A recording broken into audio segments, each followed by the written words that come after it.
The history of Back to the Future in video games has not been a pretty one. And so my mandate to Telltale when they said we're going to do Back to the Future is this game cannot suck eggs. I was aware of his frustration at previous attempts at making a game. Definitely, like the first time we met, we talked about that. You know, with Telltale, our process starts with the story and the characters, and we apply the story mechanics later. And I think that people were really excited about the potential of where this could go because we really want to protect the license. And, you know, also for us, like getting Bob Gale's sign off was everything. There's never going to be a Back to the Future Part 4. We're not doing that. But Telltale's Back to the Future game is pretty close to what a Part 4 could be. Making a Telltale game is sort of modeled after the TV episodic model where instead of telling one story at once, we tell a bunch of stories that are all connected over the course of a season. So in Back to the Future's case, it was 5 episodes. So first we figure out like the really rough story arc, and that's kind of where everything starts. We would have roundtable meetings with the Telltale guys would come down to LA. We got to talking about things.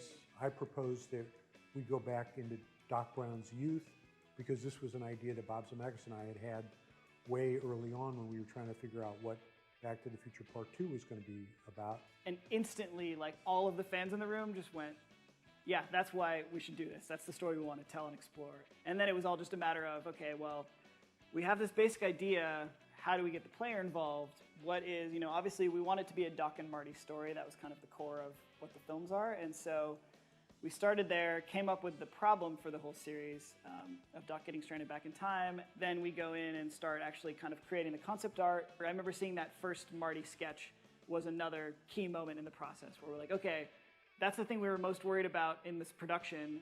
We've got that figured out, now we can move on. Well, the best part of the Telltale guys on the game were they were huge fans of the movie and they wanted to get it right. They wanted really to be true to the spirit of Back to the Future. Another like really important part of the process for us was getting the actual actors from the movie to be involved. From the very get-go, when the game was first pitched, we said we have to get Christopher Lloyd. If we're going to be doing Doc Brown in a huge speaking role, it's got to be right. I think it's great. What a fabulous idea.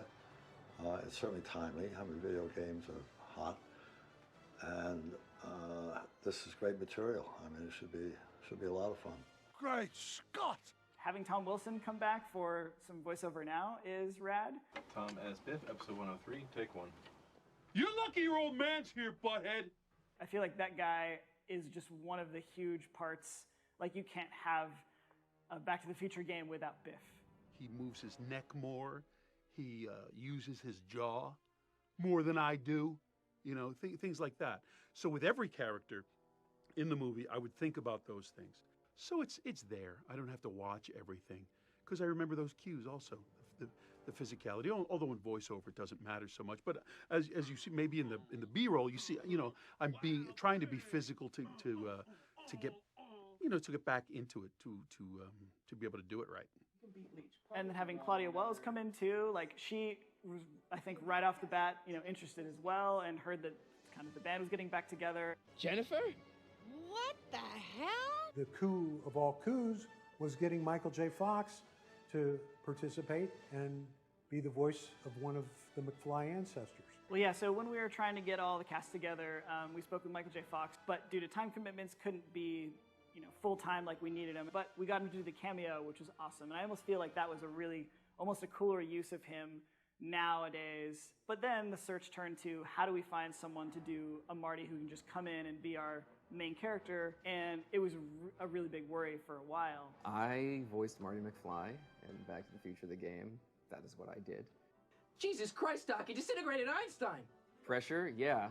To be like, oh, you know that amazing, iconic role that everyone loves and knows and can quote lines from, and that incredibly famous, wonderful actor, Michael J. Fox. Can you just replicate that? That's what I had going on in the back of my head. So yeah, it was a lot of pressure. At one point, we got an email from our accountant who said that she'd gotten emailed an MP3 from some kid who said he would like to be Marty in the Back to the Future game. I heard about this. I saw a news article, Telltale Games making Back to the Future and Jurassic Park into a game. And I was like, wow, that looks awesome. I would love to be, you know, the voice of Marty McFly, but there's no way in hell that's going to happen. And at the time, Telltale was a lot smaller, so you just have to Google Telltale to get like a list of phone numbers. And Rhoda was the first name that popped up, so I called her and I left a message that was basically this nerdy, like, hey, my name is Angelo Cassio, I do a great Marty. I tried to sound as much like Marty as I could. I was like, it's my density to have this.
Alright, folks, we're only going to be doing this for about an hour. I'm tired as hell.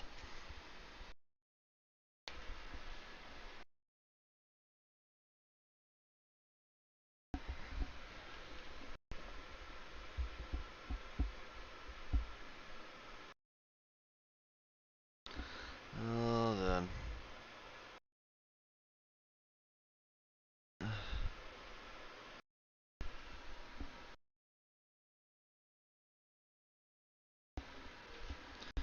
Yeah, of course the capture card likes to crash.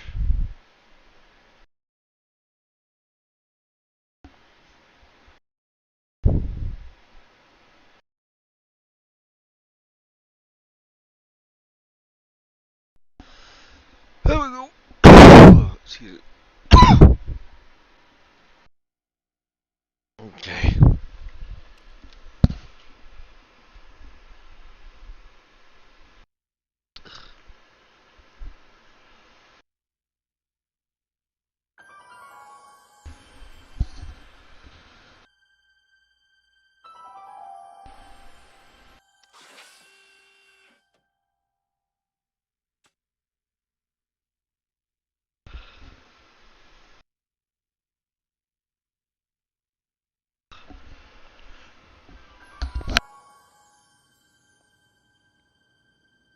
All right, I'm ready. Good evening. I'm Dr. Emmett Brown. I'm standing on the parking lot at Twin Pines Mall. It's Saturday morning, October 26, 1985, 1:18 a.m. And this is temporal experiment number 1. Come on, Einie. Hey, boy, get in there. That a boy. In you go. Get down. Get your seatbelt on. That's it. Whoa, okay. Please note that Einstein's clock is in precise synchronization with my control watch. Got it? Right, check, Doc. Good. Have a good trip, Einstein. Watch your head.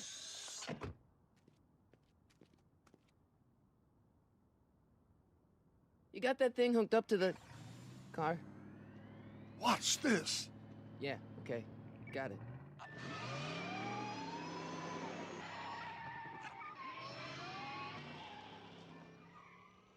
Not me. The car. The car.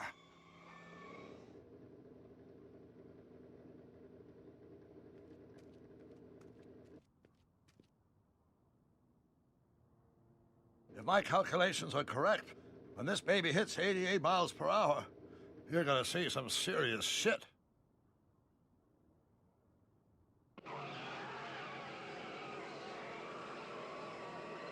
Watch this, watch this.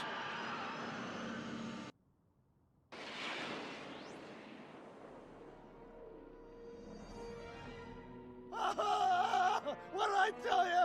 88 miles per hour! The temporal displacement occurred at exactly 1:20 a.m. and 0 seconds!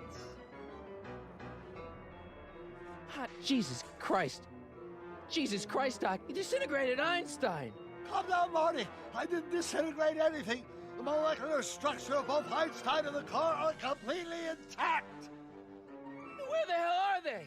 The appropriate question is, when the hell are they? You see, Einstein has just become the world's first time traveler. I sent him into the future. 1 minute into the future, to be exact. And at precisely 1:21 a.m. and 0 seconds, we shall catch up with him and the time machine. Wait a minute, Doc. Are you telling me that you built a time machine out of a DeLorean? The way I see it, if you're going to build a time machine into a car, why not do it with some style? Besides, the stainless steel construction made the flux dispersal. Look out!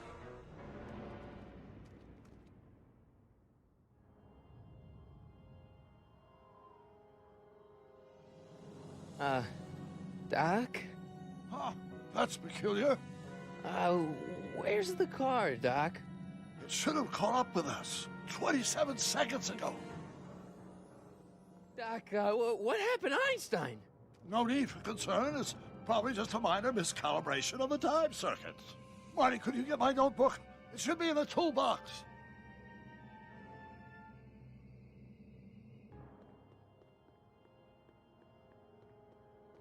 What's in the box? Don't touch that. It's plutonium. But, plutonium?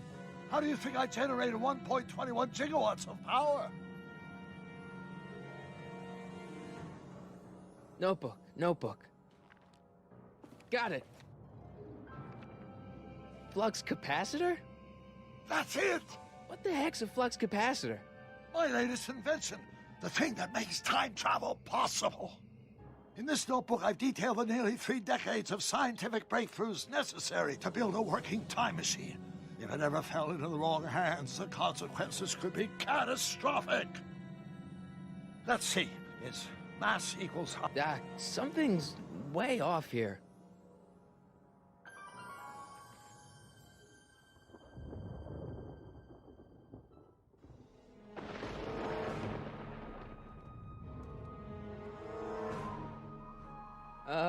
Doc?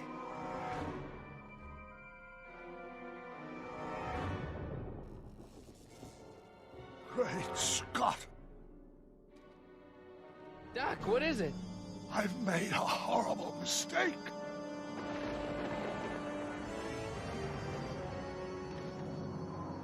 Doc!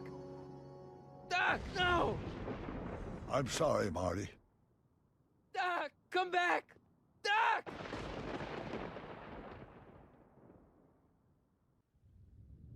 Doc!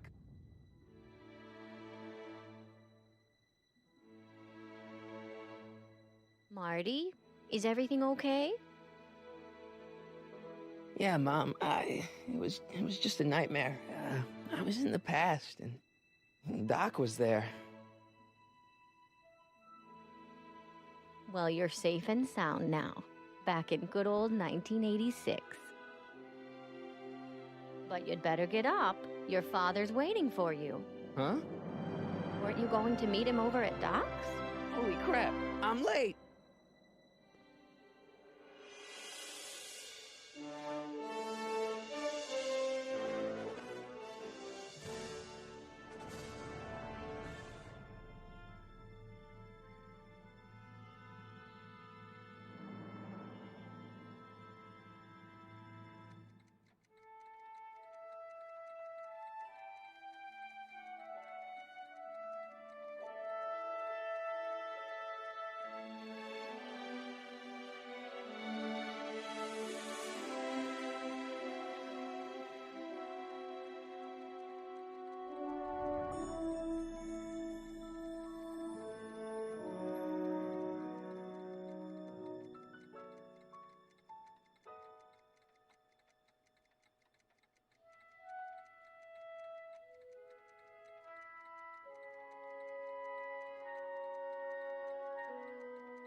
Dad, are we too late to stop the sale?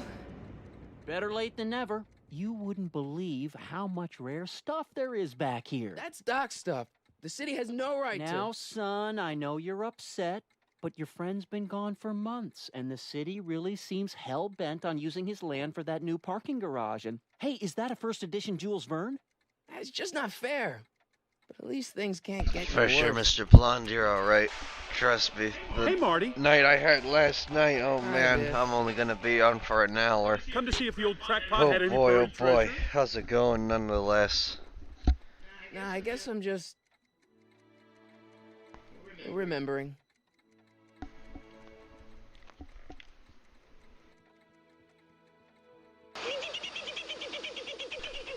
Thank you very much for the subscription, Hammer. How's it going? How's it going?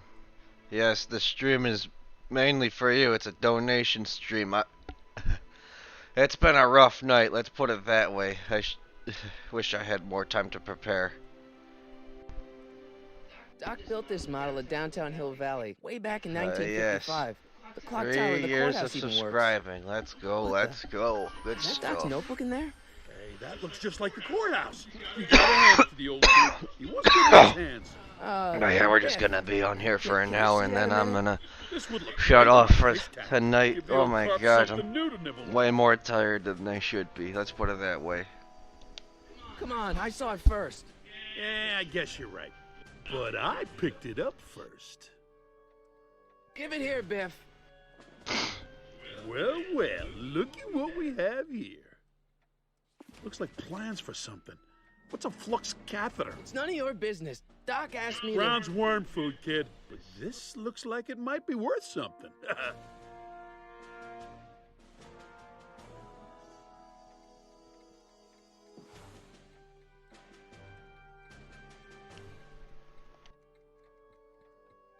Hey, Dad, why's my guitar got a price tag on it?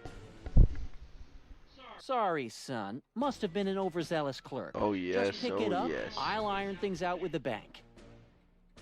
Let's see here.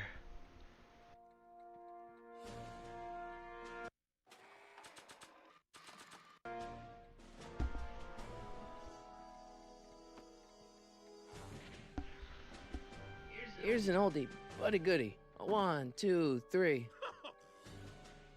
Hey, look, it's Chuck Butthead. Let me show you how it's done. Now, Biff, I think that's Marty's guitar. Oh, gosh, you're right, Mr. McFly. Oh, here you go, Marty. Let's hear a few licks.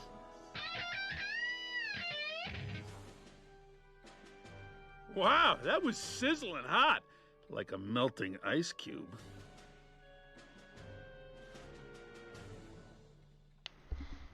Hey, Dad.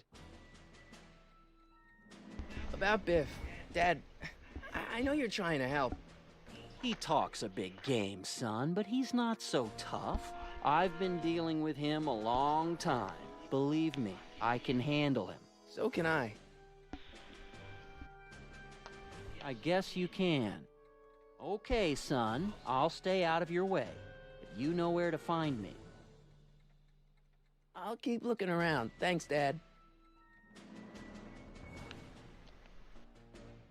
And now, something your kids are really gonna like. Thanks for warming them up for me, butthead. Well, it's 1 for the monkey, 2 for the snow, 3 to get ready. Now go, Scat, go! Woo!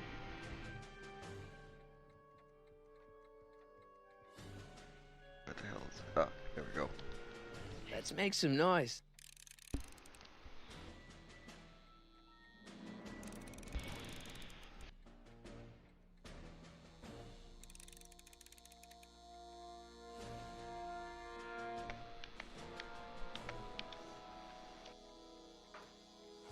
You want to hear a number by Biff and the Biff Tones? Always happy to play for my adoring fans.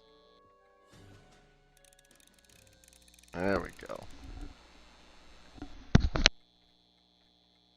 Now watch me blow the lid off this joint. Whatever you say.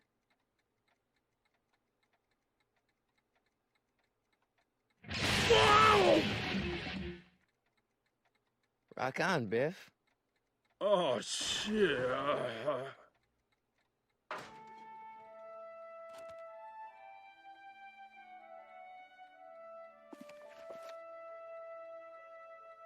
Doc, where are you?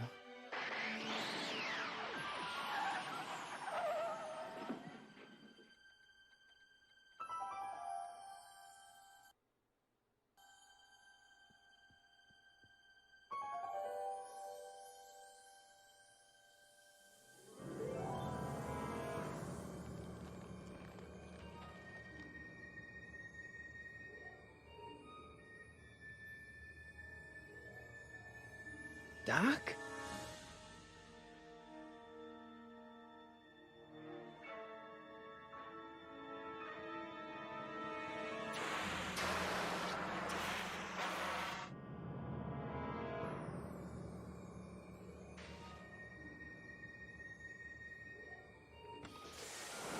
Einstein!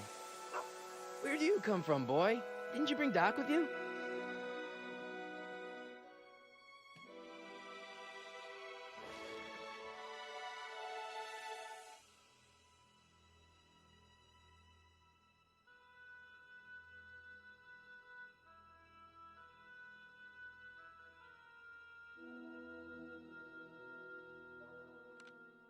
Marty? Ah! Marty, if you're hearing this recording, then the DeLorean's automatic retrieval feature is a resounding success. Automatic retrieval? In case of my failure to return to the DeLorean within an allotted time, I programmed the time machine to jump to these 4-dimensional coordinates without me. As you are well aware, time travel is an inherently risky activity, and despite my elaborate precautions, there's always a possibility that I could land in trouble sometime. And that sometime is now, or then, or maybe later. He's in trouble. Marty, you've come to my rescue in the past, or was it the future? Anyway, I'm relying on you to do it again. Please take the DeLorean back, or forward, to whatever it is I'm stuck in time. When you get there, I'm sure you'll figure out what to do. That's it? Aren't you gonna tell me when that is? Just go to the date specified on the time circuit readout under the heading marked Last Time Departed. Good luck. Right. Last time departed. Oh, jeez. Come on. Crap! Oh, great. How am I supposed to find him now? Okay, Doc, I know I haven't seen you in a few months, but I'm pretty sure this isn't your shoe.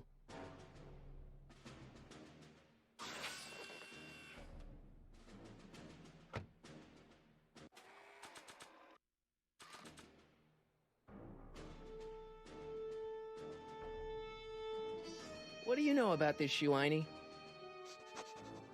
Great Scott! I think he's onto something.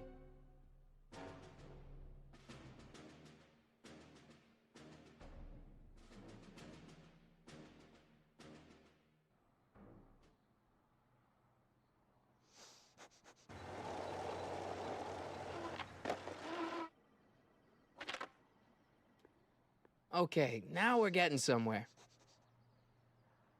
How's this supposed to lead me to Doc, Einie?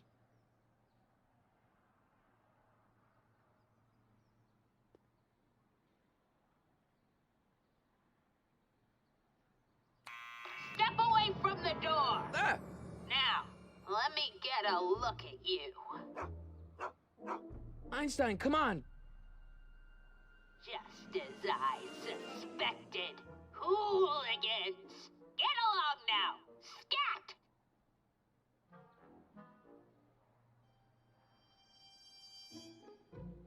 Can you let me in? I've got something to show you. What is it? Let me see.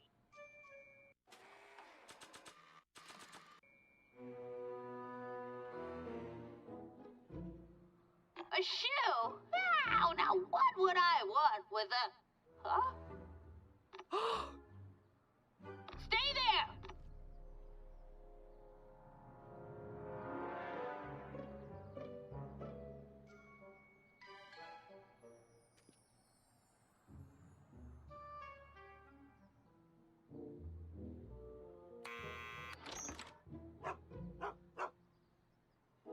Leave that creature outside! Sorry, Einstein.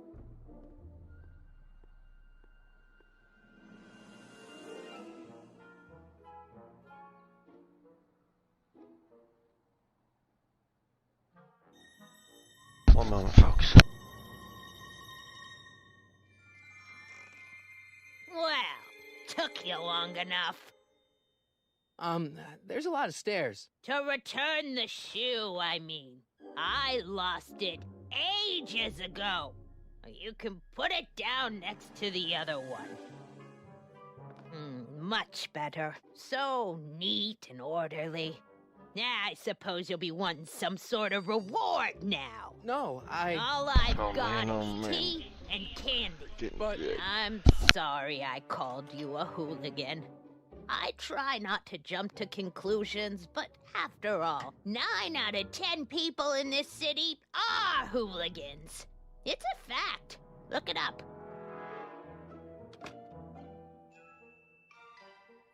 Have a seat, Sonny.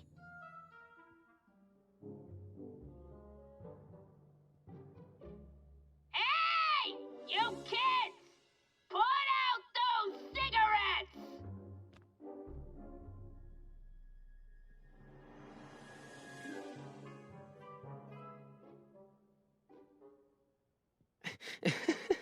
Is that Vice Principal Strickland?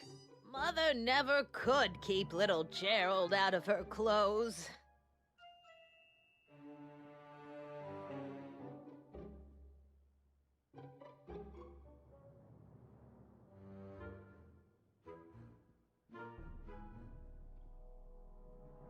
Miss Strickland? Jack! Diane! I know what you're doing behind that tree! Yes? What's with all these newspapers? This is my personal archive. I've got every issue of the Hill Valley Telegraph ever published. Get out. Every single issue? From 1871 to the present. If it happened in Hill Valley, you'll find it in my stacks. Do you remember when you lost your shoe? Shoe? That shoe over there. Oh, that shoe. Hi, what a nosy Nelly. No one likes a busybody, you know. But... Oh, fine, let me think about it. Yes, I remember. I lost it in a scuffle with a dog. Oh, when was it? Oh, yes, the day that speakeasy burned down. A speakeasy? In Hill Valley? Don't act so surprised, young man. Your generation doesn't hold a copyright on moral depravity, you know. Sin has been on the prowl in Hill Valley since the day it was founded.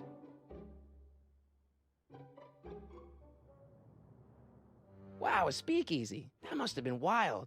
Is it true they used to drink gin out of slippers like my grandma said? Don't romanticize the past, young man. Prohibition was a time when gangsters ruled the town while honest citizens quaked in their beds.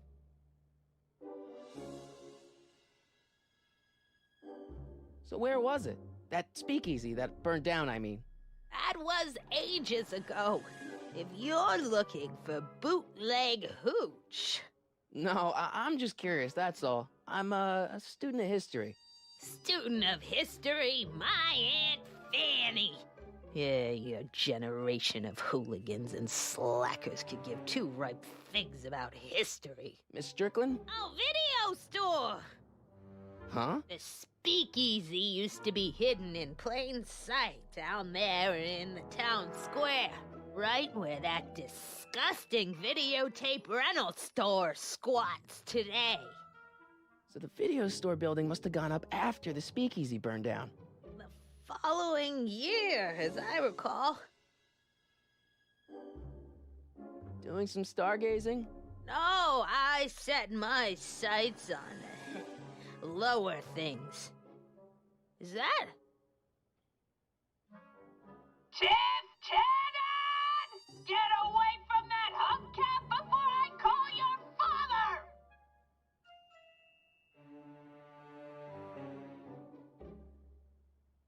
Don't let me keep you from your business.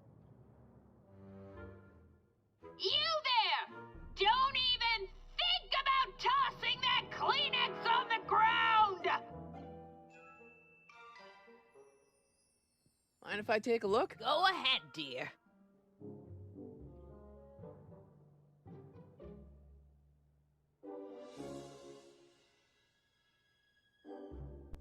Typical Biff.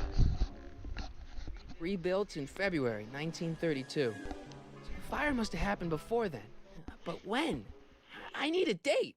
Don't look at me. I'm far too old for you.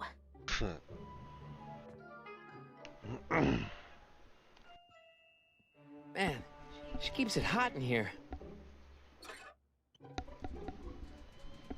That's the kettle. I'll be right back with some tea. And don't touch anything.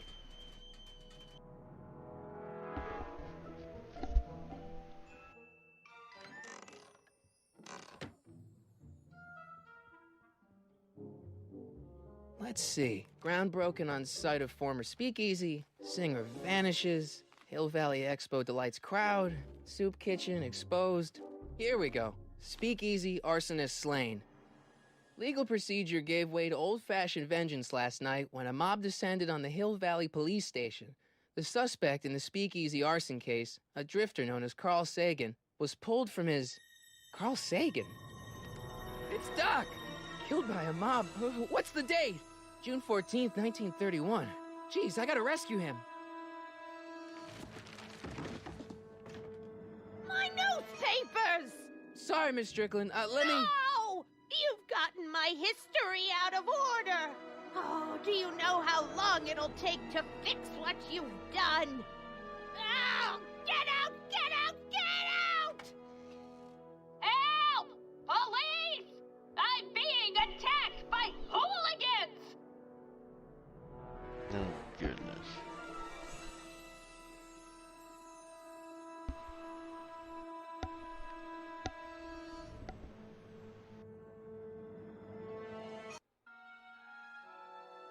The loading time.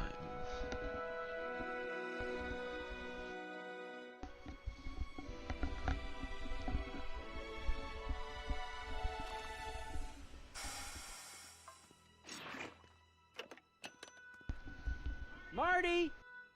Where you been, son? And what are you doing in that getup? It's a costume. Tonight's the big, Halloween party. Halloween party? In May? Never mind, you don't have to explain. I'm sure whatever it is you're up to, you know what you're doing. How's right? it going, Belch? How's I it hope going? so. Hey, sometimes you gotta go out on a limb for the ones you love, right? Wish my dad had understood that. You won't stay away too long. You'll barely know I was gone. True fact. You ready to go, Einstein? If it seems like some sound effects or whatever is missing, it's because this game is heavily underpowered on the 360 for whatever Time reason. circuits on. Flux capacitor, fluxy. Okay, if Doc's gonna get killed on June 14th, 1931, I'll just show up the day before. I know what and you get him mean. out. I hope you know what you're doing, Doc. Yeah, like I've been pretty much up ever since. Yeah, I finally went to quote unquote bed at around freaking 3 p.m.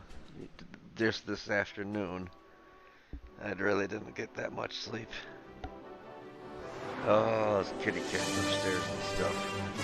So yeah, we're just gonna be playing it about an hour of this, and then I'm gonna lay down for sure.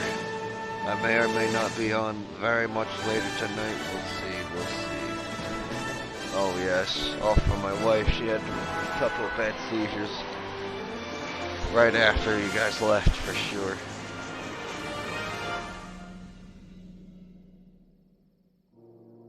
Right here. Perfect example. They're supposed to be sound effects, but they're off and delayed or non-existent. See?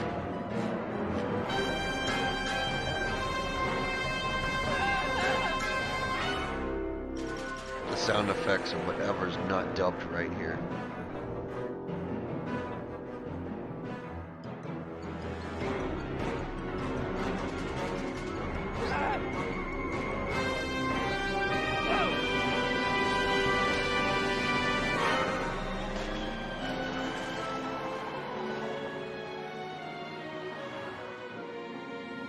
Oh god, yeah. See, like, I need to get Mocha the PS4 version of this, which I have sealed still. This is for comparison.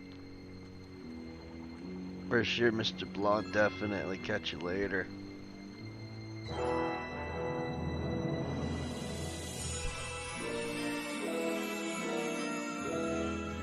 Far of the future.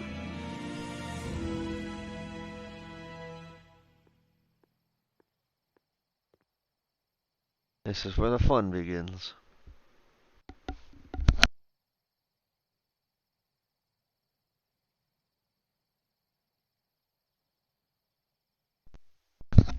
Honestly, it should take me under an hour to beat this whole game. I mean, at least episode 1. That'd be amazing if I could do that. Einstein, here you go now, boy.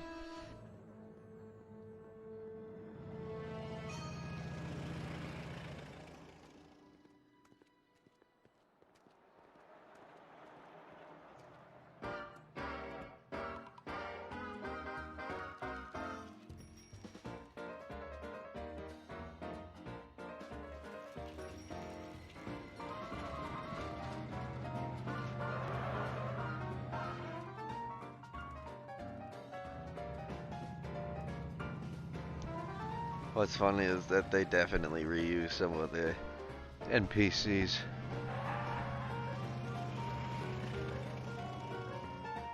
Like her.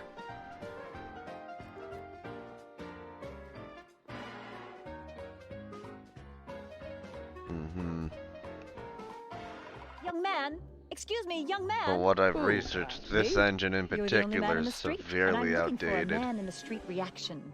Naturally, you know about Even the for the explosion time that when this destroyed was being illegal gin developed. establishment. I read about it, yeah. What's your opinion of Carl Sagan, the stranger who single-handedly did what the law has been unable to do for 10 long years, namely, rid Hill Valley of the scourge of liquor? You can mark me down as a supporter. The young man said, flashing a boyish yet virile grin. Hill Valley needs more upstanding youths like yourself. Do you have a message for the vicious gangsters who still roam these streets, no doubt plotting to corrupt our citizens with another den of booze, sin, and debauchery? Yeah, tell him, go ahead, make my day. Make your day what? Never mind. I'll play around with it and see if I can come up with something better. Mr. May I get your name? Yeah, it's Of course. Michael Corleone. Thank you for sharing your Has candid to be opinions, Mr. Corleone. Corleone. Edna Strickland, Best Hill one of Valley 'em. Herald. I know. I met you back. I mean, I'm familiar with your work. You read my column? How sweet! I know it's just an etiquette column, but I believe it'll lead to bigger and better. Oh! Oh, Einstein, goodness. no. Down, boy. Is this wretched creature yours? He assaulted me once before. What's got into you? Aggressive dogs must be kept on leash at all times. It's the law. Look it up. Doc. I gotta find Doc. Vote for the one and only. That Oh, fearless, jeez. that honest man of the people. by the Belchinator, people, thank you for very the much for people, the against $100 people. donation So towards let's Hammer's vote goal. for. Let's go, let's Well, who shall go. we vote for? My goodness, is that loud as fuck? I gotta turn down the other TV. Thank you, thank you, thank you, absolutely. I have a donation goal thingy. Again, tired as fuck. I just sort of threw all this together at the last moment.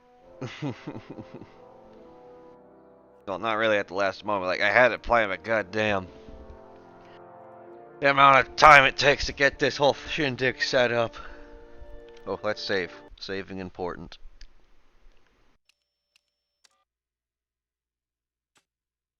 There we go. Okay. Yeah, baby, let's go. This'll keep going till, this'll keep going till at least Monday. Like, if we don't finish Back to the Future, we're gonna keep going for at least 2 more days. Oh, let's see, hold on. Little Easter egg. Right here. Pay attention. Gail, Zemeckis, and Fine. Attorneys at law. No solicitors. Get the reference?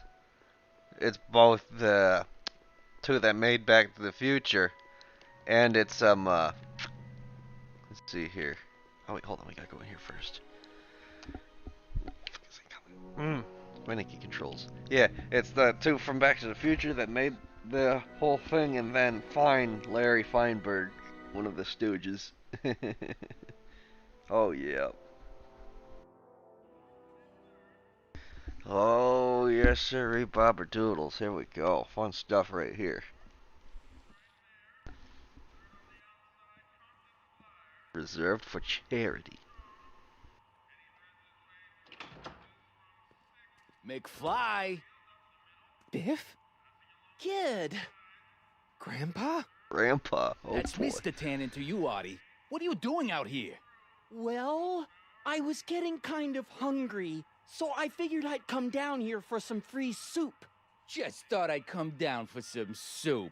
Think, McFly. The DA's throwing around subpoenas like Babe Ruth. I don't think Ruth's a pitcher Shut anymore. it. If one of those subpoenas landed in the hands of my number cruncher, I'd be in a whole lot of trouble. I could even get sent up the river. You wouldn't want that, would you? Would you? Would you? No, of course not, kid. All right. That's better. What are you looking at, punk? Keep your eyes on the soup, kid. Well? Well, what? Well, what are This you is still doing literally here? part 4 of the Sorry, entire kid. game. I'll just run back There's to no the safe need house. for a 4th movie. You do This that. is it. And McFly, Yes? that hat's too flashy. You better let me hold on to it. Now scram! You got it, boss. And don't come out until I give you the all clear. I swear, if even one of you mooks could add 2 + 2 without your fingers, I'd dump that wimp into the lake. Hey! Anyway, I'm off to make myself irresistible. Don't let anyone burn down the shop while I'm gone.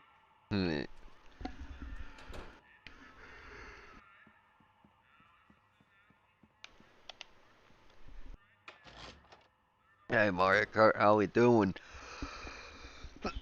We're doing this for Mr. HammerHedHog. Definitely feel free to donate, absolutely. Everything helps. Trying to get his internet fixed. Try to make things better. Yes sir, yes sir. Alright, now we gotta find Doc.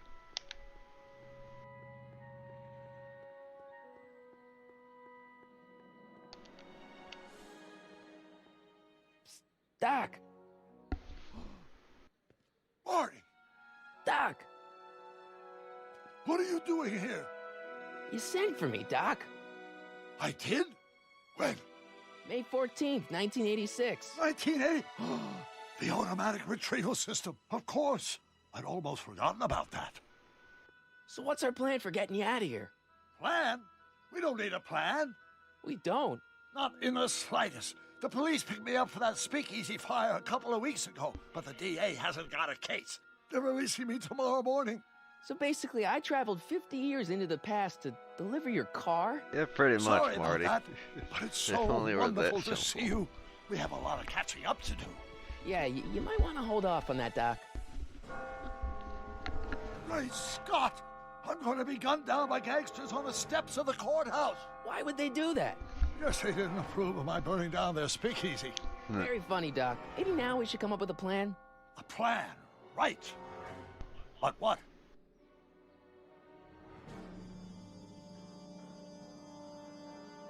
Why don't I take the DeLorean, go back in time before you were arrested, and stop you from getting caught in the first place? Don't even think about it.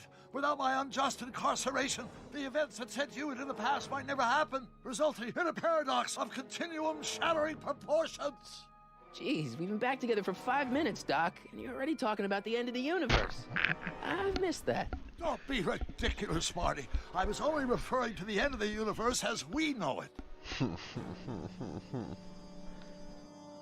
Why don't we tell the authorities? Tell them what? That my friend from the future has proof that I'll be murdered tomorrow? They'd ship us both off to the loony bin. And trust me, you don't want to see the inside of a 1931 insane asylum. Why don't we try to tough it out? Now that we know what's coming, maybe we sneak it past the gangsters with a bulletproof vest or something. That might work with 1 or 2 bullets, but from the looks of this article, it appears that I'm going to be mowed down in a hail of Tommy gun fire that rendered the innocent stranger little more than a puppy mass of bones and gristle. Who writes like that? According to the byline, one Edna Strickland. I should have guessed. Hey, maybe I could talk to the gangsters. Tell them they're about to shoot the wrong guy. I don't think the criminals of this era are going to be very receptive hell to a yeah. complete stranger telling Like, them that their secret the assassination original plan is version of misguided. the Do game, you? the not 30th anniversary edition, didn't have Tom Wilson as Biff, but this one does. Well, I suppose I could just get some dynamite and break you out of jail. No, that's far too dangerous. Not just to me, but to random innocent people in the past. The repercussions could be... That's it! What's it?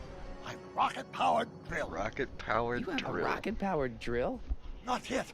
I That's haven't the built name it of a yet. band. You've lost me, Doc. Listen, a few months ago, my 17-year-old self sent in a patent application for a rocket-powered drill. I abandoned the project after I never heard back from the patent office, but the prototype should be nearly complete. Great, I'll just run back to your lab and... No, I said nearly complete. You'll need me to help you finish it. How the hell am I supposed to sneak a half-finished rocket-powered drill into your cell? Not me. 1931 me. Wait a minute, Doc. You want me to convince your 1931 self to build a rocket-powered drill to break you out of jail? Precisely. Complicated. Won't talking to yourself cause, irreparable damage to the space-time continuum or something? It should be fine. I've already invented the idea of the rocket drill. You've just got to goad my younger self into finishing the prototype. How am I supposed to convince your younger self to finish the rocket drill? Just tell him I need to break his older self out of jail? Absolutely not.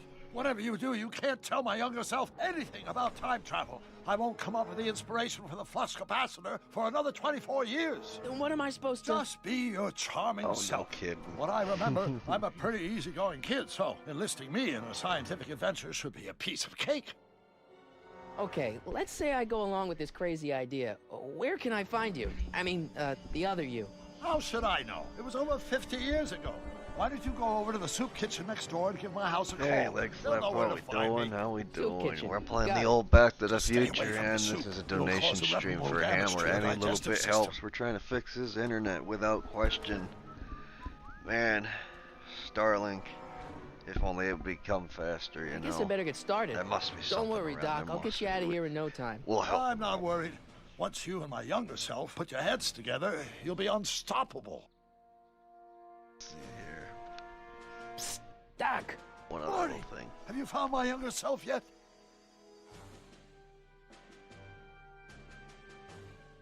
I know this really isn't the right time or place, but I found your notebook. Ah, so that's where I left it. Why'd you bring it here? Because the bank's selling off all your stuff. They can't do that. That's what I keep trying to tell them. Well, you hold on to it for safekeeping.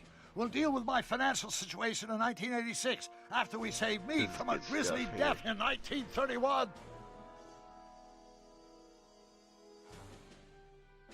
Where have you been all this time? I missed you. I've missed you too, Marty. But I thought it was important to let you live your own life for a while, free from the insanity of time travel. I gotta admit, it was nice to not have my family history blowing up in my face for a few months. And it's so much Besides, content. I've been busy raising my own unpredictable teenagers. So how are Clara and the kids? They're fine, fine.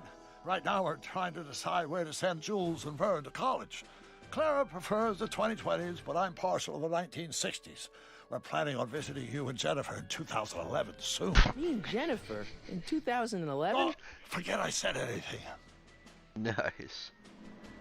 PlayStation Plus. Where'd the DeLorean come from? The last time I saw it had been smashed to pieces by a train. It's a fantastic story. Do you remember when the DeLorean got struck by lightning in 1955? Yeah? Unbeknownst to either of us, the lightning produced a temporal duplicate of the time machine, one that was tossed 70 years into the future. Wow. What? I found out about it during a trip to 2025 and recovered it just in time to stop Riff Tannen from vandalizing the time stream. Heavy. So that DeLorean... is for all intents and purposes the exact same machine as the original. Plus or minus little bells and whistles I've added over the years, of course. Well, there we go. Whatever. Hang in there, Doc. Not the best choice of words, Marty. No kidding. Good. They thought of everything with this game, like really just the little conversations. Like that little conversation I just had right there was an achievement if I was playing through them, like for the first time. I went through before and got a good handful. There's only one I'm missing in episode 2. Here I got all of them.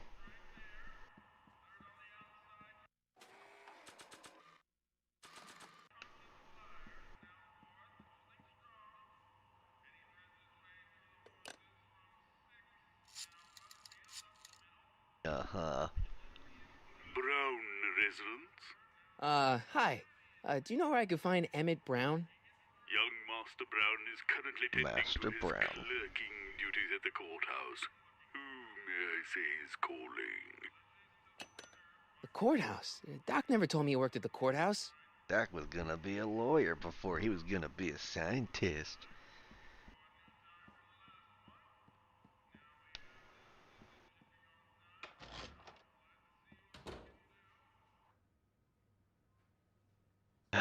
Loading times. This is installed on the hard drive, like you can't go without playing this game on the hard drive. Like it's just not possible. God, even the load times are still killer.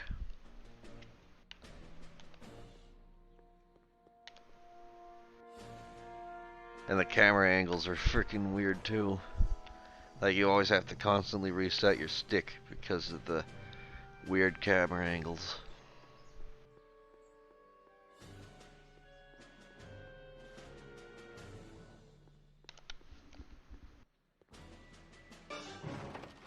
There we go. Don't touch those. These are very sensitive legal documents. Nobody is supposed to handle them but sworn officers of the court. Judge Brown says so. Judge Brown? Doc. Nice to meet you.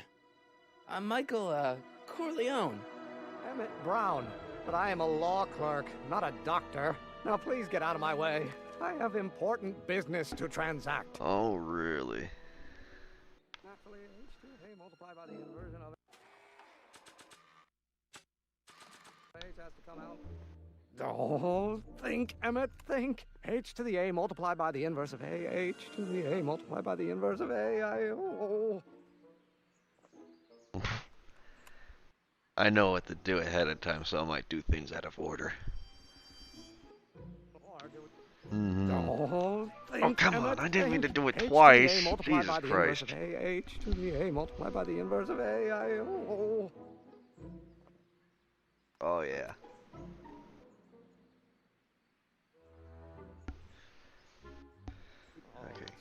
of that. Now we talk. Listen, Emmett, you don't know me, but I'm your friend. I'm not big on friends. They get in the way of work. What's this important business you're up to? It's a legal matter, very complicated, very abstruse. I need to obtain 5 sets of initials on every copy of this writ of indemnification before before Judge Brown can even think of granting a waiver to the party in the first part. You have no idea what it's about, do you? That's how important it is. Exactly. So, Emmett, what time are you through with work? Depends. On weeknights, Pop sometimes keeps me in the office till 9. 9 at night? But today's Saturday. Right. So I probably won't get off before 10. Oh, God. Listen, I understand you're working on a new invention in your lab. Invention? You must have me mixed up with somebody else. I'm in law. I have absolutely no interest in science. Oh, sure. Acceleration, of course. That's new. Come on, wait up a minute. You again? Can't you see I'm busy?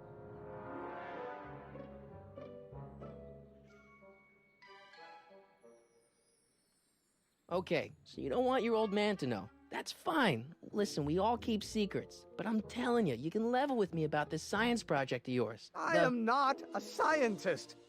Go ahead, ask me what E equals. What does E equal? I have absolutely no idea. This was before I don't know where you got your cracked information it. from about me, mister, but you're wrong, wrong, wrong.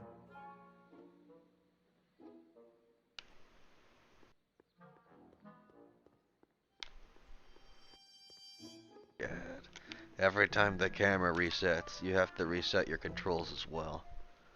Or, you know, the direction that you're going. Psst, Doc! Morty, how goes the escape plan? So, Doc, does this ring a bell? Oh, think, Emmett, think. H to the A multiplied by the inverse of A. H to the A multiplied by the inverse of A. Good grief. Is that me?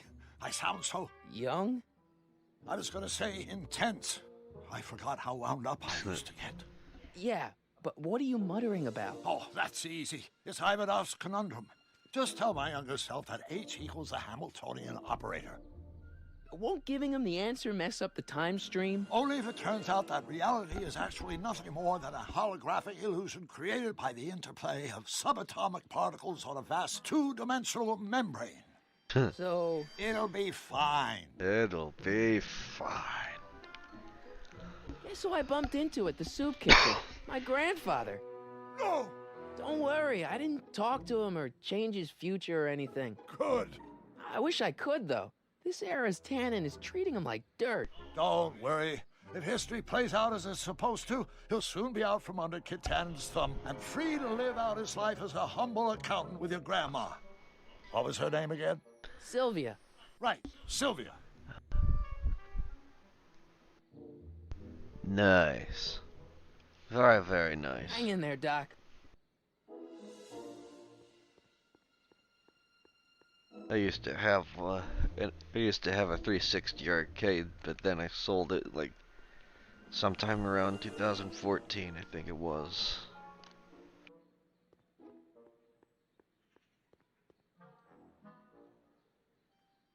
Where is he? Oh, there he is. Will you just give me a chance? Harassment's a federal crime, Mr. Corleone. Maybe H equals the Hamiltonian operator. What did you just say? I said maybe H equals the... Hamiltonian operator? Yeah. Great Scott! If H is the Hamiltonian, then H to the A multiplied by the inverse of H can only be the same as the expectation value for A. That's it! That's the solution to Ivanov's conundrum, the problem I've been wrestling with in my head all week! I'm sure you would have figured it out by yourself in a day or two. The way you figured out how to build that rocket-powered drill. Where did you learn so much about science? I'm from the future. Well, it's like this. You know about my rocket-powered drill? Then there can only be one explanation. What? You're from the patent office. I confess I didn't quite know what to expect when I sent the paperwork, but I never expected this. Welcome! I'm at your service. What can I do for you? Can I see your rocket-powered drill? Of course, of course. Naturally, it's just a scale model, but it's nearly operational. I can show it to you, say, first thing in the morning? Nah, that's no good. I need to see a full-size model. That's fully operational. Tonight. Otherwise, we'll have to award the patent to a competing inventor, Dr. McCoy. It can't be done! I mean, it might be possible to construct a full-size working model in that time frame, but I haven't got the main ingredient for the fuel. I'll get it for you. What is it? 190 proof grain alcohol. Woo. And you know how difficult it is to get a hold of alcohol these days. Especially now that someone's blown up the speakeasy. And besides, there's no way I can get off work until I've delivered the subpoena. It's part of the investigation into the business affairs of Kid Tannen. Is it vitally important you see that rocket-powered drill today? Yes. Is it vitally important you deliver that subpoena today? Yes! Listen, I'll help you deliver it, and I'll see to it you get the alcohol you need. It'll help you get that drill finished by tonight. Deal? Deal. Here's the subpoena. Arthur McFly? I've got to subpoena my grandpa? Shh! It's Kid Tannen. Hey, I just saw him at the soup kitchen yelling at Arthur McFly. I'm not surprised. Arthur does the books for his business. What kind of business? That's what the DA is trying to find out. Let's go talk to him. No! Why not? Kid Tannen can tell us where Arthur's hiding. Yeah, well, he can also have us fitted for a Chicago overcoat. Looks like it's up to me. And we're gonna save just in case, because this game is unstable as fuck, trust me. Come on, come on, come on. There we go.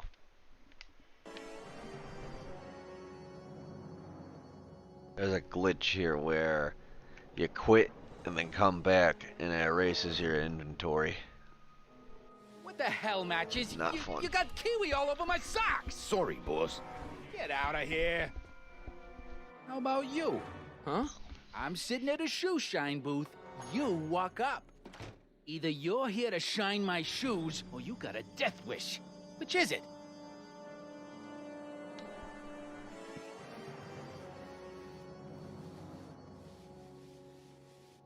I guess you won't talk about your business. Why not? I got nothing to hide. I recently acquired controlling interest in the Sisters of Mercy soup kitchen. Isn't a soup kitchen an odd line of business for a guy like you? I like soup. Plus, I got a heart as big as all outdoors. Buff a little harder. I want to see myself in the toes. I'm looking for a guy named Arthur McFly. He's my, sort of a relative. Well, he's my employee. And he's very busy today. So when do you think Arthur will be leaving the office? When I tell him he can leave the office. Hey, you Mr. Spy. Isn't that Arthur McFly's hat you're holding? It was McFly's hat. Now, it's my peanut ball. Can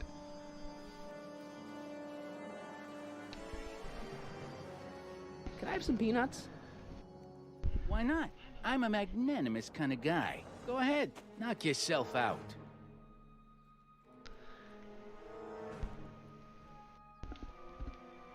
Hey, kid! Yeah? What the hell is that? Hey!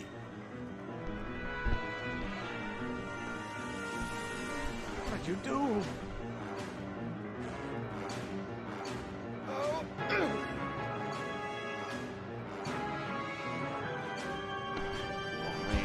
Give me that hat, you lousy crook! Emmett!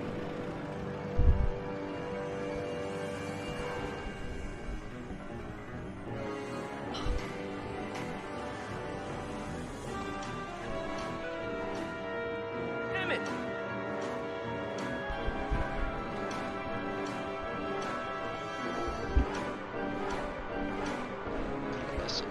Nobody makes a monkey out of Kid Tannen!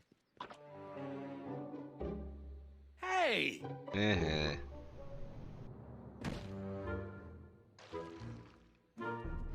Al! Fix me up!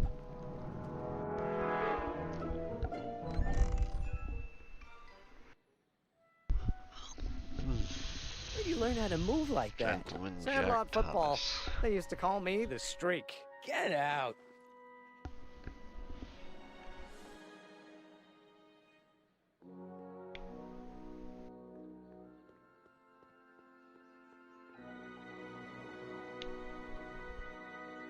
Hey, Miss Strickland. Oh, hello, Mr. Corleone. Try not to draw any undue attention my way. I'm on the trail of a hot new scoop, as we in the newspaper business say. What's the scoop? I've heard rumors that something shady is going on at the Sisters of Mercy soup kitchen. It's under new management, you know. And oh, we mustn't jump to any conclusions. Not till the facts are in. Oh, I hope yeah. to heaven it is just a Always rumor. indeed That soup the kitchen is the front line in the good fight. If it goes bad, what will happen to the Stay Sober Society? Not to mention all the charitable institutions that depend on me for soup deliveries. You make hot soup deliveries? It's one of my many small contributions to the good cause. Healthy bodies, healthy souls, or so one hopes. I pick up barrels of hot soup at the kitchen, and I deliver them hither and thither. Hill Valley Orphanage, the St. Francis Xavier Ranch for Unwanted Children, Foggy Mountain Home for the Incurably Insane, Shady Acres God. Rest Home. Oh, I can barely keep track of them all. It's a very big job. Hey, I can help you deliver soup. I donate a lot of time to charities. Oh? Which ones? The, Mario Brothers. Ah, yes. The Italians do so many good works. If you'll just fix it so I can pick up the barrels of soup. Now hold your horses, let's not get overeager. I drive the soup cycle in this town, and I'm not about to turn it over to an upstart. But if you're well connected with the local charitable institutions... Yeah? You can let me know when they're running low on soup.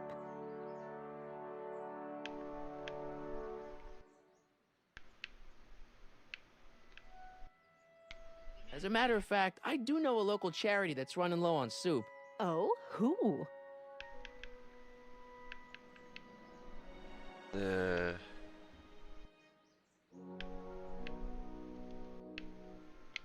The rest home. Those dear old-timers. Soup is one of the few pleasures they have left.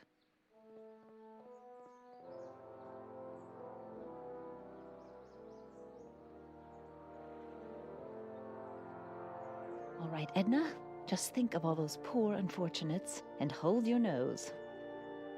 Mr. Donnelly!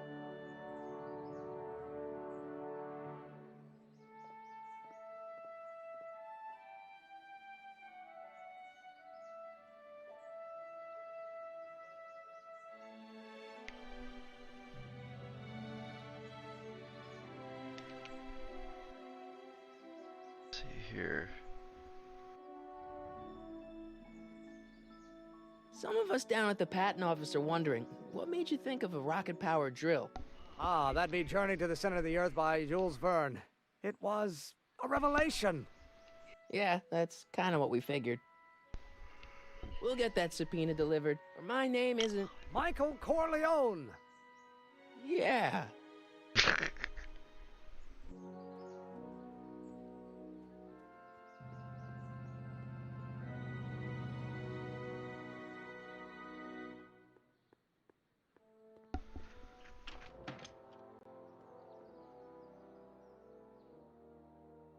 I almost am blanking out and I'm forgetting what to do next, but it's almost the tip of my tongue.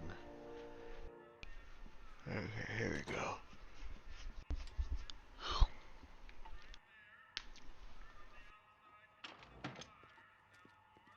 Hey, Q-Ball. What?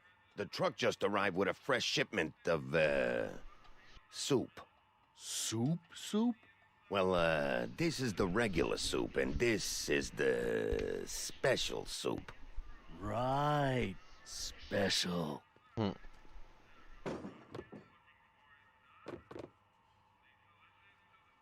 Hey, what are you doing? I'm spicing up the soup. It's my secret recipe. Listen, this ain't the Savoy, and we ain't here to feed these bozos no fancy soup. The boss has got a business to rebuild, so knock off the goofing and mind your post. All right. Just try the soup.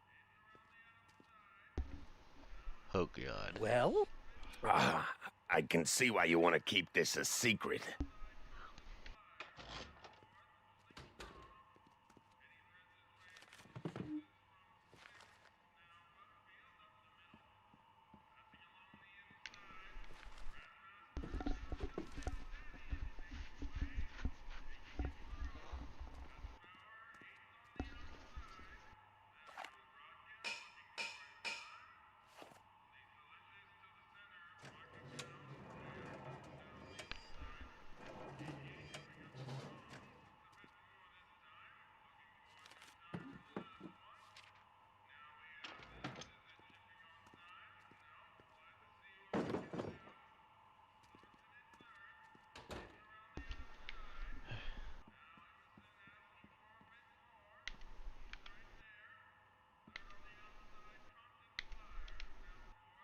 Huddle up, Emmett. Huddle? Just listen up for a second.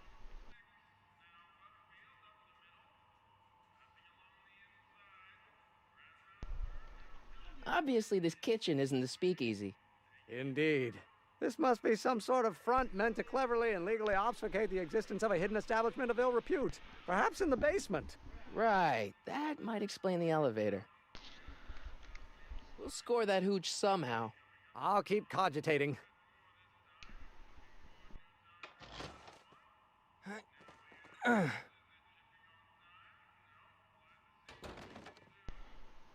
There's no way I'm gonna keep that door open without some help. That's what I meant to do. Emmett. Yes?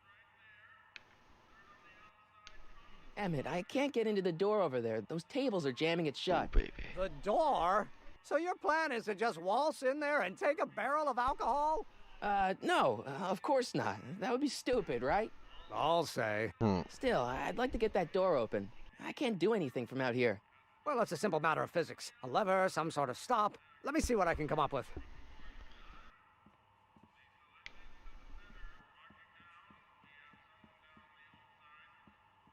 Excuse me. You talking to me? Could I have a bowl of soup? We're a soup kitchen. What do you think? What do you think?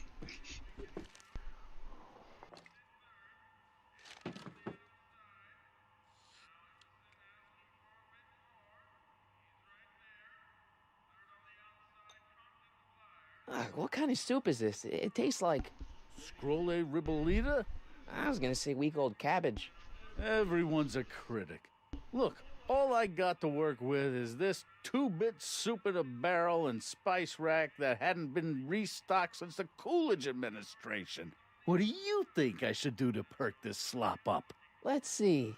Have you tried... paprika? Paprika? I just think it could use a little color. Color?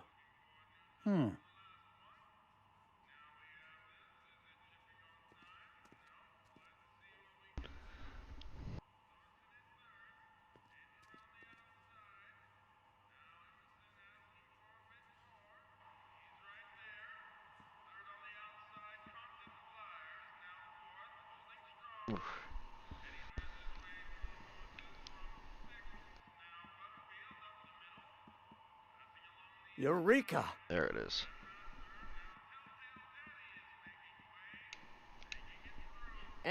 Yes? Oh, that's interesting. Just a little mechanical ingenuity. In the end, the door is open. Yeah, good job. We'll score that hooch somehow. I'll keep cogitating.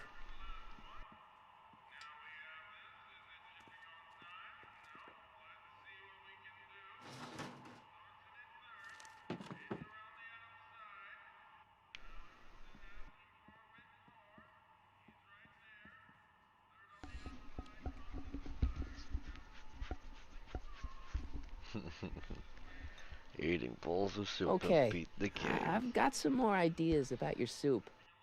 Do tell. Let's see. Have you tried... parsley? It might help to, complement the mellow flavor of the cabbage. Compliment the mellow... What are you talking about? Trust me. You might be onto something, kid.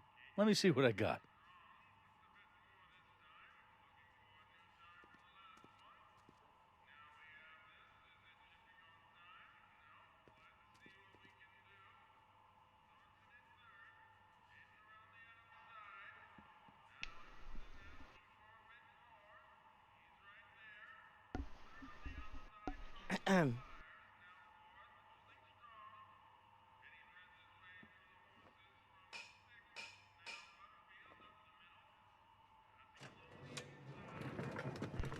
There we go. Ah, Miss Strickland. Come for some more soup? Come now, Mr. Donnelly. You know I wouldn't set one foot in this mockery of all that is good and decent if the poor of Hill Valley weren't so dependent on Mr. Tannen's overblown show of generosity. Was that a yes? Just give me the soup before I gag on the hypocrisy.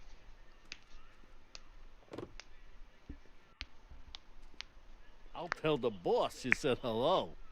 I'll just bet you will. Oh, baby. Edna picked up the barrel of hooch. Now all I have to do is to get it from her somehow.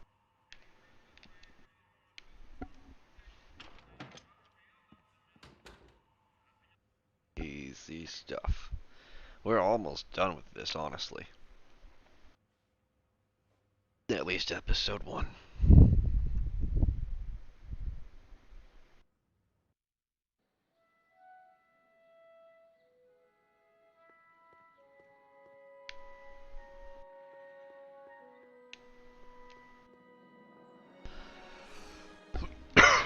Nice bike. Huffy? Huffy? I'm not huffy. I'm passionate. Passionate about justice, safety, law, and order. Never mind. That's a funny little Hey, gig. Miss Strickland. Oh, hello, Mr. Corleone. I'm afraid I haven't much time. The meeting of the Stay Sober Society is due to begin very soon. You asked me to tell you if one of the local charities is running low on soup. Does somebody need a visit from my soup cycle?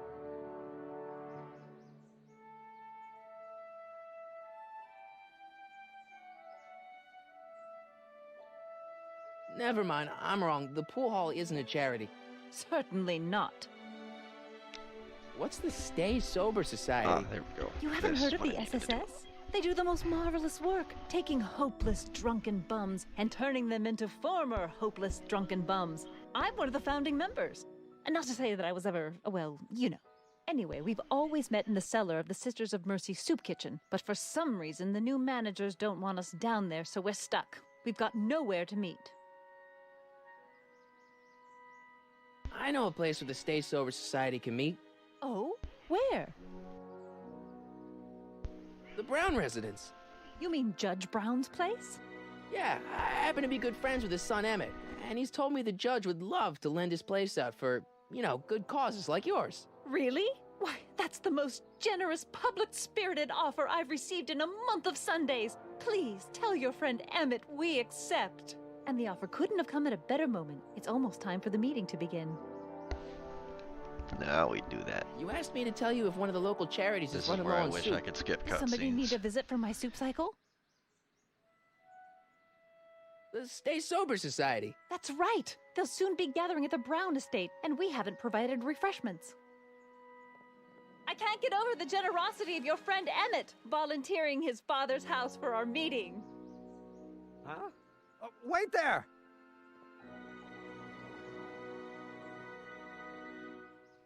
Michael! What in the name of Thomas Alva Edison do you think you're doing? Don't you get it? You need alcohol to run your drill, right? Those bootleggers at the soup kitchen won't let us get our hands on any of their hooch. But we can get Miss Strickland to pick it up for us and deliver it right to your door. No, out of the question. Why? I can't just let strangers invade my parents' house. What do we know about these people? They're sober. It says so right in the name. Well, okay, but Pop needs his peace and quiet at the end of the day. This meeting is sure to be too noisy for him. They'll be quiet. You'll be quiet, right? Oh, yes! I play my tambourine very softly. You hear that? Yes, but... But what? But it's still impossible.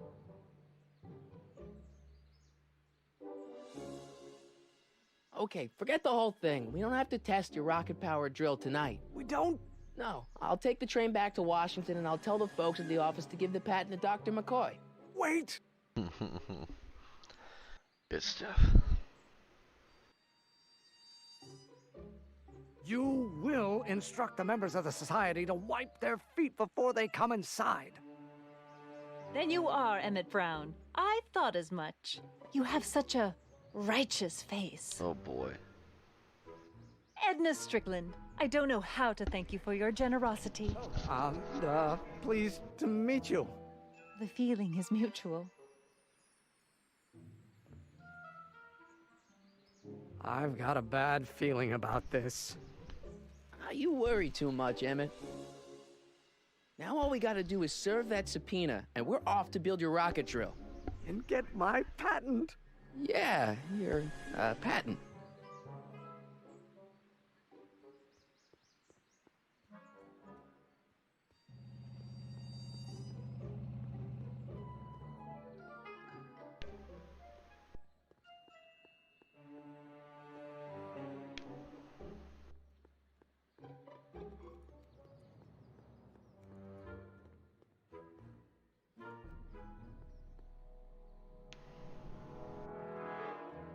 I'm not so sure I want to stay in a place that welcomes transients.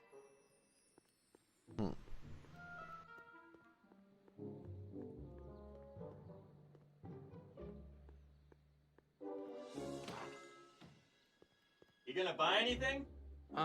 No. Then get out, bum.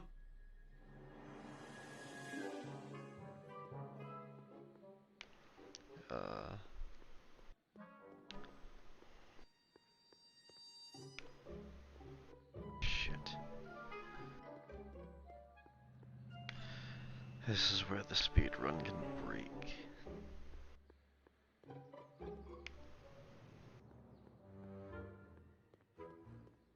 Oh, wait a minute. Now I know what to do. Yes, yes.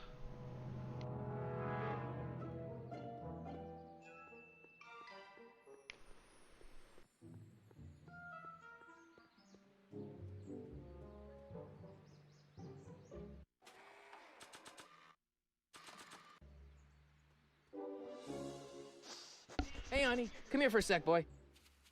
Now we gotta find his grandpa. Hey, boy, can you find the guy who belongs to this hat? Where's he going? Only one way to find out.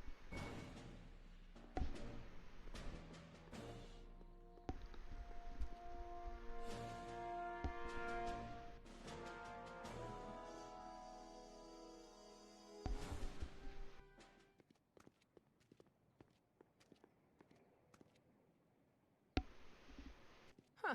Deja vu.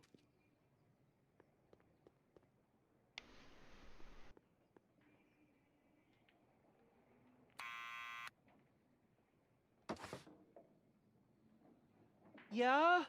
Who is it? It's McFly! Shh, I know! Hey, Arthur, can you come down a minute? Do I know you?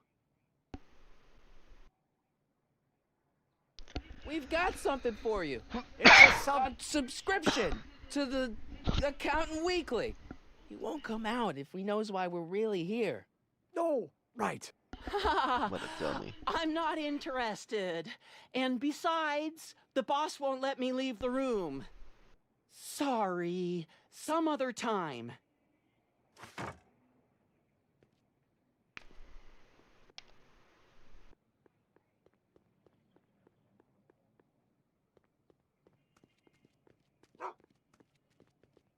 Oh, that puppy.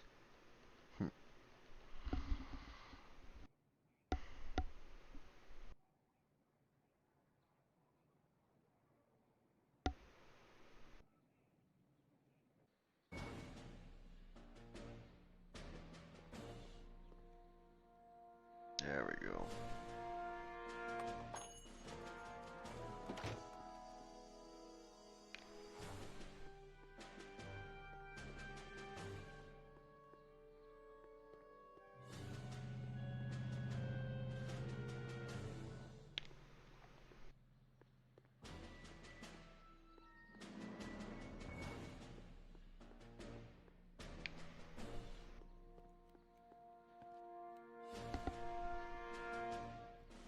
Well, well, look who's back. They say rats always return to the scene of the sinking ship.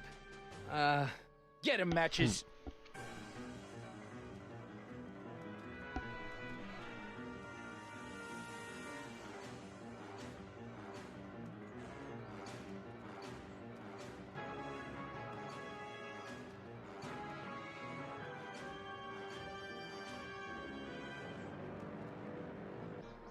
Come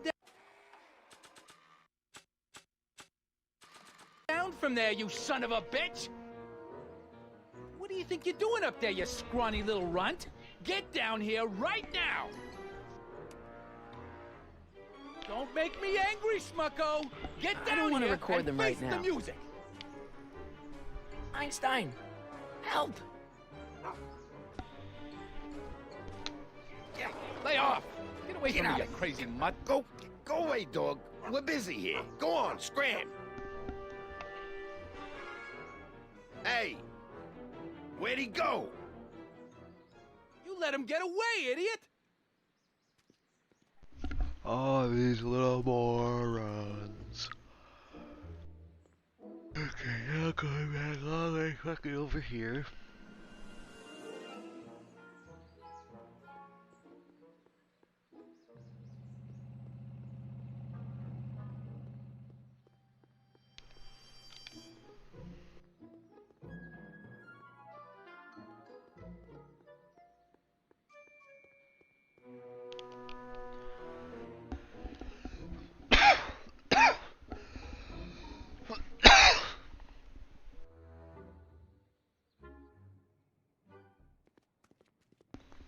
Okay.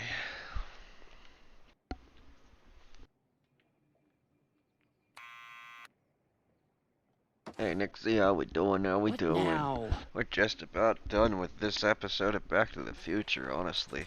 It doesn't take that long to beat.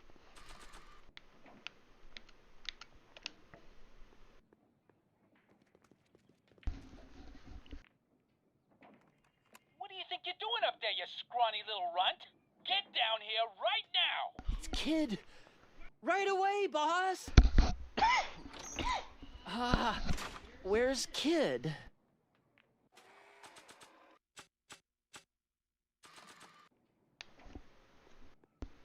Arthur McFly, Yeah? got something for you. Thanks. A subpoena? An invisible subpoena, look at Ordering you to that. appear in court and provide evidence in the investigation into... Kid Tannen? Take it back! You can't get rid of it, Mr. McFly. Once you've been served, it's your duty to report to the court at the earliest possible time. Failure to do so could lead to a warrant for your arrest. Arrest!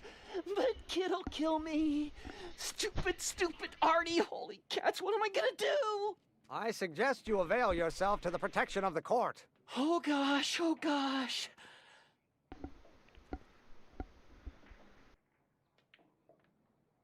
Alright, now here's where the fun begins.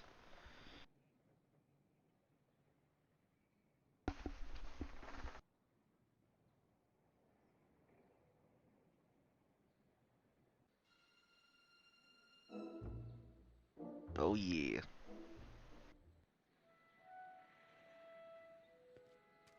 Well, we've served the subpoena and gotten a barrel of booze delivered to your house. Looks like we're hour, off to your 25 lab to minutes. build Oh, your man. rocket drill.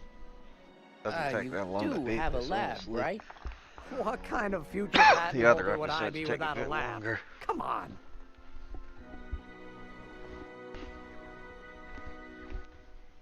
Doc! I'm off to get the rocket drill. Good. Come on, let's go. Time waits for no man.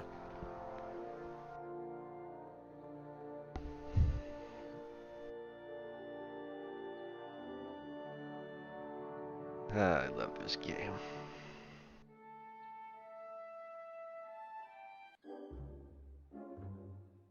Are you sure this is gonna work, Emmett? Don't let the ramshackle nature of my laboratory fool you. If all goes according to plan, we'll soon be in possession of the most powerful rocket fuel known to man. That's great. How? Oh, it's very simple. This crankshaft induces a powerful direct current into the electrolysis chamber, producing hydrogen, which must be periodically released into the primary distillation barrel. While tending to the hydrogen, we'll also need to regularly sprinkle these shredded protein goodness. flakes into this aquarium of tuber bacteria to generate the necessary nitrogen to catalyze the reaction. Cool. Oh, hot! Extremely hot! The temperature of the reaction must be kept at a steady temperature of 623 degrees Kelvin by carefully pumping these bellows. Any questions?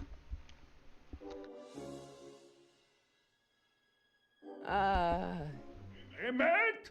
Why is there a brace of Remember, they was the Von gathering on our Browns. lawn? Sweet fancy Moses, it's my father! So? So, he doesn't know I'm engaging in acts of scientific exploration in here. He thinks this is where I go to pour through my law books. Oh. You tend to the reaction. I'll try to get rid of him. Tend to the what? Can't we just start over after he's gone? It's too late. The reaction's already started. Don't worry. I'll try to help you out where I can. But... Emmett? Coming, father! There we go. Father! Don't you father me, child. This may come as a shock to you, Pop, but not everyone wants to be a lawyer.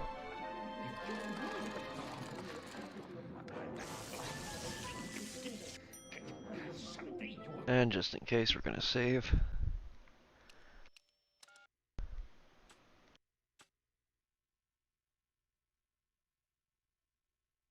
Come on, come on, come on.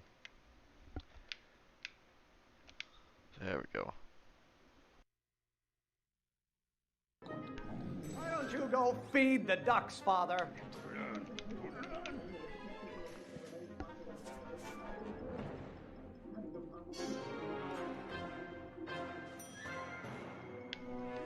Oh, maybe your burning passion, Father, but it is not mine. Oh my god, look at that flame box. Excellent. Now twist the valve there. Great. We're about a quarter of the way home. Emmett, get back here! Oops. You're going to find out. Know who invented fire, Pop? I don't know either, but you can be damn sure it wasn't a lawyer. I don't know what's eating you, Father, but I wish you would go on a diet. I do another thing. I forgot to turn on the subtitles. Hey, Mo! No wonder the water Thank you don't work. very much These for the pipes are clogged up and 500 wired. bits, Nixie. Awesome, awesome stuff. Let's go, let's go. All this donations are going straight to Hammer for sure. To fix his internet. Oh my god, we just gotta get do it. struck by lightning. Would that make you happy? Yes, sir, yes, sir. You call a room full of lawyers trapped in a burning building? A good start. Should I honor your wishes? You treat me like common bacteria. Yeah, baby. Ah, halfway there. Emmett! Keep up the good work. Is it my fault if I don't get a spark out of laws and statutes? Father, why don't you ever listen to me? If it weren't for scientists, men like you would still be divining the future with sheep's bladders and goat gizzards. The hotter you get, the more I know I'm right. By Galileo's rotations, do you ever listen to yourself? Oops.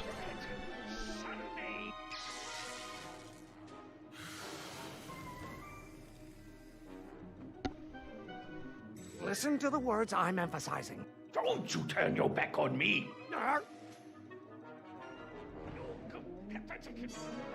No idea what kind of pressure I'm under. Why are you always bellowing at me? What will it take to light a fire under Oh, the fuck. hindquarters?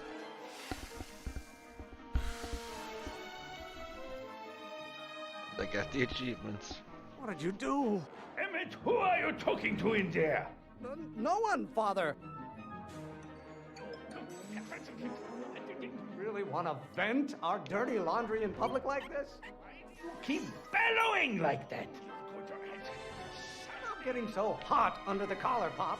Your mother and I are shocked at your behavior, young man. I get a turn to talk, or is this going to be another monologue? Burn your... Fuck's sake.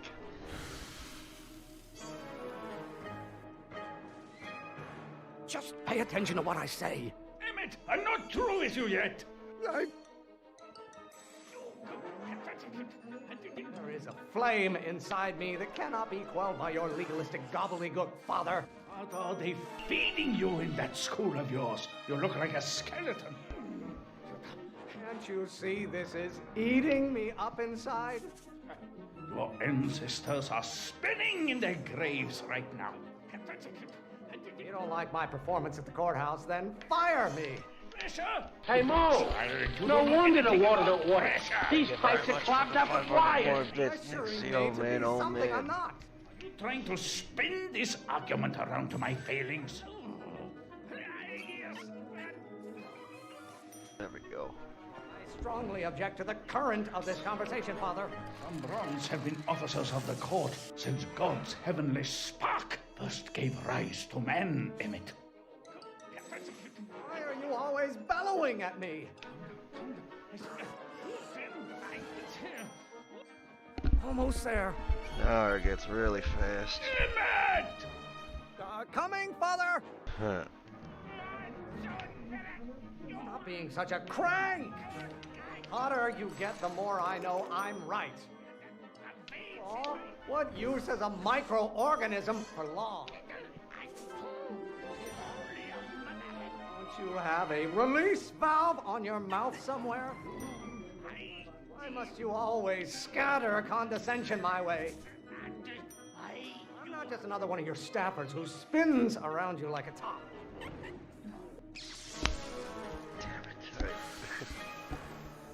That's spinning. I thought you were a scientist. Emmett!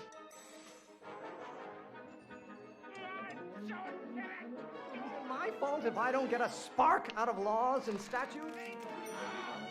This isn't food for thought, Pop. It's gruel.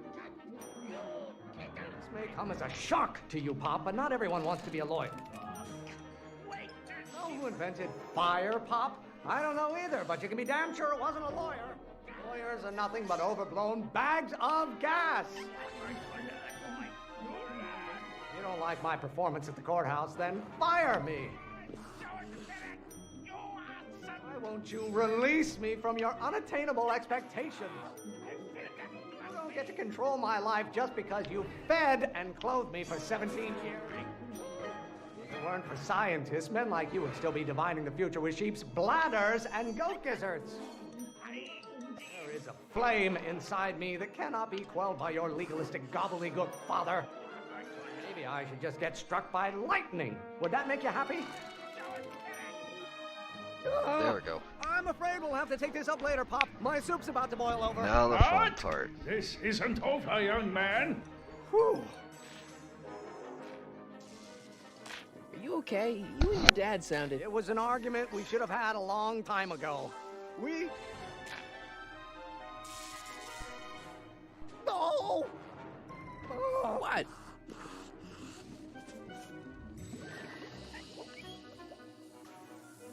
He wasn't paying attention.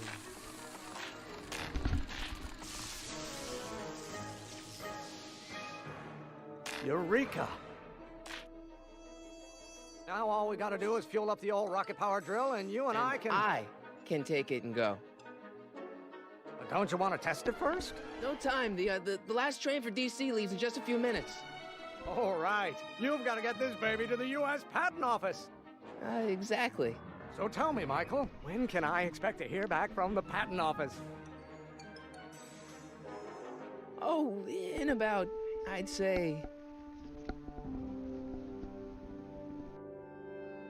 I can't. Huh? Emmett, I'm not from the patent office. I don't understand. I lied to you, but I didn't want to. It was the only way I can get you to trust me. See, there's somebody who's in big trouble. Someone very important to me, to both of us.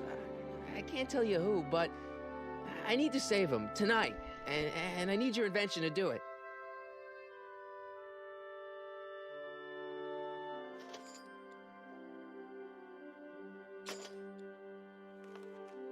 I'll get it back to you, I promise. And, Emmett, you're gonna be a great inventor.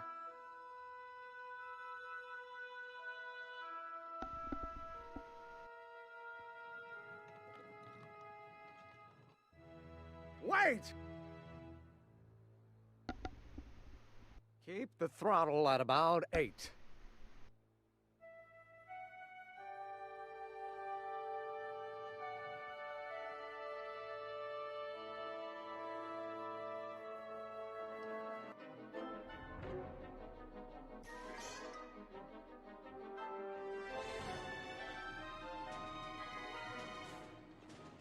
Okay, Doc, I got the drill. Now let's get you out of here. Come on, start.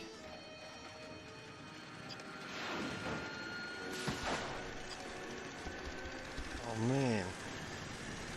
That's gonna be nice. Ah! Mr. Corleone! You're too late! Too late? But Doc's not supposed to be... Doc! They're moving him to another facility for safekeeping! Oh, I better go get a quote from the police chief.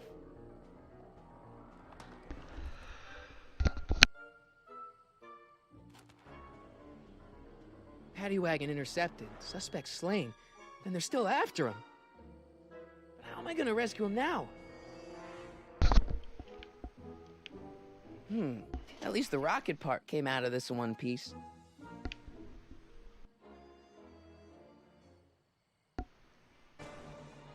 Oh, this is getting good.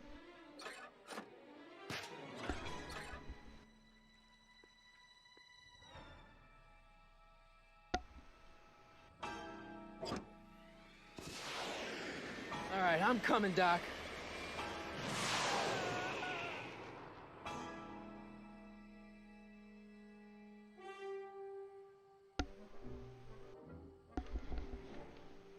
Oh boy, oh boy.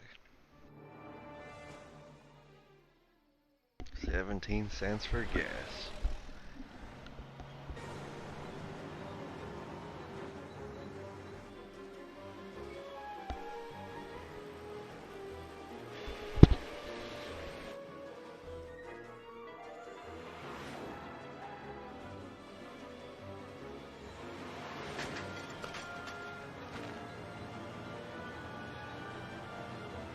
Marty! You're still in danger, Doc. I'm gonna get you out of here. What's that? I said you're still in danger. Never mind, never mind. Get me out of here, and we'll talk later.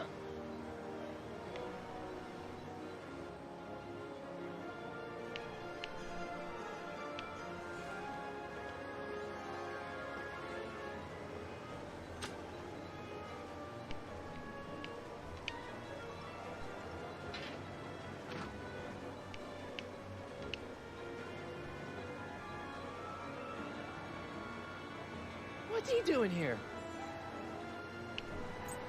Keys. The window's shut tight.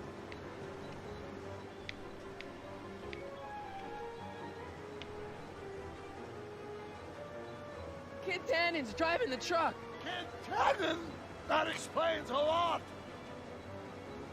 The keys are on the dashboard, but I can't reach him. You need a protraction appurtenance. What? A reach extender. Don't worry, Doc. I'll get you out. Be careful, Marty. I'll be back. I'll wait right here.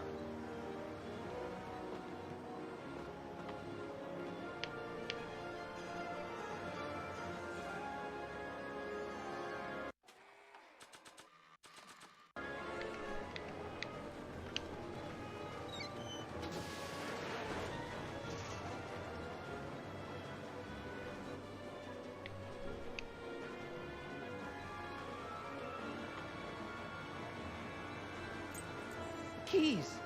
How do I get him?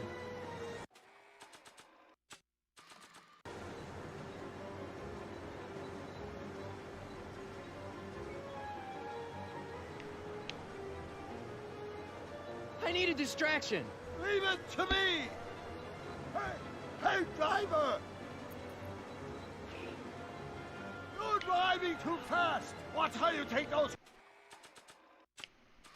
curbs. What are you trying to do? Kill me? I object to your tone of voice, and I find this seat distinctly uncomfortable. Do you have a pillow I can sit on? Hey, I'm talking to you, driver. Don't ignore me. You! Oh, this is just Thanks, Doc. I guess that's why they call you the Streak.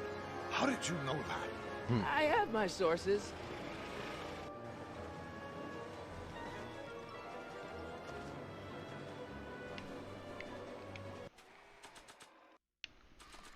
Oh yeah. Stand back, Doc. Marty! Ah!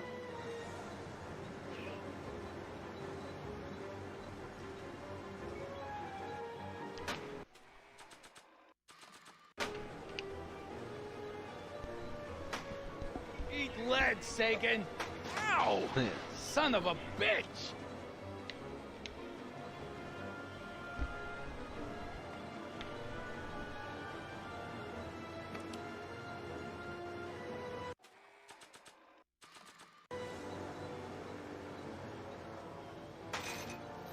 Oh! is a rescue. That's the idea.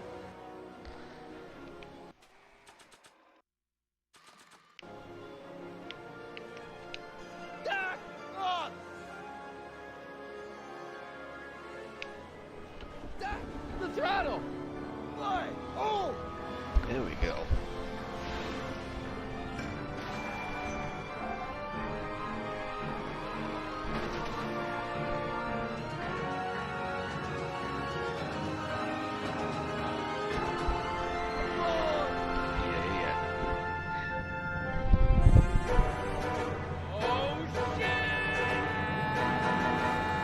Trust me, the game's rated T, so they can totally see little cuss words and shit.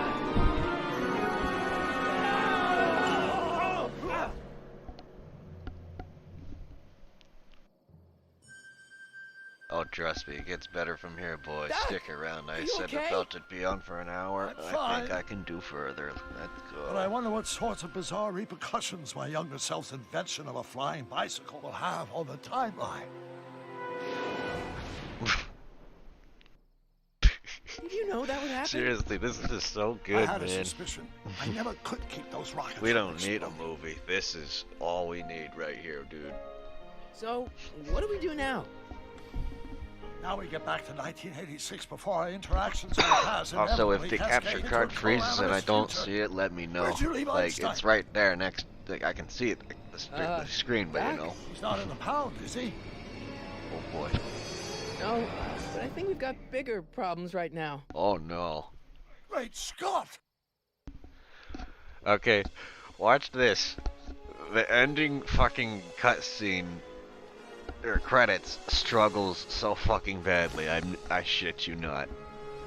Like, keep watching it. This is stupid.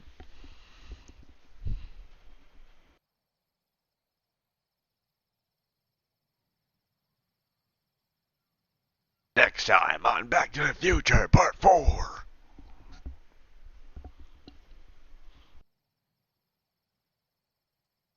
Yeah, man. Goody goody. I'm thinking of seriously picking up an Elgato sometime soon, just for HDMI. What's happening? I don't know. See, look. We'll have to be careful not to run into ourselves. Hey, fellas. Okay, they struggled just a little bit. I swear they were worse before. History says Tanner will be arrested by a rookie cop by the name of Danny Parker. I fear that nothing will save Hill Valley from descending into the fires of chaos and corruption. Nothing is over until Kid Tannen says it's over.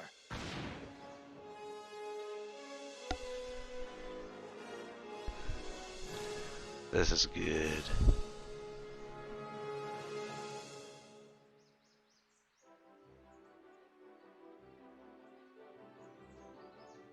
Go ahead and take a restroom break real quick, boys. I can't skip this, even if I wanted to. Then again, why would I? It's the good theme. 2015, my goodness.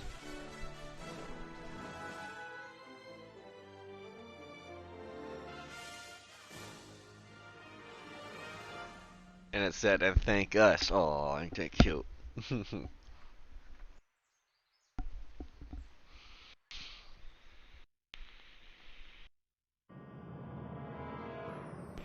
Alright, now for episode 2.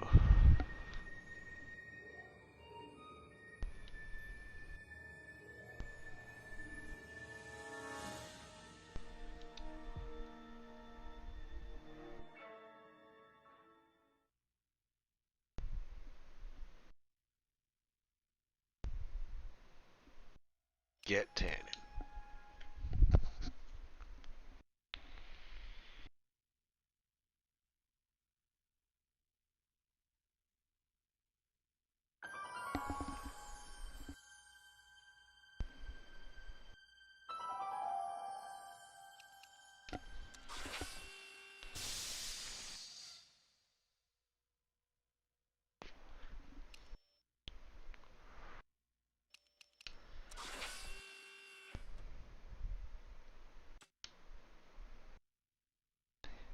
Oh boy, here we go.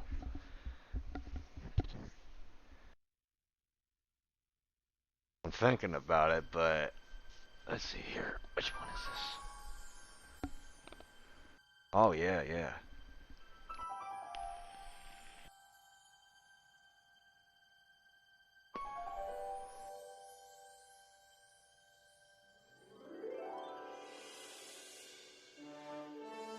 Yeah, let's see the price. $214.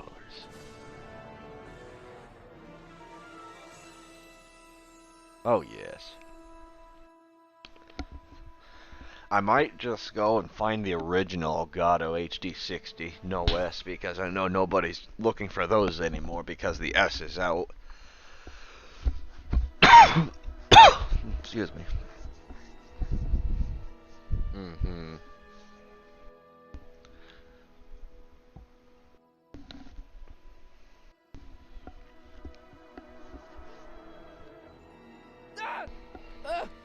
What's happening? I don't know. Unless. Once we tomorrow's get into newspaper. this, Do you still I'm have actually it? gonna pause and Yeah. take 5. I do need to use the restroom Local real quick. accountant beaten. Left for Again, dead. I cannot skip the Local cutscenes. I accountant can pause, Martha but why would I McFly was pause during a severely beaten cutscene? and That's left just for dead silly. on the steps of the Hill Valley Courthouse last night. They're gonna kill my grandpa? Tannen's goons, no doubt. Probably in retaliation for Arthur answering that subpoena you delivered. What are we gonna do? I'm not sure what we can do. According to this, your grandfather was dumped on the doorsteps of the courthouse 5 minutes ago. My dad's picture is disappearing. That's the time stream catching up with your grandfather's fatal wounds. Which means your father will never be born, and neither will you. Unless... Like, I thought they had, like, you know, the external card. I thought there was, like, just the HD60 When and did you then they last see came your out with the grandfather? S. 4 Like, o'clock I'm aware in of the the other town one, square. Let's the one give him that goes enough in time the to make his computer. deposition. Right.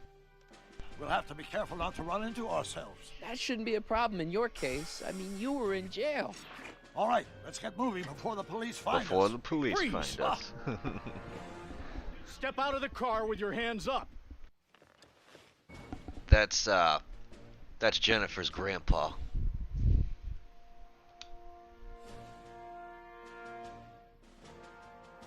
One second, I really need to use the restroom real quick. I'm gonna put the thing on Be Right Back, and everybody take 5 as well. Go right ahead. Give me a minute here.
Alrighty. Let's do it. Let's see here.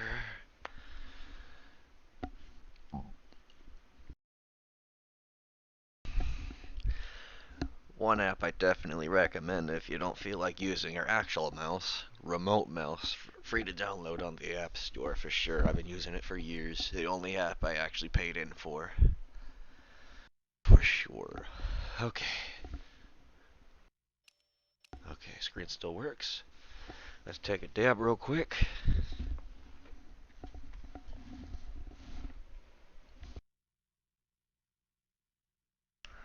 How we all doing tonight? Enjoying the quote-unquote movie?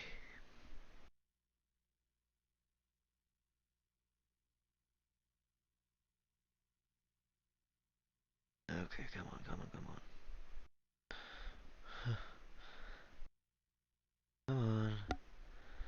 I tell you, some of this shit's so hard to get on the thing.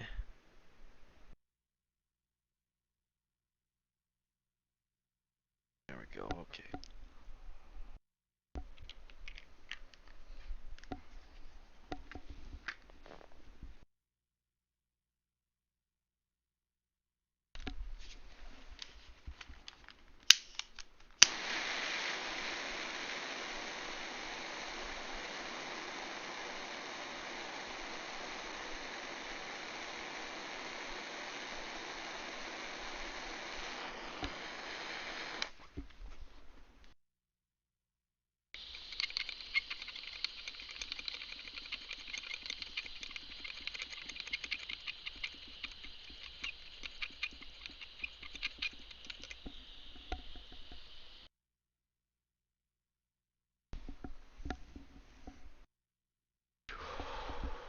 Alright.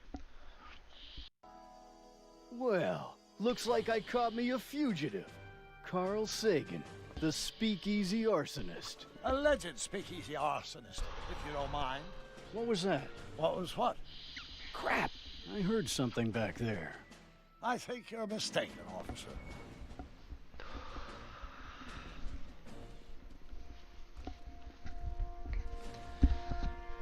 What the heck kind of buggy is that? Stay back. It's a prototype, still untested, liable to blow up at any moment. Or suddenly take off without warning. Is that so? Where are the keys?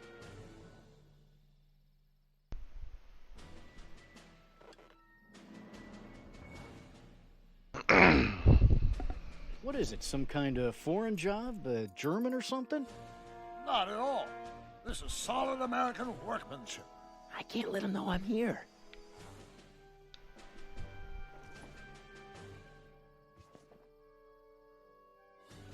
This is gonna take a minute. Looks like something out of Buck Rogers.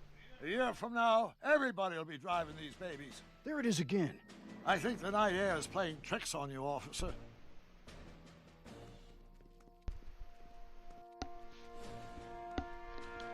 I wouldn't be surprised if there's a promotion in this. I kind of want to see the original You're getting to be a Buck valuable Rogers. commodity in Hill Valley. I'm only on That's episode very 2 gratifying to hear. of the 80s I hope you don't mind version. cooling off a few minutes till reinforcements get here.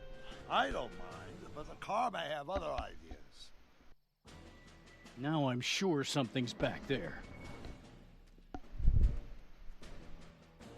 That's the same dude that voices I'd like to get a Sam closer and look Sam at and that Max, at least getaway the newer car. iterations. What's that? Off in those bushes. Huh? I didn't hear anything. I thought it was my henchman returning, but you're probably right. It was nothing. Henchman, you say? Damn it. We're literally playing Ring Around the Rosie around the car. What was that? I didn't hear anything.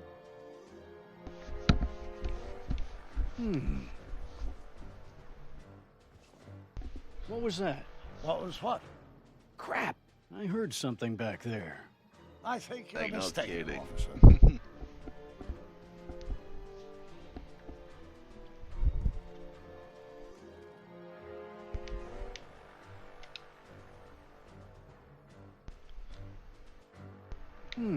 Okay.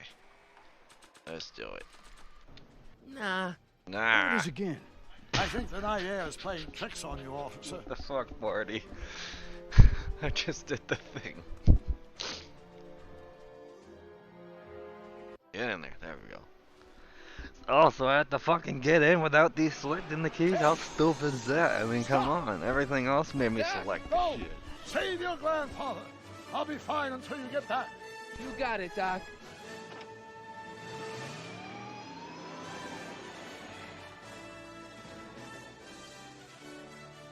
Yeah, the sound effects are awesome. What was that? Yeah, it's literally him in the whole fucking city of Hill Valley. At least, you know, within the game's universe, because they, you know, reduce expenses, only have so many people in the game itself.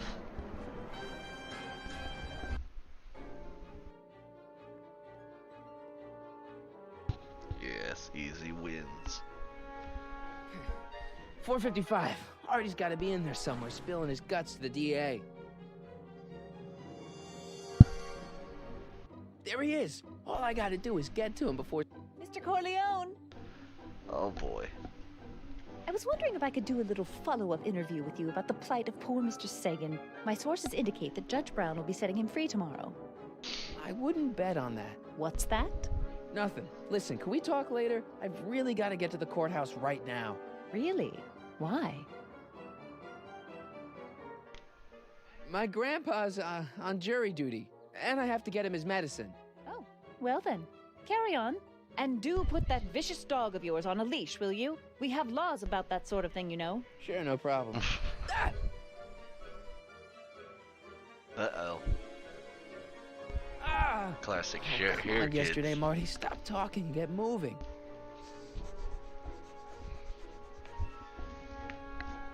Einstein? Einstein, what is it, boy?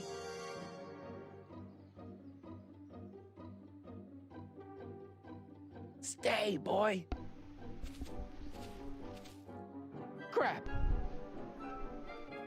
Oh boy. Einstein!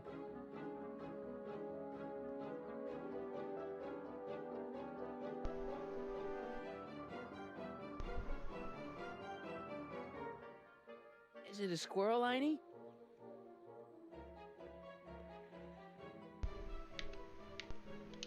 You want to play? Okay, let's play.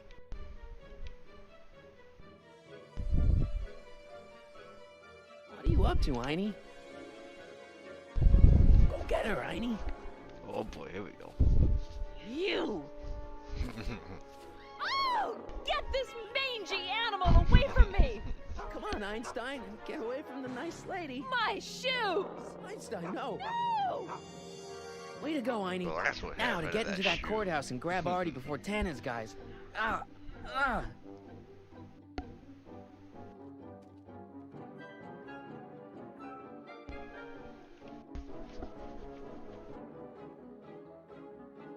Uh-oh. Hey, Oh, God. Hey. according to my calculations, the rotary engine for a full-scale rocket drill requires 1.21 kilowatts of power. 1.21 Can you check over my work to make kilowatts sure? of power. Are you all right? Yeah. Yeah. Sexy. But I need to get to Arthur. Why?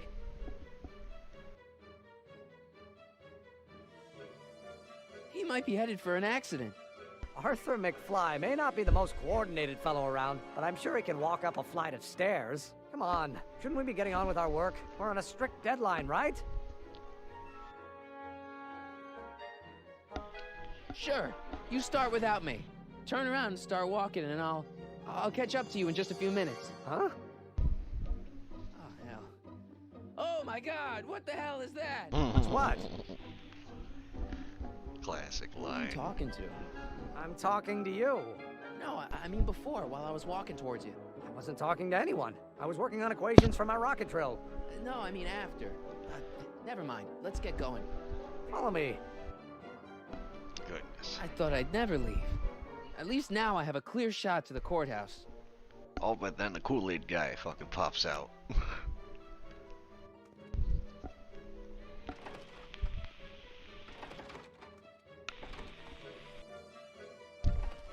gotta come with me. Look, you're in a lot of danger. What do you mean I'm in danger?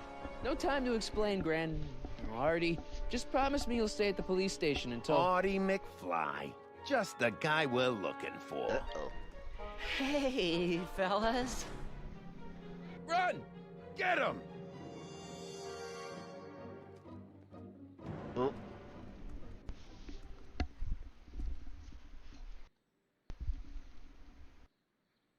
Artie? I better pick up their trail before I start fading out again.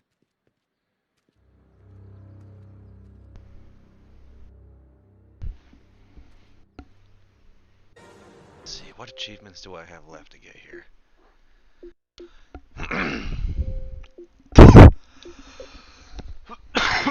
Alright, let's see here.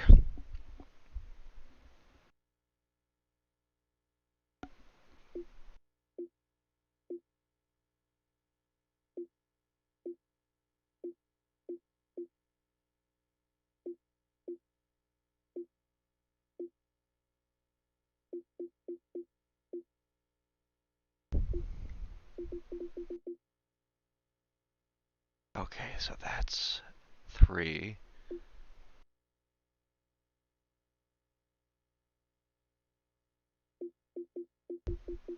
Okay, so this one we only have to find the hidden passageway. I got everything else in here. God, the camera perspective. Now it's a free camera, but God, look at this. This is ugly as fuck.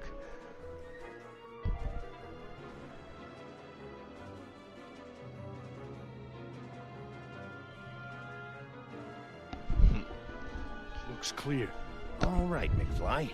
Let's go see the boss. The boss. Like, literally.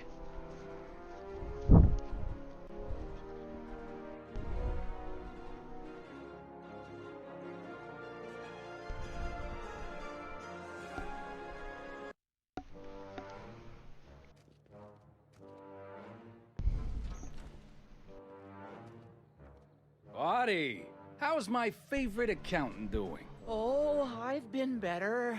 Oh, I'm so sorry to hear that, McFly. Trixie, take a powder, doll. We got business to discuss. KO, you boys play nice now. Mwah! Nice to see you again, Audie. You too, Miss Trotter. Yeah, we're all happy as clams. Now scram.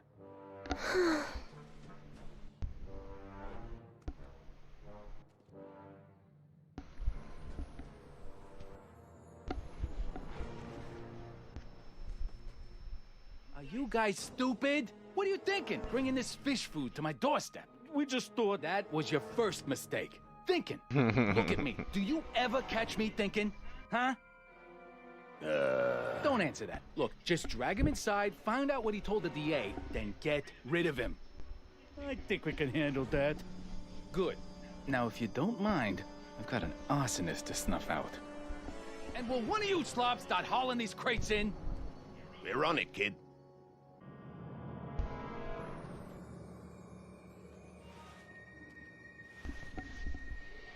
So far, so good.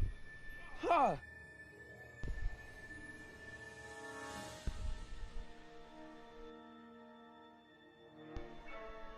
I better get in there quick.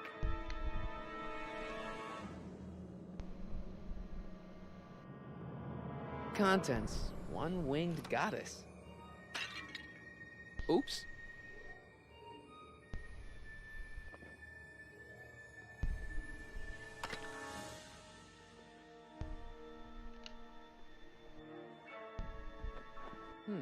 Nice fit. Here goes nothing. Get the crates, cue ball. Stir the soup, cue ball. Clean out the bloodstains, cue ball. Shit. I'm not a gangster, I'm a freaking butler. Now, which one of you guys goes in first? Jeez, for a gal with no arms, you sure is heavy.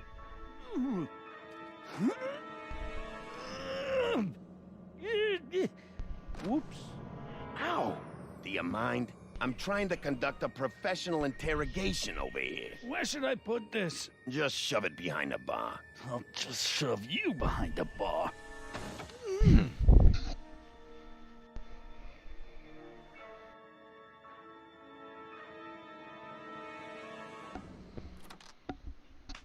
Come on, Artie. Jeez, how much chloroform did you put on that rag anyway? Why? Because I'm having a hard time bringing Sleeping Beauty here around. Let me see.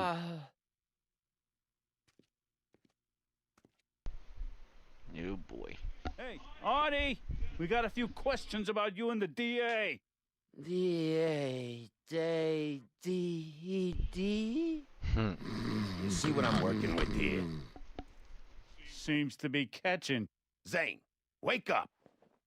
Oh, sorry, boss. The stupid cold's got me wiped out. Well, try to stay awake long enough to finish that poster, will you? We got a club to open in a few days. And turn off that sign, would you?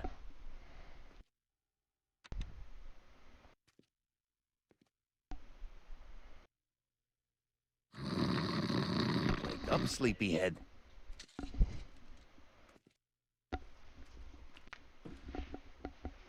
Let's see here.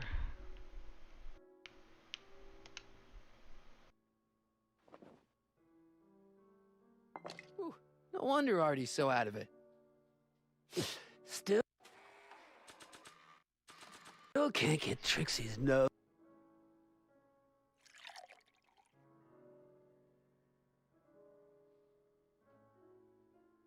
Oh, hey guys, I don't feel so. Zane, wake up, you lazy bum! Must have been the cold. Cold my eye. He's been dipping into the inventory. Inventory. As a reference. One more on down. 2 to go. Shouldn't Kid be back by now? The only thing I want to break this bottle on is one of those goons' heads. 7, 23, 30. A combination to a lock?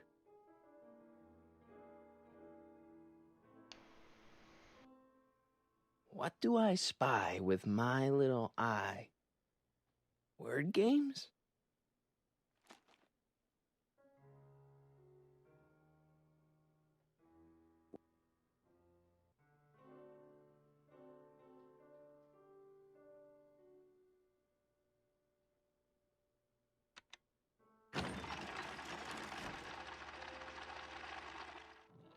Hey! Hey!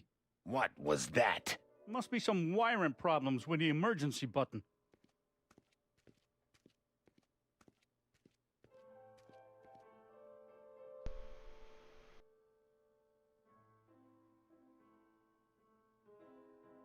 I hope the sisters are...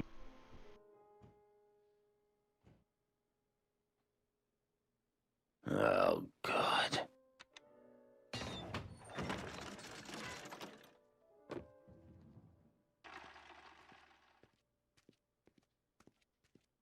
You're trying my patience, Artie.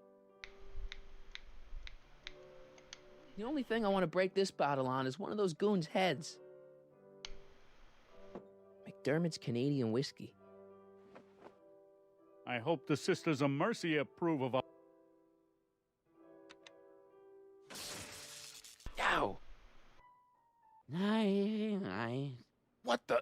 I think we blew a fuse. Well, go up to the soup kitchen and get a new one. Why me? You'd rather hang around and talk to this guy, huh? 3 days are here again. Yeah, I'll just get that This fuse. is funny as hell.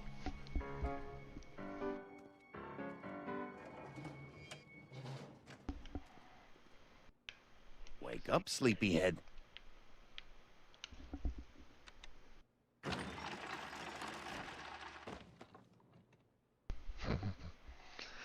His face is just like, I just had it today, bro.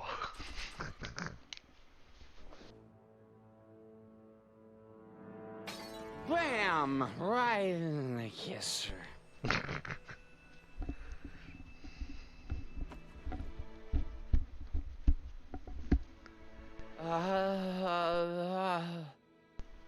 Hey, you. Wait, do I know you? Oh For my about 40 god, years. this is too good. Spinning. Hey, you. Come on, Artie. Let's get out of here before these jerks get a chance to kill you. Wait a minute. They were gonna kill me? Great. This isn't funny, guys. I don't know anyone who's down worse, there? George or him. Like, really. Like, who'd literally win in a fight, George or him?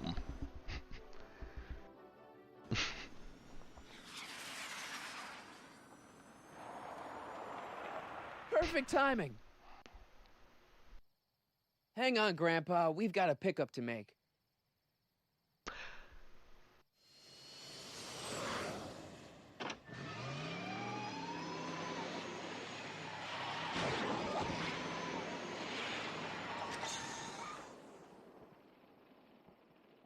Need a lift? I thought you'd never ask. Ah, what's he doing here? It's a long story. Amazes me how they son can of a- fit like 3 And people then I carried in there. Artie to the DeLorean and came back to get you. Fascinating. So we can go home now, right?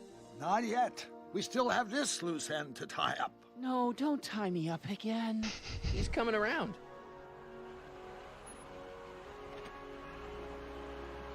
So please be careful. You won't be safe in Hill Valley as long as Kit Tannen remains at large.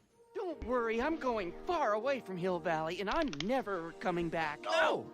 He's got to hook up with Grandma. What's her name? It's Sylvia. You know a woman named Sylvia? No. Well, she knows you. We'll know you. It's vitally important that you two meet. Oh, I get it. You want me to be part of some undercover sting operation. No, possibly. Are you G-Man? Something like that. Sure, anything for Uncle Sam. I'll stay nearby and wait for this Sylvia. But in the meantime, I'll lay low. I know, right? When can I expect to This see fucking you goof. again? That was a close call. You think he'll be okay? You're not fading out, are you? Besides, Arthur will be completely out of danger come August 25th. August 25th? That's the date Kit Tannen has finally put Oh behind shit, there is bars. one achievement I gotta get. How's that Hold on. picture of you? Now I remember. No. We're not going there. Oh fuck. Let's see here.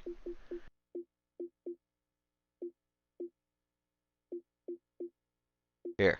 No. Wait. Yes. Within 6 jumps. That's the one I gotta get.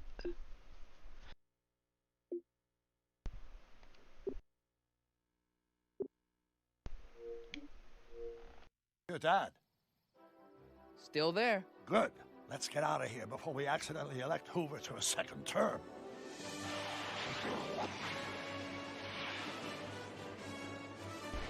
I honestly kind of want to rip this just to see when the files were last updated.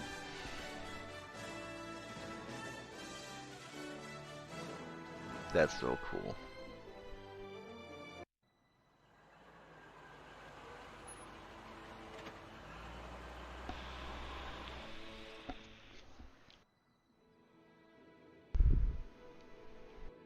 Well, everything looks okay. Are you sure? See, McFly residence. So, want to come in? Maybe hang out a while? I want my dad to see for himself that you're still around. I'd love to, Marty, but... You've got to go. I understand, Doc. You've got a life to lead, kids to raise and all that. No, I've got to go to the bank and stop that estate sale you told me about. Oh. You go find your pop. I'll be back within the hour. See you soon, Doc. I wonder what those textures are reflecting. All right. Like on the lights on the DeLorean. Hey, anyone home? There's something wrong with my key. Please, not now. Tomorrow. Give me another day. It's Marty, Dad. Open up. Marty? No, that's impossible. Marty was run out of town. I've got a bad feeling about this. That's what they all say. What are you talking about? What's the matter, Dad? Are you in trouble or something? This is a trick. Go away Leave us alone! Haven't we suffered enough? Mom. Get Jennifer on the phone. She'll recognize my voice. Jennifer? Jennifer who? Jennifer Parker, my girlfriend. I don't know who you're talking about. How can I convince you? Tell me something only Marty would know.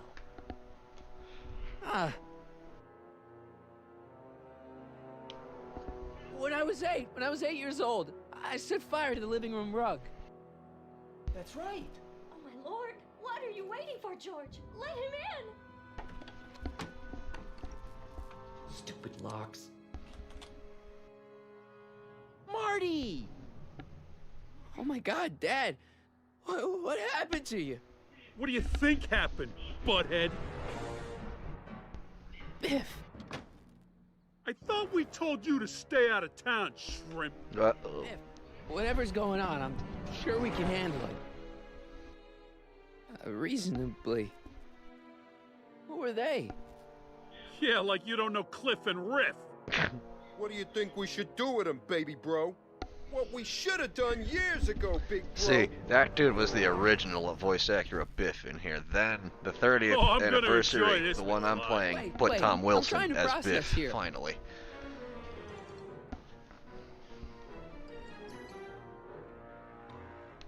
Where do these other tannins come from? From a mommy tannin and a daddy tannin. It's called the birds and the bugs, butthead.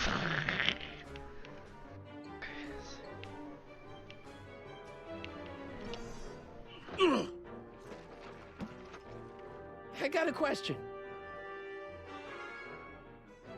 When did I get run out of town?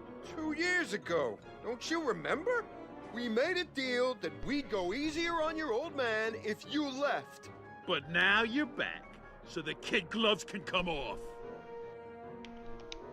Ooh. Hey! And another thing. What are you guys doing here anyway? It's that time of the month. Time for Georgie to pay up. Well, we usually take the payment in cash. But this month, we can take it out of your hide. Oh. Tell me. What about my mom? I mean, how did she end up with my dad? Beats us. Guess she has a thing for losers. She could have had any one of us, but she went for old Gimpy McFly. Ah. Here's what I still don't understand. How long have you been coming down on my dad like this? Ever since that school dance, when Georgie laid Biff out in the parking lot. Shut up, it's not funny. Someone messes with the Tannen family, the Tannen family never lets him forget about it. Biff! So now the Tannins are some kind of minor league mafia? Hey, watch who you're calling minor league. The Tannen gang's the 5th most dangerous crime family in California. We got connections all over the place. No way. You don't believe me? Biff, no! God. Bang! Check it out. It's your family from mine. In gratitude for your continued service, J.J. Valenti. That's Don Valenti, godfather of the Sacramento mob. The 3rd most dangerous crime family in California. Got the achievement.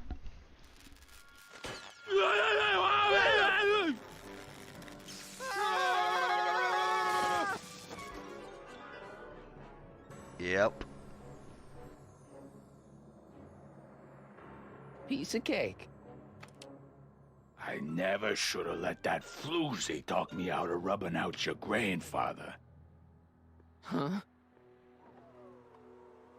Oh, heck indeed. Kid? No one in Hill Valley messes with the Tannen family.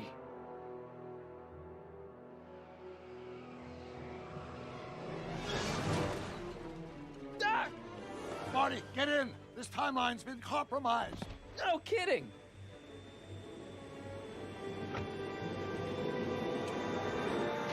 That should have unlocked the achievement. Somehow, something we did in 1931 allowed Kid Tannen to escape his date with justice. As a consequence, the Tannens have been unchecked in Hill Valley for over 50 years. Ah, jeez, they robbed the arcade? We've got to go back to the day Kid Tannen Not was the supposed to be arcade, arrested. anything but Figure out that. what went wrong and fix it. Otherwise, you could be forever stuck in a town owned by the Tannens. Not an option, Doc. Punch it.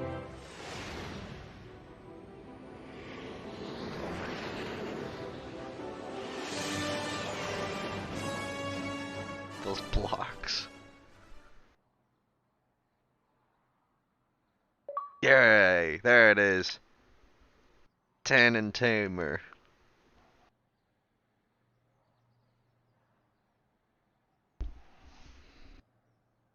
Now all I have to do is find the secret passage.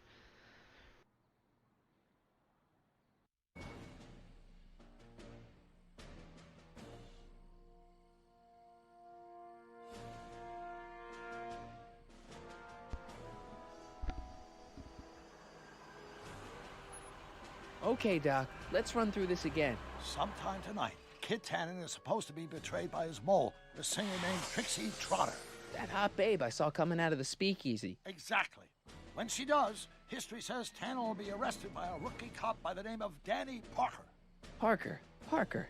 Hey, do you think he's related to Jennifer Parker, my girlfriend? Could be. Heavy. In any event, somehow we've changed history so that neither of these events happens, condemning your family to generations of abuse at the hands of the Tannen crime family. You need to go back into Tannen's speakeasy, find out what's gone wrong, and get Kid Tannen arrested. No problem, Doc. Let me just put on my hat and I'm good to go. Oh, God. Is the mustache really necessary? It's essential. You can't let Kid know that you're the same troublemaker that foiled I his could attempt to not kill see me. Michael You J. sure you Fox can't come in wearing with that, me? like, It's really. far too dangerous. You may be easy to disguise with your nondescript features, but ever since my daring escape from the police and the mob, my distinctive face has been plastered over every paper from here to Reno. Nondescript. I'll find a safe place to hunker down. That flop house ought to fit the bill. You can find me there if you need me.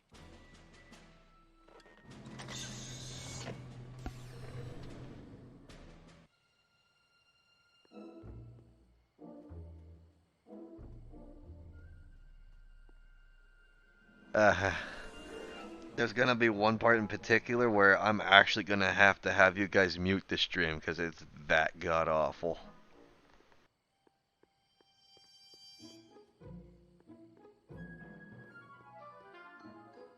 Huh, looks like Emmett's been busy.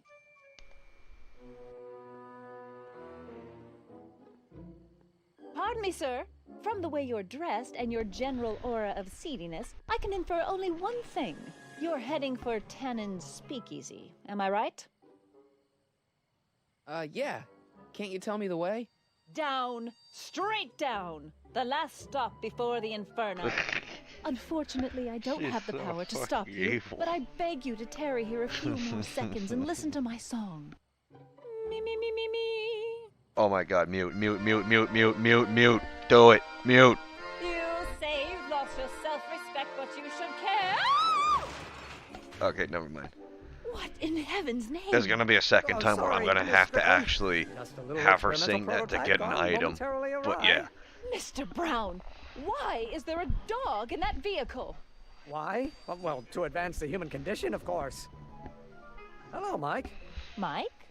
Mr. Corleone, what are you doing in that getup? I'm going undercover. How exciting! You'll have to give me an exclusive sometime. Right now, I've got some souls to save. And you'll have to get an eyeful of my newest experiment. You're not angry about the rocket drill? Water over the bridge. I've moved on to bigger and better things. Come by the gazebo when you get a chance. I'll be setting up. You won't believe what Einie and I have been up to. Famous last words. All right. Now where's that speakeasy? First, gotta set things up here. Mike, you're just in time. So, thanks for watching Einstein while I've been away. It's been a pleasure. He's proven to be a surprisingly willing test subject. It's almost as if he's been working with me for years. Yeah, don't say. More like decades. What's the story with the little car and all this equipment? Einstein and I are conducting a few experiments with this 1/4 scale model to work out a few hitches in my planned demonstration at the Hill Valley Expo in a couple of months. A radio-controlled car? No. Well, yes, but there'll be so much more than that. It will amaze the world. How have you been, Emmett? I know I haven't seen you in a couple of months. I'm great, and I owe it all to you. Really? Yes. That argument I had with my father during our jet drill experiment gave me the incentive to finally quit that dreary court job. I've committed myself full-time to a life of science. Aha! Got it! Got what? I'll show you. Ready to go, Einstein? No seatbelts because there was no such thing back then. Watch this. Oh, indeed. When this baby hits 23 miles per hour, you're gonna see some serious cow flop. Cow flop.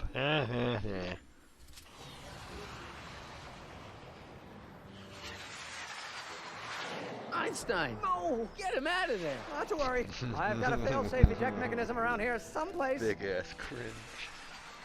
See? Nothing to worry about. Nothing.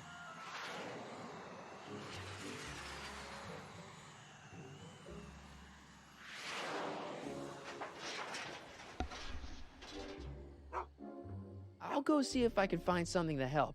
Or someone.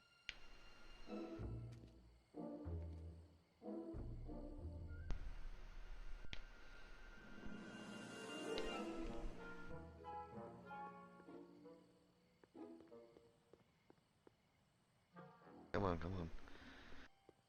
I'm gonna save it just in case it decides to bug out.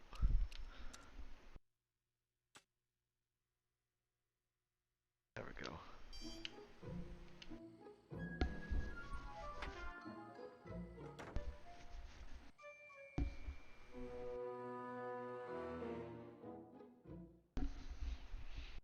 Hey, Doc. How's the room? It's a little cleaner than I would have imagined for a Depression-era flop house. How are your investigations going? Why didn't you tell me I'd run into your younger self tonight? Because I don't remember being out here tonight. Clearly, your interactions with my younger self 2 months ago have slightly altered my personal timeline. I never have the nerve to perform public experiments like he's doing. No matter. Those experiments will be forgotten once I've seen Frankenstein. Frankenstein? Yes. Right now, my younger self is fiddling around out there with rocket propulsion systems for his demonstration at the expo. The thing that'll kick off your scientific career. Exactly. Now, the rockets are a horrible idea, and I'll soon realize that they'll never work. But eventually, I'll wander into that movie theater and see Frankenstein and clear my mind. I've kept the ticket stub from that movie in my wallet ever since. See? Why? Because it's during this movie that I'll have the inspiration for my breakthrough at the expo. It doesn't have anything to do with reanimating the dead, does it? Not the way you're thinking, no. Not the way that you're famous thinking. scene when Colin Clive turned the wheel that raised that shrouded figure into the tower, and that bolt of lightning struck. Well, let's just say more than one brain was reanimated that night. Where'd you park the DeLorean? I hid it in the DeSoto lot. Nobody's buying cars these days, so it should be safe in there. Emmett's not having much luck getting Einstein off the courthouse. I'm not surprised. Einstein's a smart dog, but heights give him the willies. What can we do? I've got it. What? Just get my younger self distracted, and I'll handle the rest. Just keep your head low, Doc. I'll be back soon. I'll keep an eye out for your grandfather. Getting good. I got the energy now, boys. I feel like I should make coffee, but you know, that's so much work.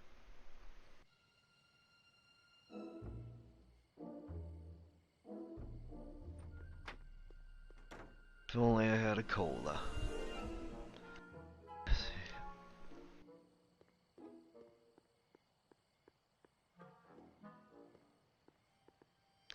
Got this camera, this fucking garbage, dude.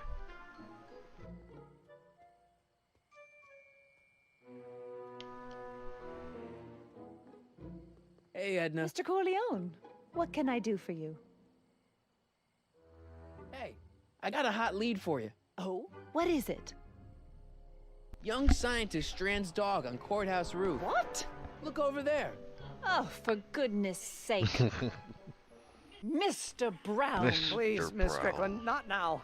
Can't you see I've got a rather delicate situation on my hands at the moment? My trial run... Trial run? Public hazard, I call it. And I'm sure my editor will agree.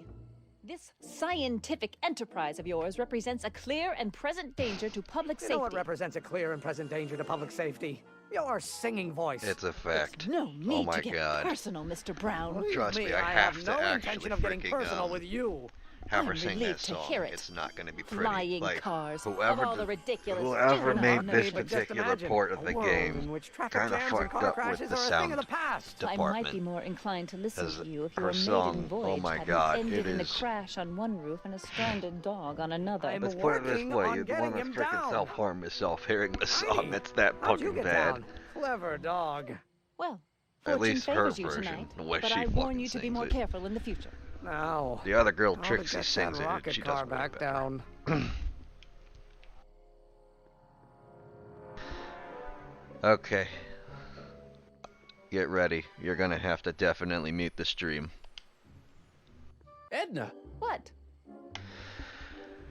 Here we go. Mute stream now. What was that song you were singing earlier? Do you like it? I wrote it myself. It really gets the toes tapping at the Stay Sober Society meetings. Although I suppose that could be the Shakes. Would you like to hear it again?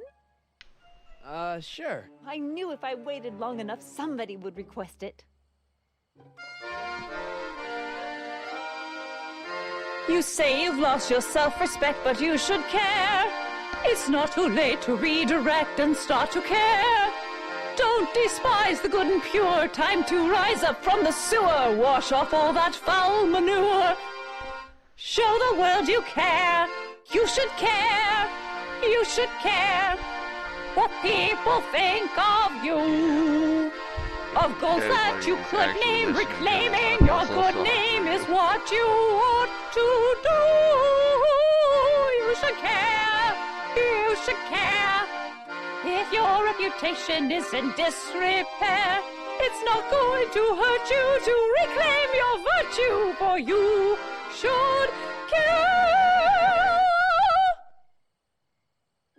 Catchy. You really think so? Yeah, it's got a good hook to it. One needs a good hook if one is fishing for souls. See ya.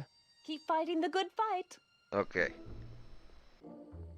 Yeah.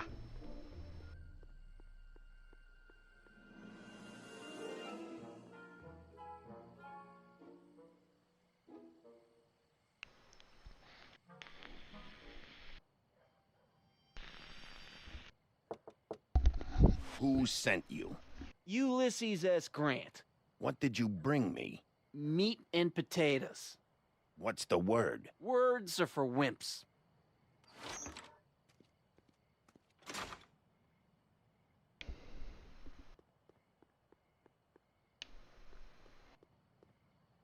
Who told you to come here?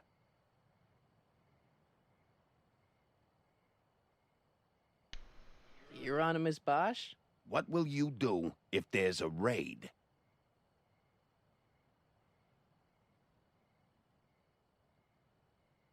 Radio for help? Where do you hang your hat?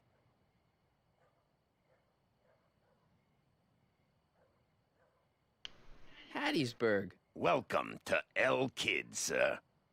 I could never get that at first. Like, it took me a good while to figure it out, but that's an old system of words. Anybody that's familiar with that.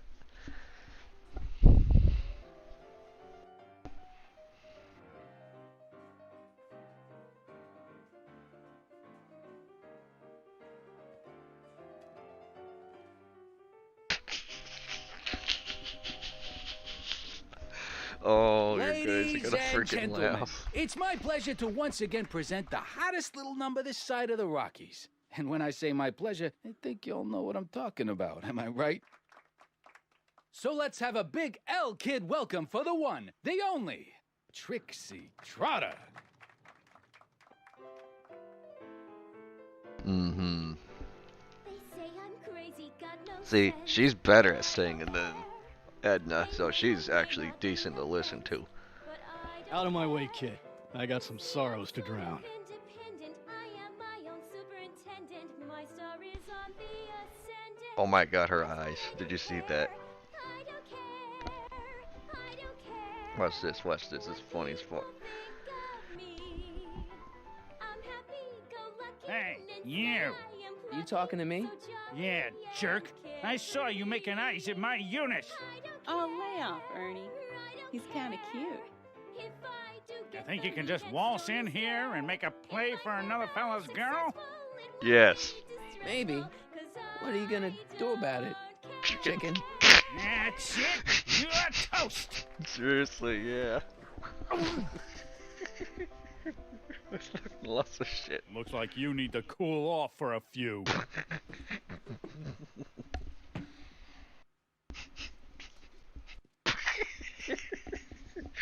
Do you see why I love this game? This is so fucking good. I need a beer. That was so fucking funny. Hold on.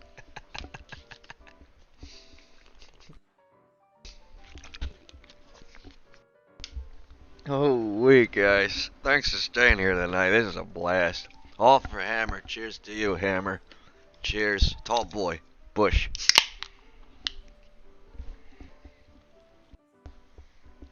Okay, let's fucking go bust a cop. Actually, wait a minute.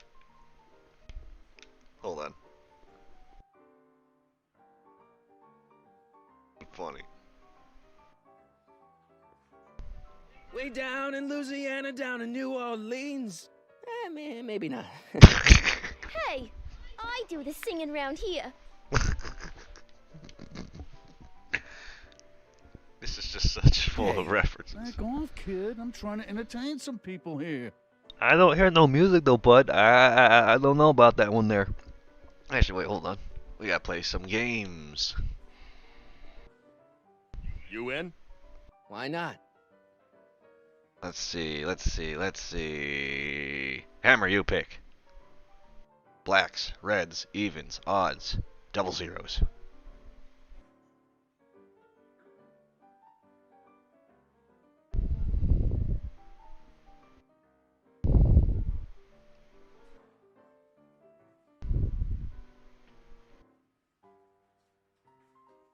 Test. Evens. Even's my lucky number.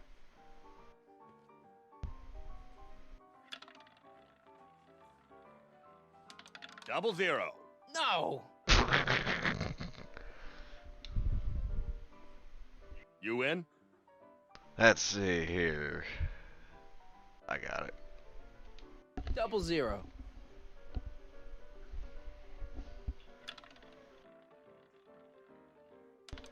Seven. Reference.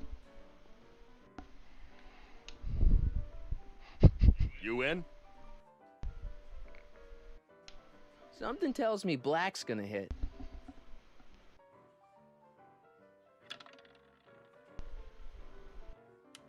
$23. One moment.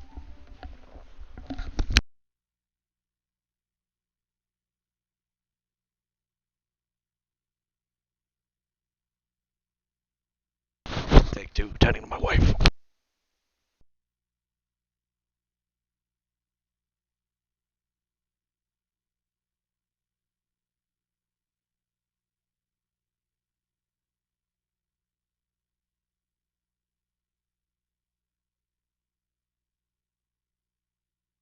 Yep, take two here, people. I need to get my wife to the restroom real quick and her medicine.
Damn it, it's all done, folks.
She's just taking a minute. Hold on.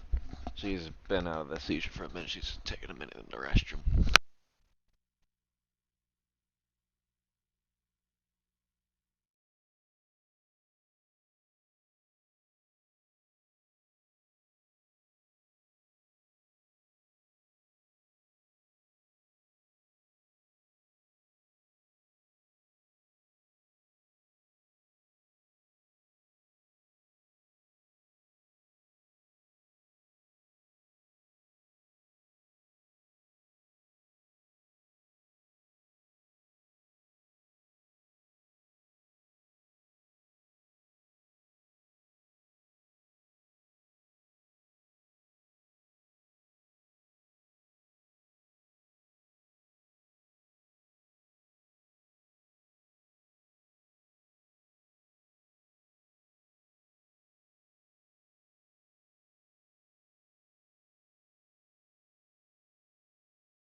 Okay, giving my wife her medicine here.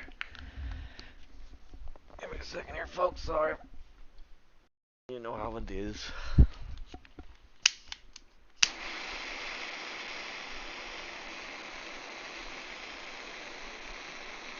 Yes, it does.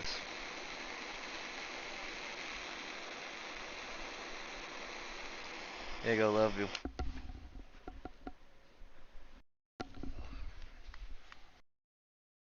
Let's see here. Alright, let's get down to brass tacks. Oh, I gotta undo the thing. I'm sorry.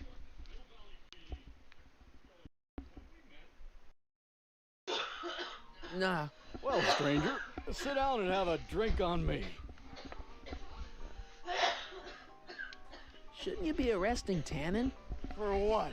Well, for running a speakeasy, for one thing. Well, I like this speaking. So there. Besides, if I arrested him, I'd have to arrest you and me and everyone Yeah, else that's to in here. arrest himself. That's just way too much work for one little cop like me.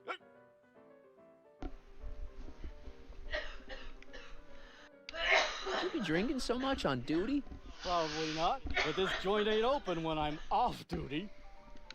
I hear you've been having troubles. Troubles? Buddy, nobody knows the troubles I've seen. Want to talk about them? Do I? Do I? Yeah, I do. Listen, it all started when this car... Come here, honey. Give me it. Every evening, ain't we got fun? Not much money, oh, but honey, ain't we got fun? Whoopee! Yeah, now about those troubles. I don't want to wallow in misery. I came here to get happy. Hallelujah! Oh, God. See you later, Danny. I'll be here. I'm supposed to get this guy to arrest Kid Tannen tonight?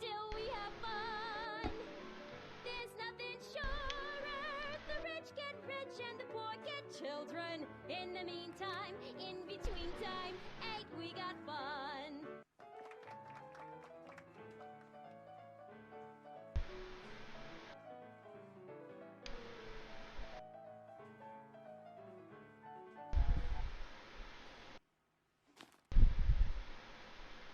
Come to me, my melancholy baby. Cuddle up and don't be blue. All your fears are foolish fancy, maybe. Danny. You know, dear, that I'm in love with you. So about those troubles. It all started on June 14th. I was chasing down one of Tannen's boys when this car, straight out of Buck Rogers, popped up out of nowhere and ran my car off the road. No. Then later, I lost track of a witness. The poor schlub hasn't been heard from since. That wasn't your fault. And then, to top it off, I somehow managed to lose custody of an 80-year-old arsonist. And not one, but two of those godforsaken space cars showed up and whisked him away. That's unbelievable. That's what the chief said. Demoted me on the spot. My family sent me to a psychiatrist because they thought I was seeing things. And worst of all, my gal Betty left me because she thinks I'm a bad provider and a head case. Betty, as in Jennifer's grandma Betty? What? Listen, Danny, it's really important that you get back together with Betty. Ah, that ship sailed. But the heck with her. I got a little secret that'll set me up with women twice as classy as Betty will ever be.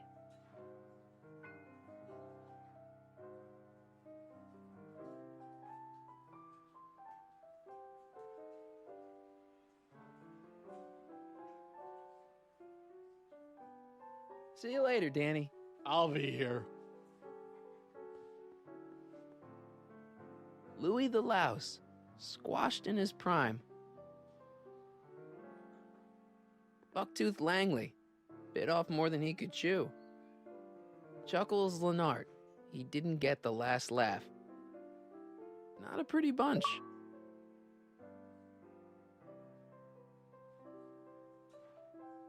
Hey, bartender. What'll it be? I'll have a drink. What's your poison? Peps, on second thought, forget it. Suit yourself. So about this, portrait gallery of yours. What about it? What's it all about? Who are those guys? The caricatures hanging along the wall of honor commemorate those who are no longer with us on account of having ticked off one Irving Kid Tannen. They're the guys the kids killed? Well, of course not. They're just a bunch of guys that Kid didn't particularly like, and that at a later date turned up dead. It's what do you call it? A circumstantial coincidence. Yeah. What are you drawing? Another celebrity caricature. You drew those? Prohibition ain't gonna last forever, Bub. I gotta have a skill I can fall back on when all this goes away. think you could do a caricature of me? Sure. Presto! That really doesn't look like me. I didn't have much to work with. Got any tips for getting Parker in the right frame of mind? Well, I ain't no Carl Jung, but I've noticed that when he's boozing it up like he is tonight, Danny Boy's particularly receptive to the lyrical stylings of Miss Trotter. Huh? Yeah, some guys are inspired by great works of art. Others get their ideas from lounge singers. Go figure. So is your cold all better? My cold? Yeah, when I saw you a few hours ago, you were sneezing like crazy. Mister, I ain't had a cold in over 2 months. Oh yeah, right. Sorry. Wrong guy. That's funny. Okay. Thanks for the talk. Next time, order a drink. This ain't no library, you know. Hey, nice suit. Where'd you get it? Costume shop at the mall. I had it custom made. Yeah? Quality material. Who are you? Where you from? The name's, Michael Corleone. I'm one of you guys. Don't you recognize me? No. Come on. What's the dope? Spill it, or I'll... Go easy, kid. From the cut of the suit, I'm thinking he might be with the Valenti gang. Is that so? Yes? Prove it. You ain't leaving till you show me some bona fides. Oh, this is funny. I've got a little something here that might convince you. Don't even blink. It's not a real gun. It's not a real gun, I swear. It's a gift from Don Valenti. See? To your family from mine, in gratitude for your continued service, J.J. Valenti. Looks like little Mikey Corleone here really is with the Sacramento boys. You got stones, Pee-wee. I like that. Have yourself a drink on the house. Matches, put down your gun. You look like a moron.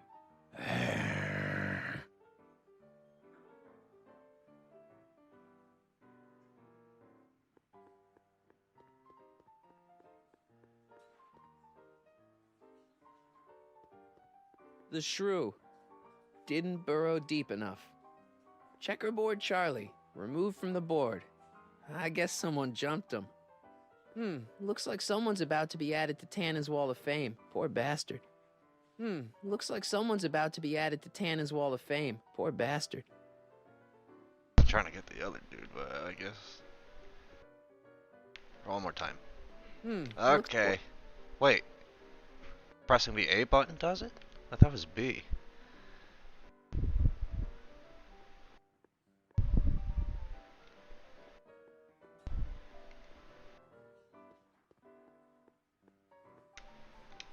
Let's see here.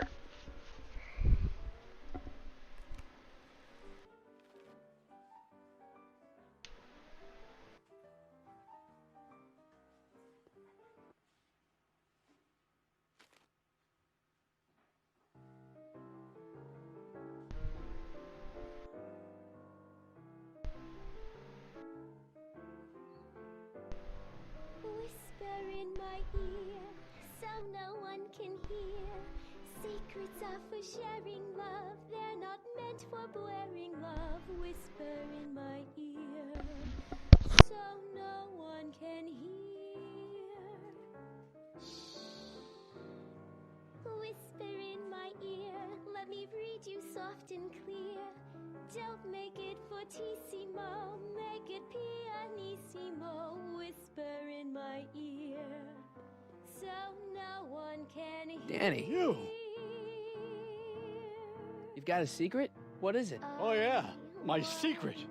Well, you're my pal, so I can tell you, but don't let it get out. I've been working for Tannen for over a month now. What? It's true. All I gotta do is look the other way while evidence is getting destroyed or a truck full of gin is coming across the county line, and Tannen makes sure an extra bunch of bills makes their way into my pay envelope. Great deal, huh?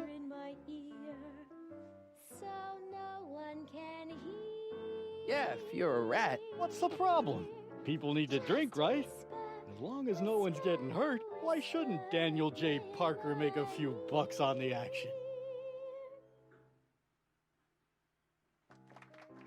What about Artie McFly? Hasn't he been missing for 2 months? That's true, and all signs point to a tanning job. Oh, God. I've made a horrible mistake. I thought if I could get my hands on some money, that Betty'd take me back. But when she finds out what I'd done, she'll never even talk to me again. What have I done?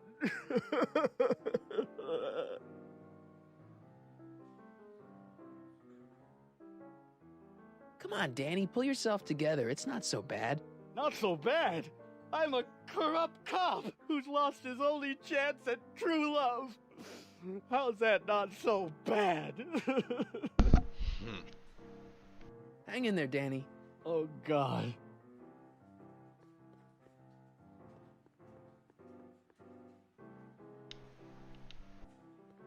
Hey. Take a hike, Squirt.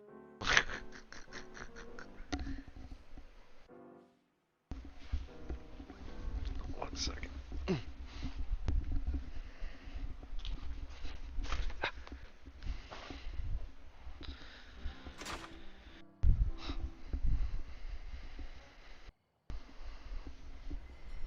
Hey, Artie. He's back. There you go. The cuteness they have you.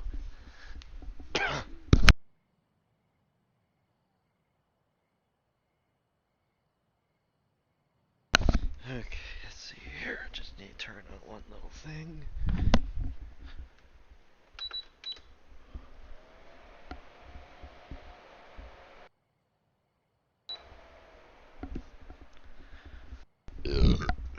Oh, baby. Okay.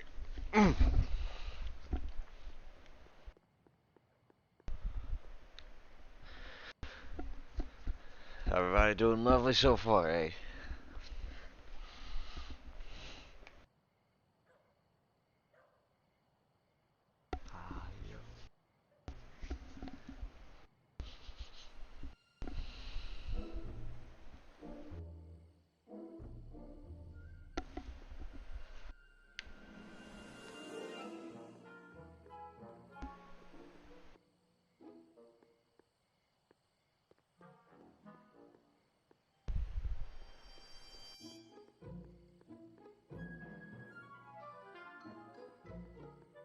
Wait, I'm right here.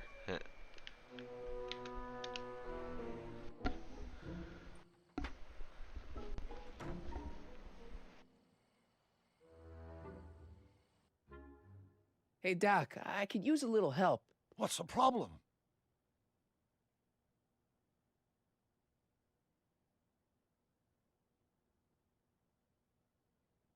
Doc, Parker's in worse shape than we thought. We've screwed up his life so bad he's been dumped by Jennifer's future grandmother. Ah! I know. Marty, it's more important than ever that you get Officer Parker back on his destined path. If Jennifer never exists, then I'll never take you to 2015 to save your kids. Then old Biff will never... Paradox City. Got it.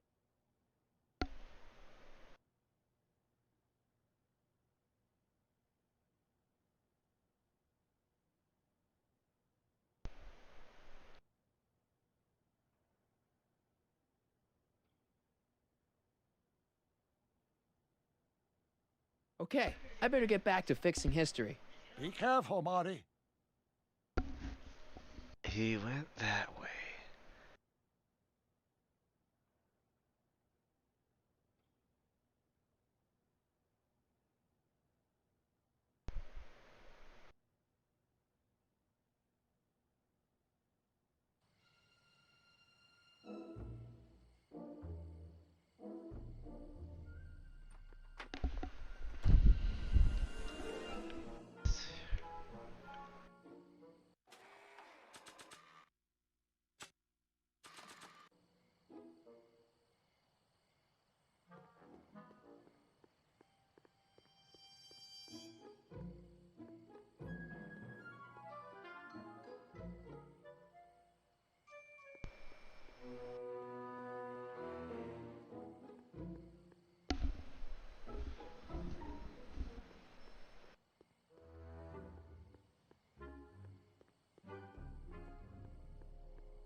Could Arthur be in there?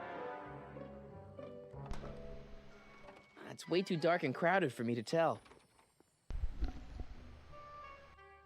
Hold on, folks.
Hey, Doc, I could use a little help. What's the problem?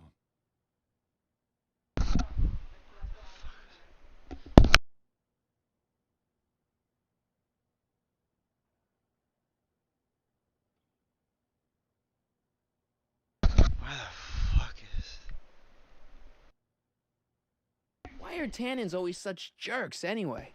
It's hard to say. Rogue Neanderthal genes in their DNA, perhaps. Where is Arthur? Okay, I better get back to fixing history. Be careful, Marty.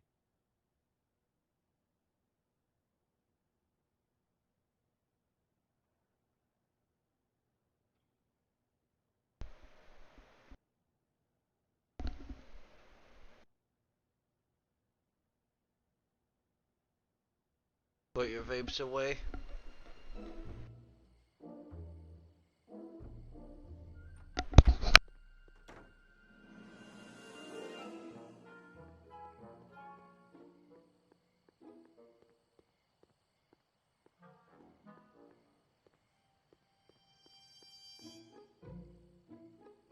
What's all this? These are my pamphlets, laying out in scientific detail the horrors visited upon those who succumb to the temptations of alcohol. Lost Fortnight. I am particularly fond of that one. It tells the true life tale of Johnny, who woke up in a pile of his own sick, completely unable to remember the previous 2 weeks of his life. Heavy. Actually, the pamphlets are quite light, see?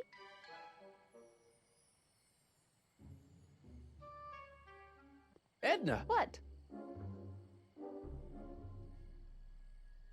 Do you think I could have a copy of your You Should Care lyrics? I've, got a club of my own that could really use some inspiring. Sure. Let me just get a page out of the hymnal. There you are. Hey, thanks.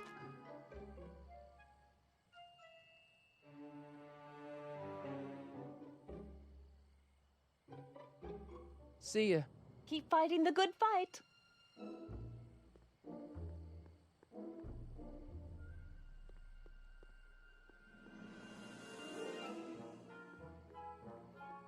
Emmett. No time for chit-chat. I've got a rocket car to recover. Emmett!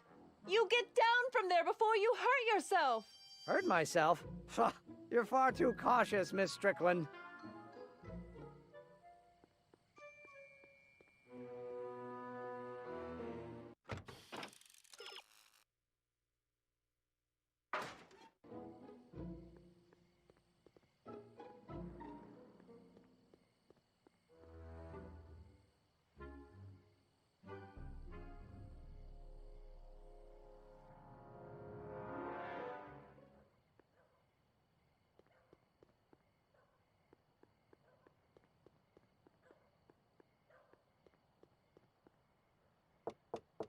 Welcome back, sir.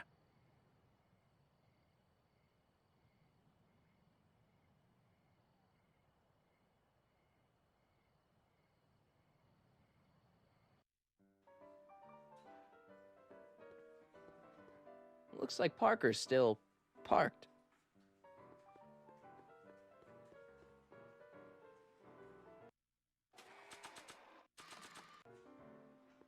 I really should give these lyrics to someone who could do them justice.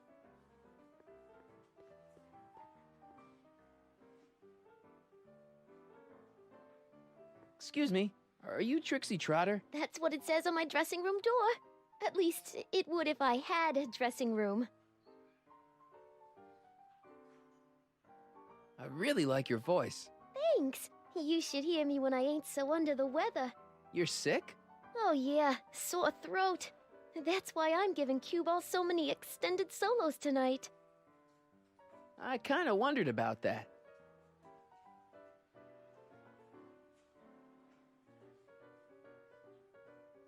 What's a nice gal like you doing with a guy like Tannen?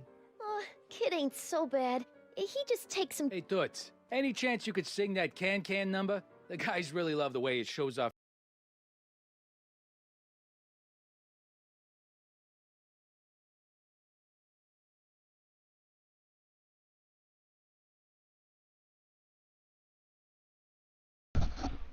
How's it going?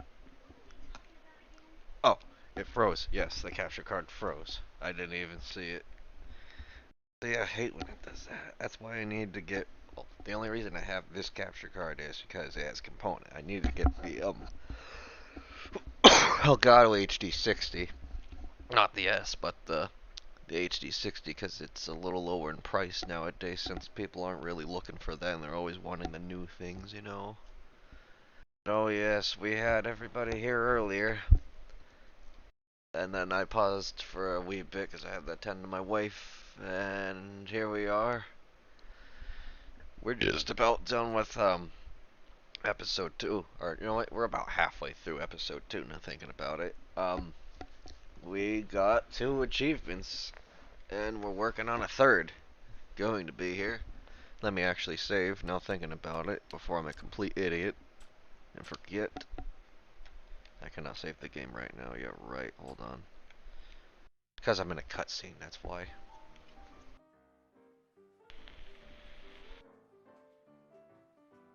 You were telling me what a great guy Kid is. Yeah, I guess he is a pretty crummy boyfriend. But until my good stuff, insurance good policy stuff. checks out, I guess I'm stuck with him. Insurance? Yeah. Look, I may not be the brightest bulb in the marquee, but even I know you don't break up with a creep like Kid without something to keep him from going all crazy on you.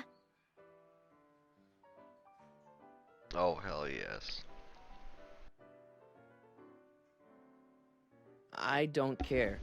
What are those? Are they lyrics for one of your songs? I haven't memorized them yet.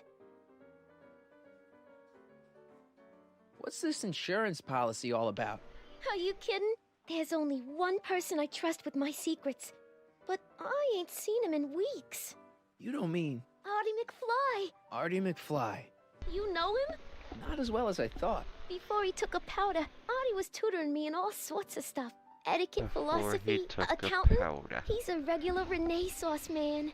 He even had one of those smart Man, guy was I professor's tired pipes, earlier. I was seriously borrow this? debating on canceling Sure. the stream, but I went through with I've it. been secretly working And so on far, my we get managed out to of get kid card for $100 weeks from now. Delginator But to Artie's the only Hammer. one I trust to check my work. Oh, trust You me, can't I be too am. careful when you're dealing with Very a much maniac so. like Kid, you know. I happen to see Arthur McFly. Tonight? Uh-huh. How is he? Where's he staying? I didn't manage to find out. If you see him again, tell him I'm looking for him, okay? I could really use his advice in regards to my you-know-what.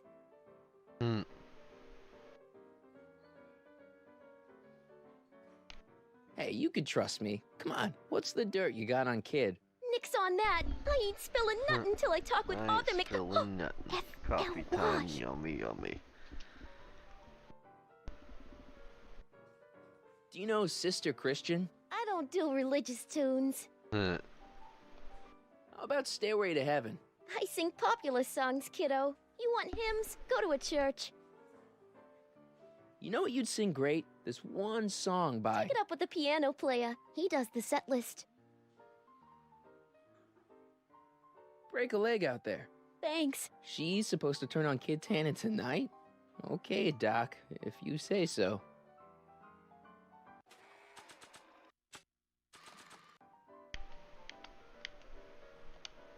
Hey, Trixie, look over there! Why? Didn't you see it? No. Ah, never mind.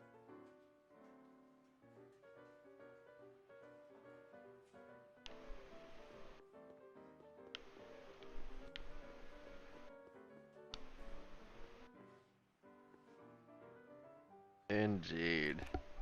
That gets you so much in this.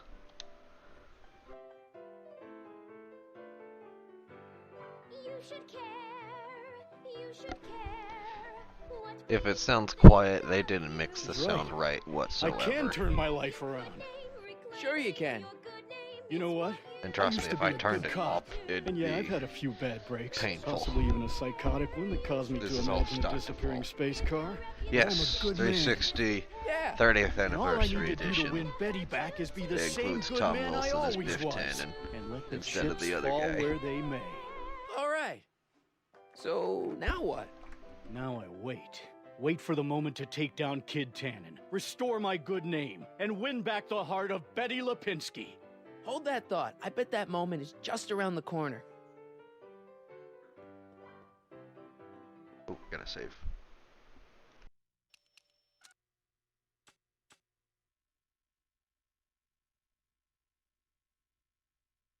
Come on. Clunky menu system, that's for sure.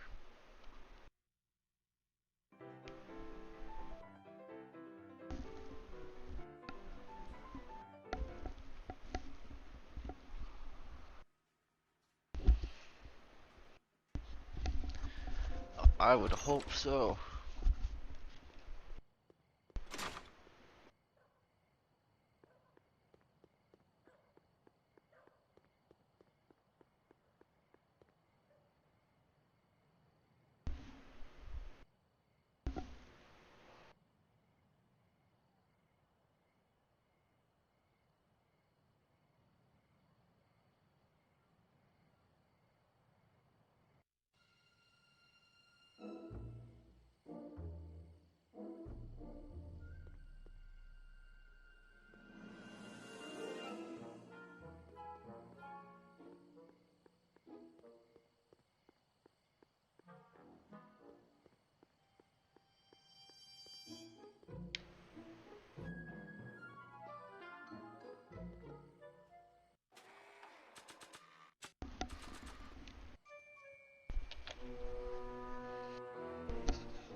Hey, boy, take a whiff of this.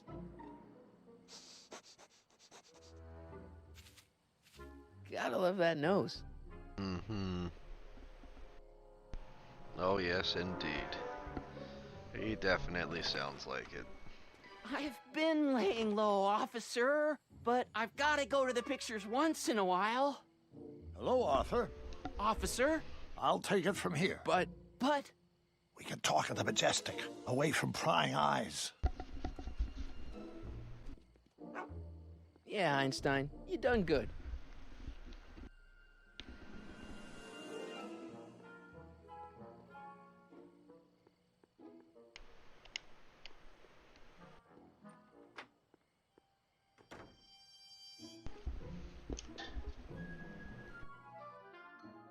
Hey, Doc, I could use a little help. What's the problem?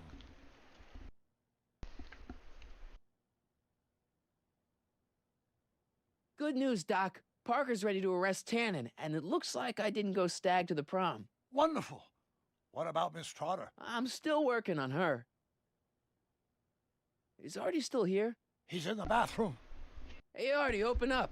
You've got a gangster to bring down. Is it time for me to meet this Sylvia? No, it's time for you to meet Trixie. Trixie says she's got something that might be able to send Kid up the river, but that you're the only one she trusts to check it out. Me? What is she? Oh, I know what she's done. Clever. Care to let us in on the secret? Sorry, guys, but if Trixie's keeping it a secret, then so am I. That's all well and good, Mr. McFly, but if you and Trixie are going to collaborate on this evidence, we'll need to arrange a rendezvous. Well, Trixie's chained to Kid's speakeasy. So we'll have to bring Arthur to Trixie. No way am I getting anywhere near that place again.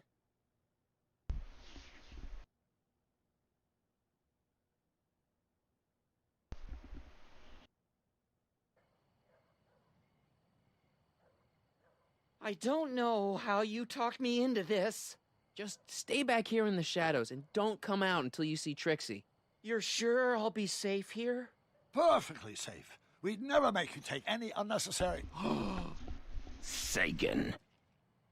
Where's Kid? Don't worry.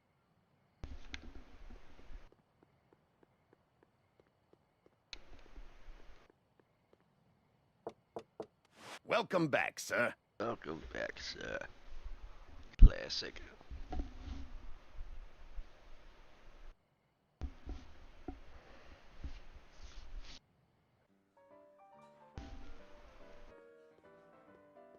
What's it gonna take to get Trixie to squeal on Kid?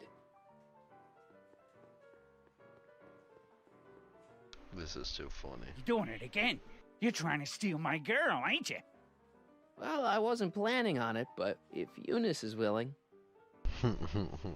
Why, you...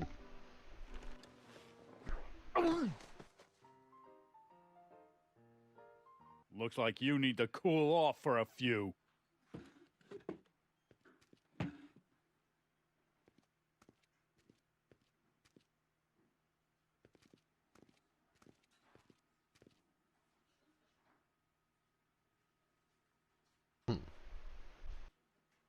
I love that scene.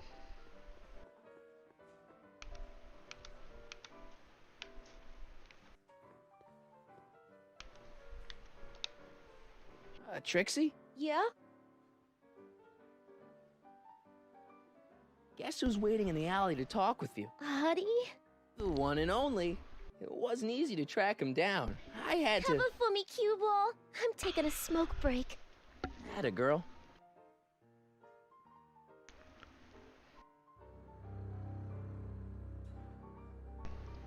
Hey, you. Huh? Yeah, jerk. I saw you making eyes at my Eunice. Sorry, pal. I don't have time for a fight. Why, you? I engaged him literally I'll once never get to before Carnegie you Hall got at this here. rate. All right, fella. I think you're done for the night. Brought it on. Hey, where do you think you're going? Me? Yeah, you. What do you know about this? Nothing. Ah!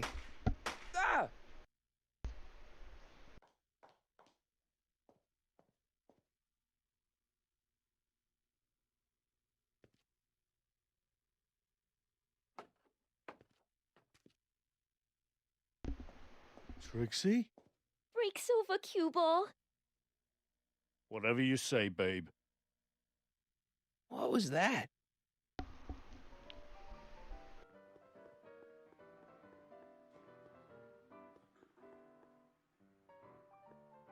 You in?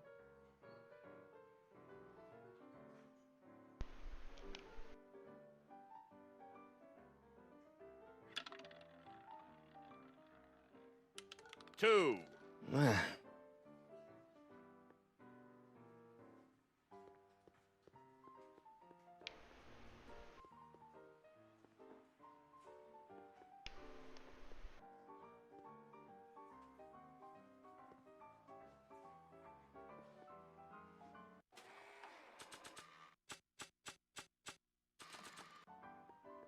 The only thing I want to break this bottle on is one of those goons' heads. Mm-hmm.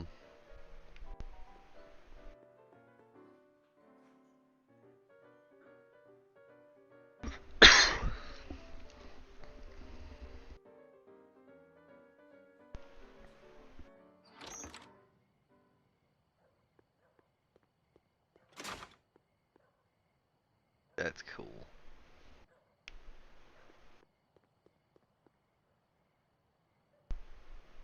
Artie? You missed a hell of a party, buddy. Kid, well, what happened? Oh, you're gonna love this. So, I'm hanging out in the club when all of a sudden I get an urge to drain the lizard, right? I come out into the alley, and who do I see? None other than that scrawny, subpoena-answering rat, Artie McFly.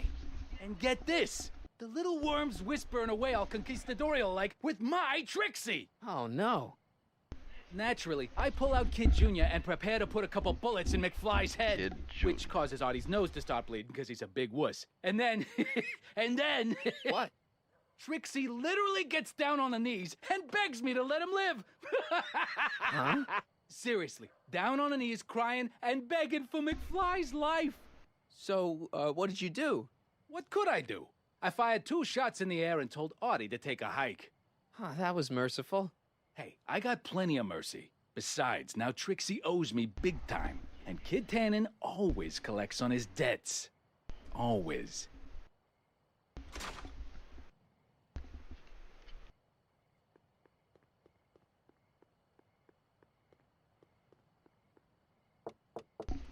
Welcome back, sir.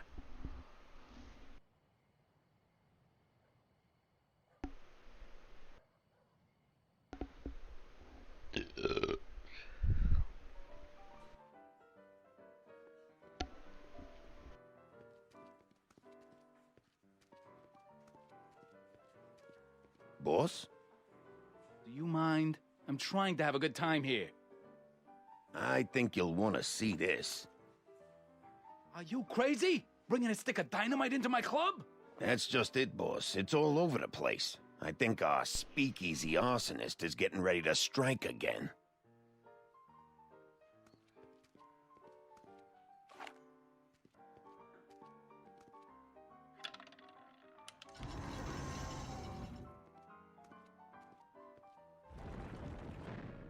What's it gonna take to get Trixie to squeal on Kid?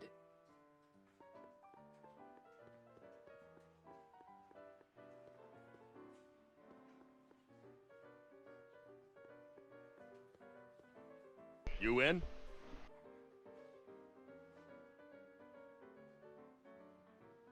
I'm gonna play 7, 23, and 30.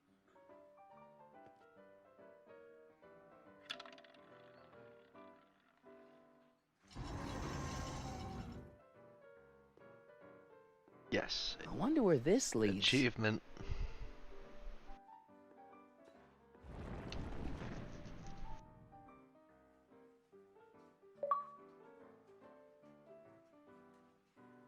I've actually never seen this part, so this is kind of new to me. Yepper.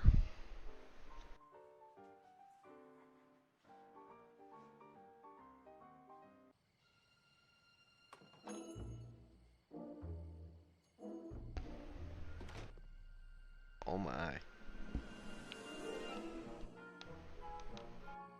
No time for a haircut now, even if they were open. Besides, they'd probably cut it too short.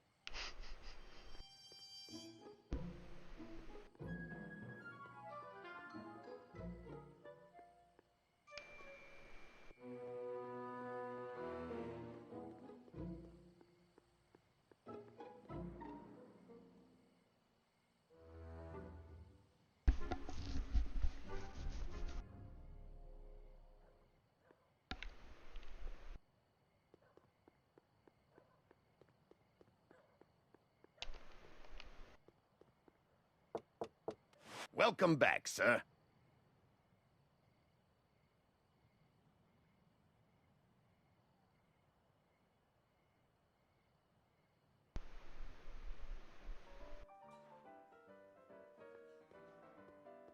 What's it gonna take to get Trixie to squeal on Kid?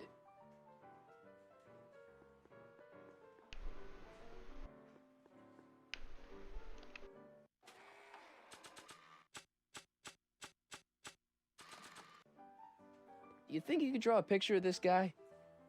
Sure. Hey, that looks like that Artie McFly think. I never noticed that before. Hey, can you give him a hat like Artie wears? Voila! Nice job. Now go tell them chumps at the New Yorker.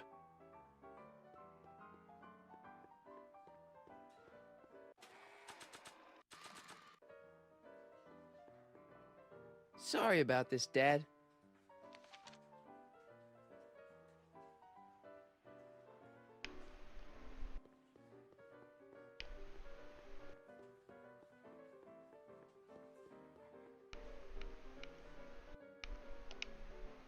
Trixie? Yeah?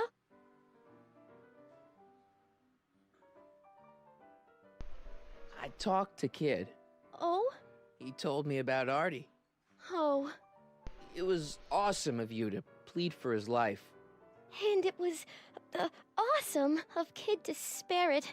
So you see why I gotta get rid of all the dirt I got on Kid. As long as he's loyal to me, I gotta stay loyal to him. I don't know how to tell you this, but I think you should check out the wall.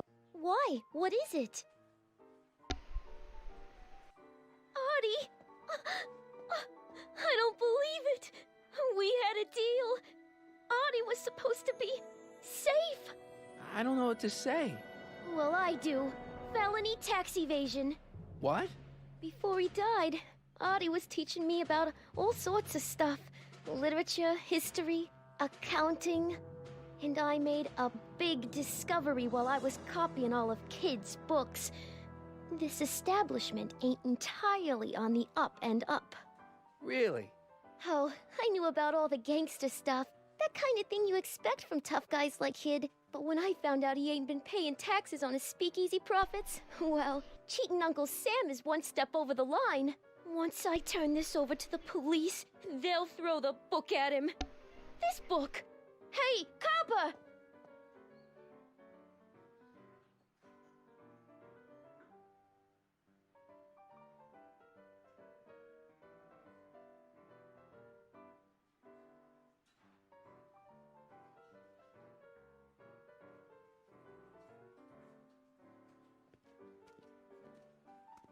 What happened to my louse of an ex-boyfriend? I don't know. Rats. I told the chief we need a team of bloodhounds like they got over in Placerville. Yeah, but in the meantime... All right, everyone, party's over. Everyone out of the speakeasy. Speakeasy? Oh, God. You're mistaken, officer. This is an ice cream parlor. Nice try, you. Out!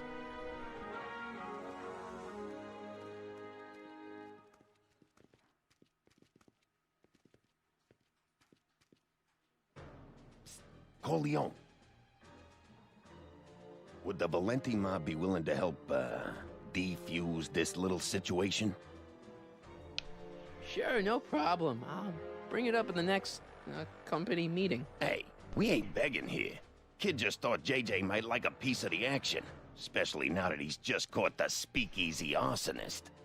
Wait, you mean Doc? Doc? You ain't with the Valenti gang at all, are you? What do you know about the arsonist? Come on, you. Off to the station house. Kid's gonna get you, rat. He's gonna get all of you. Yeah.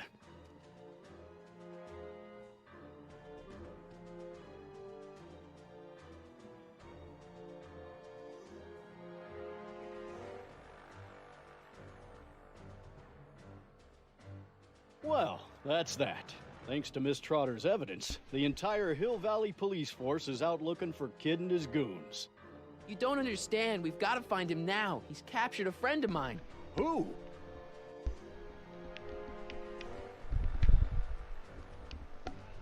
Never mind.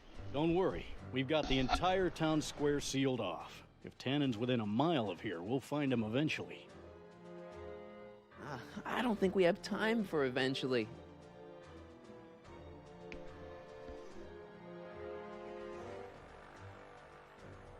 Hoover 28. A chicken in every pot. How's that working out, Herbie? Hey, boy, how you doing? Good dog.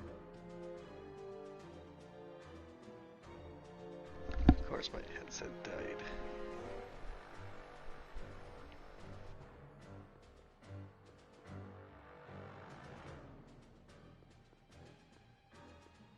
Hey, Danny. Sorry, pal. Can't talk right now. I've got a report to write up for the chief.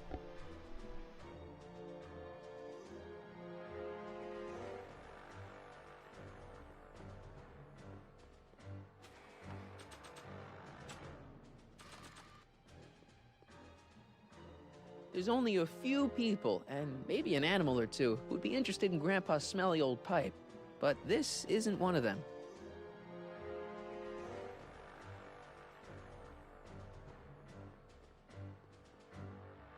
It's locked.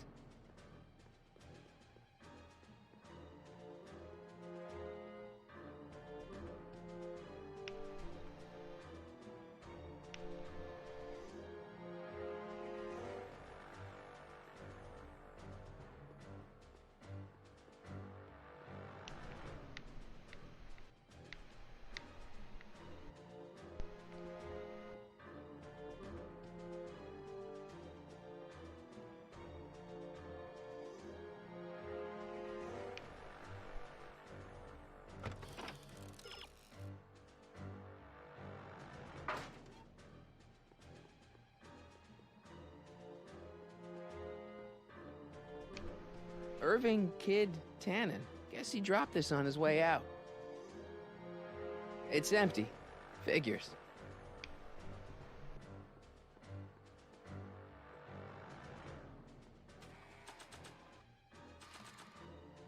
Hey, Einie, get your nose over here. All right. I really don't think Tannen and Doc are with Herbert Hoover, Einie. Okay, I'll check it out.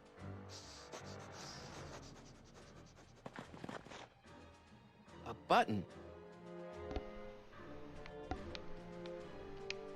It's empty, so what's the point?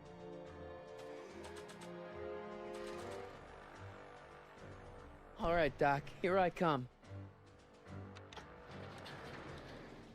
Corleone? What are you doing here? Never mind. Come here and help me get rid of this stinking arsonist. Edna? I caught her planting dynamite while he was clearing out the soup kitchen. Guess Sagan was innocent after all. I was researching a story, you ignoramus! Tell it to St. Peter, sister. Hey, what's all this? Parker? Tannen, you're under arrest. Get him, Sacramento boy. I can't do that, kid. What? Oh, I get it. Why don't you let go of Miss Strickland and call it a night? Hey, look over there! Watch out!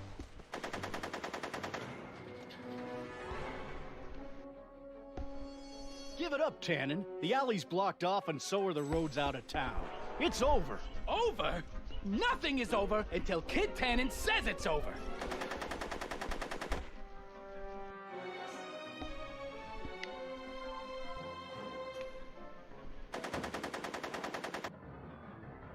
Let me save just in case.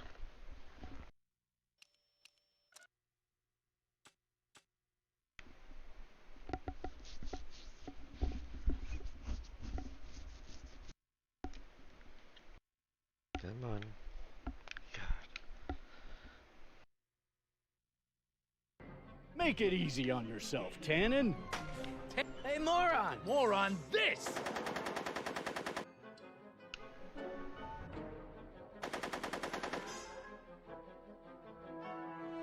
Go, Tannen! Make like a tree and die, rat!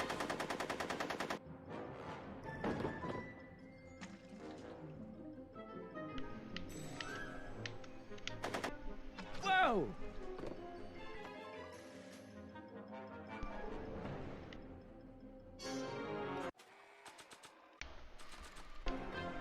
Bowling for Tannens.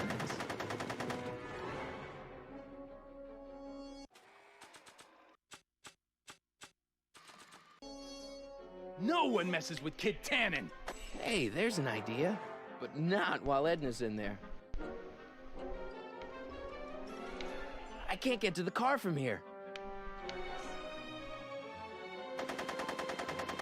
Come on, kid. You know how this'll end. Go, Tannen! Make like a tree and die, rat!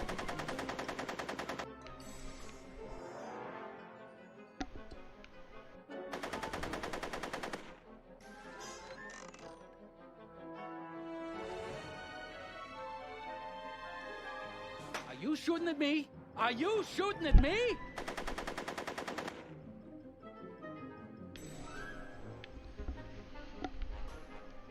Hey, kid! Eat lead, phony!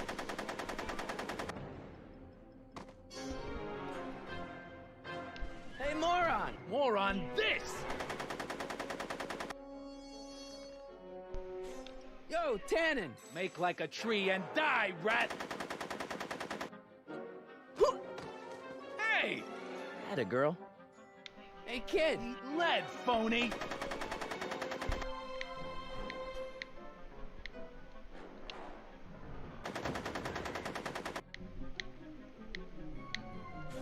So... I'm afraid I'm finding it difficult to concentrate with all the bullets flying around my head, Mr. Corleone. Right. Make it easy on yourself.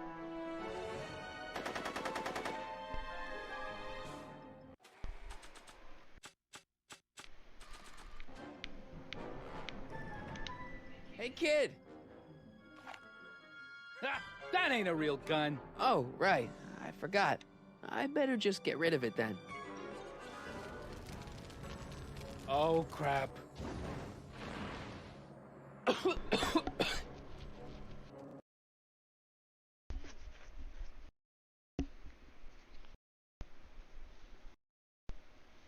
Yeah.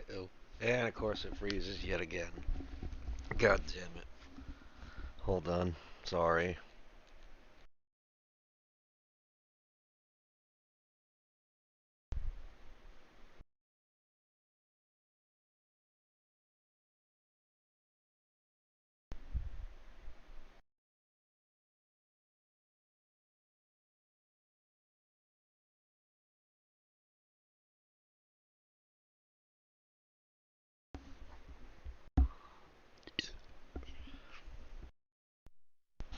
Alrighty. I really wish it would stop doing that.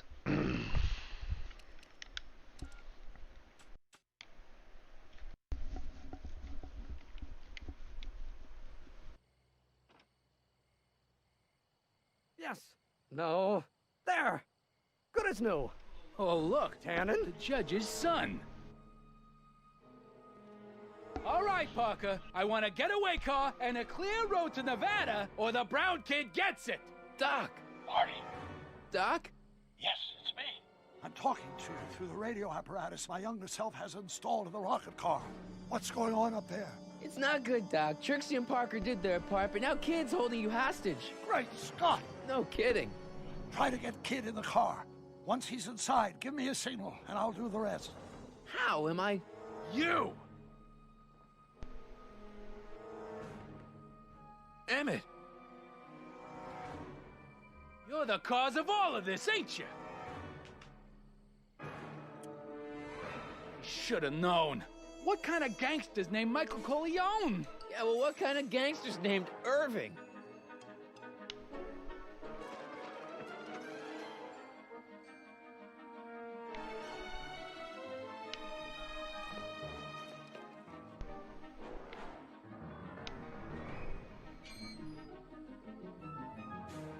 No.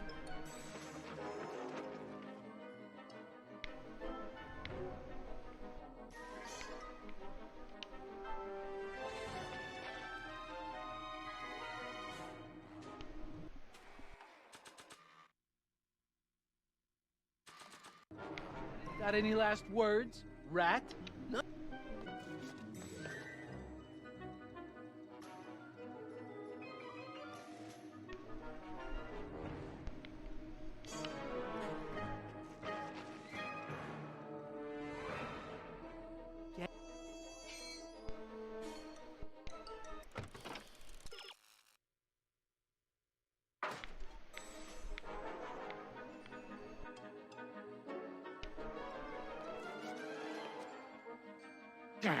Come on, bring it on, you big ape.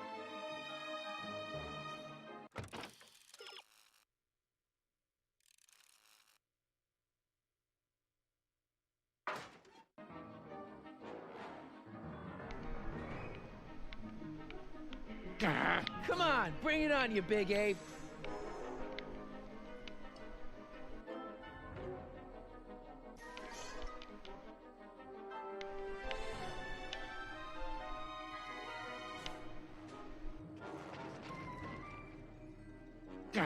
Come on, bring it on, you big ape.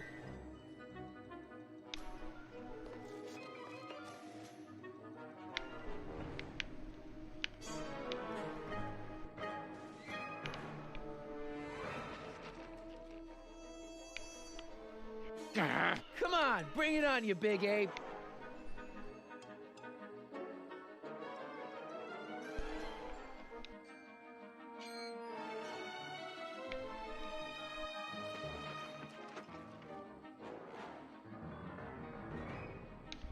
God damn it. Urgh. Come on, bring it on, you big ape. That's getting annoying. Hold on a second.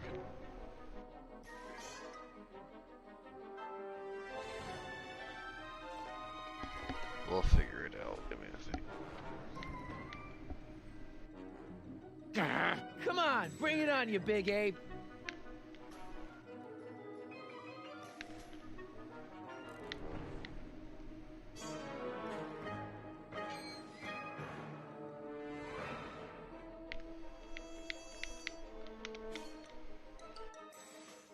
Hey! There it is. Doc, hit it! What the hell? Woohoo! Take it!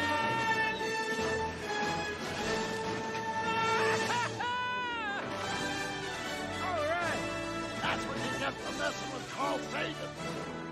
Irving Tannen, I'm placing you under arrest for kidnapping, attempted murder, tax evasion, and smelling like a piece of crap. Tax evasion? Haven't you heard? The feds are practically drooling over Trixie's books. Trixie? That's what you get for killing Artie, you bastard! What? I didn't... Trixie? Artie?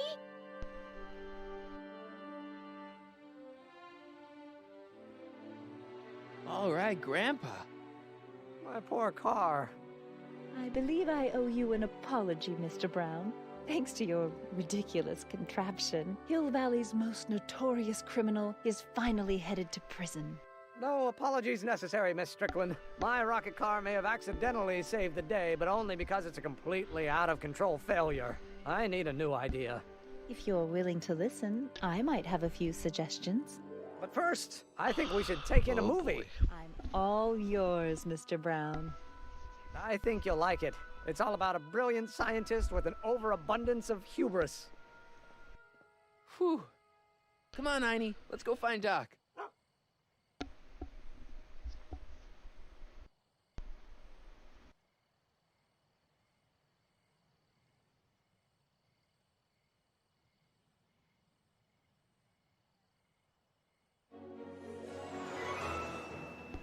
Thanks for letting me fly the DeLorean, Doc. This thing's a blast. Are you absolutely sure that everything's back to normal?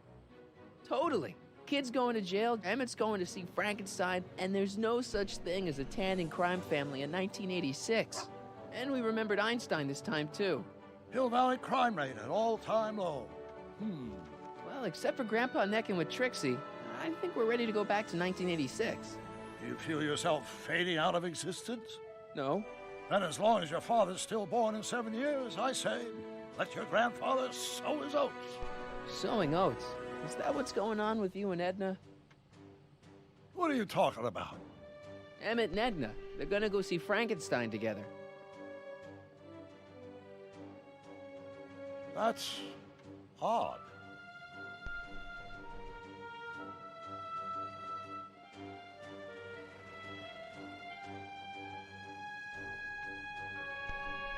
Great Scott! What?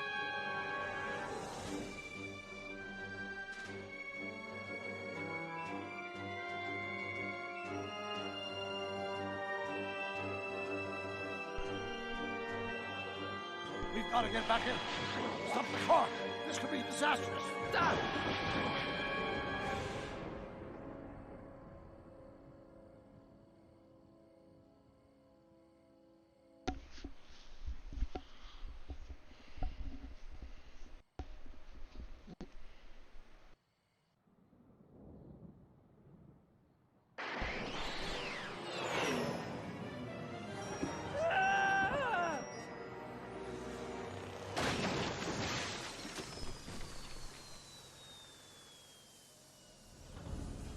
Where'd you go, Doc? Relax. We've got everything under control. Doc?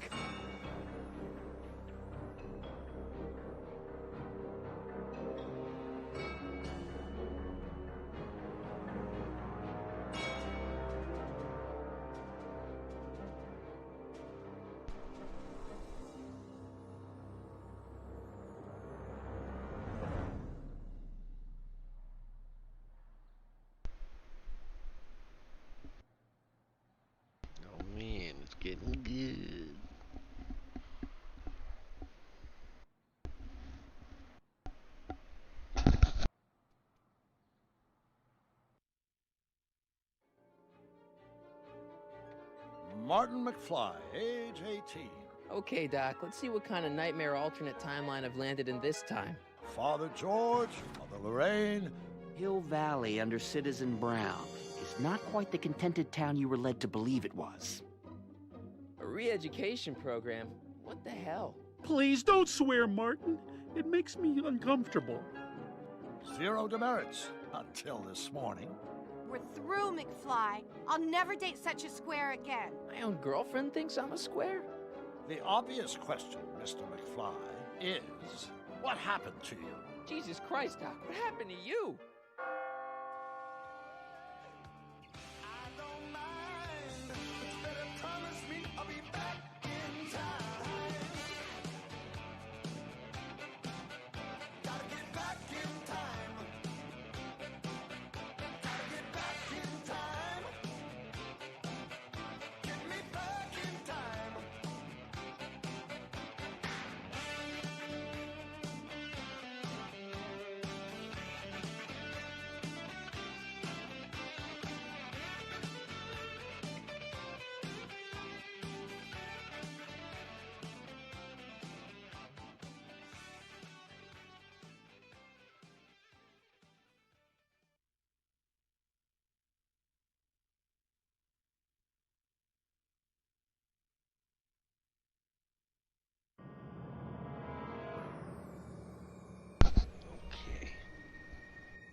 Huh.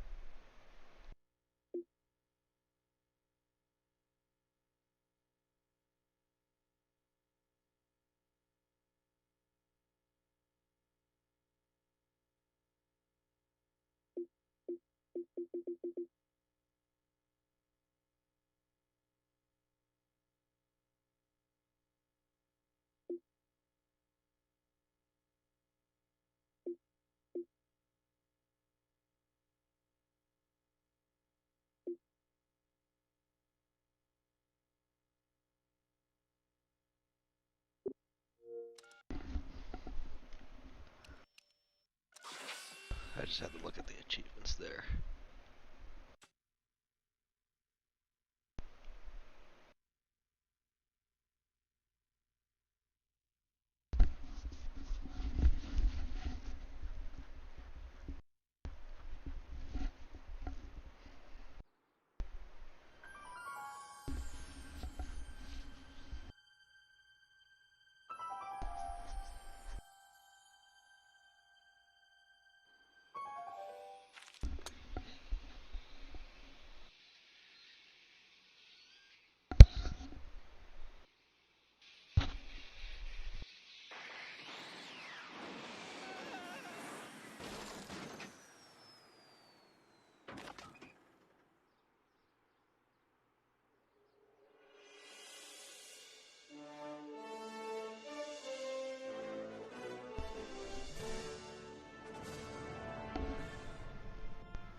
Doc! Relax. We've got everything under control.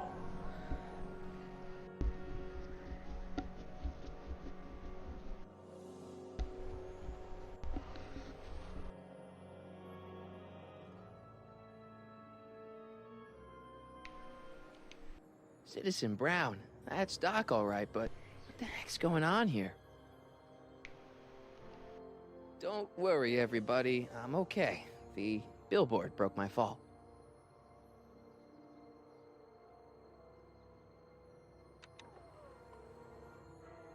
This is the dumbest design ever.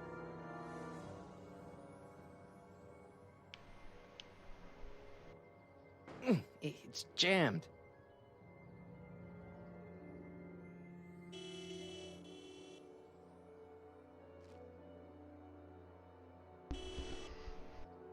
What the hell? Hey, could you give me a... Jennifer?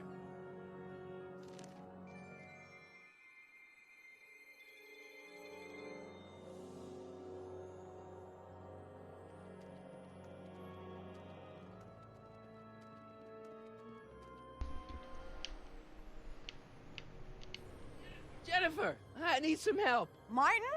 It is you. Is that a DeLorean?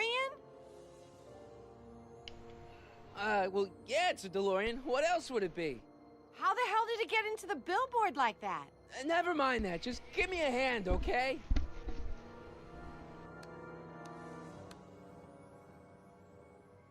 So who are you supposed to be? Luke or Bo? This isn't funny, Jennifer.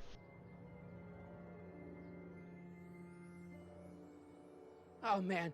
What's the date? What? That's something I should be asking you. You've probably wrecked your head. Just, what's the date, Jennifer? It's the 15th. The year? 1986. Duh. Oh, man, this can't be happening. Jennifer, you look so... different. That's the general idea of being a nonconformist. That's not what I meant. What are you getting at? What are you wearing, Jen? You look so... Fed up? Keen eye you got there. I was gonna say punk. A whole world alien to the likes of you, dork. What'd you do to your hair? Helter skelter. What? It's the same hair dye I always use. What's with the attitude? I'm not having this argument again. We've argued about this before? I'm guessing you won the argument. Never mind, I gotta get out of this car.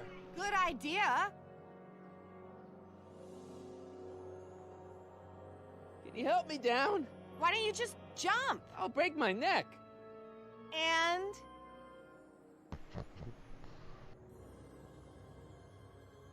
Could you call someone? A tow truck, maybe. Get real. I'm in enough trouble already. I'm not gonna explain your DeLorean violating a billboard to anyone.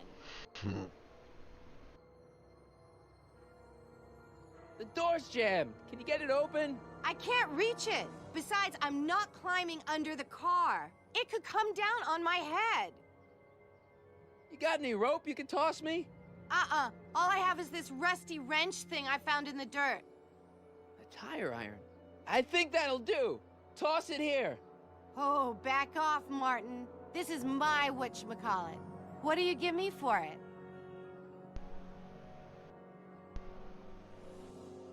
What are you doing down there? Not that you'd ever understand it, but I'm doing my part to support the arts in Hill Valley. Anyway, what's the technical term for attempting to jump your DeLorean through a billboard? Where did you even get a DeLorean? Is it stolen? That's a little complicated. I bet. May I please have the tire iron? The tire who? The big metal thing you're holding. Oh, right. As soon as you offer up a decent trade. Oh. All right, let me think this through. Don't strain your brain, Geekzilla.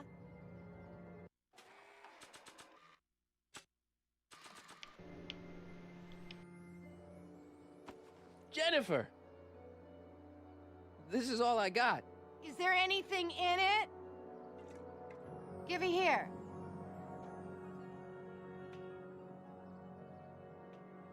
Ugh, it smells like armpits and booze. Irving Kid Tannen, the gangster? Where the hell did you get this? It's a long story. Can I just have the tire iron now? Heads up! Thanks. Oh, great. Now what? Oops. Oh.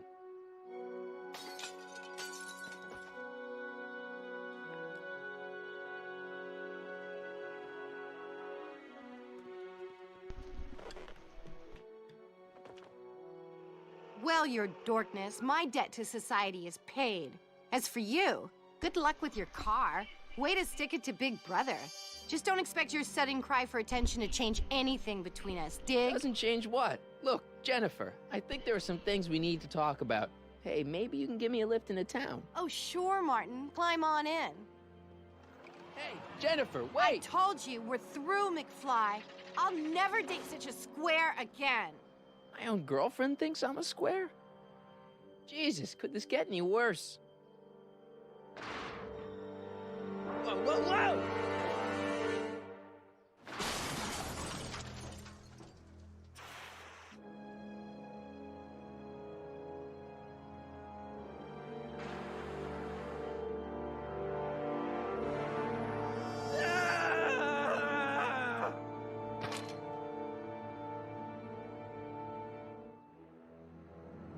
Doc, I could really use your help right about now. Relax. We've got everything under control.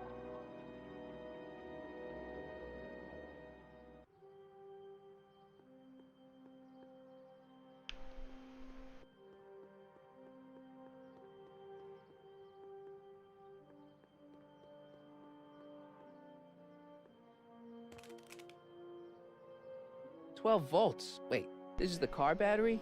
Must have been installed in 2015 with the Mr. Fusion. Still has plenty of juice.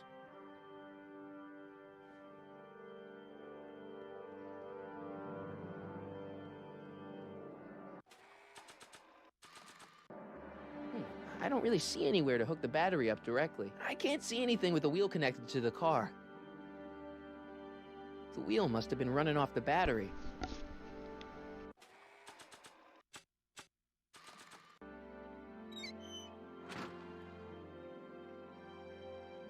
Okay, good. This could be useful. Now think, Marty, think. Let's see here. Red to positive, black to negative. Whoa! Oof. Far out. Okay, Doc, let's see what kind of nightmare alternate timeline I've landed in this time.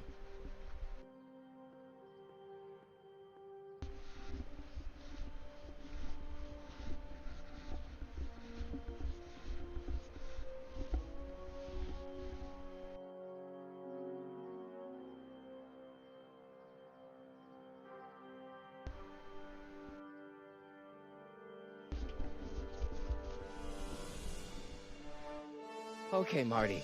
Nothing to be afraid of. It's just an alternate hill valley that's turned my girlfriend into a punk rock vandal. That doesn't mean it's full of post-apocalyptic biker gangs run by armies of Biff clones. Just take a deep breath and remember, we gotta find Doc.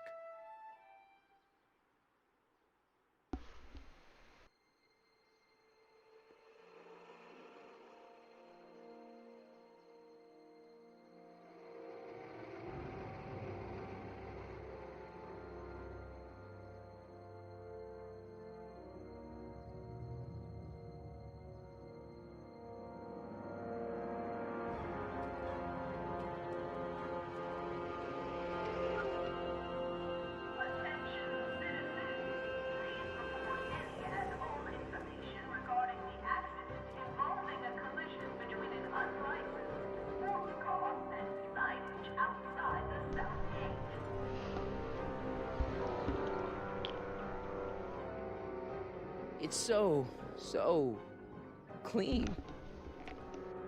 Good morning, citizen. Good morning to you too, citizen.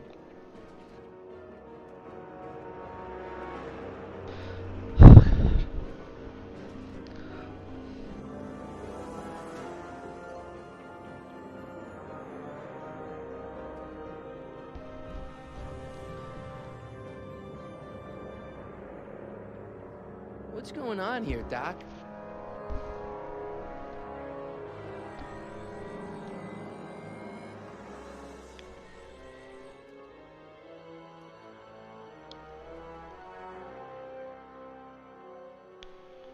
Jeez, my Hill Valley never looked this good.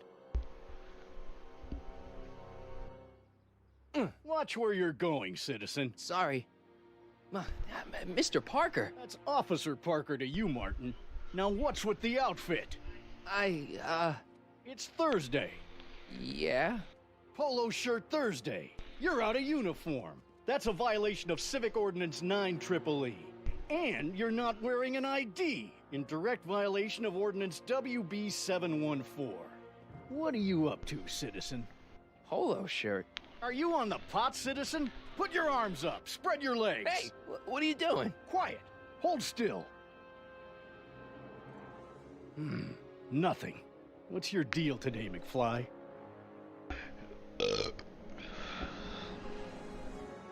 Hey, what's with the pat down? What do you think, I'm packing heat? Heat, contraband. Contraband?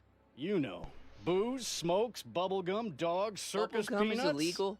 Come on, McFly. You're smart enough to know that ignorance of the Civic Ordinance 2XM isn't an excuse. Can you tell me where I could find Doc, Citizen Brown? Are you sure you're an honor student? Where do you think he is at this time of day? At work? That's right. Working at the courthouse.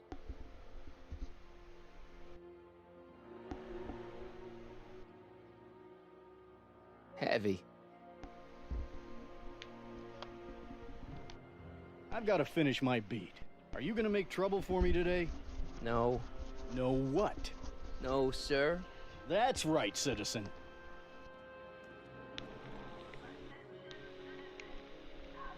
Oh, wait, citizen. Are you about to throw something away? Make sure you use the correct receptacle. Hill Valley takes pride in its diverse waste management system. What is the aluminum content of that can? Make sure it goes into the correct blue receptacle. Is that green, clear, or amber glass? It makes a difference.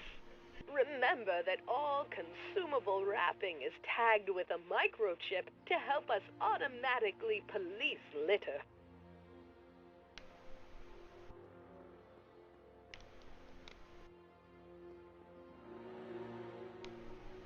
What's the problem, citizen?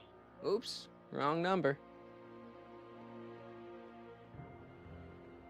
First Citizen Brown, the mind head of Hill Valley, a man of infinite wisdom and awe-inspiring imagination. Emmett Lathrop Brown had been raised by a family legacy steeped in law, but hadn't set his sights on his destiny until he single-handedly thwarted the nefarious gangster Irving Kid Tannen and his bootlegging syndicate. After this heroic event, immortalized by the grand statue on the courthouse lawn, First Citizen Brown devoted his life to civil and social engineering, using Hill Valley as a prototype for tomorrow's cities today.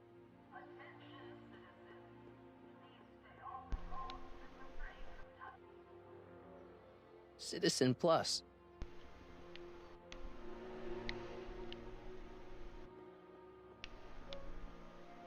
Look around yourself, breathe in the fresh air, enjoy the immaculate scenery and architecture. You are standing among the denizens of the most sociologically advanced city in the world, Hill Valley, a perfect place to live. Let's take a moment to look up at the city's centerpiece, the courthouse, with its ornate clock tower. Look closely. Do you see a silhouette behind the clock? That's our beloved first citizen, Emmett L. Brown, toiling away on new ideas to make Hill Valley the city of tomorrow, today.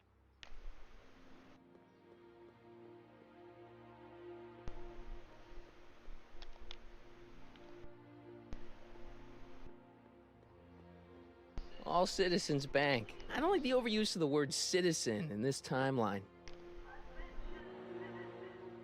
Demley's Staycations. The heck is a staycation?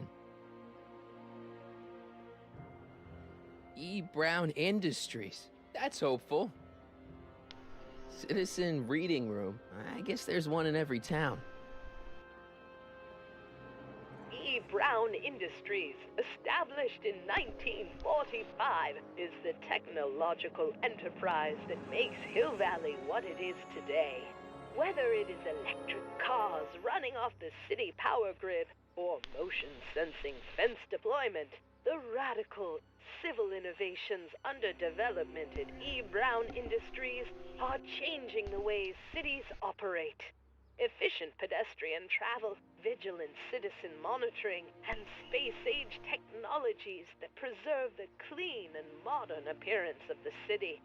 All these amazing advancements are not only making Hill Valley a wonder of the modern civilization. E. Brown Industries also exports its ideas and technology to cities around the world. One such city is Singapore, soon to be recognized as... 1 second, folks.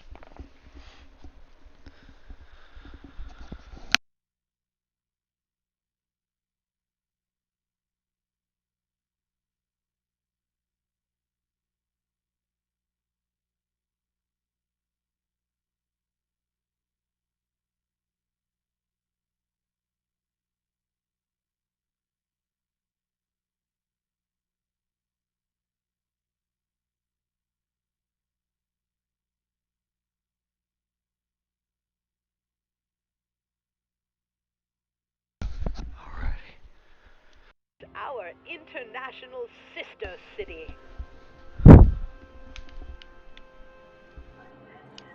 The Comb Formist. Hairstylists always have such clever names, just like coffee shops. Ministry of Tourism. I can't see why people would want a vacation here.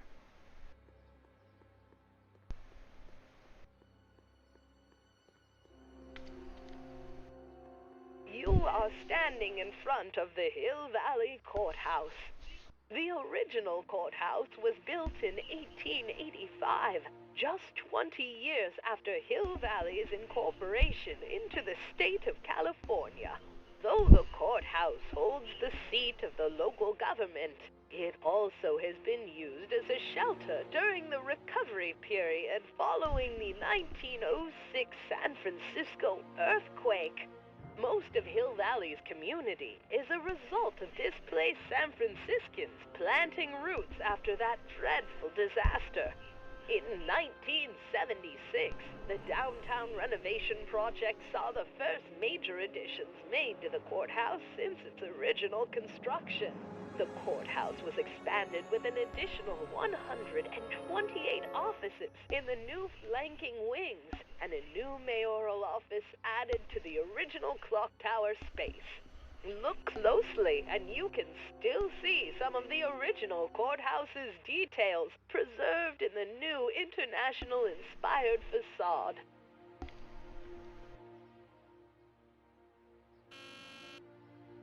Hill Valley Courthouse. How may I help you, citizen? I need to see Doc, or Citizen Brown. Do you have an appointment? No, but... Then I'm afraid you'll have to wait your turn. Citizen Brown's a very busy man. That voice sounds familiar.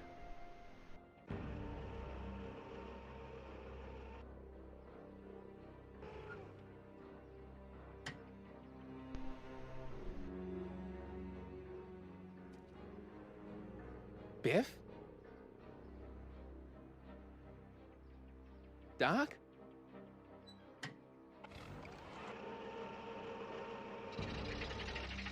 Doc, wait! I need to talk to you.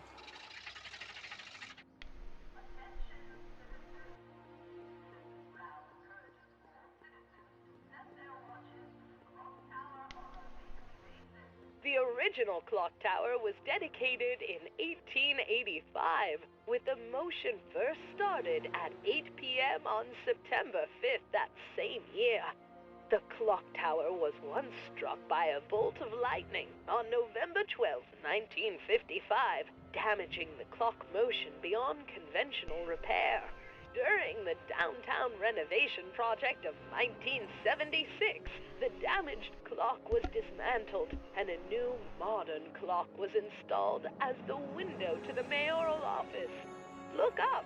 You just might catch a silhouette pacing behind the glass. That's First Citizen Brown, pondering how to make your future better.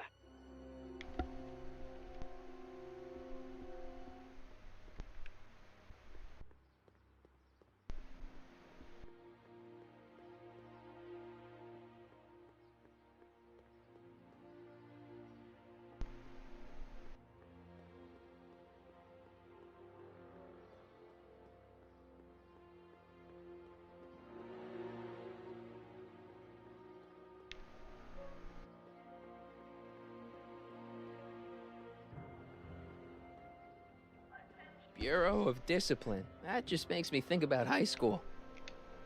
Remember to keep your name badge on at all times. Not only does it make every citizen seem like your neighbor and friend, it grants you passage at the 3 main city access points.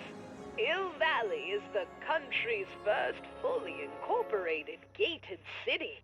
In 1966, Hill Valley petitioned for a special regional exemption from state legislation.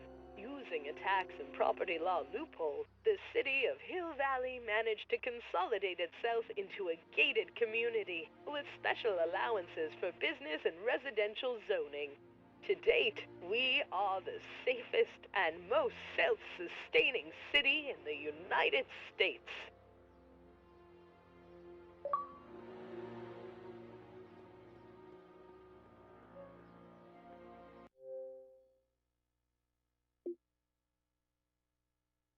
We are achievement hunting, folks. We've almost got all of them. There's just a handful really left.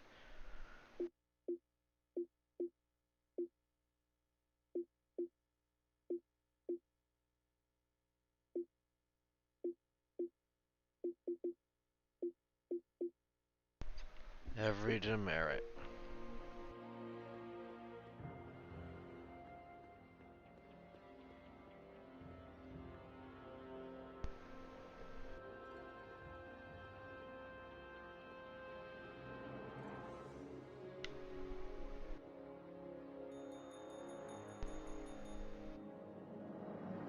Hey, can't you read? Oh, it's you, McFly. Leech? Hey, my bad. I should have wrote the sign in Latin, just so you'd understand. What sign? Outway to Unchley. Now eat it, Bay, and let me catch some Z's.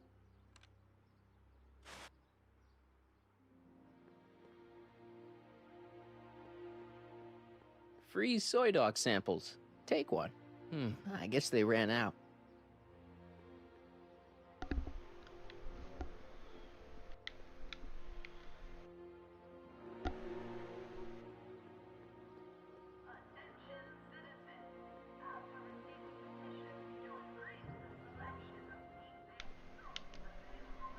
Biff? Hey, well, you're George and Lorraine's youngest.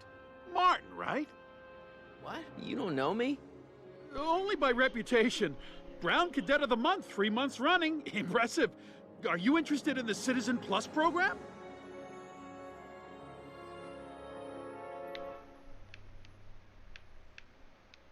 Nice clothes. You lose a bet or something? What do you mean? I'm wearing what everyone is wearing. It's Polo Shirt Thursday. You, my friend, are out of uniform. So I've heard.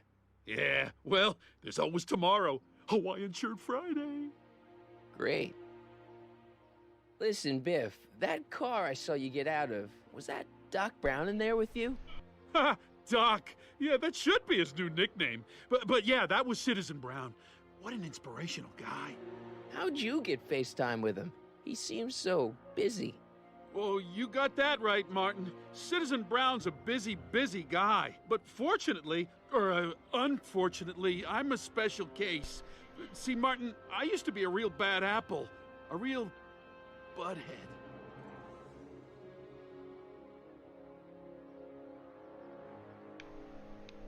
You, a butthead?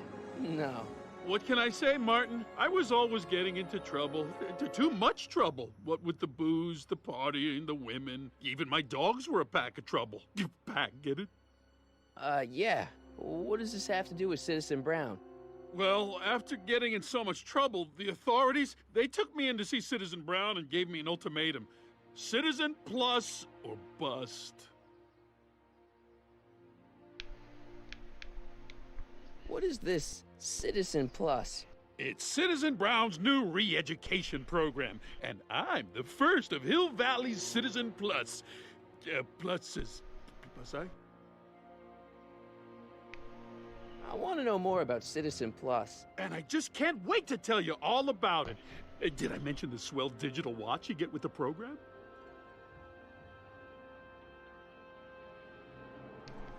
It's voluntary, right?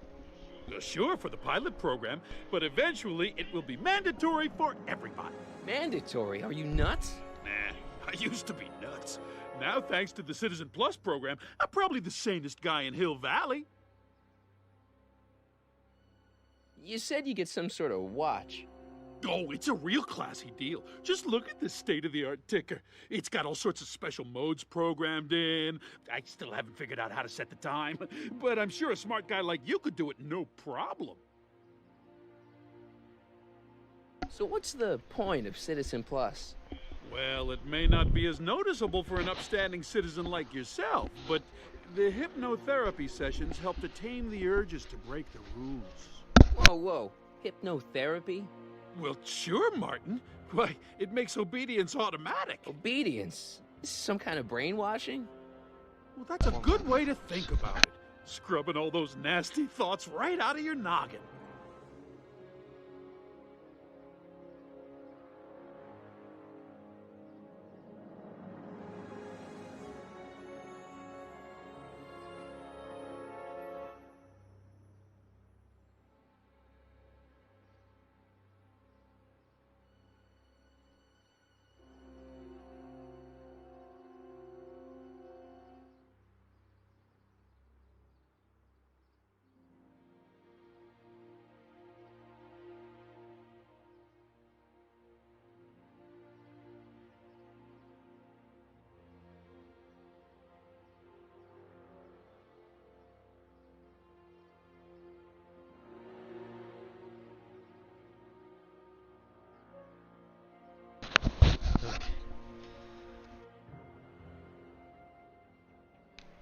Okay, let's stop talking about Citizen Plus right now. Okay. So you won't break any rules anymore? Can't. The Citizen Plus treatment makes it physically impossible for me to break rules. How so? Now I get physically ill if I try to break a rule. How's your re-education holding up? Still incapable and uninterested in breaking the rules. Sure you aren't craving a beer? I do kind of miss beer. On second thought, blah. You used to be a real bruiser. That's all behind me now. So what? You wouldn't even defend yourself? I don't know if I could, actually. Wuss. Oh, you're just aching to find out, though. Oh. Don't torment me. I can get used to this. No, please, Martin. Don't make me angry. All right, Biff. You're off the hook this time.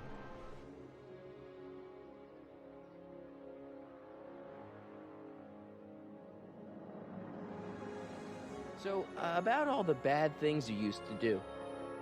Gosh, Martin, I really don't like dredging up the past, but all right, if it'll help you make a decision about Citizen Plus.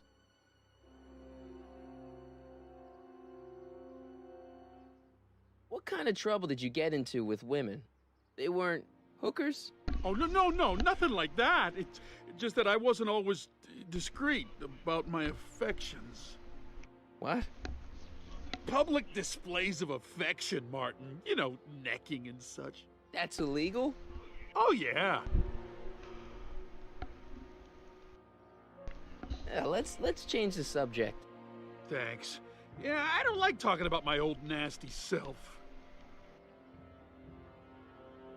Do you think I could get to see Citizen Brown if I did all the bad stuff you used to do? Yeah, I guess, but why would you want to act like that?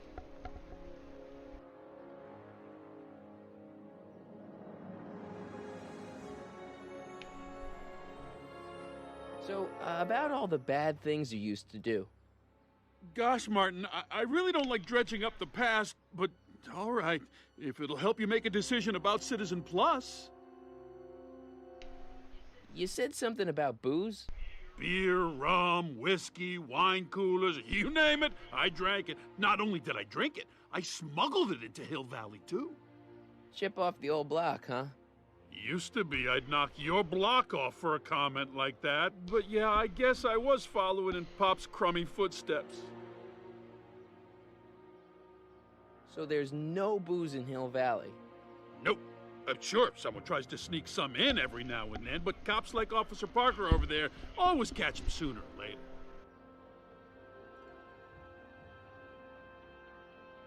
Why'd your dogs get you in trouble? You weren't running dog fights, were you? No, nothing that bad. I just used to have a lot of dogs. What's wrong with that?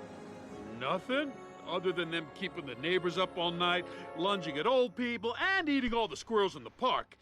In fact, I'm ashamed to say it was my out-of-control dogs that were directly responsible for the banning of dogs throughout Hill Valley. You don't sound very ashamed. Oh, I am. Very, very ashamed. You seriously got in trouble for PDAs? You bet! The Browns always say that behaviors that excite your private should be kept in private. Or maybe it's just Citizen Edna who says that.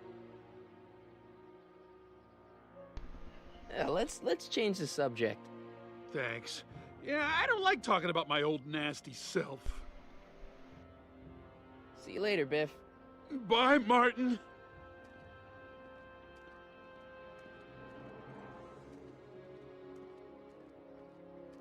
What's Jen up to now?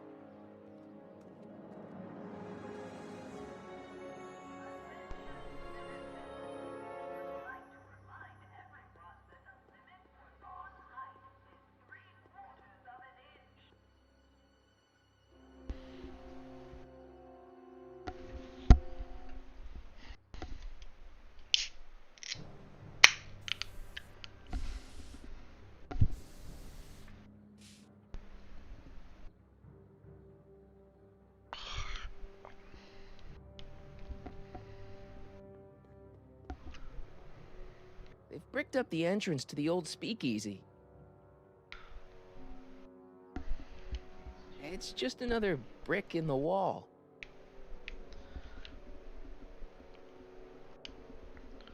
That leads to the soup mo. Leech is in there. I'd rather he come out here.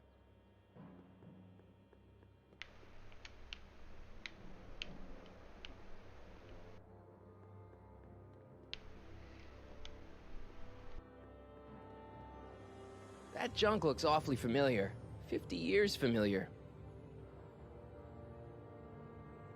I don't want to go digging through the trash unless I absolutely have to. Must be where Jen keeps her paints. Locked. Locked. Locked.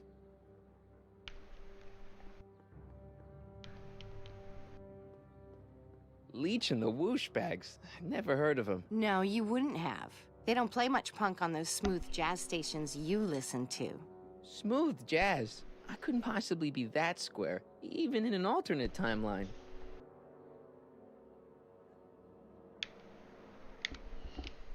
Jennifer! Jen!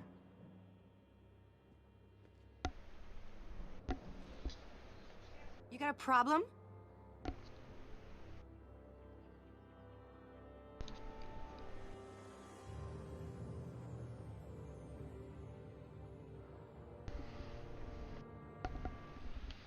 What's the deal, Jennifer? You left me stranded outside the city gates. Yeah, that was pretty rotten, wasn't it? I'm such a horrible role model. Better get away before I corrupt you. Look, I don't know what you got against me in this time, lately, but I'm here to make things right. I've missed you, you know? Take a look at me, Martin. Do I look like the kind of girl that would hang around the president of the Junior Brown Brigade? I don't know what the hell you're talking about, but I gotta admit, I kinda like you like this. Oh, barf? You act like I'm a turnoff, but I don't buy it. We were meant to be together. Look, just because I let you tag along to a couple of concerts doesn't mean we're Romeo and Juliet. I mean, sure, you're a little cute, but you're into all this honor student crap. Honor student? And I'm into more interesting things. And guys. Are you going out with someone else? I bet I can make you forget him. Hey, Martin, but you just don't rate anymore. So do you spend most of your time vandalizing public property? Don't even think about snitching on me. Unless you want this spray can up your... No, listen, you got me wrong. I'm looking to, break a few rules myself. You? What do you know about harboring dangerous animals? So you met my new boyfriend. Oh, lighten up. Do you know where I could score some forbidden materials? Do I strike you as somebody who would possess illegal substances? Kinda, yeah. And you strike me as somebody who would turn in somebody like me. Next topic. This ban on public displays of affection bites. Hey, you're talking about my most favoriteest legal infraction of all. Yeah? Not with you. Ew. This law against public kissing is a load of bull, right? Yeah, this town is full of it. What are you gonna do? Protest. That's what. Let's go stage a public kiss-in. Let's not, and say we did. Isn't graffiti a major infraction? I think. But after Big Brown had all those buildings coated in that Teflon polymer junk a couple years ago, graffiti's been knocked down to a 2 demerit offense. Go fig. On second thought, maybe I don't want to know any more about breaking the rules. Wuss. Give me a can of spray paint. I got an urge to paint something. Happy little trees? Get yourself a watercolor kit. I'm not sharing my wall. So, Jennifer. Uh-huh. What do you think of me? I don't. Seriously, what have you got against me? I'm kind of popular, right? Very popular. Among a certain crowd. What crowd? Dorks. Marty McFly a dork? It's impossible. He can't be a dork. Okay, anyone who talks about himself in the third person is a dork. My mom and dad. What about them? Would you say they're normal? By Hill Valley standards, yeah. In other words, they're warped beyond repair. Sorry to be the one to break it to you. Did you get a load of Biff Tannen back there? He's so... Calm. Yeah, creeps me out. You and me both. If that's what the Citizen Plus program's all about, I'll stay a Citizen Minus. What do you know about the Citizen Plus program? Only what I hear on TV, and the radio, and the newspapers, and the PA systems all over town. They want everybody to enroll, and they say it'll make us all happy and well-adjusted, which is why I'm gonna stay clear of it. Hill Valley's totally screwed up, but I got a plan to fix everything. You do, huh? I'm gonna go talk to Citizen Brown and get him to make it all better. That sounds like the kind of plan you'd come up with, weirdo. Citizen Brown is a really great guy. You're wasting your breath, Martin. I don't buy into all that happy talk. No, really, this crazy police state wasn't his idea. It'll all get undone once I have a good talk with him. You know, I almost feel sorry for you. It won't be long before I see Citizen Brown. Hey, can I come with you? You want to see Citizen Brown too? Yeah. Maybe he can give me a heart when he gives you a brain. Couldn't hurt to ask. Your paint's starting to streak. Ah!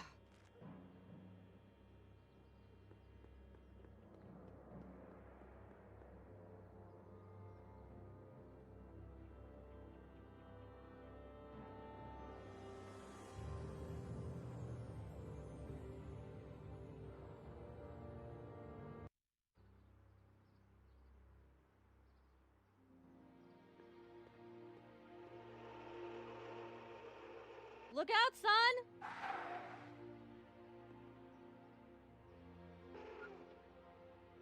Mom?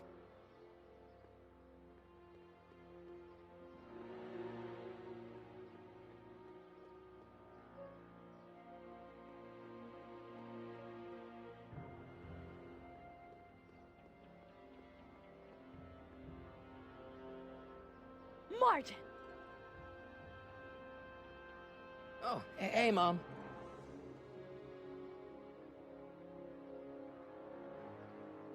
What's with the golf cart, Mom?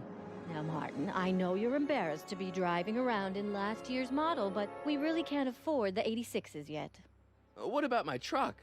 No one owns a truck in Hill Valley. Martin, are you sure you're feeling okay? Yeah. I must have had a really vivid dream last night. Well, I hope your dream world was more fun than this one. Could you do me a favor? I forgot to give your father my timesheet for last week, and now Mr. Nosy is convinced that I'm hiding something from him. Timesheet? Aren't they annoying? But Citizen Brown always says, a scheduled life is a happy life. Anywho, could you be a dear and drop it off at the house? Here, take the car. Actually, I know, dear. Love you too. I'd give you a kiss, but you know what that gets ya. Don't forget to pick me up this evening. Yeah, sure.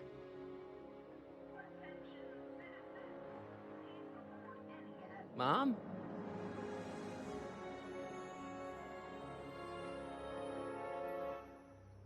I feel like I don't know anybody anymore. Well, Martin, that could be a sign you need to get out more. Is there any way I could talk to Citizen Brown? Oh, you know how difficult that is, Martin. The great man spends so much time coming up with new rules and demerits that he barely has time to talk to us anymore. I guess that's the price we pay for a safe, happy city. So he doesn't see anyone? Not unless someone starts rolling up the demerits. He still takes a personal interest in those situations. And of course you could talk to Mrs. Brown. Clara? No, silly. Edna. Edna Strickland? Mm-hmm. Wait, Doc, Citizen Brown is married to Edna Strickland? Did you get a bump on the head or something? They've been happily married for nearly 40 years. In fact, if you ask me, I think Edna wears the pants in the relationship. She's the one always announcing the day-to-day bulletins. Probably writes them herself. I need to sit down. What do you think of Jennifer, Mom?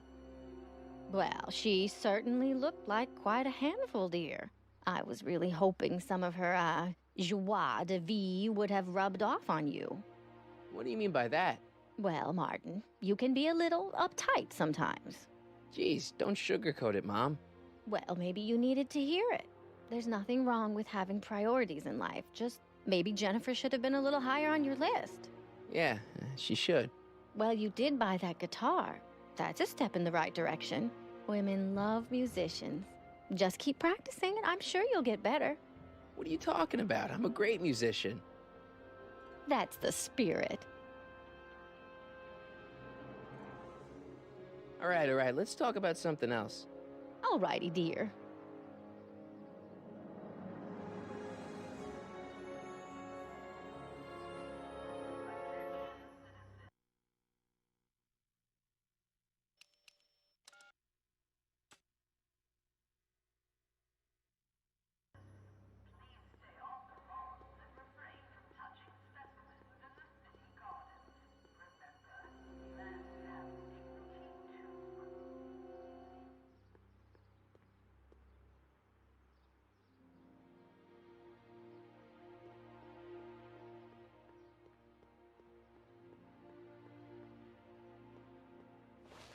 Well, it's not the truck, but I guess it'll do.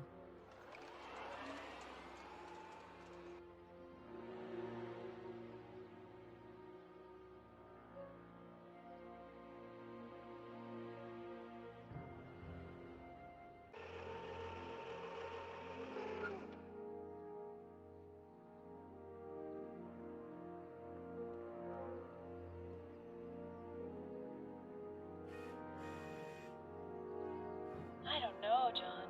this illegal? What isn't illegal in Hill Valley? Shh. What if Citizen Brown's watching? Don't worry, nobody can see us here. He's a peeping Tom. Ah! Dad. Try to warn your old man the next time, okay? Another day in Hill Valley. The perfect place to live. That wasn't a no-no. Effective against moths, mosquitoes, and tannins. Attention, citizens! This domicile is in violation of Civic Ordinance CZ-36 and has been placed in protective quarantine until corrective measures can be taken. Please back away from the house and have a nice day. What the hell? Don't violate the perimeter, son. Hey, I hear you got hit with some more demerits, Nathan. Good on you, I'd say. Attention, citizens! This domicile is in violation of... Martin, I can't work with all that ruckus.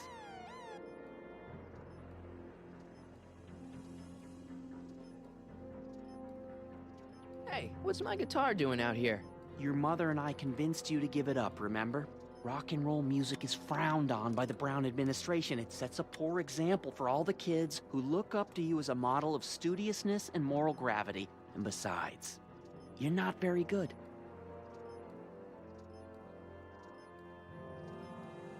Come on, Dad, I need that guitar. Give me one good reason why I should give it back to you. Because... a certain girl is only gonna like me if I can play the guitar. A certain girl? You don't mean... Jennifer. Oh, Martin. Why are you fixated on that little hellion? She's nothing but trouble. Yeah, my kind of trouble. And besides, the way you play guitar, you're only gonna drive her further Go ahead, son. Do your worst. Thanks, Dad. Hey, demerit. Hey, what for? Insufficiently polished shoes. Good. Nice. We didn't have a computer in the other timeline. Well, no joystick. That's lame.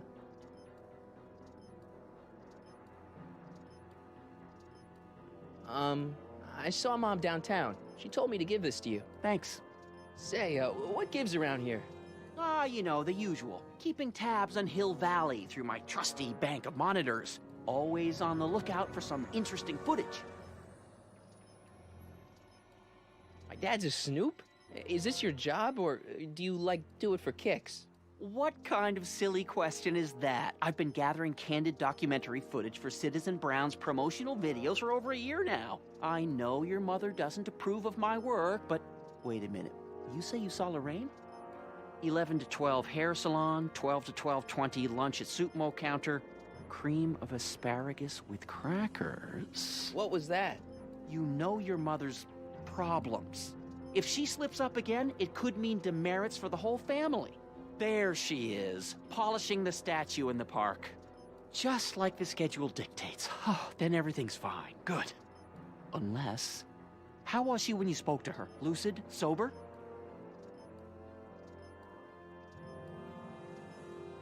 Whoa, Dad, what are you telling me? Are you saying Mom's a drunk? Shh. I don't know for sure that your mother has relapsed into her old ways, but she's been acting very odd lately, almost as if she didn't like my constant supervision. Confidentially, I suspect she's got a flask hidden somewhere, probably very near the spot where she's working right now. Do me a favor, son, will you? See if you can worm the truth out of her. She won't confide in me, but she may be less guarded with you. Double rations this week if you help your old man out. What do you say? That's a good boy. Okay, Dad, we need to talk.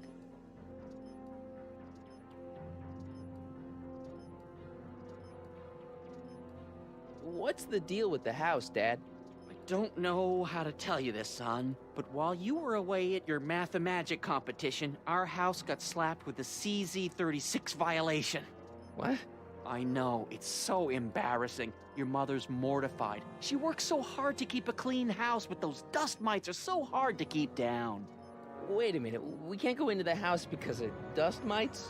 Well, not until they send in the cleanup crew. This is ridiculous. Thank goodness they let me move my office out here into the garage.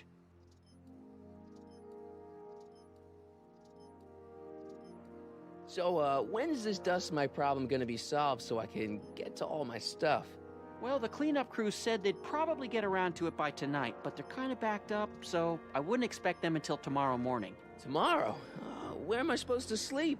I got it all covered, son. We're gonna camp out back just like we did when you were little. Okay, this timeline is officially a nightmare.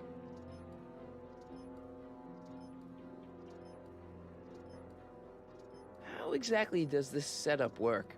I'm glad to see you taking an interest. Each of these monitors is connected to multiple cameras, of which I've strategically jacked into throughout the valley, with official clearance, of course. I can switch between cameras with these buttons. There's also a VCR for each monitor. I keep a record of everything I see, so if I happen across something intriguing, I can keep it on file.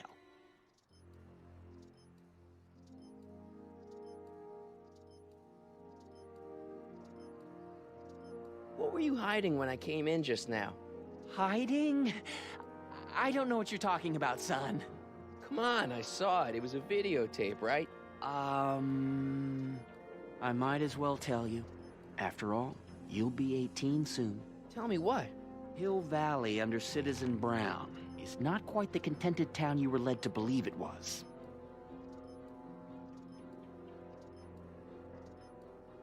You're kidding. This isn't a criticism of the great man himself, of course, or his sainted wife, Edna. No one's worked harder than they to apply the most advanced social planning techniques to our municipality. But... What?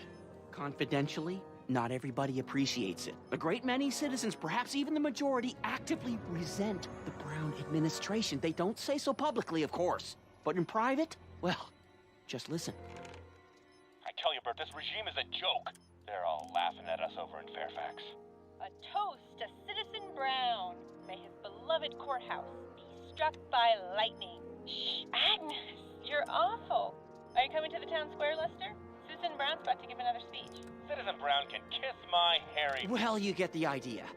Sounds like people can't stand what the Browns have done to Hill Valley. Not everyone. Only around 50%, maybe 60.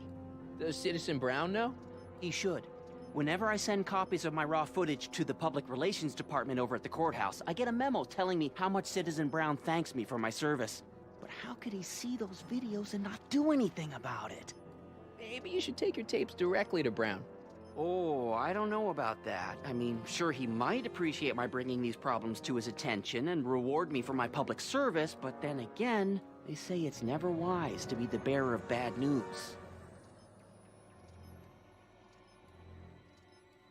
Why don't you give me those videotapes? I'll take them to Citizen Brown.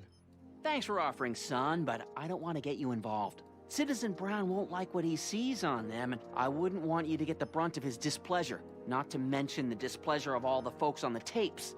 Once they find out I recorded them, no, I'm not letting these tapes out of my sight. It's too dangerous.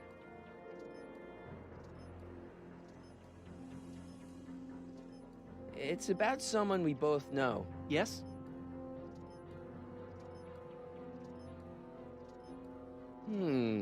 Something on your mind? Well, I'll leave you to your snooping. Supervising, son. Supervising. I'll leave you to it. Right. Good morning, Mrs. Brown. Please address me as... What's the problem, citizen? Everything's perfectly all right now. We're fine. We're all fine now, thank you. How are you?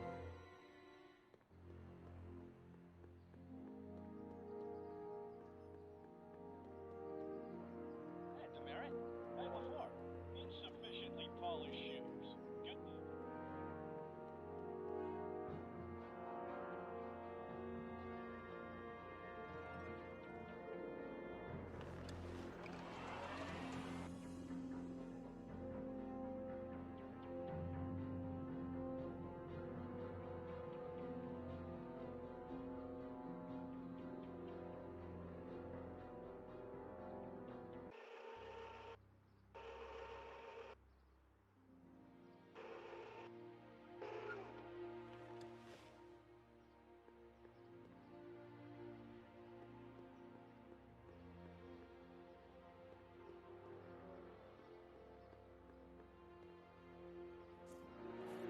Okay, okay.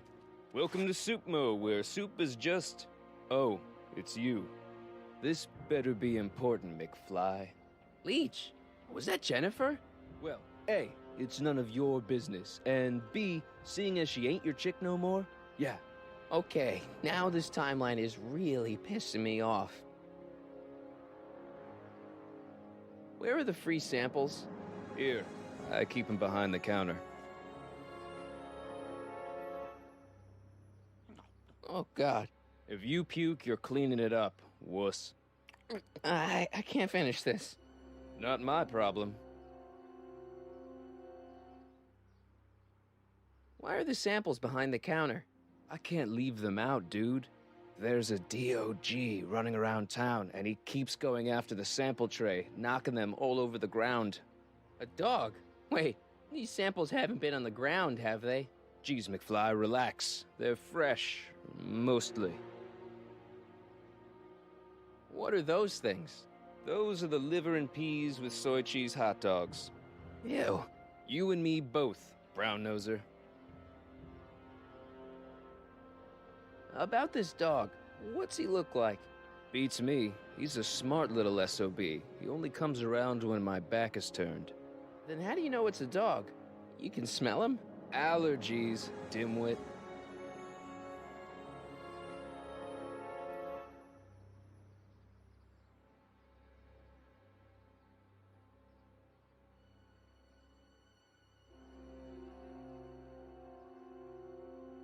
You got a cold or something? Ugh, it's allergies. I swear, there's a dog hanging out around here somewhere. A dog? Yeah, and the stupid mutt keeps trying to steal my free samples.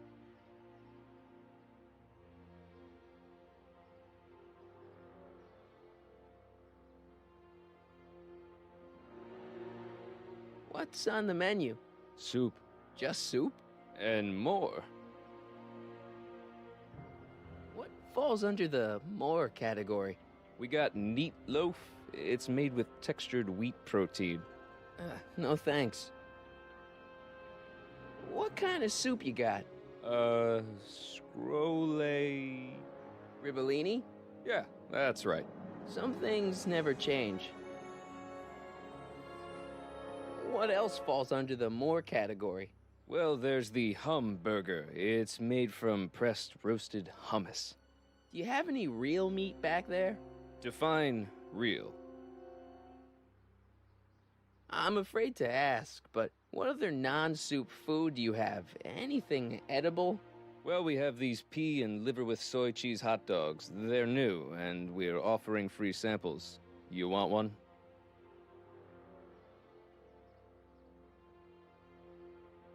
You and Jennifer? Really? Oh, is the poor little nerd jealous? Well, yeah, and a little disgusted. That's probably the soup.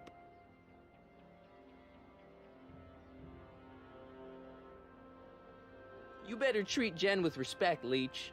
Hey, I got nothing but respect for Jennifer. Respect for her eyes, for her hips, the way she wriggles when she... Hey! Now, that dork that let her get away, there's a loser that I got no respect for. See ya. Smell you later.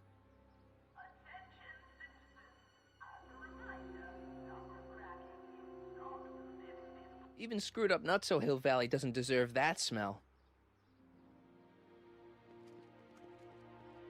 Hey! Hey! There's that mangy. Go get him, McFly!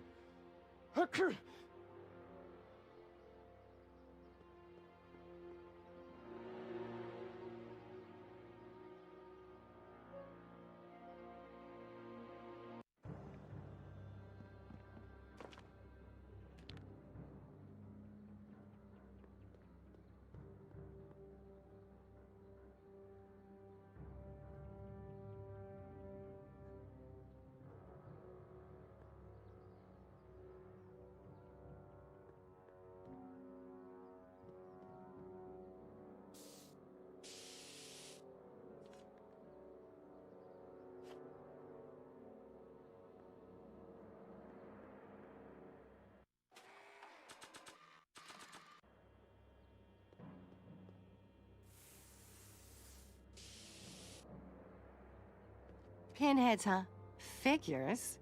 Give me that.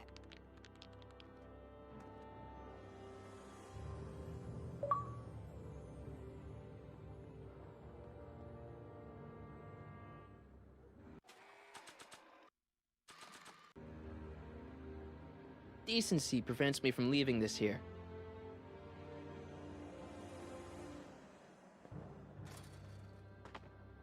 He's gotta be hiding in here somewhere.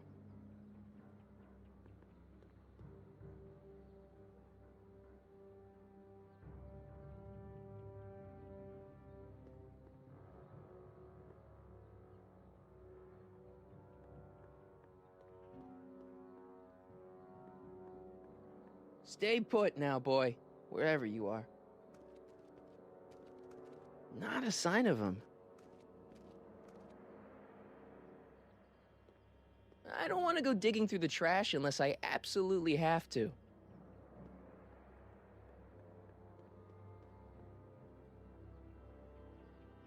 Give me a can of spray paint. I got an urge to paint something. Happy little trees? Get yourself a watercolor kit. I'm not sharing my wall.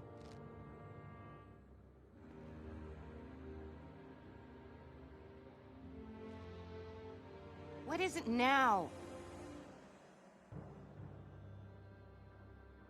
You haven't seen a stray dog around here, have you? Not since they were banned. You know anything about that dog that just came through here? You're seeing things, Mick Weirdo. There hasn't been a dog in Hill Valley for years, not since Big Brown banned them. Leech is a wastoid. Come on, Jen. It's you and me. Dream on, McFly. We might have had a thing for about 10 minutes, but you're not even in the same league as Leech. You and Leech, Jennifer? Hey, don't badmouth Leech. There's a lot more to him than soup, you know. Like what? For one thing, he wields an axe like nobody's business. So you got yourself a new guitar player. What can I say? I'm a girl who appreciates a hot lick. Yeah, I remember. Come on, Jennifer. Nobody in town plays guitar like me. I'm talking electric guitar, Martin. I'm gonna be honest, the ukulele has to go. I can outplay your loser boyfriend any day of the week. You're that desperate to get to first base. Did you say first or fourth? I'd give you 2.5. But first you gotta prove you've got better fingers than Leech. You ready to throw down? I was born ready. You got a guitar? Never leave home without it. Hold on. You can knock on my door anytime. Hold it, we got company. McFly, what's that was doing here? He says he can outplay you. I told him, there's no one in Hill Valley better than you. You wanna go prove it? The Ring of Rock? Don't crush him too bad. Just teach him a lesson.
You cut my cord, you asshole! Somebody should have cut it a long time.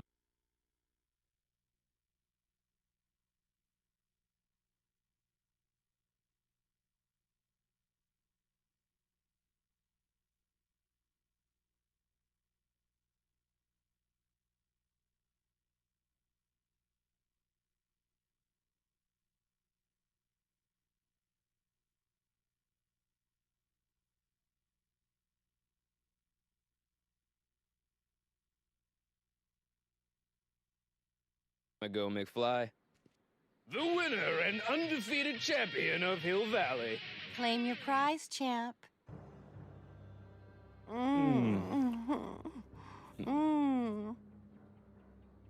Well, back to work. See you, loser. I can't believe you'd let him get away with that. He totally broke the rules. There are no rules in rock and roll, Martin. That's why a guy like you shouldn't compete.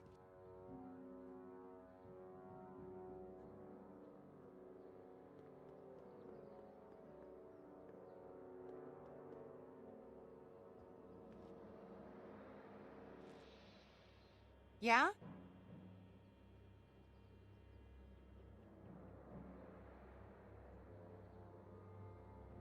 I want a rematch. Ooh, you got nerve, McFly. You really want to be humiliated like that again? It's nothing but a poser. I got the technique. Do you now? Want a sample? Maybe. If you can beat Leech. I already swatted you once, McFly. Shouldn't you be lying in the gutter? I was, but then your mom threw me out. What'd you say, my mother? Try not to leave any scars, baby.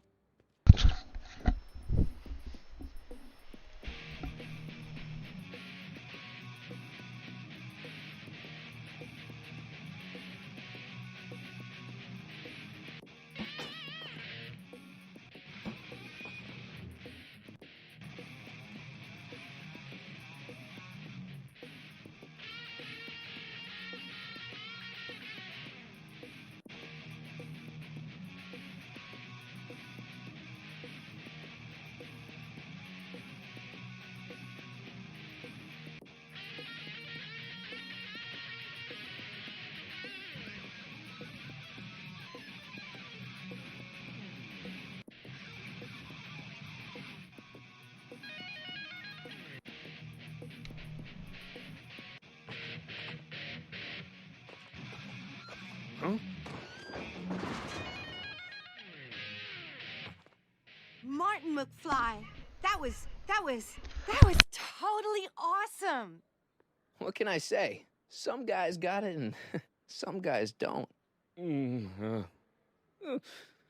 broke my headstock. I think I've got a new idol. Come here. Wait, I got a better idea.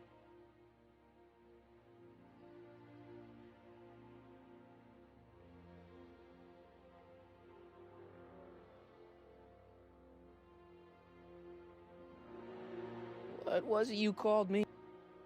A square? A girl's entitled to make a mistake, isn't she? Oh. Oh. Now that's a glitch.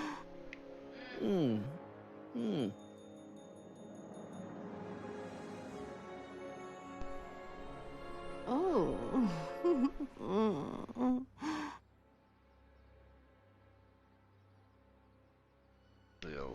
Long as lasts.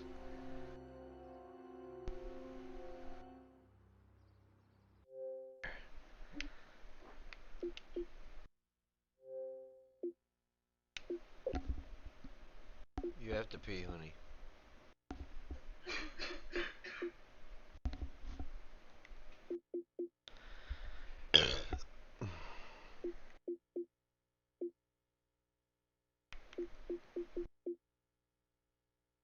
Ah, we already got that one. Okay.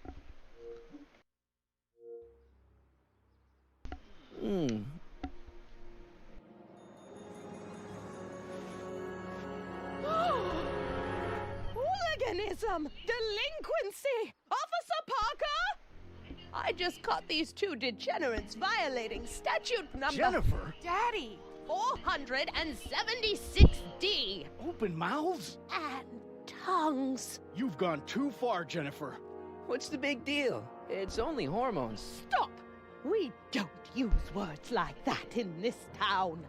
I'll deal with you later, young lady. We're gonna have to have a long talk about the Citizen Plus program. What? Oh, come on. Officer, give Mr. McFly a 476D's worth of demerits. I'll tend to your wayward Yes, daughter. ma'am. And this is for getting my daughter in trouble with Citizen Edna. Now keep out of trouble, or Citizen Brown will come down on you like a brick wall. Yeah, you.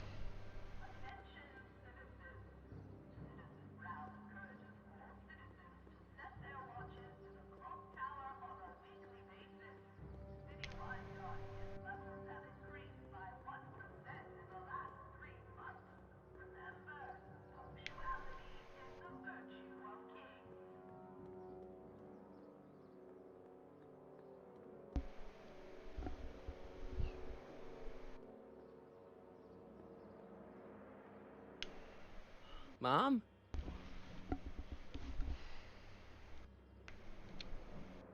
Mom, are you drinking again? Don't be silly, dear. Booze is illegal, you know. Yeah, Mom. It's just that Dad mentioned. Your father. Why, I just can't get away from his prying eyes. Always spying, always Be right back, folks.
Alrighty, folks. Sorry about that. Let's get back to it.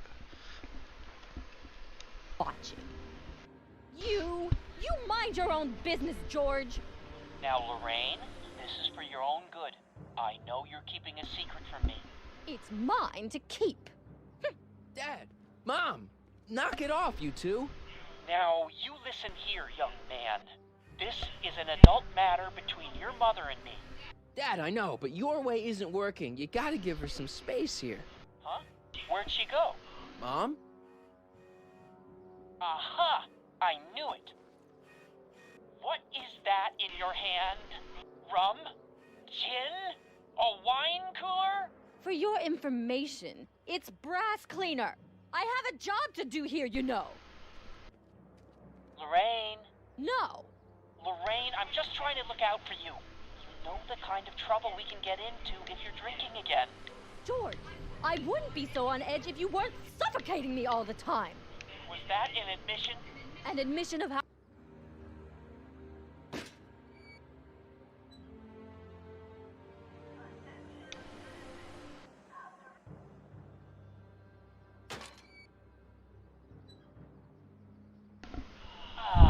What happened?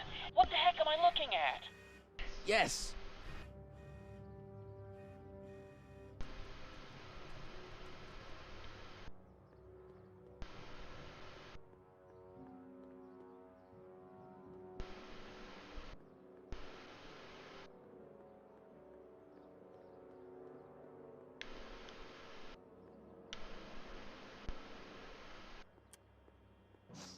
Mom, now that Dad isn't watching. Oh, Martin. Was that a flask, Mom? Flask? Don't be ridiculous. Look, it's okay, Mom. Get a hold of yourself. Oh, your father's right. I'm backsliding. But it's been so hard, what with your brother and sister leaving, and then your father getting obsessed with his monitors, and Let me take care of the flask. Dad doesn't have to know anything about it.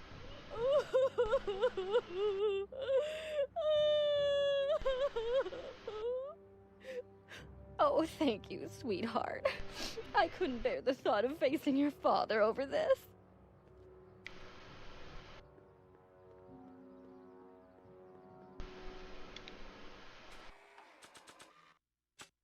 Oh, wait.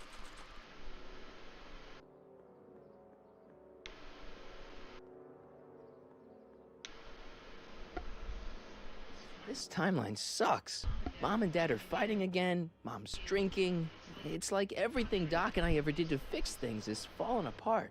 Time to get some attention.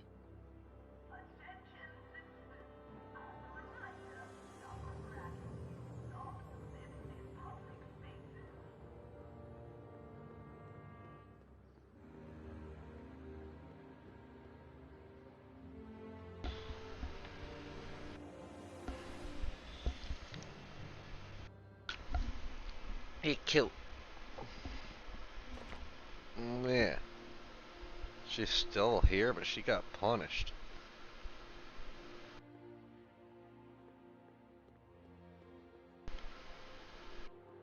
I don't want to go digging through the trash unless I absolutely have to.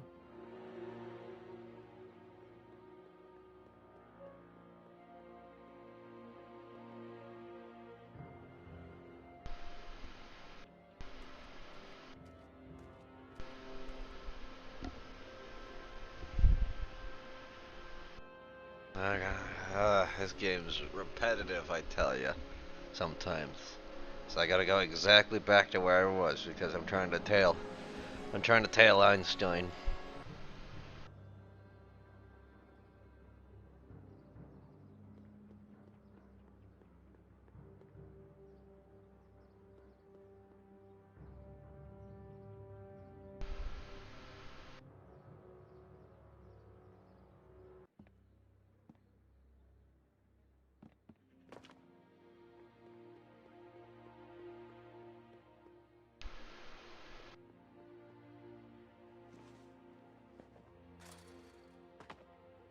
Where could he be hiding?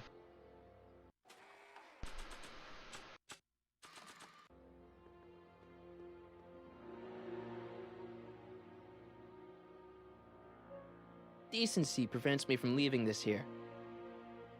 Decency prevents me from leaving this here. Kind of strange TV. Thank you very much for the host. How's it going? You in there, Einie? Or whatever your name is these days? Not a sign of him.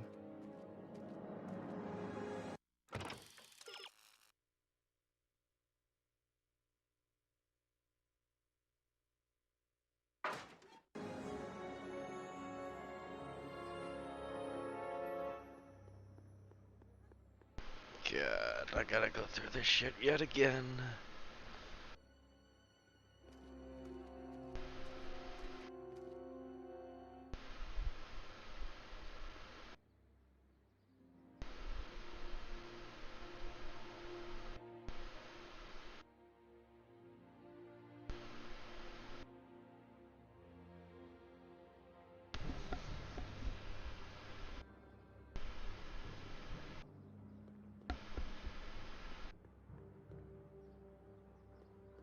This part always tricks me for sure.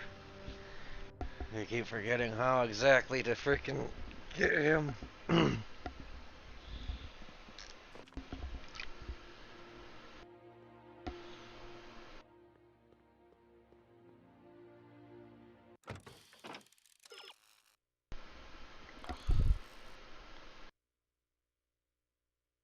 Oh yes, I'm an idiot.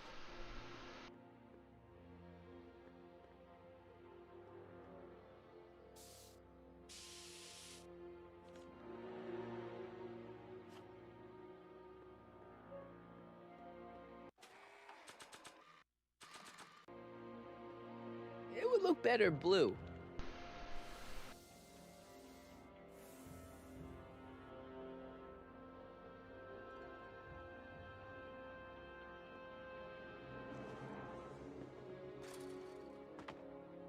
Where could he be hiding?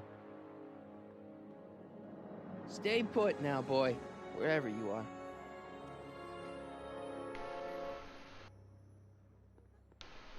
I don't want to go digging through the trash unless I absolutely have to.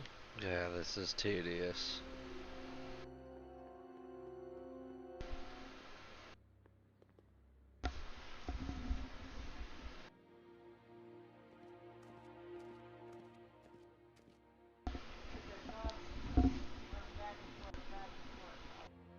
Yes. Uh-huh. God, this is so fucking tedious.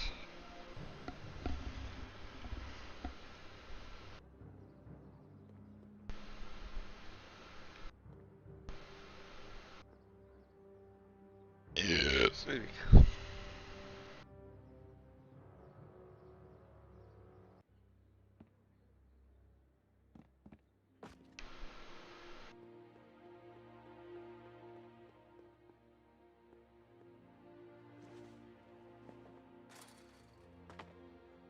Now we're in business.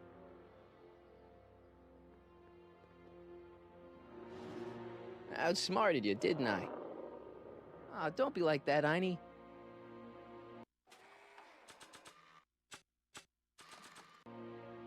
Look, Einie, I've got a treat for you. Attaboy, now hold still. See, I'm not such a bad guy, right? Whoa, okay. I guess I've won you over. I wish they were all this easy.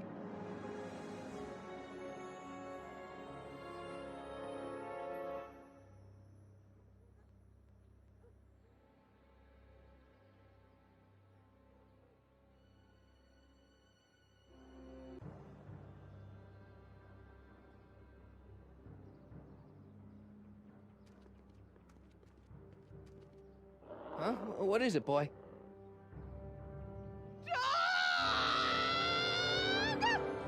Einstein, wait! No! Hell. Oh, rabies! Rabies, help! Back! Down! Sit! Play dead! Officer Parker, subdue that beast at once! Einstein, sit! Einstein?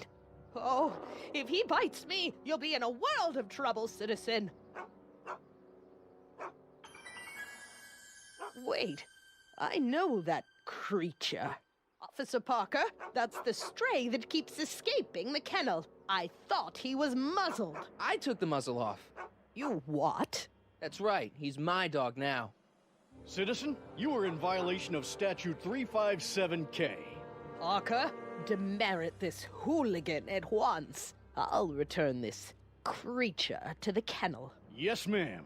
Filthy, wretched beasts. Don't worry, Einie. Once I fix all this, you'll be back with Doc and romping through time. Now stay out of trouble, unless you want a visit from Citizen Brown.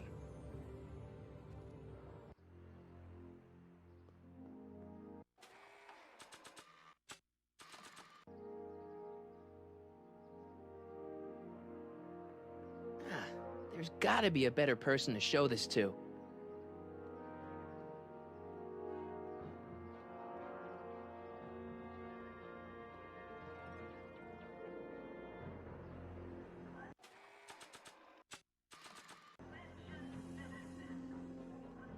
Hands up, citizen. Assume the position. Here goes nothing. There better be apple juice in this. Why don't you open it and find out? Don't get smart with me. I knew you were no good, McFly. Officer Parker, what seems to be the problem here? Citizen McFly, ma'am. Came strolling up with a 181B violation in his pocket. Ugh. You, young citizen, where did you get that booze? Nowhere? Is he being smart with me? Yeah, he played that attitude on me as well. Could we just fast forward the lecture and just get this over with already? No! Officer, demerit him severely. And as for the alcohol, drop it into the recycling bin. With pleasure, ma'am.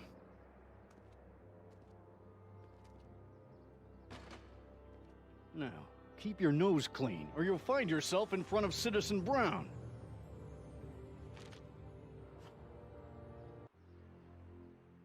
McFly! Hey, Jennifer. Are you still angry with me? Angry? Nah. The threat of being Citizen Plussed was worth it just to see my dad's veins go all purple like that. Great, because I gotta go. Jeez, Martin, what's gotten into you? Booze, dogs, necking in public? It's like you're a different guy today. A way cooler guy. I know this is gonna be hard to believe, but I'm the same guy I've always been. It's everyone else who's messed up. And stop calling me Martin. It's Marty. Wow, Marty.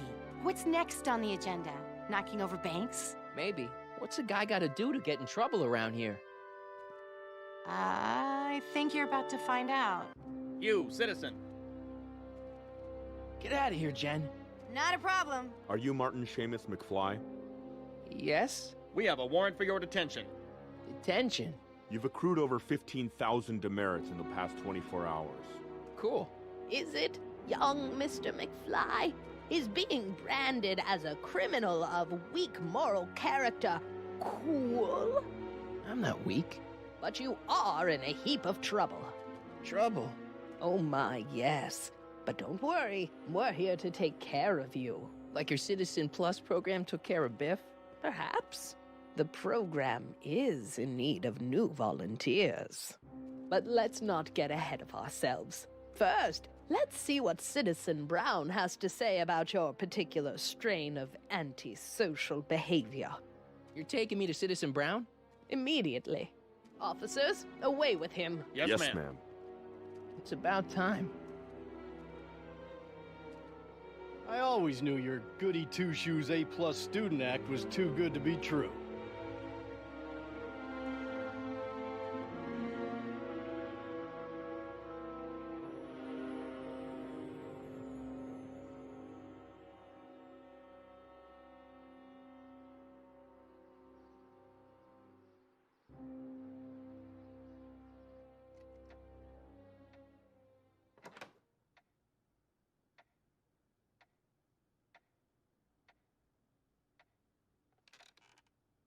Come in, citizen. Martin McFly, age 18, resident of Sector L, Father George, Mother Lorraine, president of the Junior Brown Brigade, recipient of a full-ride scholarship to Strickland College, winner of the Courthouse Challenge to Portland Award. 0 demerits until this morning. The obvious question, Mr. McFly, is... what happened to you?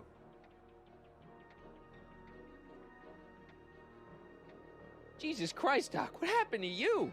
Doc. Interesting.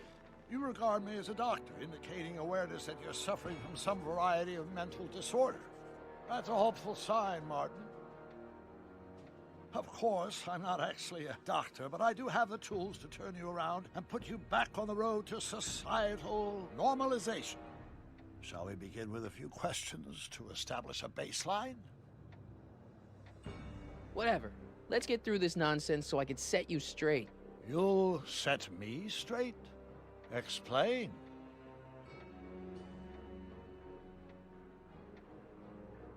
I know this is going to be hard for you to swallow, Doc, but I'm not from around here. I'm from a different timeline where Hill Valley isn't all screwed up and there aren't these crazy rules and my dad's not a snoop and my mom's not a drunk and you're my best friend in the whole space-time continuum.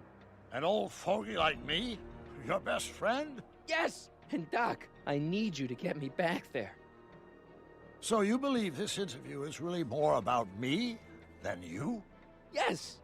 You went to all this trouble just to deliver a message to me in person? Yes! A cry for help, as it were. Yes! No, wait. Tell me, Martin, is your mother on the sauce again?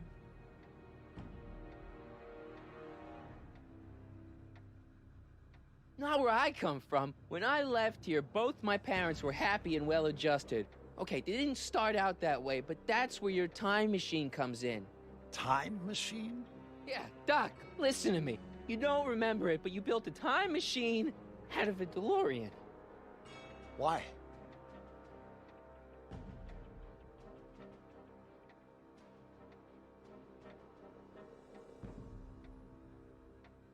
Well, just for the hell of it, I guess. Plus, the steel frame of the DeLorean, dispersal, I don't know. It was important for some reason. Fascinating. Yes, it is fascinating. It's amazing. It's incredible. But you don't know it because you've never invented it. You're not the real Doc Brown. You gotta believe me. And this is because? Everything got screwed up when I went back in time to 1931. Sounds like this time machine is a very impractical and dangerous invention. No, I mean, yes. What I mean is it's messed up a lot of things, but first, it made a lot of things better. Like my mom and my dad. It was only thanks to your time machine that they ever became successful and happy. So they're happy. But they're not, because you summoned me back in time and somehow your timeline got messed up and everybody else is along with it. I see. No, you don't. Think back. Don't you remember me? We knew each other when you were 18. I'm Michael Corleone. Incredible. This case is more serious than I'd imagined. The boy has fabricated an alternate reality.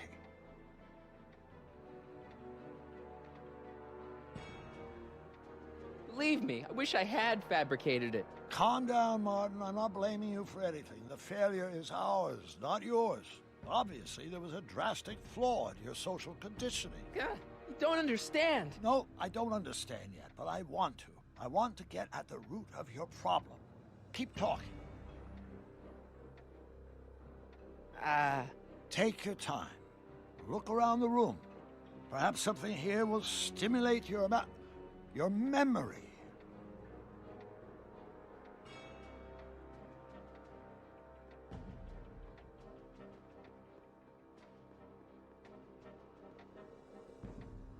Hey, this is your fish tank. Yes, that is my fish tank. It looks much better without all the bacteria. What? Edna just had it cleaned. Yeah, but in 1931 it was full of bacteria that we used to make rocket fuel. Remember? An impressively detailed illusion. Keep talking.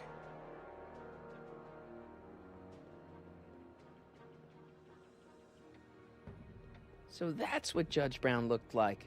I never actually saw him. Of course not. He died before you were born. He was my biggest supporter, after my wife, of course.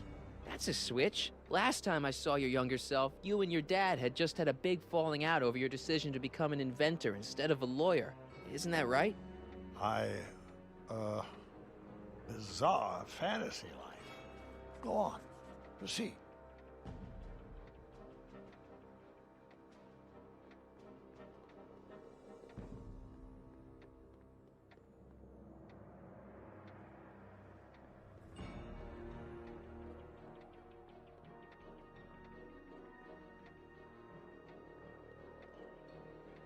I can't tell if it's a guy celebrating a touchdown or chained up in a gulag.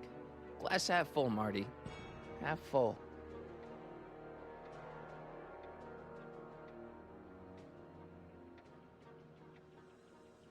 Something about that clock looks familiar. You still got the movie ticket. Indeed I do. A memento of my first date with Edna. I took her to see The Virtuous Husband. And you never saw Frankenstein. You were supposed to go see Frankenstein that night. It was gonna give you the inspiration you needed to pull off your big demonstration at the Hill Valley Expo. Inspired by Frankenstein? How whimsical, not to mention historically inaccurate. My darling wife is all the scientific muse I've ever needed. From my successful demonstration at the 31 Expo all the way up to my cutting-edge Citizen Plus program. Successful? It was supposed to be a failure. Okay, take a look at this picture of Einstein here. The dog. Harboring dangerous animals is a municipal offense. Yeah, they told me, but you harbored this very same animal once, a long time ago. Remember the test run of your rocket car? Einstein landed on the roof of the courthouse. I do recall something of the sort, but naturally it couldn't have been the same dog. There wasn't anything natural about it. Einstein's a time traveler too, thanks to your invention.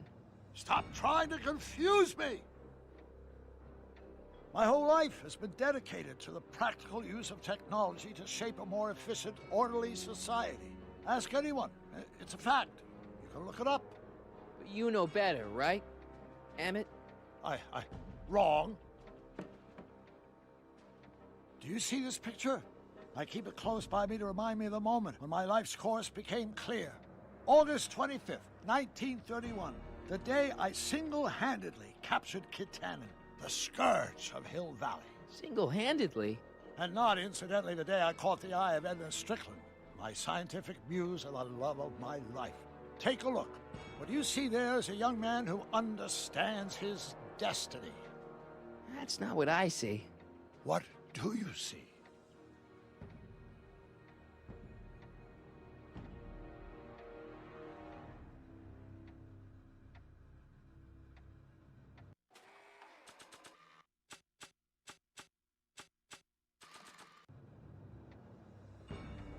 Check this out, Doc. It's all your notes about the flux capacitor, your greatest invention. That can't be my notebook. The handwriting is far too sloppy.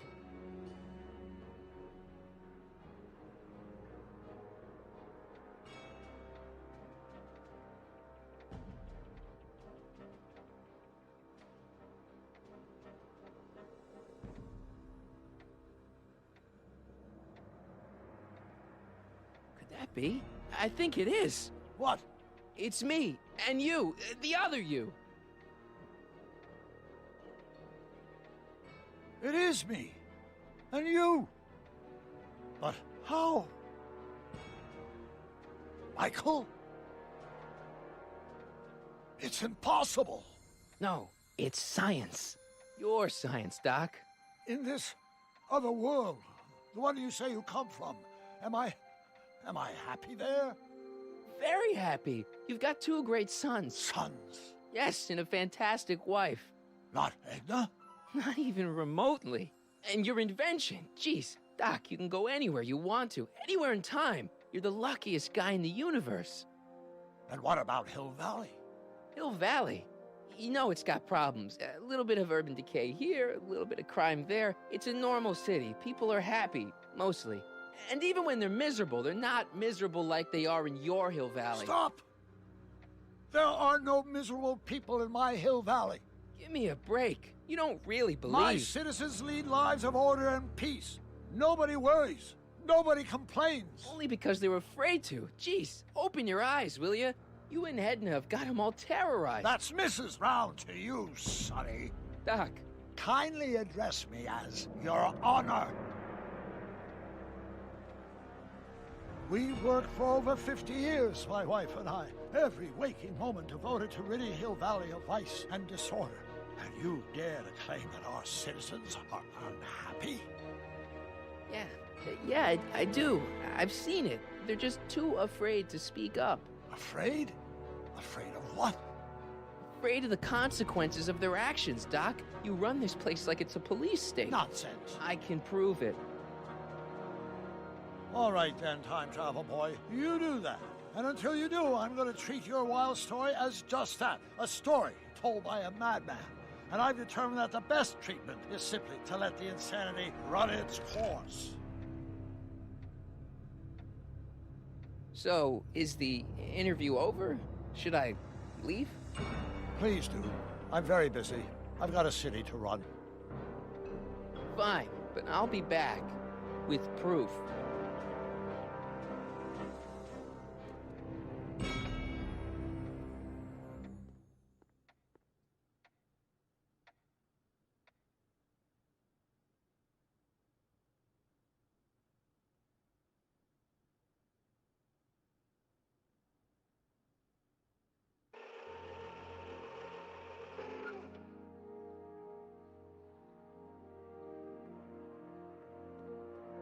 Doc wants proof that Hill Valley isn't the perfect place he thinks it is. One smoking gun coming up. Dad!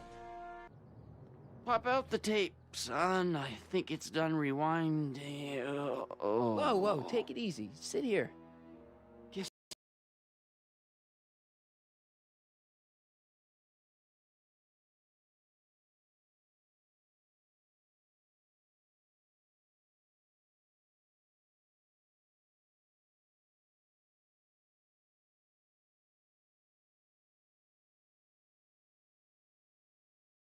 And of course the capture card freezes yet again. Give me a second here, folks. Hate when that happens.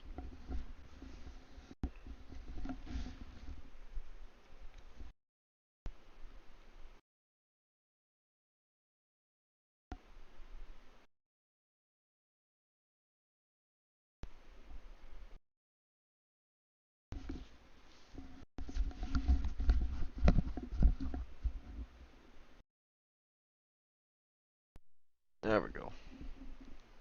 Okay, back to brass tacks.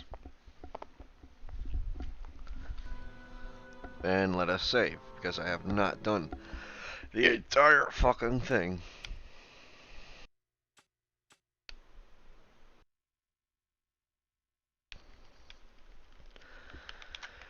Come on, come on. Oh my god, this thing is so stupid, dude. There we go.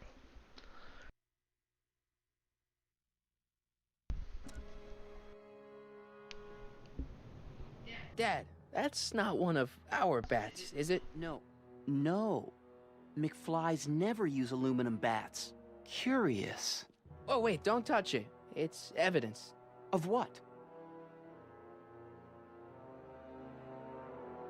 Oh, why would anyone do a thing like that to a nice Sector L citizen like me? What's the last thing you remember? I was sitting right here, copying another incriminating scene onto my tapes. My tapes? What happened to my tapes? Stay calm, Dad. Are they on the floor? Do you see them? They're in a box marked raw footage.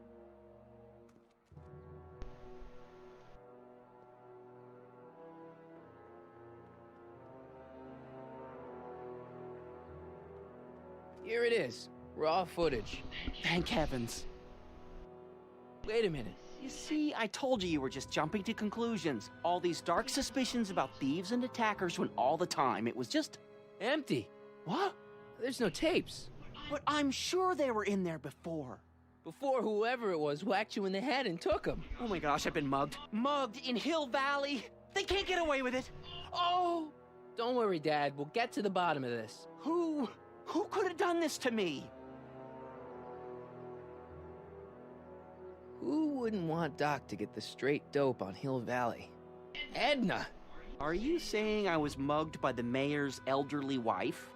Not exactly, no. Oh, it's no use. The tapes are gone. All I can do is hope against hope they don't surface and land me in trouble. Come on, Dad, we can't just give up. I mean, maybe there's some more clues around here. What's the use? Even if we find out who took the tapes, we're not going to be able to get them back without attracting attention to ourselves. There's gotta be something we could do to get our hands on those tapes. Well, we can make new ones. We can? Sure. It may take a while, but if you're willing to help your old man out, it shouldn't take us more than, say, 6 months. 6 months? But I need those tapes now. You need the tapes. What I mean is...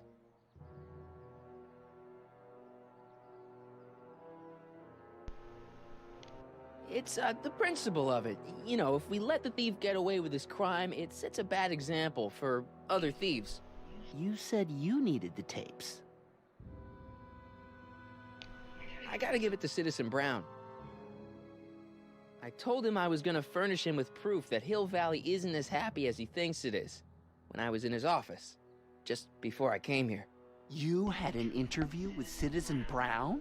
It wasn't easy to get, believe me. I had to break all kinds of rules. You've been breaking rules? Harboring stray dogs, kissing girls in public, getting caught with Mom's flask. That is the most far-fetched story I've ever heard. It's true. You forget I'm your father. I know your history. Yeah, well, history's changed. Prove it.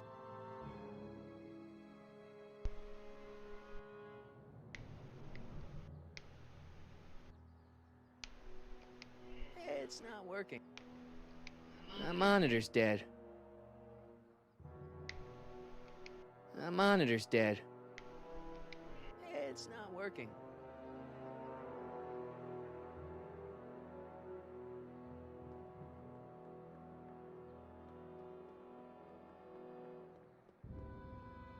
What's the problem, citizen?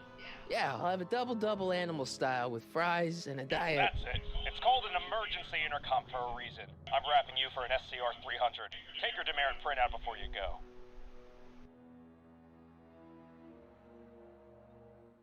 Achievement?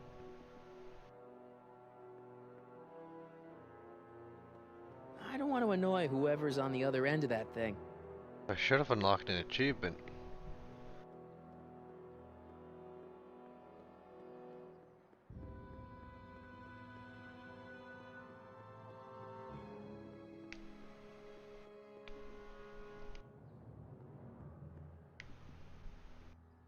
My monitor's dead.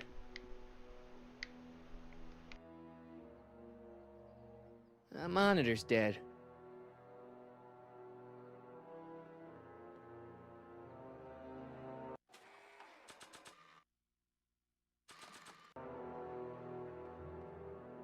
Read 'em and weep. Demerits, but... It was the only way. I don't understand.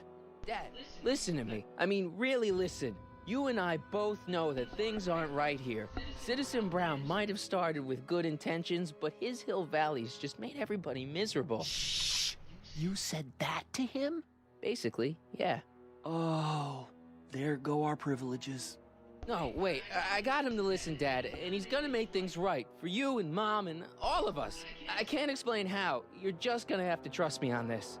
Okay. But first I have to show him your tapes to prove my point. Oh, no. No. Dad. This scheme of yours, maybe you know what you're doing, I can't say. But leave me out of Dad. it. I don't like trouble. I can't handle it. It's not in my genes. But...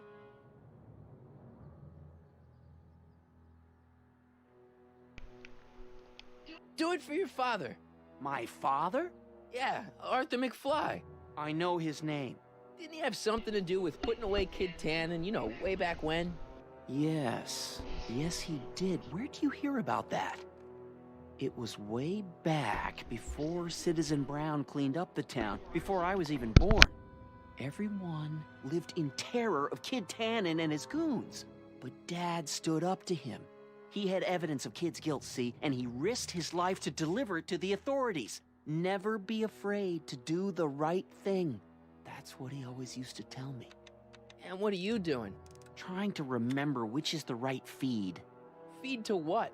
To the surveillance camera, the one in the yard. Wait a minute. You have a surveillance camera trained on yourself? Of course, gotta cover all bases. Now help me figure out which monitor I'm on.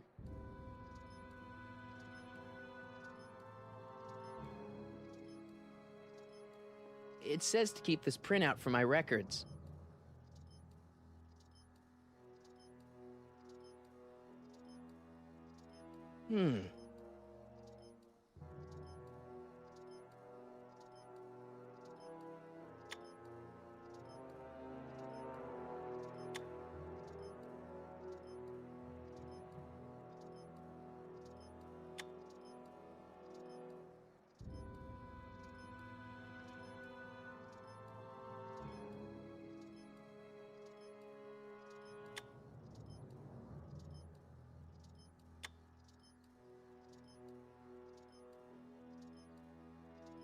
Hello?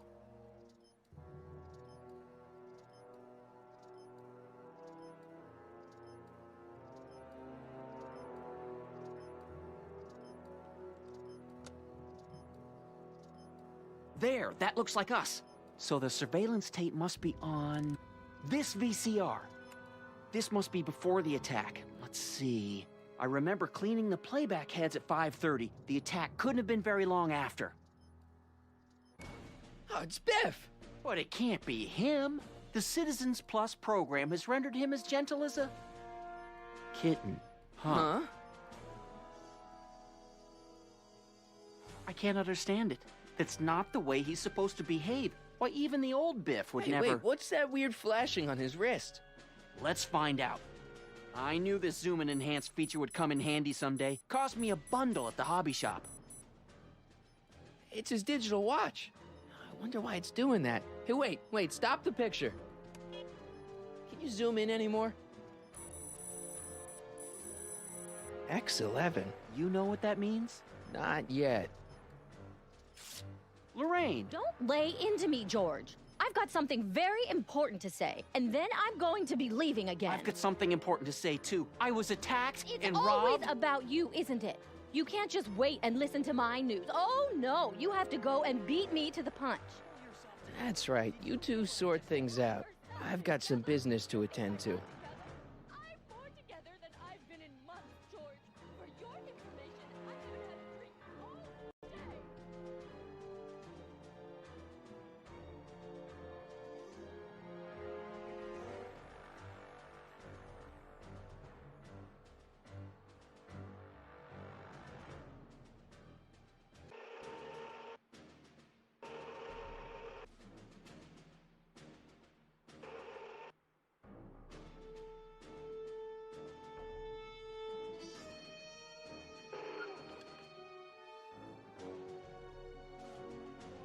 Biff!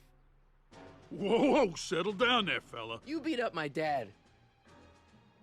Do we have a problem here, citizens? Oh, no, officer. Just a little misunderstanding. I'm sure we can work it out. Right, Martin? Sure. Okay. Let me know if you need any help, Mr. Tannen. Now, let's see if we can get to the bottom of this. Yeah, let's. What'd you do with my dad's secret videotape? Secret videotape? You know, the one that shows how people are fed up with all these screwy rules and laws. You lost me, Martin, but that tape sounds dangerous. It should probably be dumped in the recycling bin.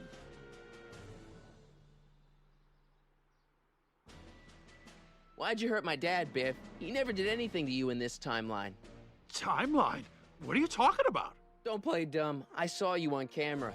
But I can't hurt anybody. Thanks to Citizen Plus, I blow chunks whenever I even think about doing bad stuff.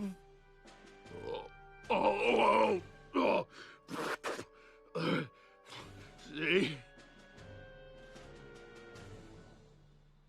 If you didn't beat up my dad, then where have you been for the last couple of hours?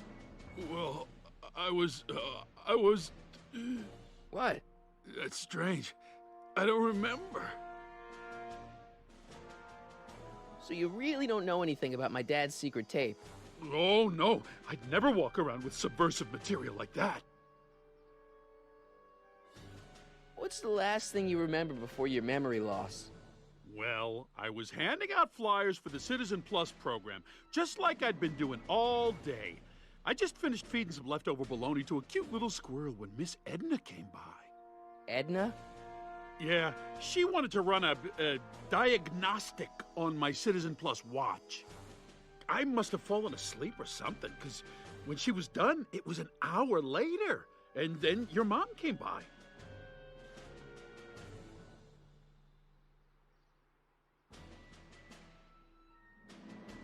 Stay here, Biff.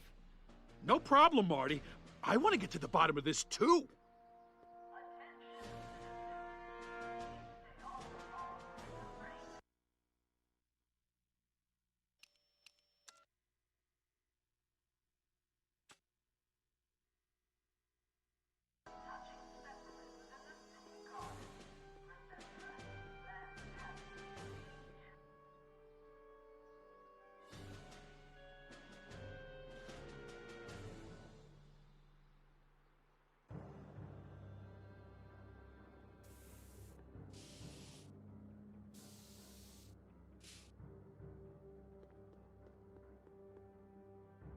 Locked.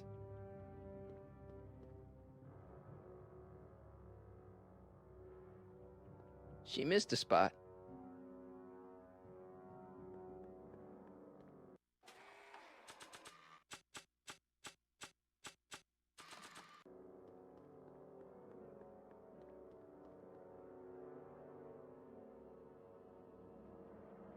I'm trying to get one last achievement, folks. Hold on.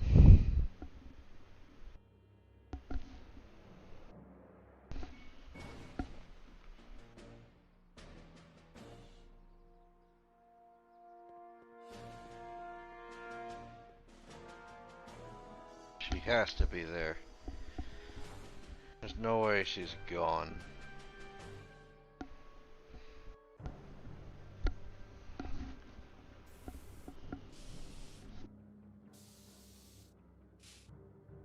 She is gone. It's glitched. I can't even grab the can. We'll have to get it next time.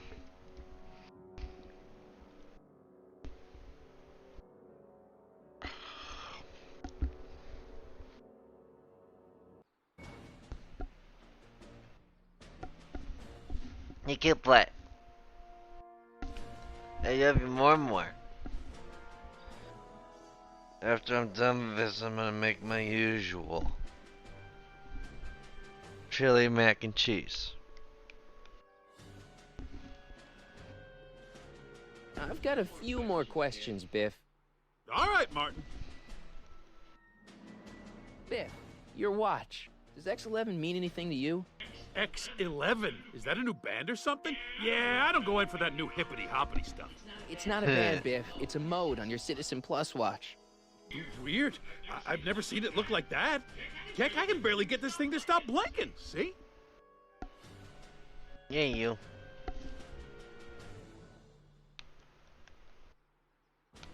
Cool. I didn't know you could do that. My wrist is getting a little sore. Oh.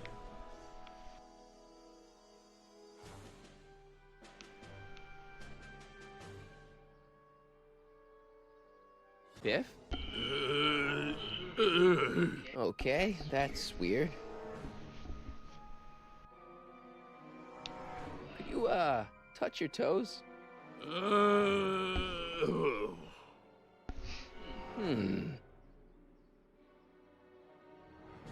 Do the chicken dance. Hey, he's hypnotized, all right. What's wrong with you?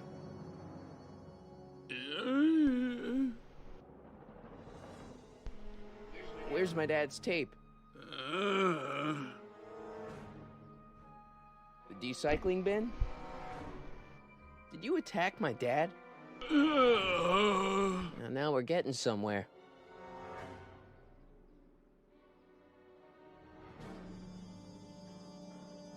could you do me a favor and go get my dad's tape?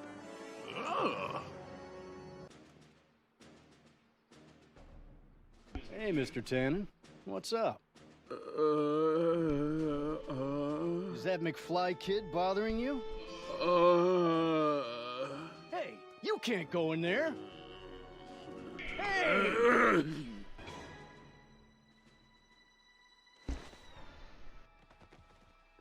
Whoa. Holy smokes. What happened to him? I don't know. No one's ever jumped into the decycling bin before. Well, where does it go? That information is above my pay grade. Oh, jeez. I'm in a lot of trouble now. Don't move a muscle, McFly. I gotta go tell Citizen Brown about this.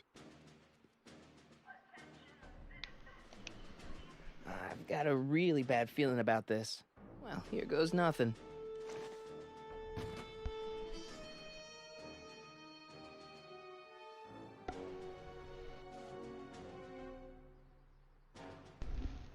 Gosh, ma'am, did I do something wrong?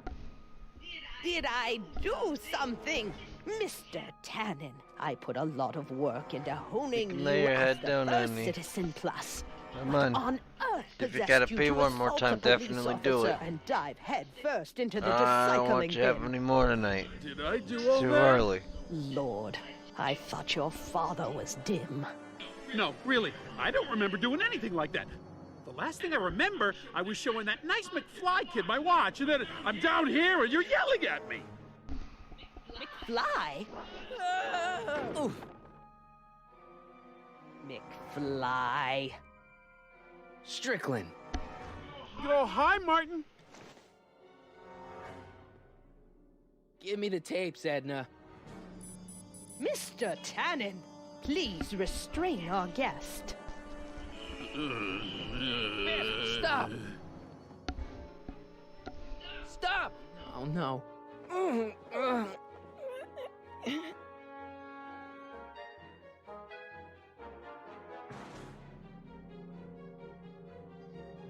Edna, what are you doing? What I've always done. Keeping Hill Valley safe from hooligans like you and your father. What did you do to Biff? I've unleashed the full potential of the Citizen Plus program. Edna. Shush! I'm reviewing your father's tapes for Citizen Plus recruits. Edna. Shush! I'm reviewing your father's tapes for Citizen Plus recruits. Come on, Biff. Snap out of it. Ah! Biff, isn't that the license plate to your car? Sheila? Tannen, focus. Oof. Hey, look over there. It's beer. Beer? What's going on? Biff Howard Tannen, obey your programming. You see, Mr. McFly, thanks to the enhancements I've made to the Citizen Plus program, I can bring even the most rabid of dogs to heel. Biff, it's your favorite show. Damn, what would really get Biff's attention down here?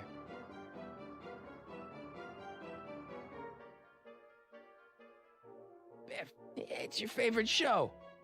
Damn, what would really get Biff's attention down here? I thought that said motors. Biff, look! Girly Mags! Boobies! Where am I? Tannen, I didn't go behind my namby-pamby husband's back so you could wallow in your vices. Ow! So much vice and disorder.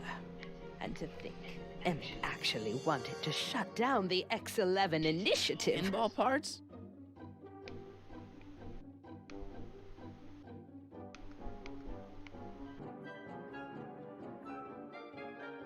Novelties? Biff, whoopee cushions.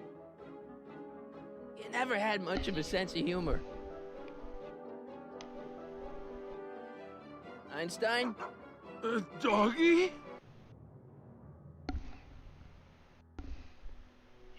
Tannen, listen to me. Babes. Booze.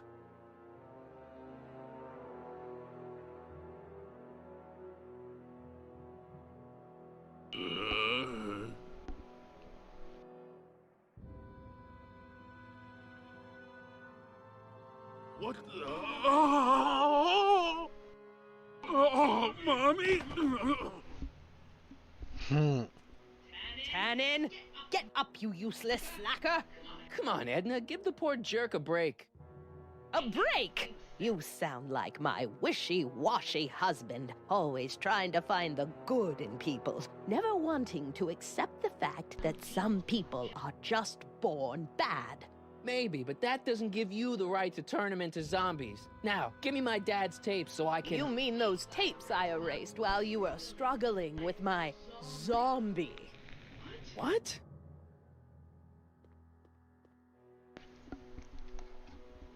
Come on. Utopias are fragile things, Mr. McFly. Especially when overseen by minds as distractible as my husband's. No. Edna! Doc? Emmett, what are you doing here? I came down here to investigate a troubling report involving Mr. Tannen. Doc, you gotta stop her. Silence! Okay. I was concerned there might be a flaw in my Citizen Plus program. Imagine my surprise when I found my wife perverting my life's work. Is this what it's all been about, Edna? All those years? All our struggles to cure society's illnesses? Just to create a world where free will can be turned off with a flick of a switch? Oh, please, Emmett. You wanted this just as much as I did. Remember? If only we could tell someone to stay off the grass, and so help us, they would never tread foot on a well-manicured lawn again. That's what Citizen Plus does. It makes rules unbreakable. I only gave it the slightest of changes. Enough! We will not have this discussion here. But... Go home and wait for me. Fine.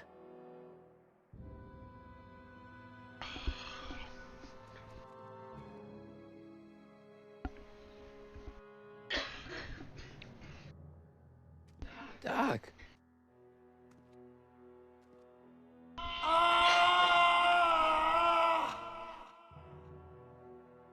Father, what have I done?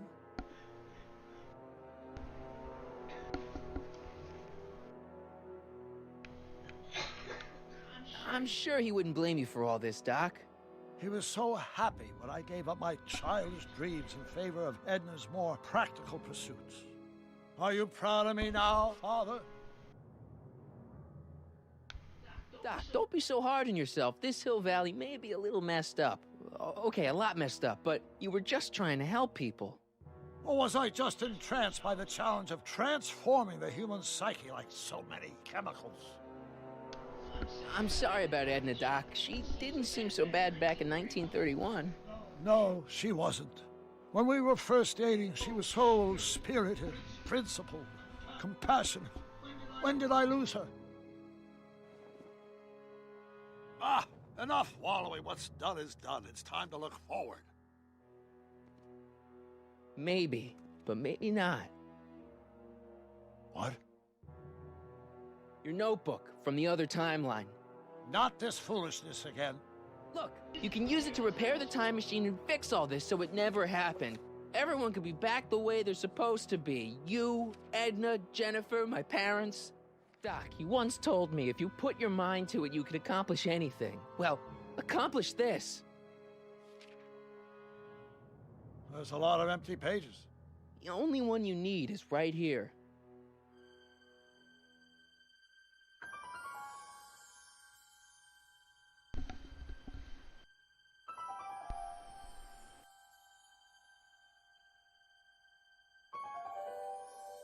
Great Scott.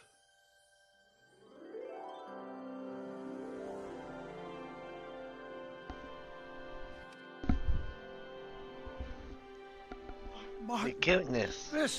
This could work. It'll take time, of course, but once it's done, we'll have all the time in the world. Ha ha! Doc? Martin, we must get started at once. Come on! Can we bring Einie along? The dog.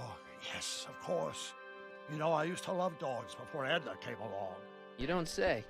I'll go ahead and start preparing a lab. Edna will be furious, but who cares? We've got a time machine to fix. Woohoo! I get to look around. X-ray specs, joy buzzers, trick gum. Classic. Why would anyone ban these? Beer. Maybe I could... Nah. Doc will need me clear-headed to build his new time machine. Was video games over here?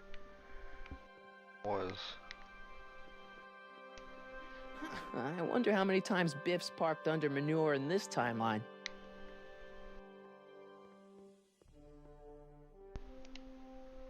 There is a serious lack of privacy in this town. Whoa!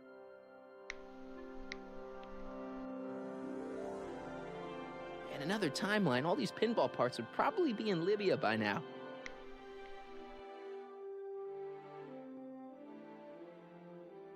I don't smoke, and I should really go get Einstein.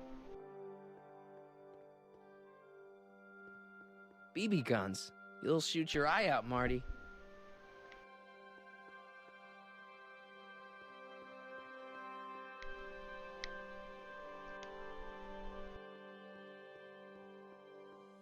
Beatles, Stones, Phil Collins. Edna took all the good stuff. Hey, maybe I'll grab a couple for the road after I get Einstein.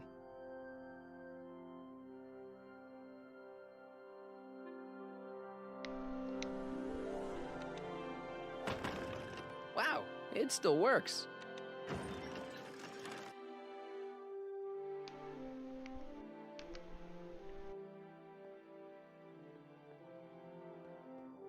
Nice boards. I should pick one up after I free Einstein.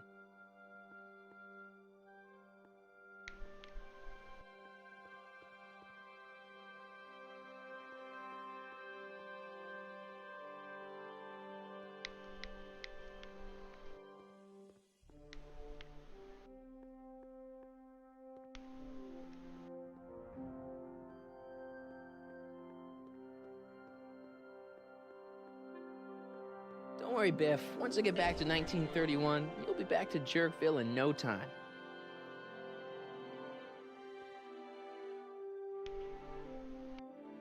Making sure there's nothing else here.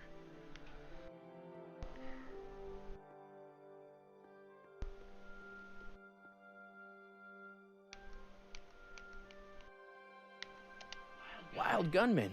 Nice to see that some things haven't changed in this messed up world. There it is.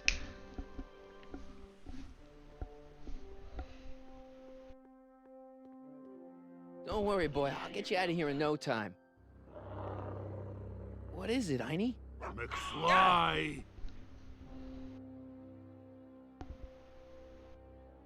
Hey, Biff. You okay? Yeah, I'm okay. Better than I've been in a long time, you know? So you remember... That witch making me do stuff? Yeah, she'll get what's coming to her. No one tells Biff Tannen what to do. No one. Hey, I'm the guy who snapped you out of it. Really? Because all I remember is a punk kid who thought it'd be funny to make me jump down a hole. Ah.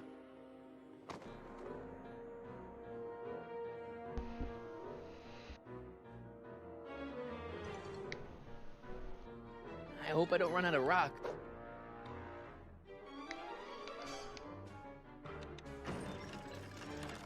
Is that supposed to scare me or something?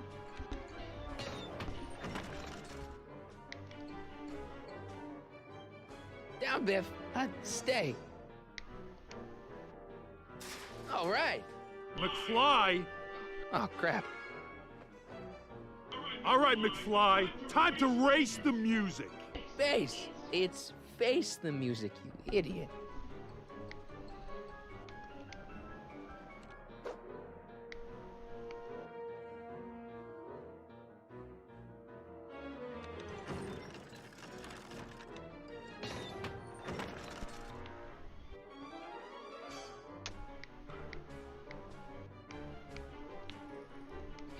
Get him, Einie!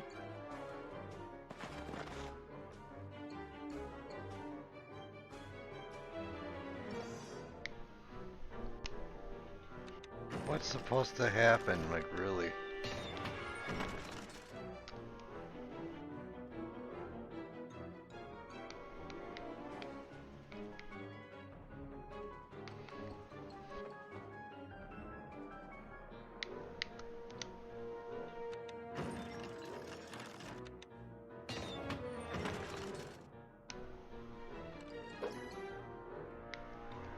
Einie, sick him!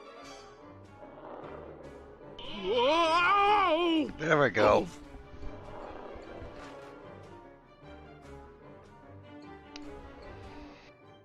Place your bets. What the?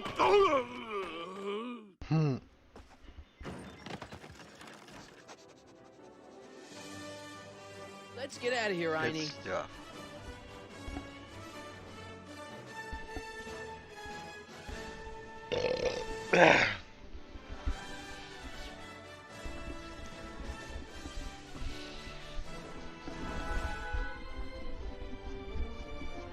Doc, sorry I took so long. Biff came around and jumped me. I totally laid him out with the old ruler. Martin McFly. Edna? It's almost impressive how many years of work and planning you nearly ruined in just a few short hours. Where's Doc? Oh, Doc. My husband is in a better place. Better place? What have you done to him? Relax, Martin. We've got everything under control. Oh boy. No! No! Doc!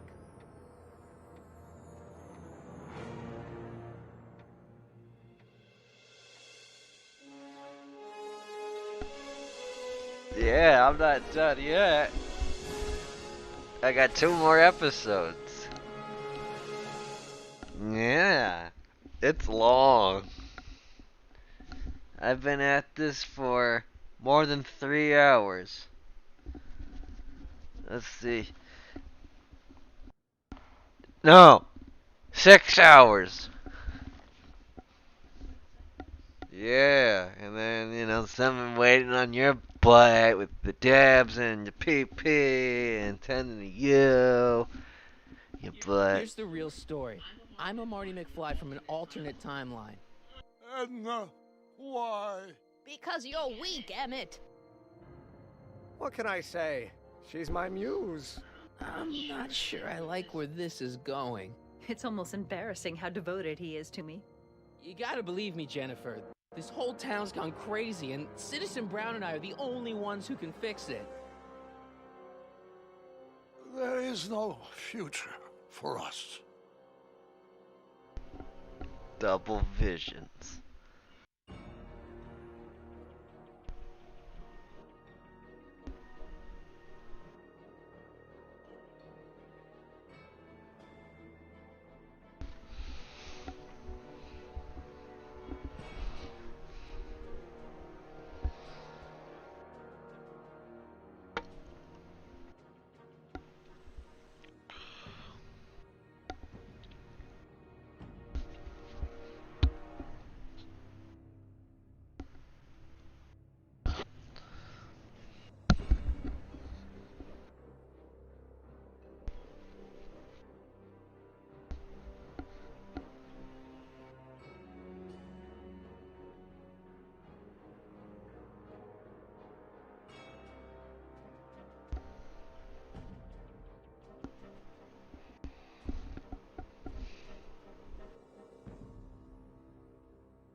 Oh, you're cute.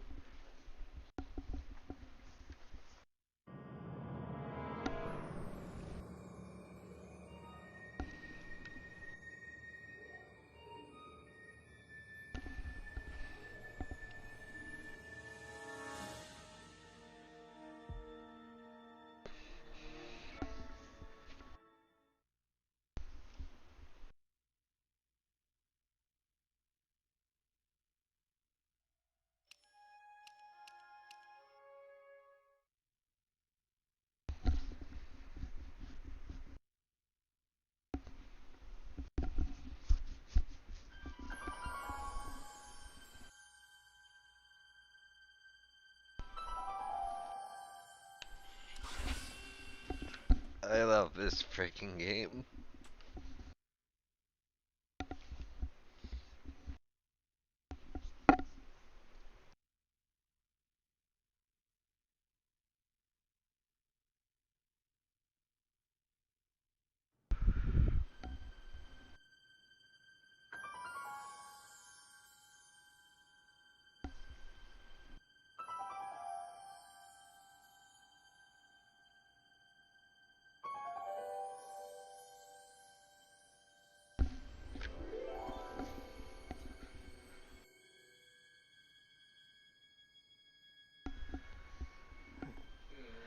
What? Where am I?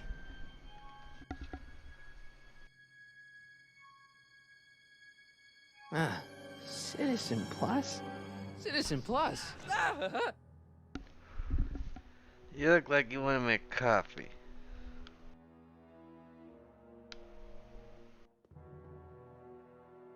Yeah. Doesn't look like it's on. Doesn't look like it's on.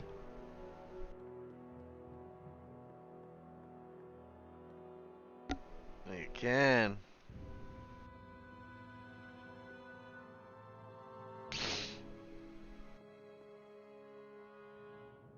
Make sure the McFly boy is prepped for his Citizen Plus treatment by the time I finish with my husband.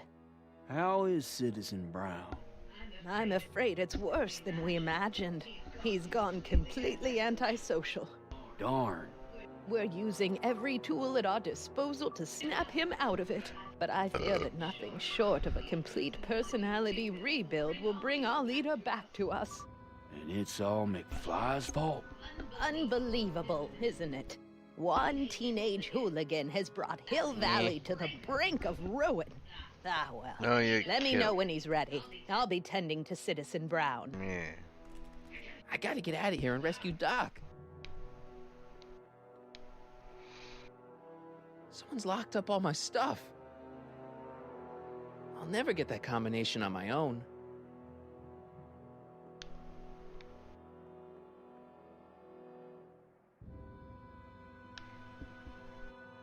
Hey, let me out!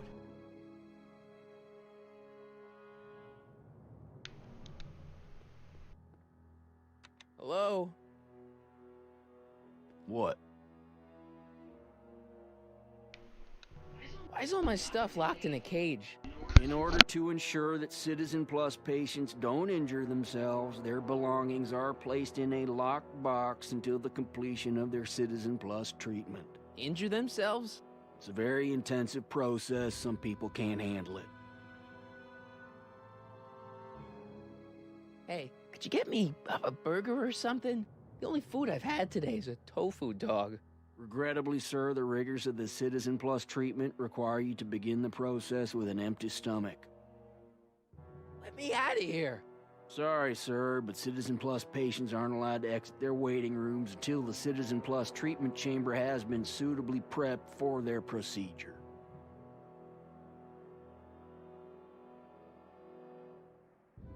You can't keep me in here. It's against the law. When you signed your Citizen Plus treatment agreement, you gave the Citizen Plus ward legal approval to incarcerate you until the completion of your Citizen Plus treatment. I didn't sign anything. Of course you did, sir. Citizen Edna handed me the paperwork herself. Of course she did. I don't suppose you believe me if I told you that Edna forged my signature? That's a good one, sir. Can I take a look at my stuff for a second? Why? I, want to make sure my guitar neck isn't getting bent. What? Come on, man. My parents spent a fortune on that thing. Fine. Back away from the door, sir.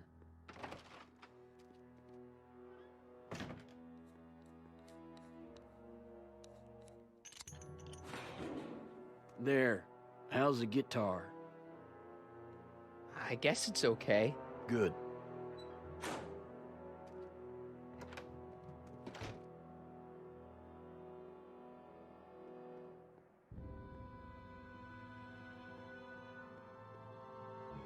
That's not very relaxing.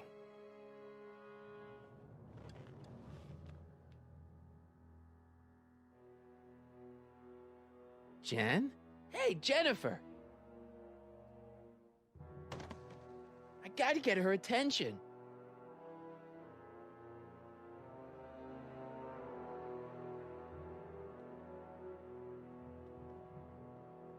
Martin? Ah, Dad, is that you? Who else would it be? Where are you? Back in the garage. What are you doing in the Citizen Plus ward? Edna threw me in here. She can't do that to my son. How can I help?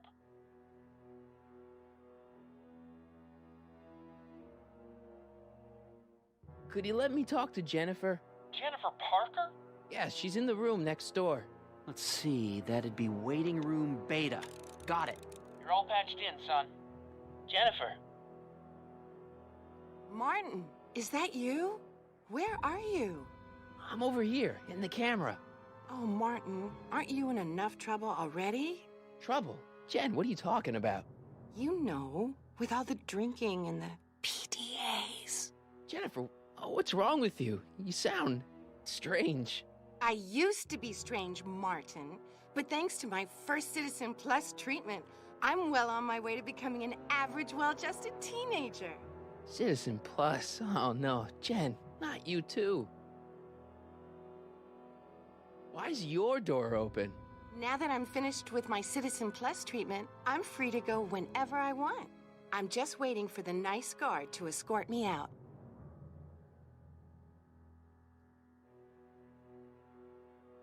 Jen, this whole Citizen Plus thing is a scam. Edna's using it to take control of everyone in Hill Valley, including her husband. You know, Citizen Edna told me you were having paranoid delusions, but I had no idea. Could you hang around for a few minutes? It's nice to have someone to talk to. I'll be here until the guard comes for me. Then I'll really have to tell him about how you're hijacking the cameras. Oh, come on, don't be a narc. I'm not a narc. I'm a good citizen. Dad. How can I help, son?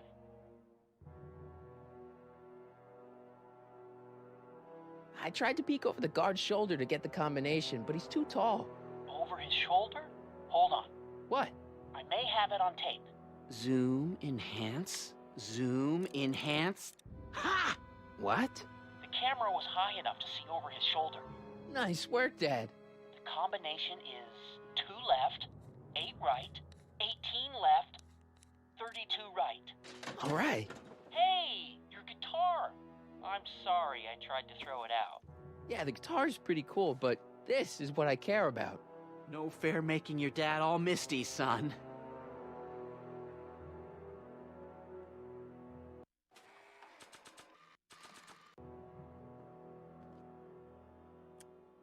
Okay, Jen, here's a little something I think you're gonna like. At least, I hope you still do. Martin? Jennifer. Oh, Martin. Martin? What are you doing?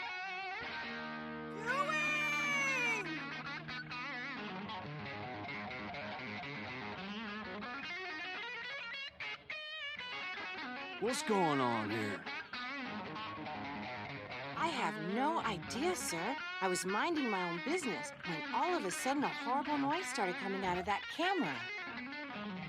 Well, that's not right. Yeah, well, neither is this. No one scrambles my brain. You hear me? No one. I'm Jennifer Parker, rock and roller. Jen? Oh, yeah, right.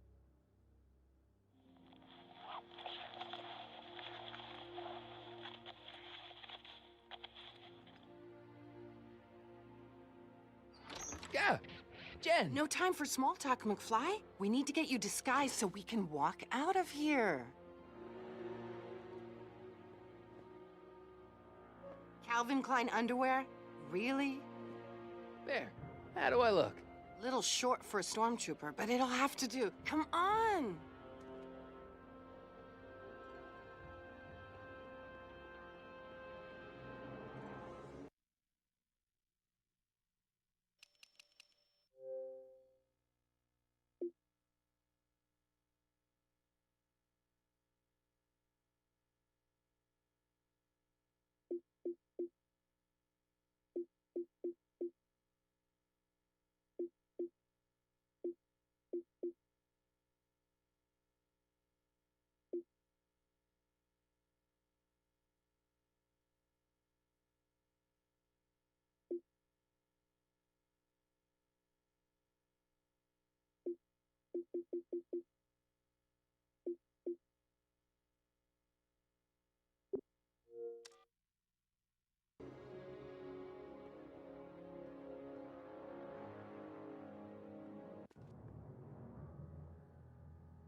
Okay, Hotshot, what's next?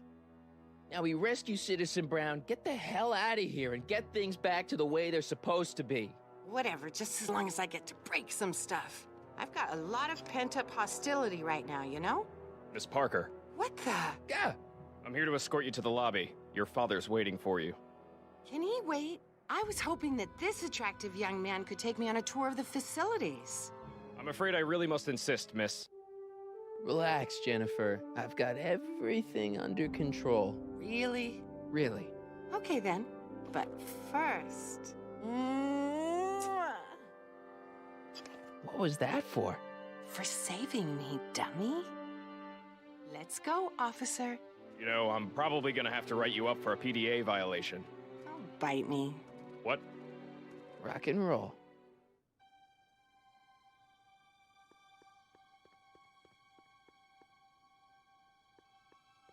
Can I have some of that? Feels like I haven't eaten in years. No, that's Tannen's. He's not allowed to eat it until he's taken his pacification pill. We tried to give it to him an hour ago, but he still hasn't swallowed it. Let me try. I can be pretty persuasive. No.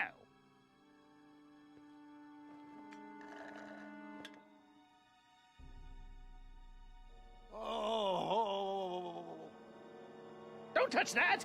I need the caffeine.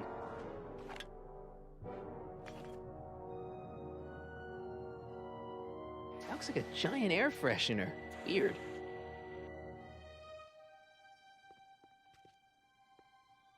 Do you mind? I'm trying to run a complete personality rebuild on the big man himself here. And?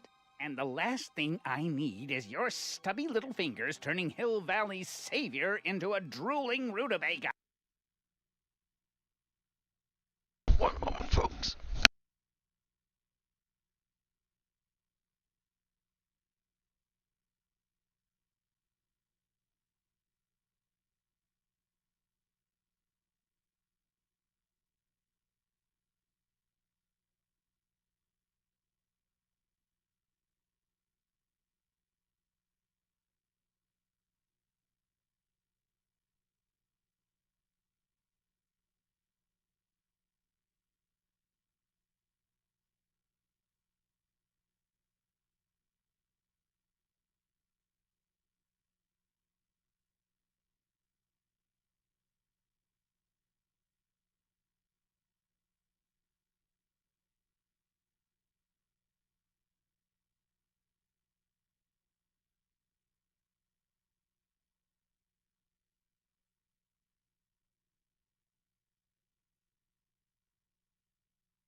Is there a problem over there, citizen? No problem, ma'am. Good. Let's get back to it. Don't worry. It'll all be... Hey. Busy.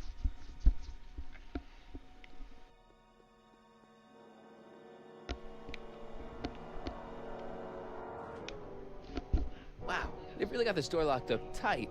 I wonder what sick freak they've got in here. Ah! I should have known.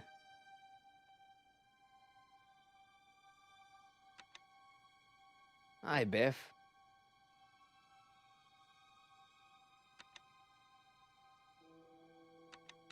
Looks like your intercom's busted. Just as well. It'd probably be just a bunch of swearing and mixed metaphors anyway. Hey, Biff. Guess who your guard is? Peekaboo!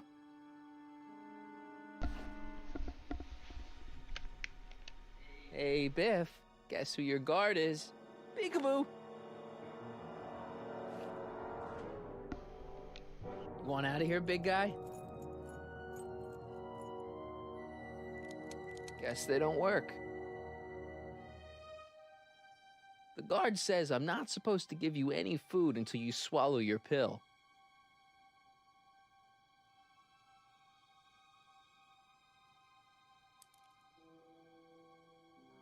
No, no.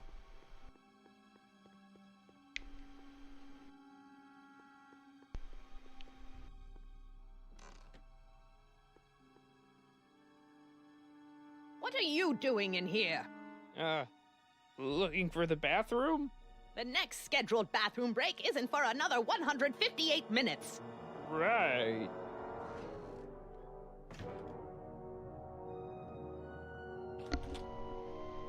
Get back to work. Yes, ma'am. I've got to get her out of there. No improvement, Citizen Edna. Shall I recycle the treatment? I don't know what kind of movies they're showing Doc, but I don't think he's enjoying them. Jeez, he looks miserable. Well, there's the exit. Now all I've got to do is get Citizen Brown through it.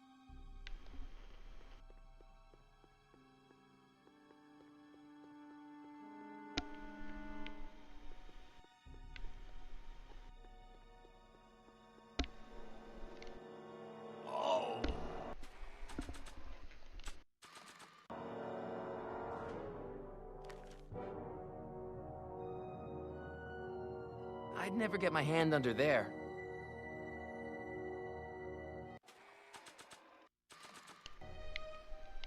I almost feel sorry for the poor guy.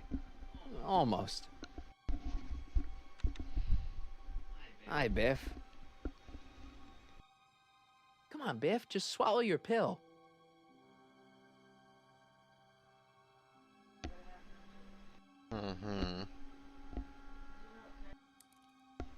No clue. Increase somatosensory fluid. Oh, Biff spit.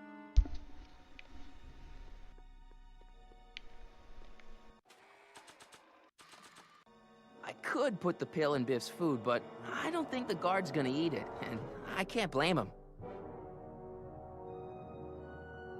Hey, is that a public display of affection over there? What? Sorry, it was just a shadow. Stop goofing around and get back to work. Yes, sir.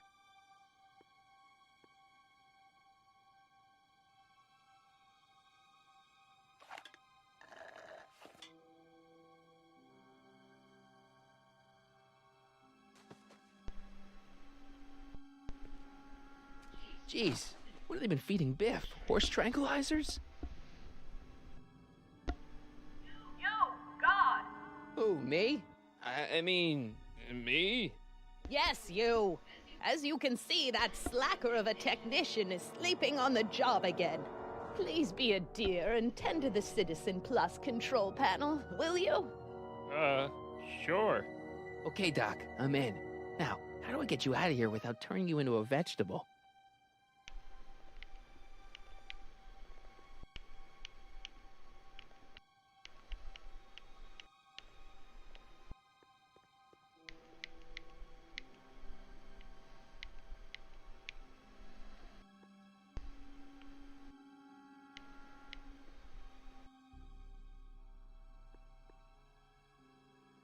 Jeez, where's the off button on this thing?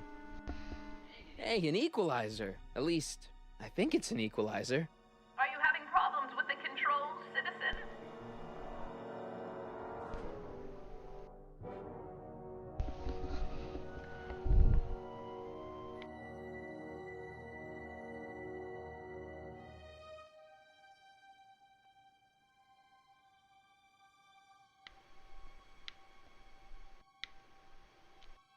Volume. Finally, a word I can understand.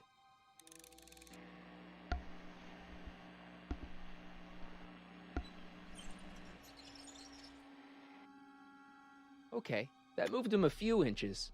Maybe I can blast him right out the door. I can't plug my guitar into that.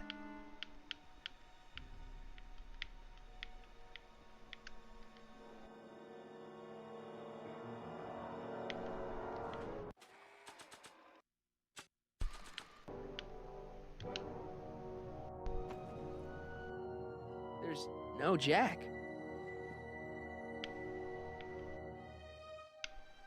There's no place to plug it in here. Just let it go, Emmett. When you wake up, you'll be a whole new person.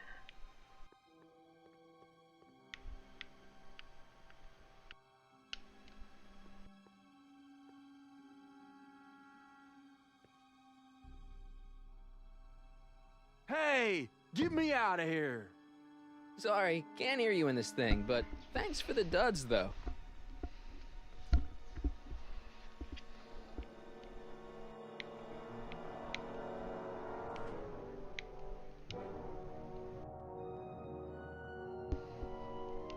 Optics.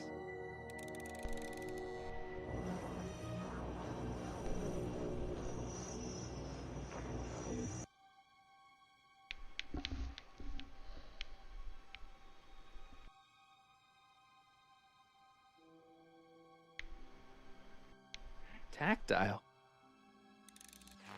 Whoa! Sorry.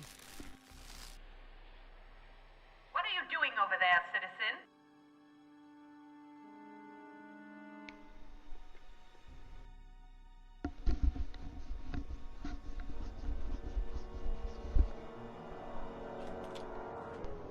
Get back to work. Yes, ma'am. I've got to get her out of there.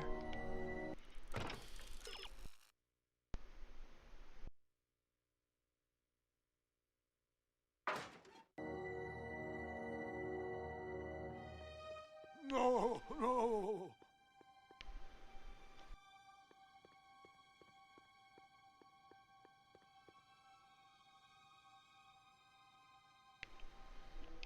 I used to think she was a little annoying, but now she's just plain evil.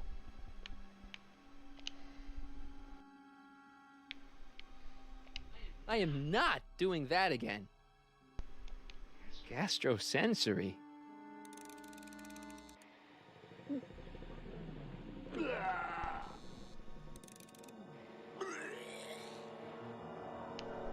Olfactory. I think I know what that means.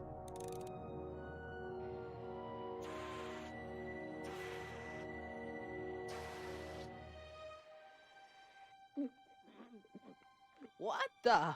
Looks like the aroma tanks have clogged themselves again. Oh, thank you. I hadn't noticed that. Come on, make yourself useful.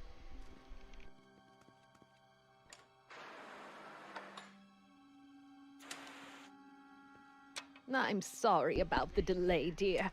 This'd go a lot easier if you just gave up this madness about time machines and altering the past. You should concentrate on the future. There is no future for us. You won't think that in a few more hours. Edna, please, think about the consequences of your actions. Me? You're the one threatening the social order of Hill Valley with your crazy time machine talk.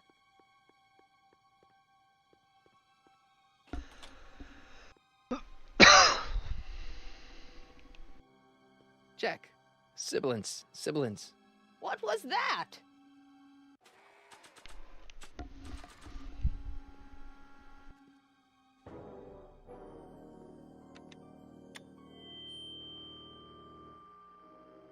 Hey, Doc, let's get ready to blow this joint. What was that? You! What are you doing? Get my friend out of here, you nutcase. Okay, that was a little less dramatic than I had expected. Whoa!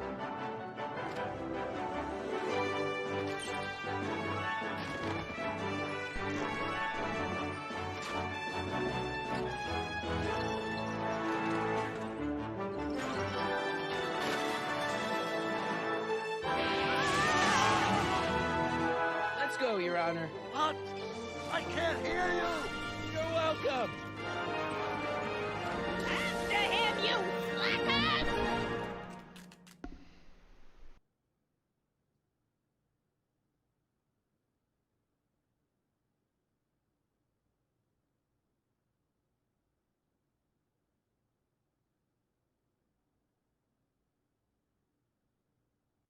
Attention, citizens. This is an Omega-1 priority alert. Potentially disruptive nonconformists are loose in the courthouse. Please return to your homes until the situation has been resolved. Have a nice day.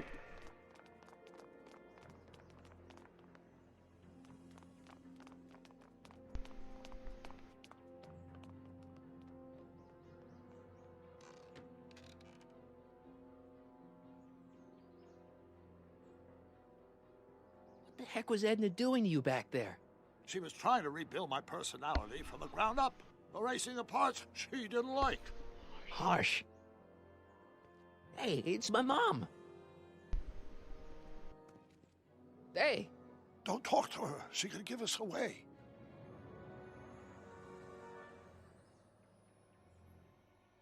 What do we do now? Now we wait for the guards to clear out so we can make a break for your time machine. Shouldn't we go help? Once we go back and change history, none of this will ever happen. I guess.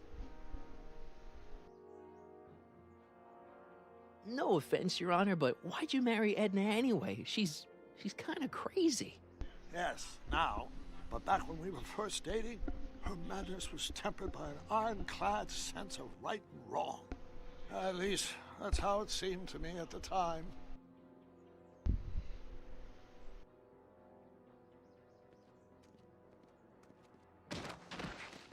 All right, Dad. Where is the DeLorean anyway?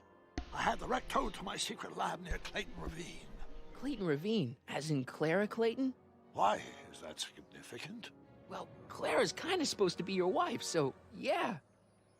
Fascinating.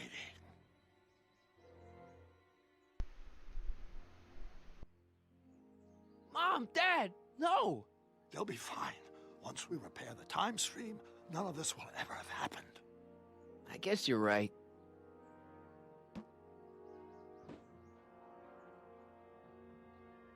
Looks like the coast is clear.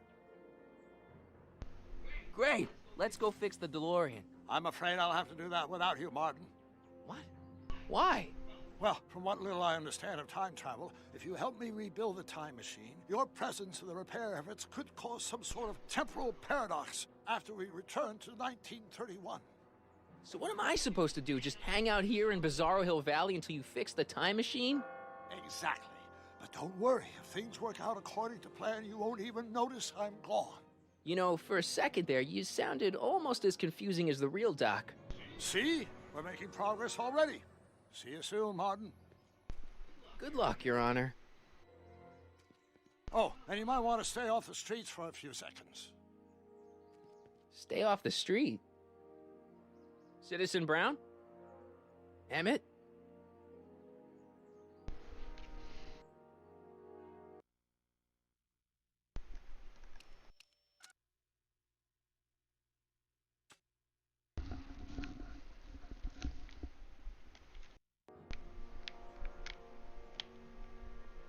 He's not coming back, you know. What are you talking about? Emmett. Without me to guide him, he's almost useless. Before I found him, he was a miserable failure who never finished anything. But with me to inspire him, look at what we've built!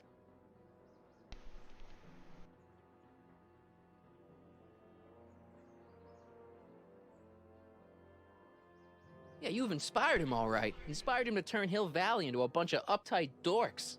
I wouldn't expect a delinquent like you to understand.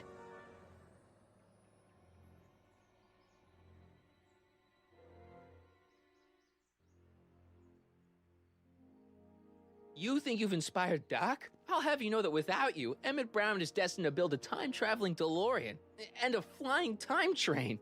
Preposterous. Emmett couldn't even build a dog feeder without me to guide him. Yeah, well, he did that too. You're not the only inspiration in Doc's life, you know. In my timeline, he married one of the sweetest women of the 19th century. Sweetness. Blech. Emmett needs discipline to stay focused. He's so easily distracted. Okay, Your Honor. Starting to get a little concerned here.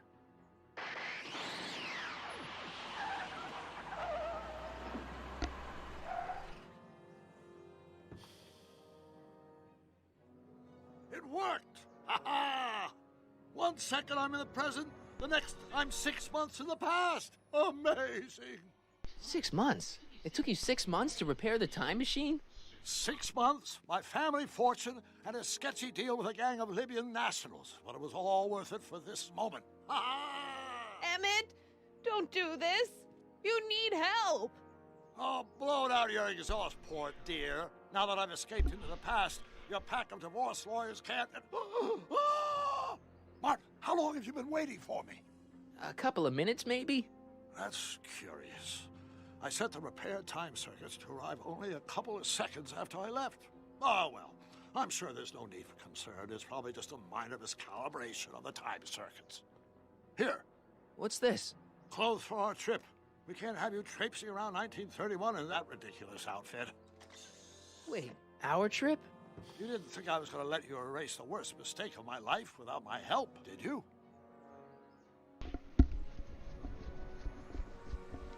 Fine, leave.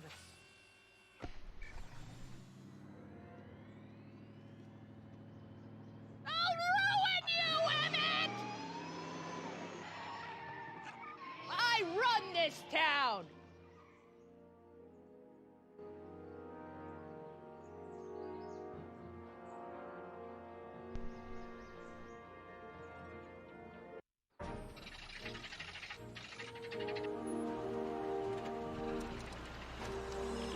Time circuit set for August 26, 1931. You ready to go, Your Honor? Call me, Doc.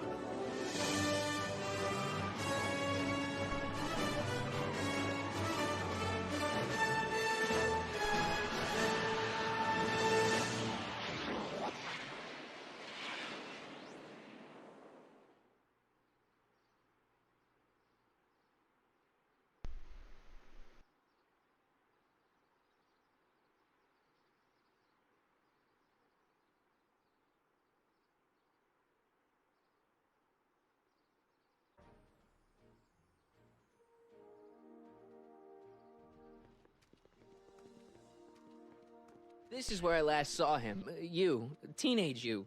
You were headed this way, arm in arm with Edna. Luckily, my erstwhile wife was never the type to kiss on a first date. If we work fast and stay focused, we can see to it that our relationship never moves beyond the hand-holding stage. Well, will you look at that? The old town theater. Very cool. I haven't thought about this place in years. The missus made me tear it down back in '71. Said the movies were corrupting the younger generation. It was all nonsense, of course. I spent countless evenings here in my youth, and it never turned me into a hoodlum. Say, remember Public Enemy? Why, you dirty rat, no good yellow-bellied stool? Never did manage to see Frankenstein, though. That's what we're here for. We've got to get young you to see Frankenstein. Right, of course. The film that was supposed to set off a chain reaction in my imagination, inspire me with a notion that would launch my scientific career. You've still got no memory of what that notion was? Well, how could I? It happened in the brain of a different Emmett Brown.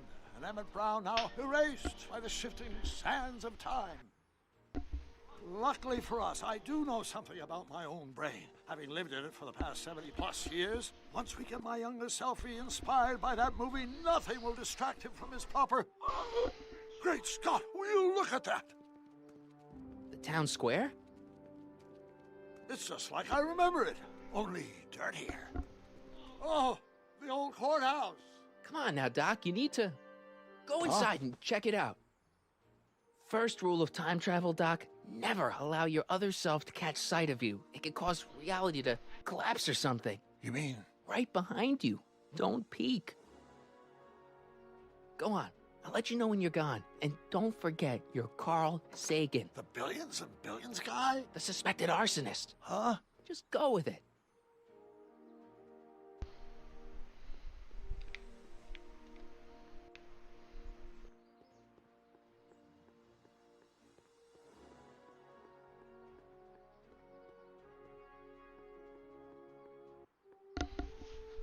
Michael! You do show up at the oddest moments. Where have you been hiding?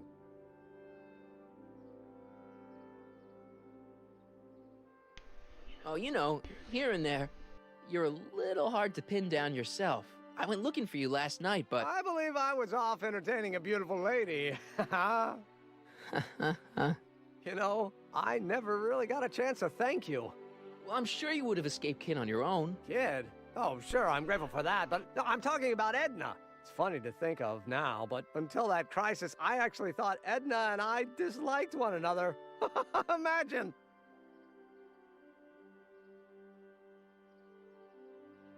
Yeah, well, girls are great and all, but don't get carried away. The thing is, you shouldn't let Edna distract you from, you know, the business at hand. Finishing your project for the expo and going to see Frankenstein. Oh, pshaw. I'm far too busy for movies these days. But, And as for my project, it's practically done. The rocket car? The rocket car? Boy, are you out of date. I've junked the rocket car. But... More trouble than it's worth. I'll never figure out a propulsion system that does what I want it to do. And besides, its social utility is practically non-existent.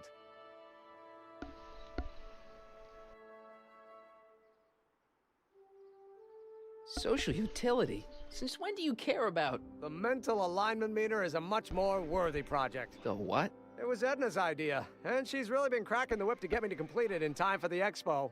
Emmett, I'm a little confused here.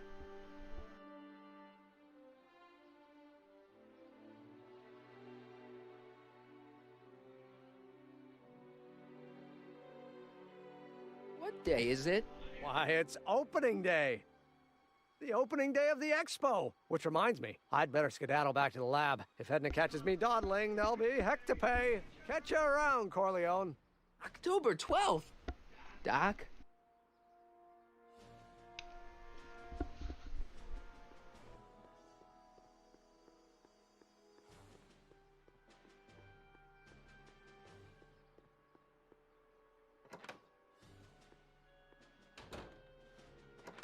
Come to think of it, it is a bit brisk for August. Oh, we're 2 months late. The expo's about to start, and teenage you is already in over his head with Edna. I always did have a tendency to plunge into things.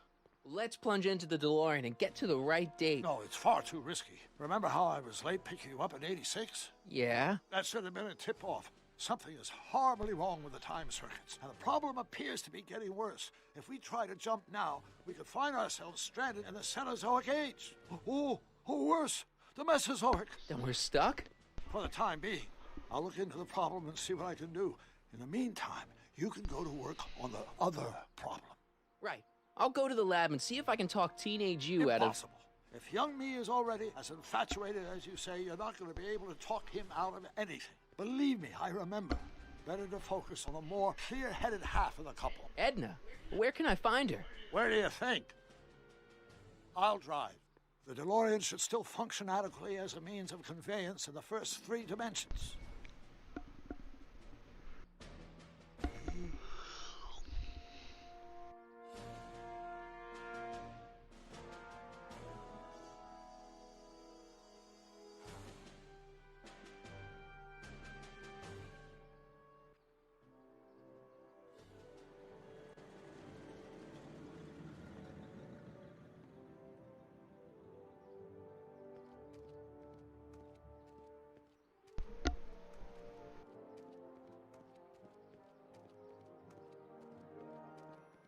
You were right. There she is. My soon-to-be ex-future wife is nothing if not predictable. Do I really have to talk to her? I mean, couldn't I just hang out until you fix the time circuits and... Oh! I'll talk to her. You'd better get the DeLorean out of sight before someone... Hey, you! Quit blocking the drive! All Car of the Future contestants need to report to the North Tent. Why not? Good luck!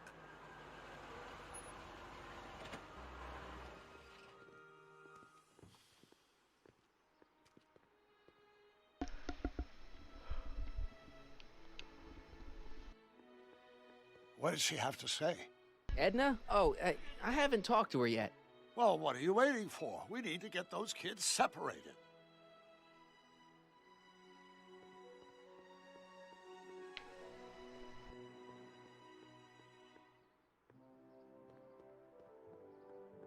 Hey, Artie. Officer! Officer? Right. Don't blow your cover.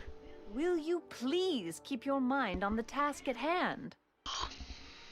Can't talk right now.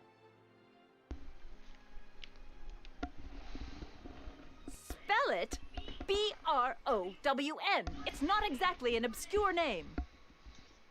I still don't see it on the list. I'm sorry. Oh, for the love... Let me try this one more time.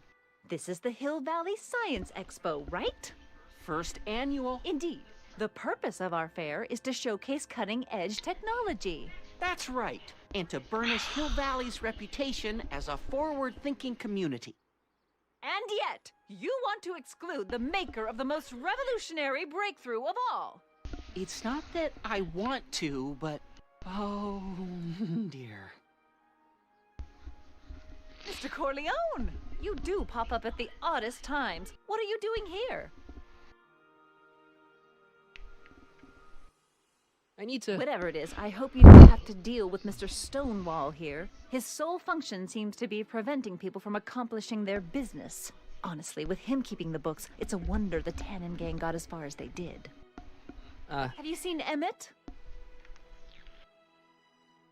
No. Oh, then you've heard all about his big breakthrough, the mental alignment meter. Isn't it exciting? And to think, he didn't even realize the import of his discovery until I pointed it out to him. I've never known anyone like him, so oblivious to his own potential.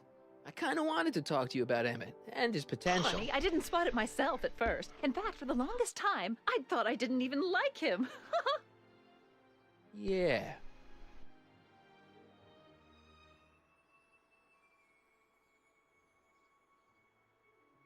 Well, you know, those gut instincts are important. If you disliked him right off the bat. Oh, but I didn't know him then. Now I know him inside and out. Yeah, but... I appreciate your concerns, Mr. Corleone, but I can take care of myself. I know what I'm looking for in a man, and it so happens Emmett fits the bill to a T. That's Emmett Brown. Rhymes with clown, which I'm beginning to think you are. Just a simple mix-up, I'm sure. I've no doubt of that.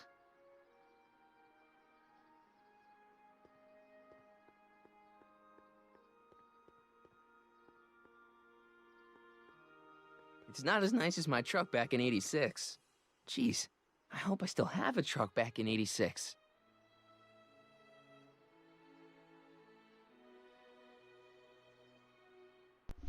One second, folks.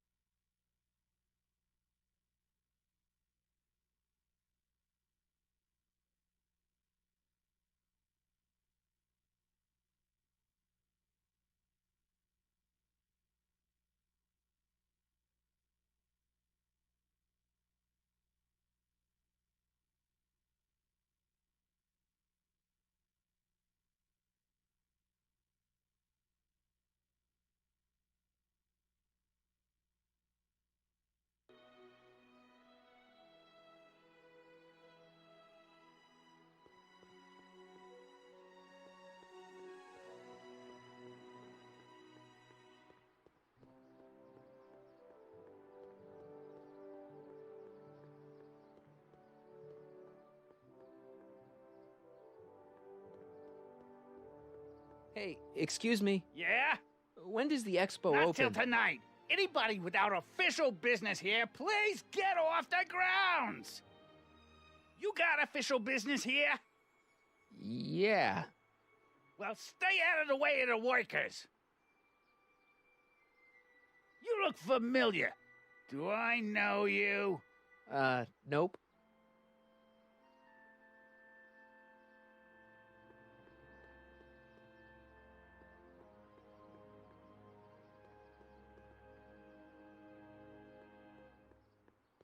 I'm not sure if I've learned everything I can from Edna.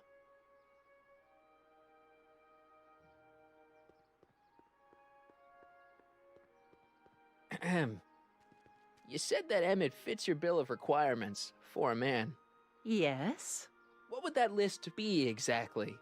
You'd make a good reporter, Mr. Corleone, you know that? Well, his physical appearance for one thing. Emmett may not be Clark Gable, but he cleans up surprisingly well. I gave him my grandfather's white suit to wear at the expo. Oh, you should see him in it. He looks positively radiant. Looks good in a suit. Got it. And he's completely devoted to me. That's important. I've got no time or tolerance for playboys. Faithful as a Labrador. Check. Thirdly, and most important... Yes? Well, his mind, of course. It's brilliant, and it's virtuous through and through. His own mind map shows him to be a model citizen. Good brain, I see. And if it turned out that you were mistaken about any of these qualities... Say, what's your game? Just curious, just trying to understand the female mind. Well, understand this. I'm not some faint-hearted girl who'd run away at the first hint of trouble. I've made a big investment in Emmett. Not money, but I've sunk all my ambitions into him. I'd have to be thoroughly disillusioned before I'd call it quits with Emmett. Got it? Uh-huh. Now, Mr. Cub Reporter, is there anything else?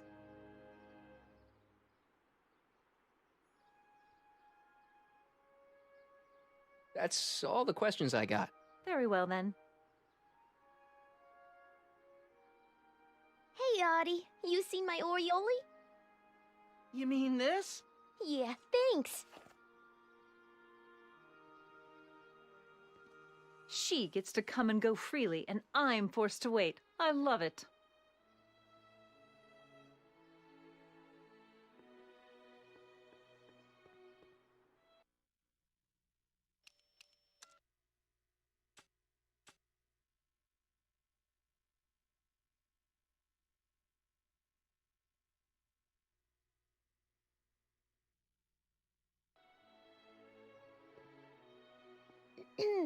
To all who approach these hallowed halls, I bid thee welcome. To all who approach these hallowed halls, I bid thee welcome. To all who... Oh, hiya, kid. Say, aren't you the fellow who... Got you to turn on Kid Tannen? You bet. You look younger without your mustache. That was a dirty trick, you know, making me think Kid had gone and iced Audie. I'm sorry, but it was the only way I could... Forget about it. I'm trying to. Yesterday's in the past. That's my motto. You gotta live for today. Right. So what are you doing down here anyway? Do you wish to pull the levers that control the future? At the expo, silly. Technology for a better tomorrow, and all that. Oh, yeah, that's actually why I'm here.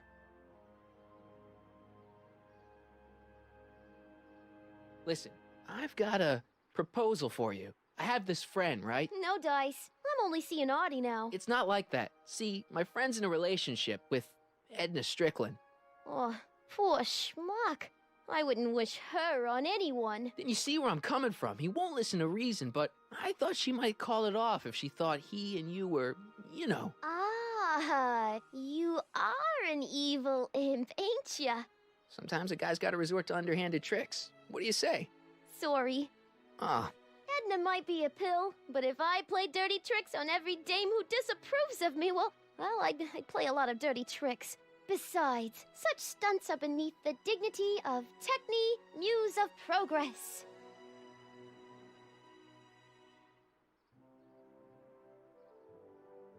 Whose idea was it to put a science and technology expo in Hill Valley? Beats me. Audie says it's all bred in circuses, but I ain't seen a single clown yet today.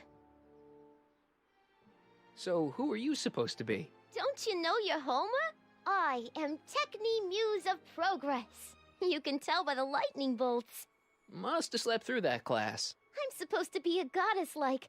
I'm the one who inspires all the great men who make the discoveries. And women, too. Leave us not forget Madame Curie. I never would. So you work for the expo? Yeah, ain't it a kick? I greet all the important guests, and on the final day, I get to bestow the golden sundial on the winning contestant. Techne, Muse of Progress. Not a bad gig. Audie got it for me. It's my entree into respectability.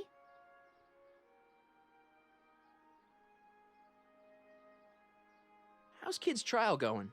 Slowly. You know what they say. The wheels of justice grind slowly, but infinitely fine. Except in Hill Valley, where they don't move at all. What? Nothing. It's just, something I heard once. So no regrets about turning him in? None at all. I should have known better than to take up with him in the first place. But what can I say? I was dumb. I let myself get taken in by his charm. Charm? So Artie's working for the expo too, huh? Oh, Artie's doing swell. The papers made a big deal of him testifying against Kid. People have been beating down his door ever since the trial. The expo's darn lucky they could get him.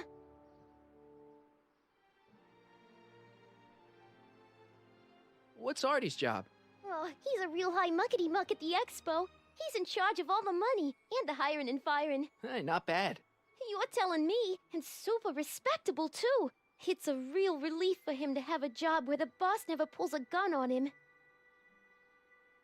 See you, Trixie. From this chamber of wonders, we bid you a fond adieu.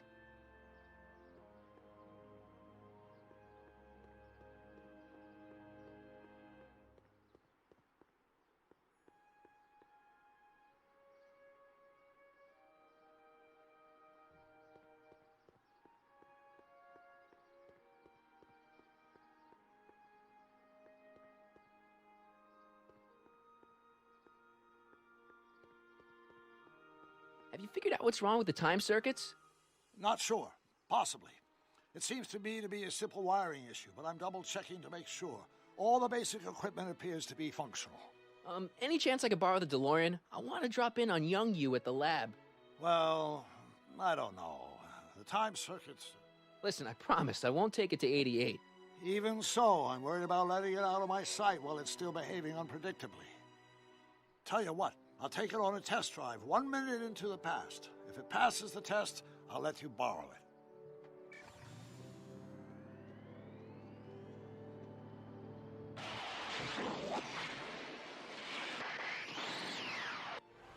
It worked. Didn't it? I'm afraid not. In fact, the discrepancy appears to be getting worse. I arrived 6 hours ago. Oh, too bad. I didn't want to risk undoing any of the work you've done thus far, so I kept out of sight. But the time lag wasn't entirely a waste. I stopped by the hardware store and bought the parts for a chronometric analyzer. A what? A diagnostic device. See, I plug it into the time circuits and set them to cycle. When the green light goes off, I should have the data I'll need to understand the scope of the problem. Hey, no driving the exhibits off the lot! Looks like you'll have to find another set of wheels if you want to get to the lab.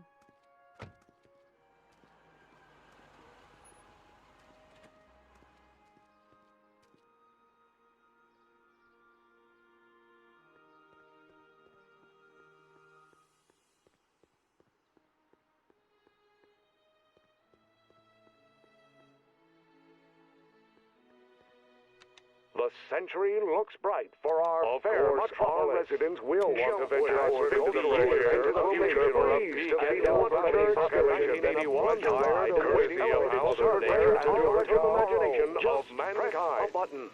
Press the VR and party house and the air would like to provide you that you can find everything you need to transform your dreams into reality and remains the same as ever. Hal's Hardware. Serving our fair city since 1895. My future wouldn't be built so shoddily. Hi, Miss Strickland. I was just... Break what you like, Mr. Corleone. It's no skin off my nose. Just keep away from Emmett's booth. Speaking of whom, I'd better go see what's keeping him.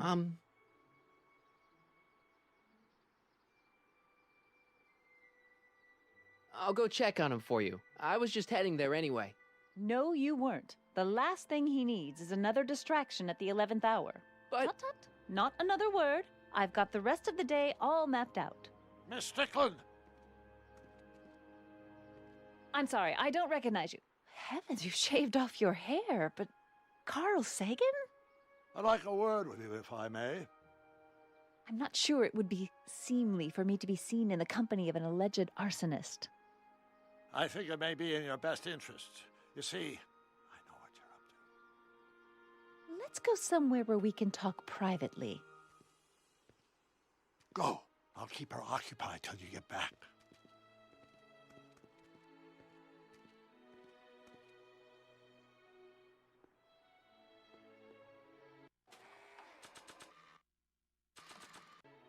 Hang on, Emmett. Hope you're ready for a big breakup.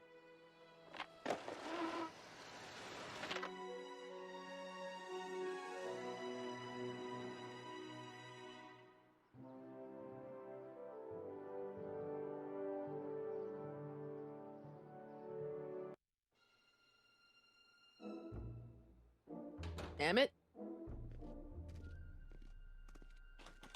Thanks again for your assistance, Detective Parker. Detective? What the hell is Kid doing here? Nothing criminal, I assure you. I was just getting a mind map of Mr. Tannen for our exhibition at the expo. The authorities wouldn't allow Edna and I to stage a demonstration of the mental alignment meter with a violent felon, but this little baby is just as good. Okay, let's see, now what's next? Check the stew, sort the maps. Ooh, I almost forgot that. Edna really is cracking the whip, isn't she? Well, yes, but she's got my best interests at heart. Without her, I can get so distracted. Did she send you down here to check up on me? Yeah, she wanted to come herself, but... She's busy too, I know. Well, you're a poor substitute for Edna's lovely features, but make yourself at home. Thanks. No thanks are necessary. Without you, I'd never be where I am now, in love with the woman of my dreams, and a mere 6 hours from my first public triumph as a scientist. Wait a minute. 6 hours? Jumping Jehoshaphat, I'm running out of time!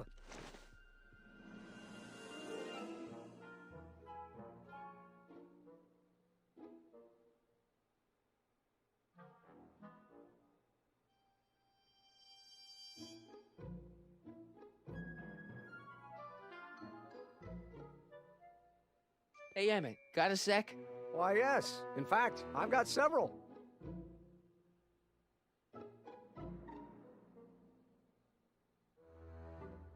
How are things between you and your father? I'm kind of surprised he hasn't torn down your lab yet. He's still angry with me and threatening to cut me out of his will, but I'm hoping that the civic potential of my mental alignment meter will win him over. So, you and Edna, how serious are you guys? Well, we both enjoy a good joke every now and then, but I'd say on the whole we're fairly serious people. Why do you ask? No. What I mean is, how serious is your relationship?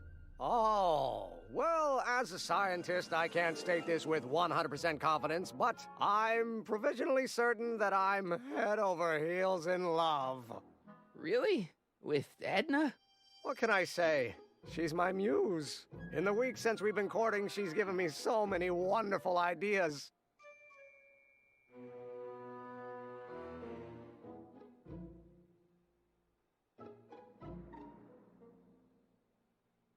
Is all this new stuff what you're showing off at the expo? Yes, it's our mental alignment meter. Mental alignment meter?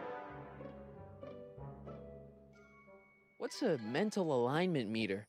It's the most revolutionary piece of technology since the cotton gin. What does it do? It reads and interprets the subconscious desires of the human mind. One moment, folks.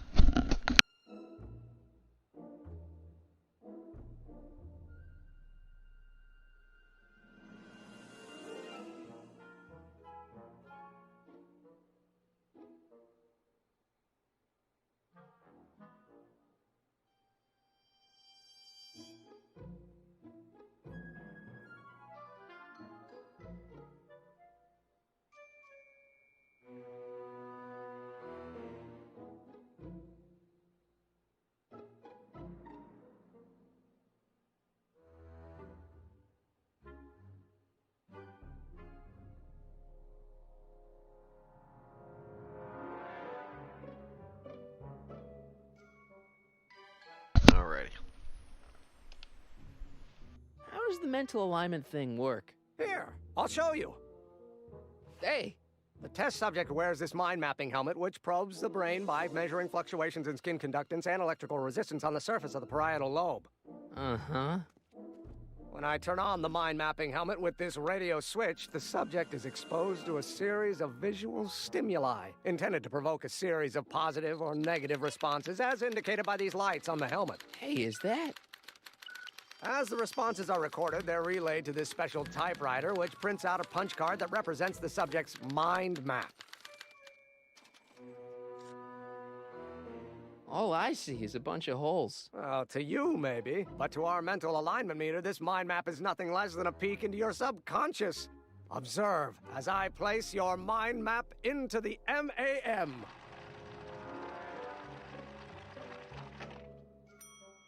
Layabout? Is that machine calling me a slacker? No, your own physiological responses did.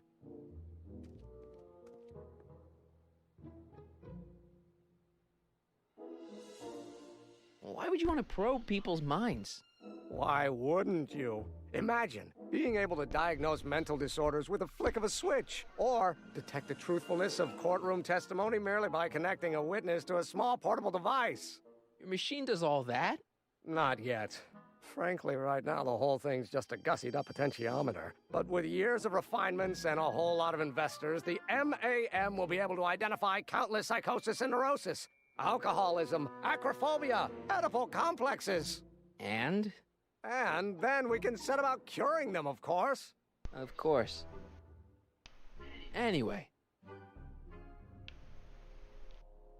Can't believe you invented all this in 2 months. Well, like I said, there's not really a whole lot of inventing going on here. I just dressed up a $5 potentiometer with a lot of bells and whistles. But don't get me wrong, it does a remarkable job of telling whether a subject is currently liking or disliking what they're experiencing. But all the extra stuff about sorting out criminals from model citizens is mostly a bunch of hooey at this point. Hey, what's with the new threads? You like them? You look like Colonel Sanders. Who? Never mind. Edna gave them to me. She says my usual clothes don't have enough zing for a public exhibition. Did you make a mind map of yourself? Of course. Take a look. Edna's right. You are a model citizen. At least as far as my invention's concerned. Confidentially, this whole enterprise is a little light on the hard science and a little heavy on the smoke and mirrors.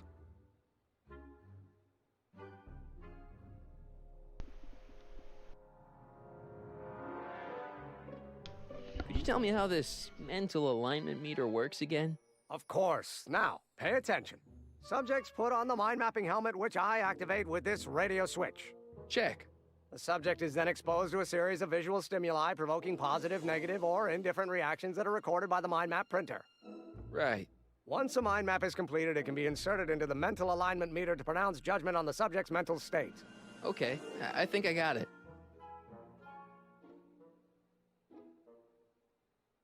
You look busy. Why don't we talk later?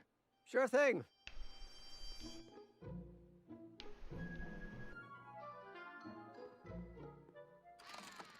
I'd be careful of that if I were you.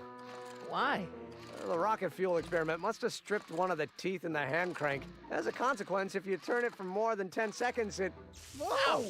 Sends out an electric shock.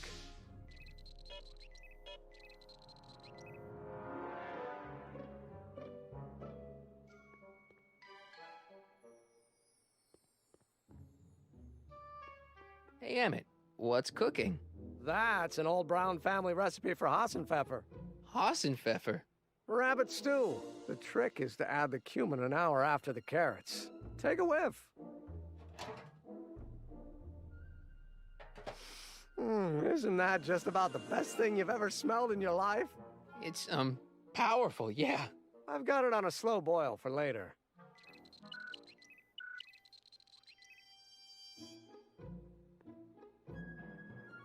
What's this? That's a can of used motor oil, rocket fuel waste, and assorted chemical sludge left over from my abandoned rocket car. Gross. Accounting doesn't enter into it, but it is disgusting. Would you mind disposing of it on your way out? Sure.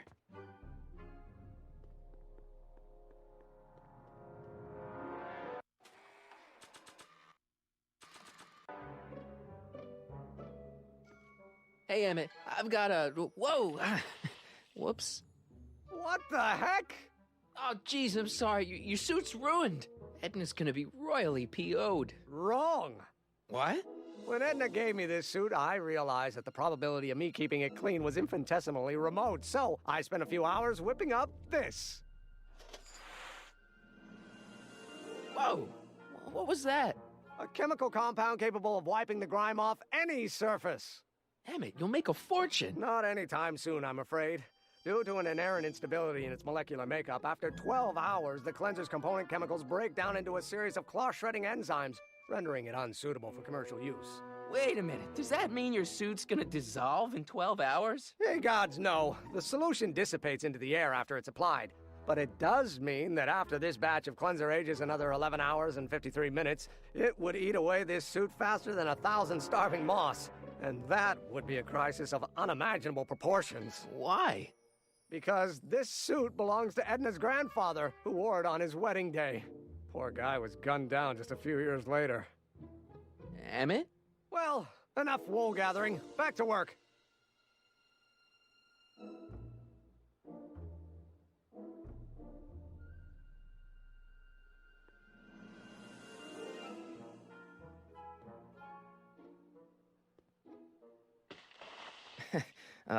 Emmett? What? Your jacket's got a little, Oh, no worries.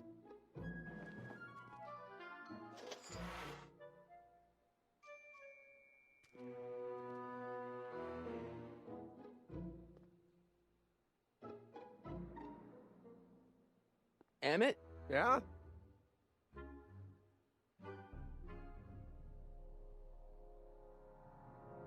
What's with the new threads? You like them?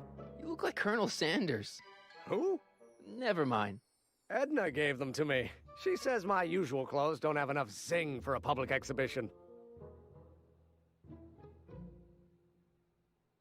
You get back to work. We'll catch up later. Thanks.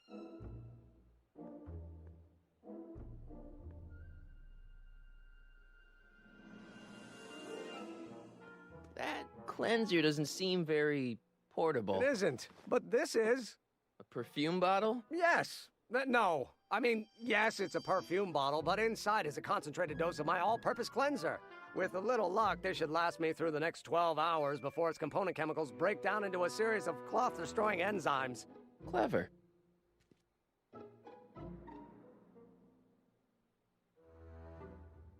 What the hell is that? What? Sorry, I thought I saw a tarantula. If I'm gonna take Emmett's mind map, I better replace it with another one.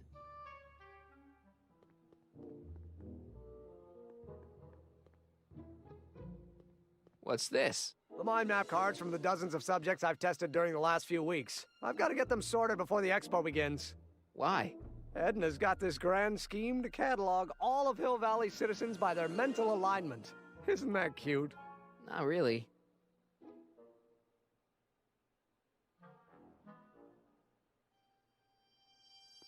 What's this typewriter do again? During a mental alignment test, it takes messages from the mind map helmet and turns them into punch cards, like the one for Mr. Tannen over there. Seems complicated. Actually, it was all rather easy to put together, once Edna gave me the idea. Sounds to me like you should be working on harder problems then. What? Sorry, I've got to get back to work.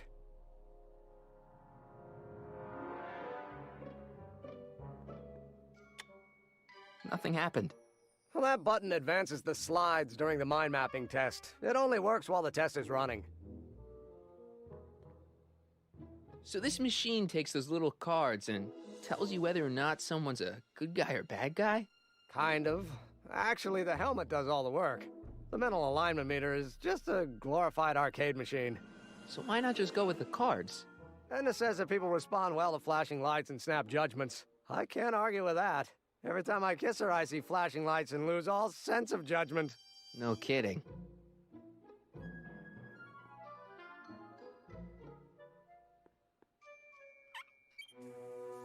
Phew. Ugh. Did the clamp fall off again? Yeah. Put it back on. Oh, I don't even know why I keep that bacteria tank around. Every time the clamp falls off the nitrogen tube, it takes a couple of minutes before I can get the stench out of the air. Whew.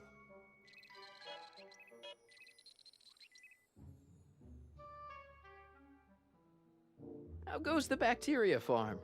Not so hot. The bacteria have kind of gotten out of control. I had to put a clamp on the nitrogen tube to keep the stench from flooding the lab.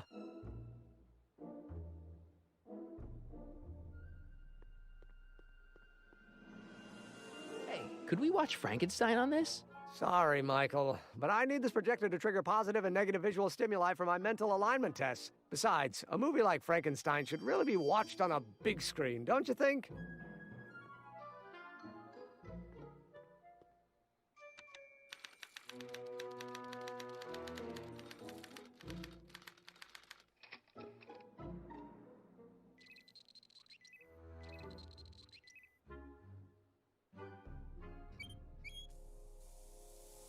Ew. Oh.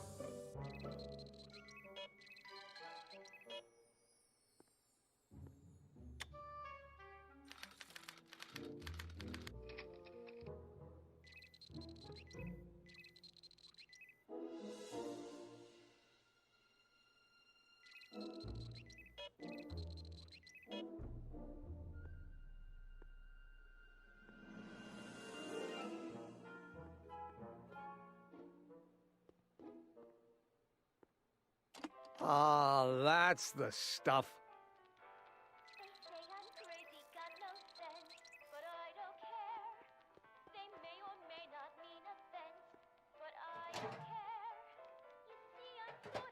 Ah, that smells much better.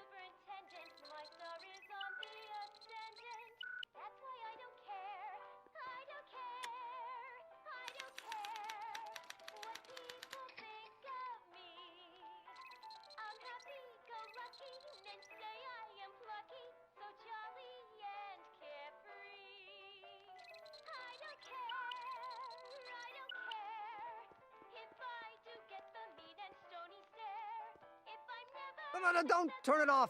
This is my favorite part. Don't touch that. Don't touch that.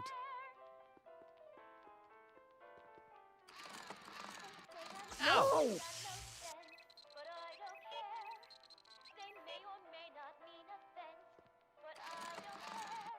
No. Ow! No.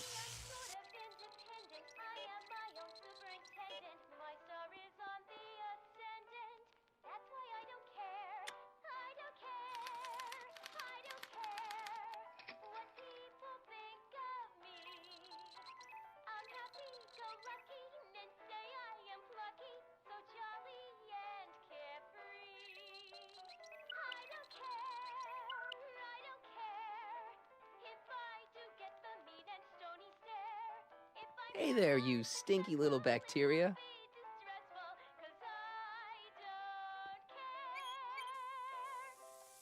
Ew.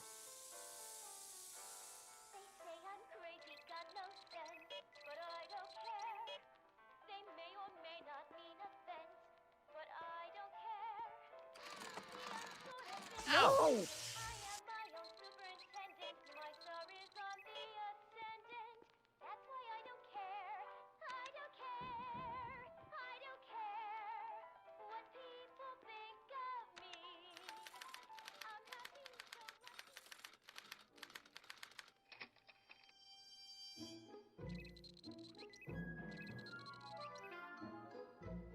I just fucking reset it. God damn it.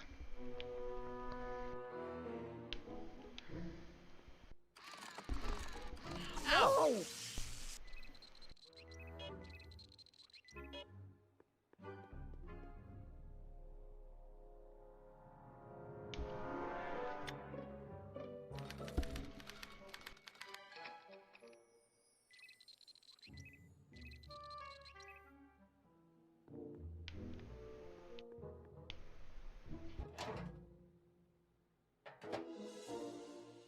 Careful. Don't let all the flavor escape.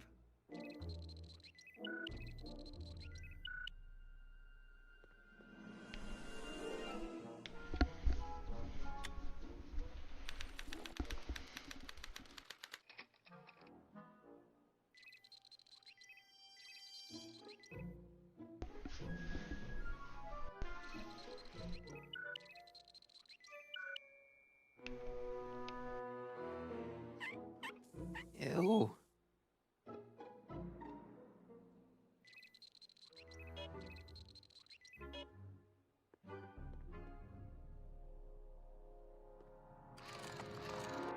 Ow!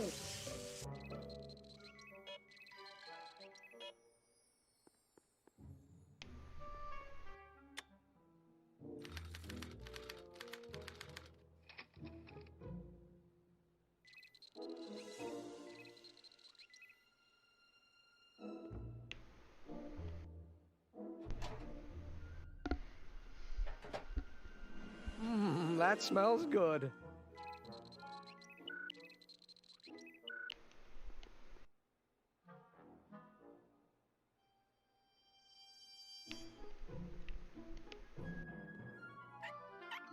Ew.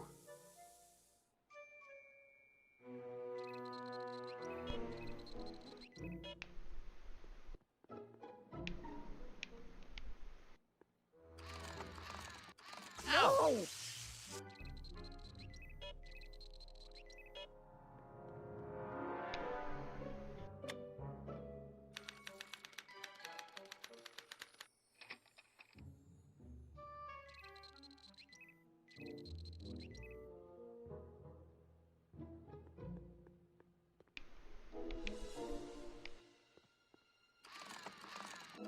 Ow!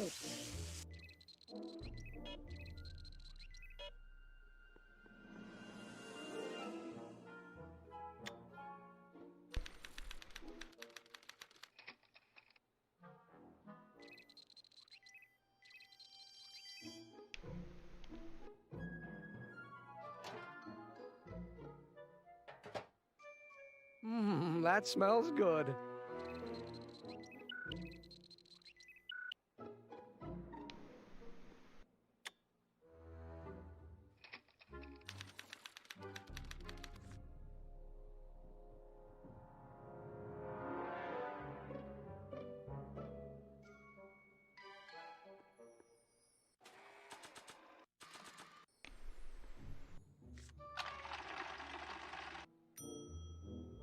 That's almost bad enough. I just need one more wrong answer to drive Emmett's mind map all the way down at Kid Tannen's level.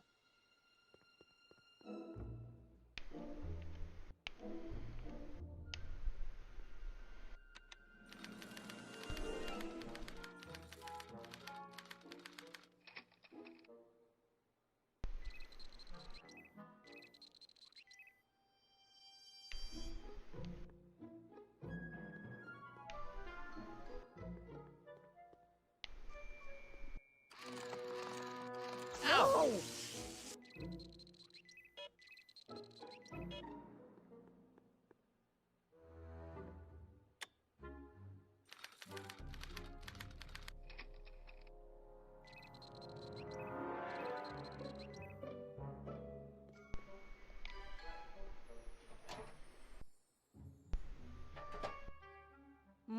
That smells good.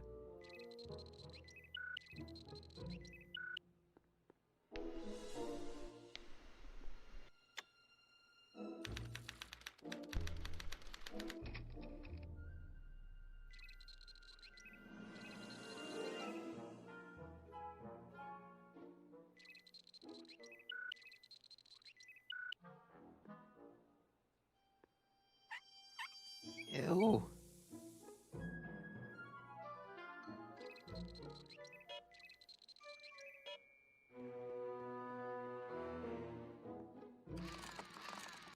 Ow!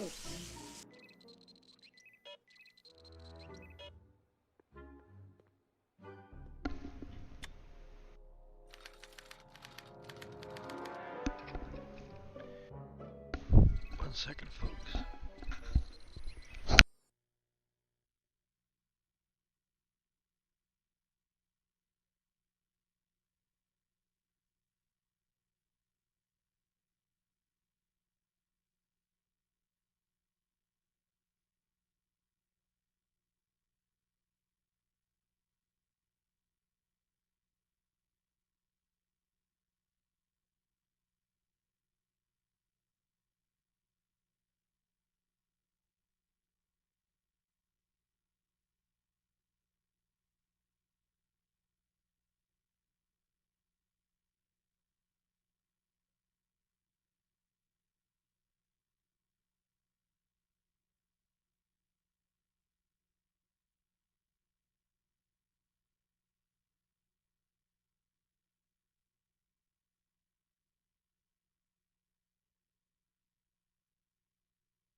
One moment. Ugh. There we go. One moment, folks. Taking a dab real quick.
Okay, folks, let's get to it.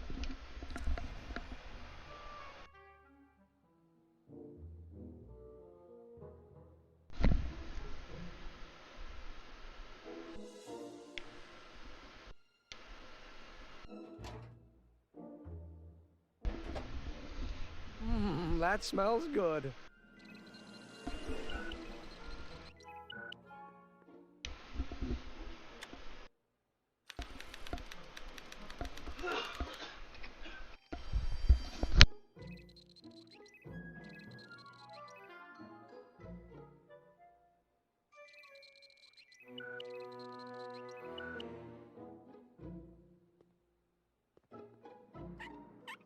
Ew.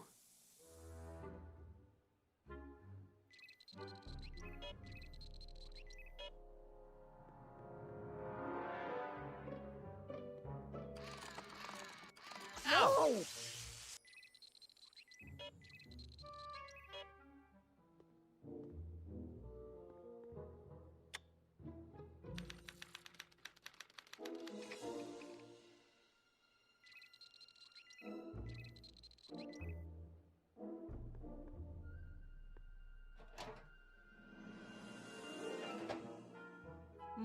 That smells good.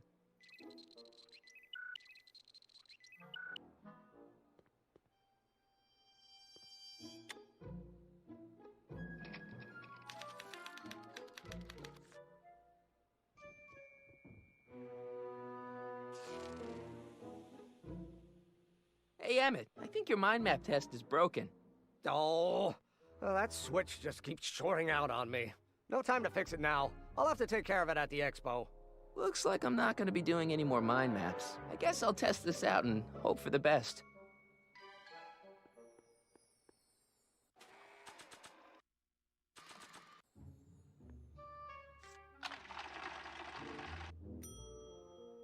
Bingo! Now Emmett's mind map is as bad as Tannen's. Now all I have to do is swap this out with Emmett's original mind map, and Emmett's own machine will do him in.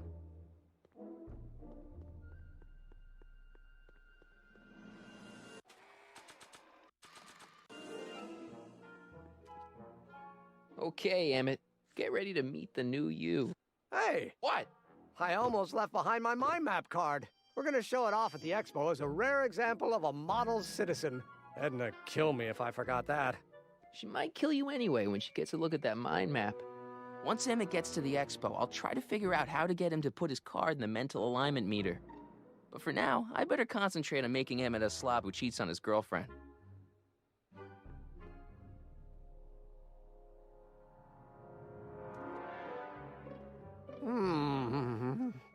What? I was just thinking about the future. All that talk about Edna's grandfather made me realize something. Please let it be something about lightning. Life can be short, sometimes brutally so. So why not seize the day and grab your happiness while you can? I'm not sure I like where this is going. I was saving this for next Valentine's Day, but why should I? I know what I want. Emmett, no. I'm gonna ask Edna to marry me. Right now. No! Oh, right. I'll wait until tonight at the expo. It'll be much more romantic that way. Just think. By this time tomorrow, Edna and I will be engaged and will be the toast of the scientific community. And I owe it all to you. You're welcome.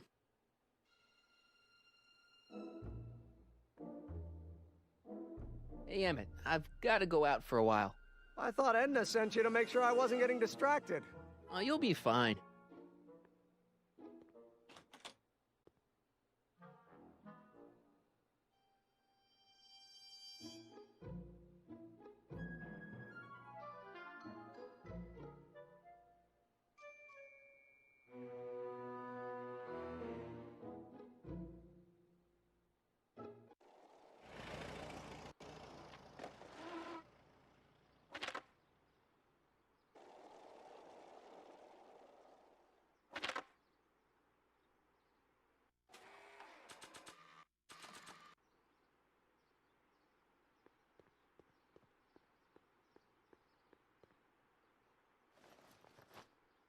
It'll be safe in there.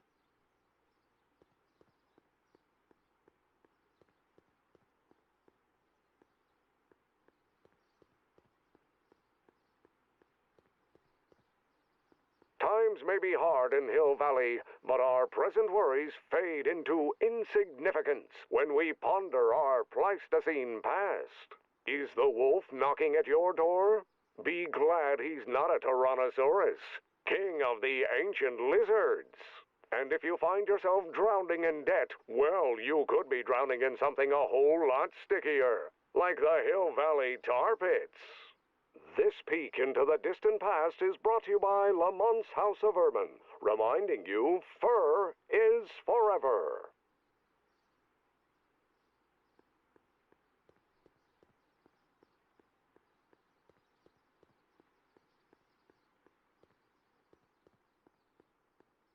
It's not as nice as my truck back in '86. Jeez, I hope I still have a truck back in '86.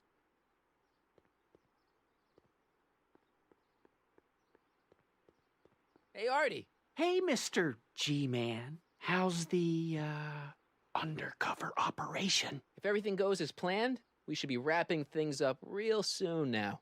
Well, when it's time for me to play my part, just say the word.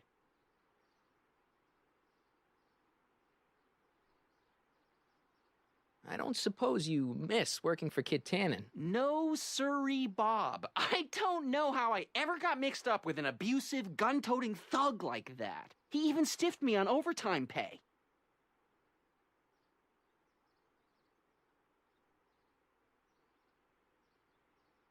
Think the Hill Valley Expo will be a success? I don't see why not. Why shouldn't California have its own high technology center?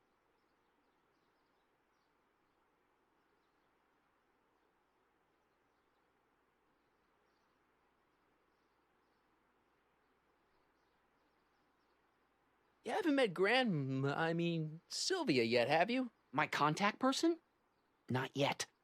Is he or she at the expo? I don't think so, and I'm pretty sure it'll be a she.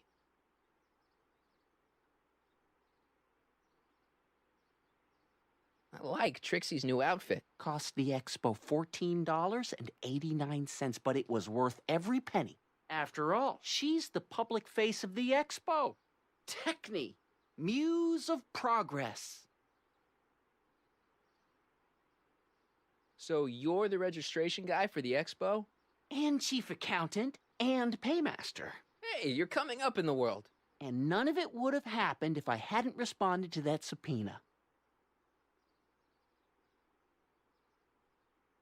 Keep doing what you're doing, Grandpa. Grandpa? That's our, code name for you. Oh, ha! Funny.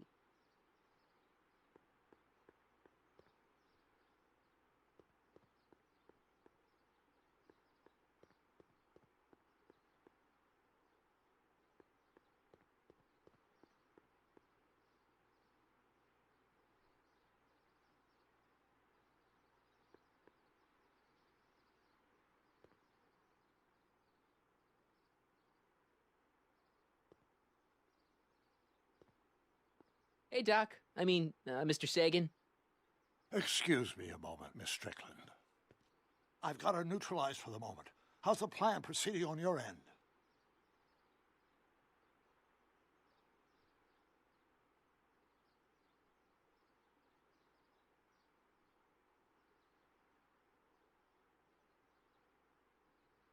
Dad never told me about a Hill Valley Expo. It was Mayor Thomas's idea. He had visions of Hill Valley becoming a magnet for big investors in the technology sector.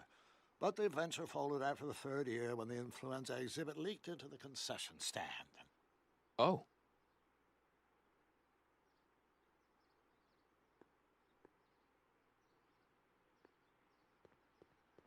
Doc said to tell him when the light on his diagnostic thingy went green. Nope, no green light yet.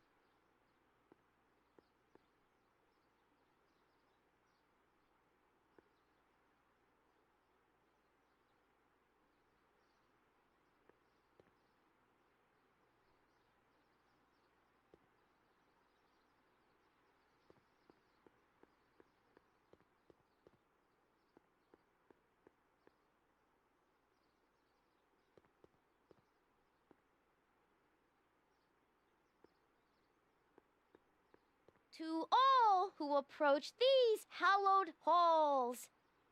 What's cooking? Ideas. Up here.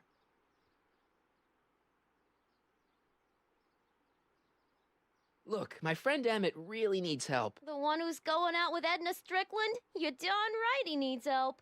I'm not asking you to actually seduce him. Just make her think that you two have a thing going. It'll drive her crazy. I guess it would. So... I wouldn't do that to another girl unless I was good and mad at her. And besides, it might tarnish my image as a muse.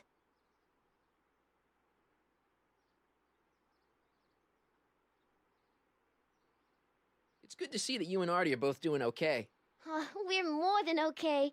And if things keep going the way they're going, we may be more than just friends before you know it. Well, don't get too serious too fast. Nah, we're keeping things casual, for now. Good. I'm sure Grandma will appreciate that. See you, Trixie. Don't be a stranger.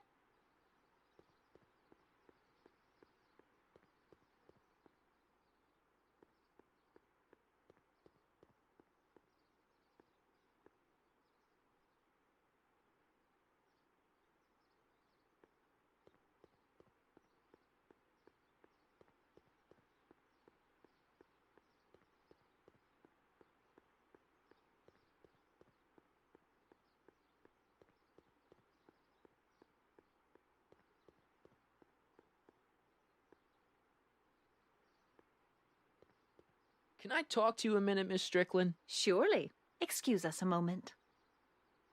It's like this. I found out about Trixie Trotter. Yes? Apparently they made her some sort of queen of the festival. Techne, the muse of progress. They didn't. Well, they said this expo would give Hill Valley a reputation. I didn't realize this is what they meant. What have you got against Trixie? It's the idea of it, allowing our city to be represented by a woman like that. I won't stand for it. As a socially conscious citizen, I demand you discharge that muse. Trixie? What's wrong with her? Oh, she's hardly qualified for an honorific post at a public event. Look, lady, she fits the costume. She's an American citizen, and she managed to memorize all her lines. What more qualifications do you want? Oh, these people are impossible.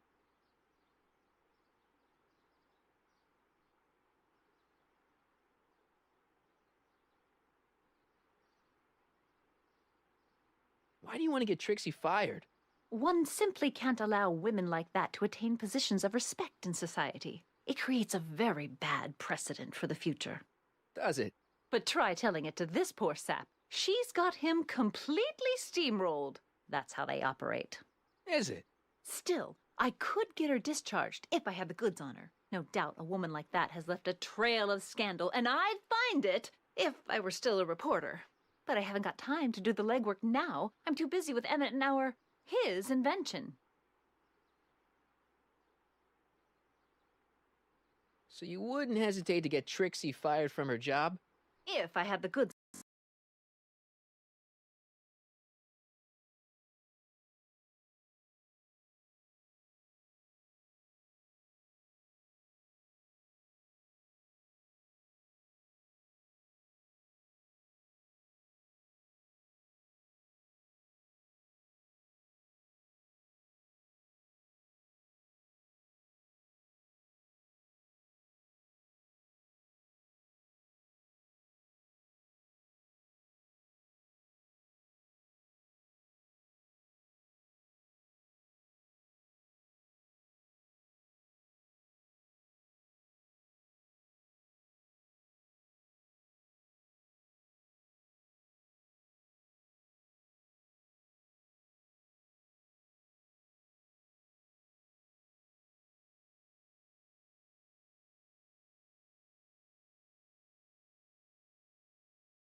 Oh shit. Hold on, it froze.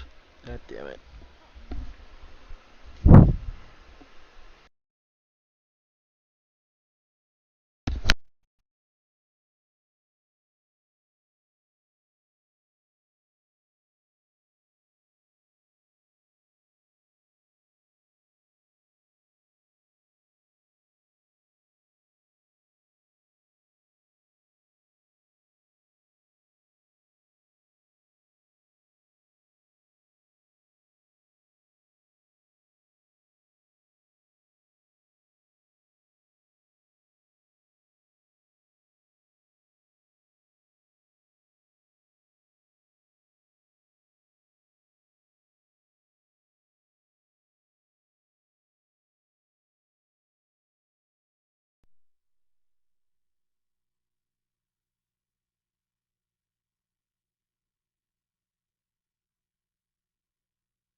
On.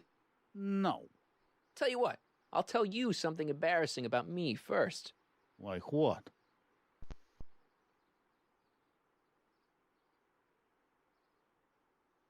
Last year, I drove a train off a cliff. Why'd you do that? You know, now that I think about it, I'm not really sure. It's a long story. All right, Junior, you win. That was pretty embarrassing. Almost as embarrassing as this. Is that Trixie? Yep. She's not wearing much. No kidding. She did a lot of these artistic postcards a few years ago. I got a whole set of them. Can I, have one? I don't know. You ain't gonna do nothing bad with it, are you? Hey, I promise. I'll only use it for the greater good. Well, okay. Hang loose, pal. You talk funny, mister.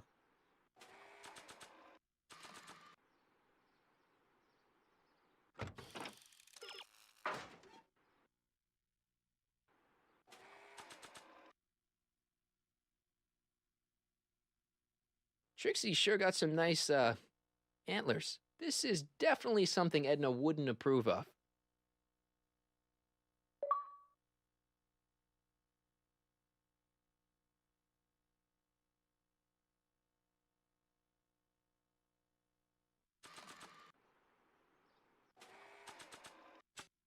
That's a good thing these things never caught on.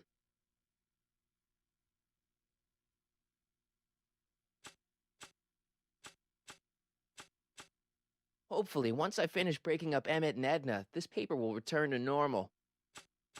Good old regular dad. I wonder if I'll ever see him again.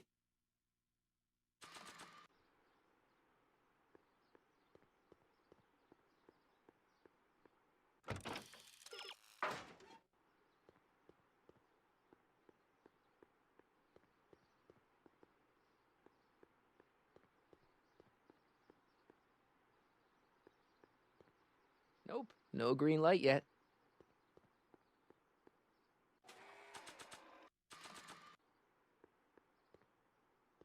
You might want to take a look at this. Why in the world would I be interested in... Oh, what have we here? Oh, sir! Mr. McFly! It appears your muse has been inspiring more than progress. Trixie? Oh, no. What are you doing with a dirty postcard? What is she doing in a dirty postcard? I swear, Mr. McFly, if that doesn't convince you that Trixie Trotter is unfit to represent Hill I don't Valley... need you to lecture me about who I can or can't hire, Miss Strickland. Trixie's darn good at what she does. I don't care if she was once the winsome wench of Winnipeg. Her past doesn't matter to... Trixie? What is it, Artie? You know I don't like to pry, but what state did you grow up in? Province, Manitoba. Why? Not even an American. See, darling, the charter specifically states that the Expo's hostess must be a U.S. citizen, so if you're really a Canadian... I'm being fired? You are firing me? I don't want to. Here, take it back. Well, I'm glad somebody's listening to reason.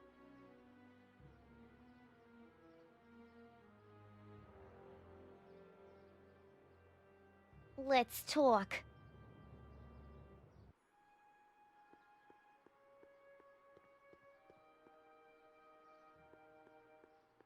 Nope, no green light yet.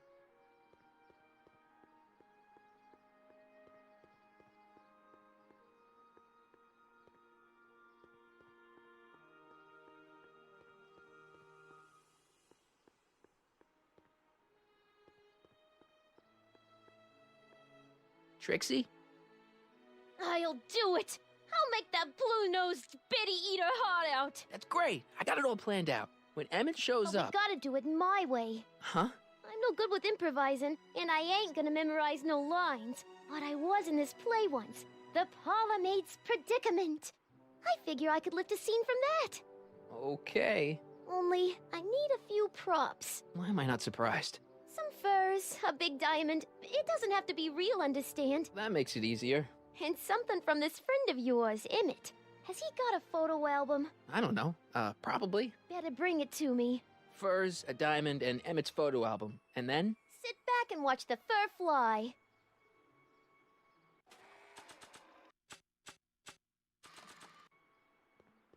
Voila. Say, pretty snazzy for a phony rock. Gimme. Keep that up and I may take a real shine to ya. I'd rather you take a fake shine to Emmett. I'm working on it. How about the furs in the photo album? I'll get him to you.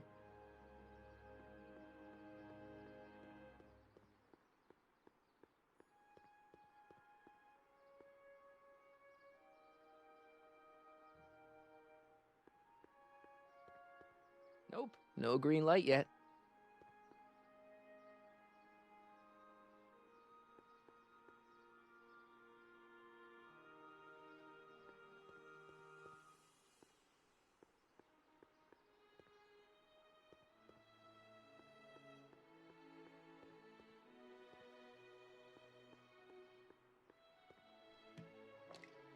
Emmett's formula, still as good as new. Never know when I might need to get some sticky substances out of some clothes.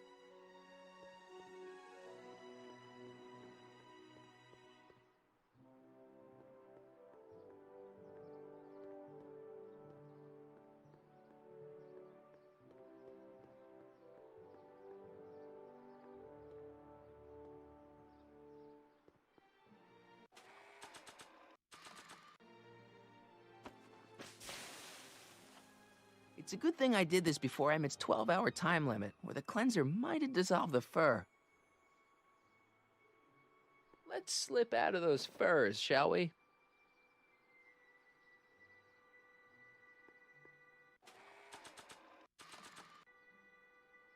Hey, Trixie. Are these furs good enough? Well, they're a little ratty, but, they'll work. Now bring me that photo album, and we'll be in business.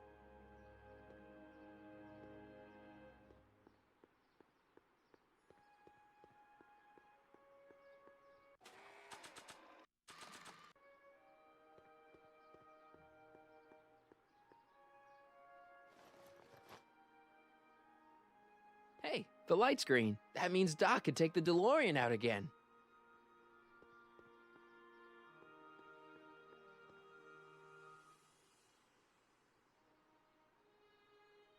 I need to talk to you.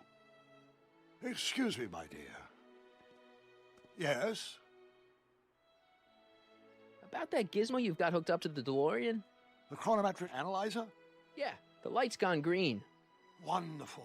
If the systems check out, I should be able to take it for another test run. I've got to run a short errand, Miss Strickland. I suggest you think about what I've been saying. Oh, I will.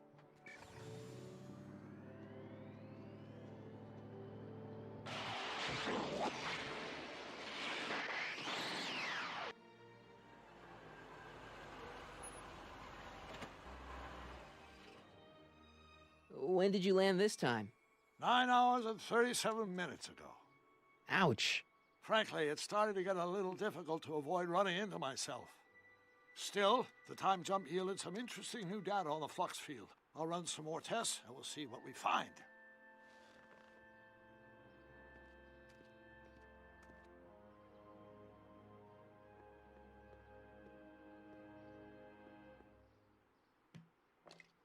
Doc's trip aged the formula a few hours. Not enough to turn it to acid, though.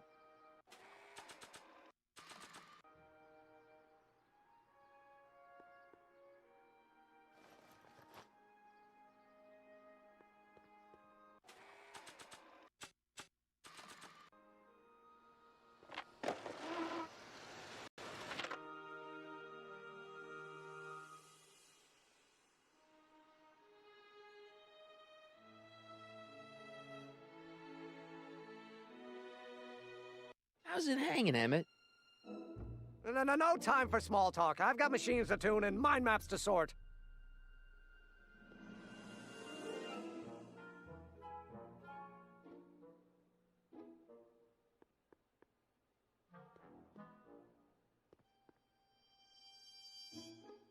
Emmett? Yeah?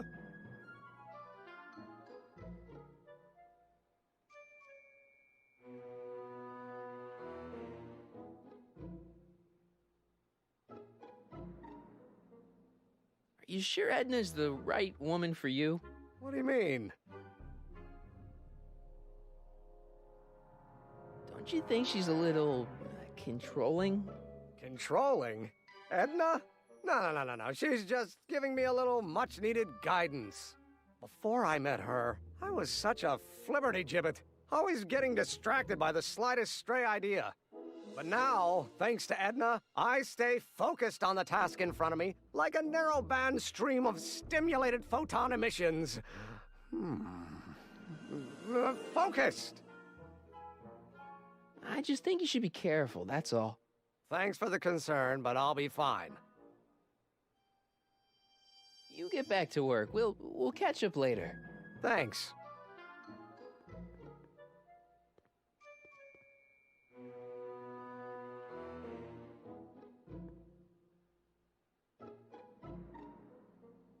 What's this? It's the placard we'll be putting in front of our booth at the expo. The scientist that caught Kid Tannen? A small exaggeration, but Edna says it'll attract investors. What do you think of the picture? It's fine. Really? Really. Well, that's a relief. You have no idea how long it took to find one in my mother's photo album that Edna approved of.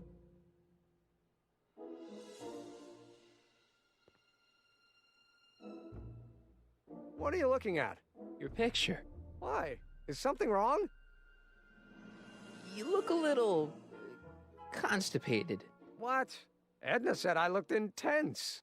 Yeah, intensely focused on taking it. I get the picture. I'll have to find a better one. Unfortunately, there's a lot to choose from. Heavy.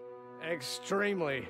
Mother has been rather obsessive about photographically cataloging my life.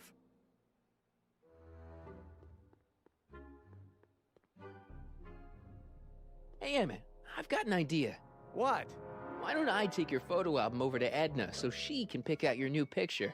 That's a great idea. She's got a better eye for these things than I do anyway. Thanks, pal. Don't mention it.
Doc's trip aged the formula a few hours. Not enough to turn it to acid, though. Hey, the light's green.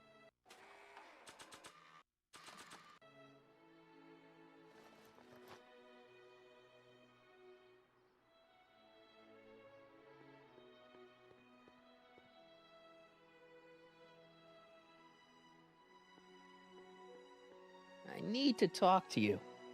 Excuse me, my dear. Not at all, Mr. Sagan. Take your time. Much obliged, Miss Strickland. Yes?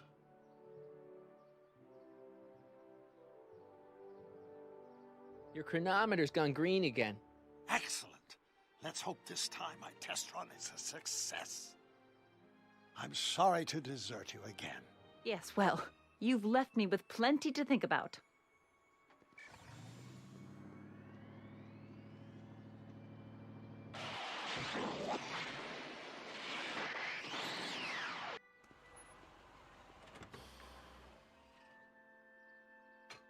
Any luck this time? Depends what you mean by luck. My arrival time was off again. By how much? 8 hours this time. Gave me the chance to take in 3 showings of Frankenstein. Good movie. A bit implausible from a scientific perspective, but I can see how my younger self would have been mesmerized. What about the DeLorean? Oh, yes. I did get one critical piece of information. The chromium elements in my circuits became unstable during the temporal shift. I should replace them with titanium. Great. Now, unfortunately, titanium won't become commercially available till the Kroll process is perfected in 9 years. 9 years?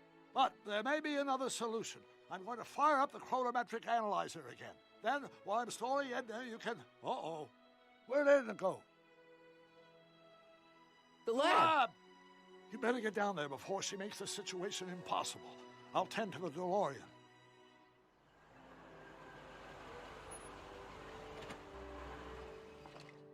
Aged to perfection.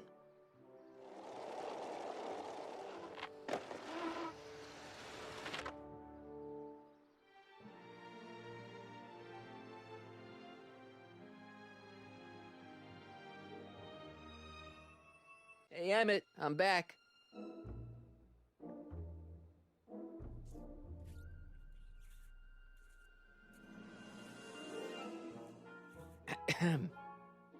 Oh, my.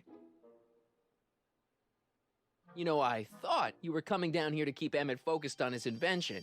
Oh, she is. But she's generously scheduled brief Now, Mr. Corleone, what can I do for you?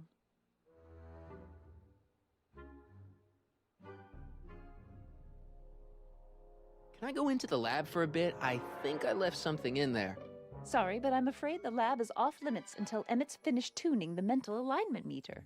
But... No exceptions. Mr. Sagan says he needs to talk to you back at the high school. He does? Whatever for?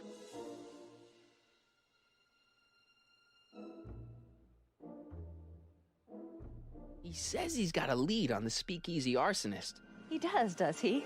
Well, I'm not sure anyone cares about that old story anymore. But I suppose I could spare a few minutes in the service of solving a crime. Will you be all right without me, sweetheart? It'll be tough, but I think I'll muddle through. Try to keep him focused. He's so easily distracted.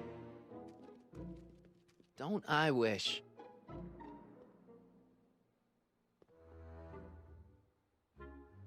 Emmett? Yeah? I still don't think Edna's right for you. Oh? And who is she right for? You? Me? No way. Relax. I'm just yanking your tibia.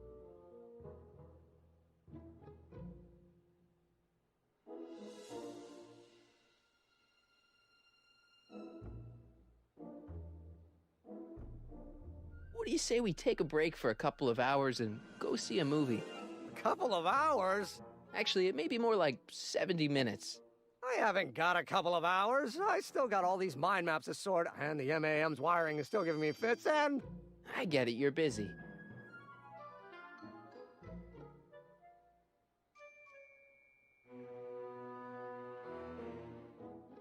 You can't marry Edna. Why not?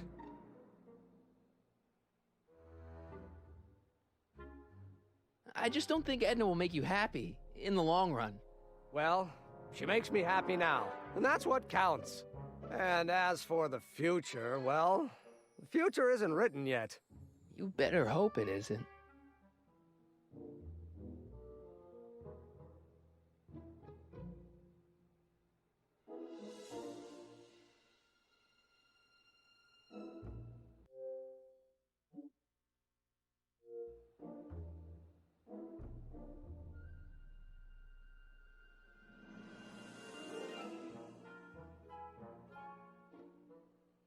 Let's just drop it. Fine. You get back to work. We'll catch up later. Thanks.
Hey, the light's green.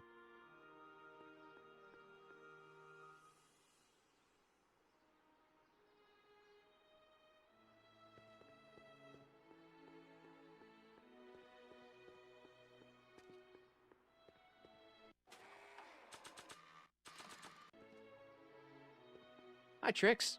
Oh, hiya, kiddo. Say,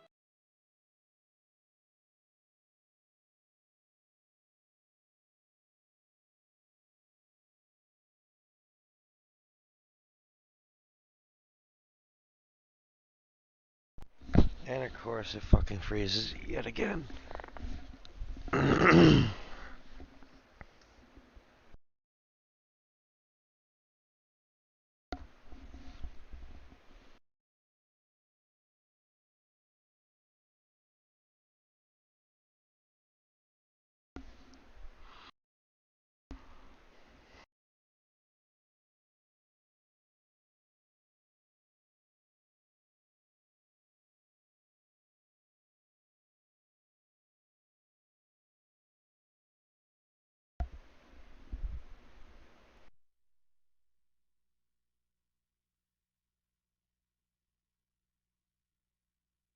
right.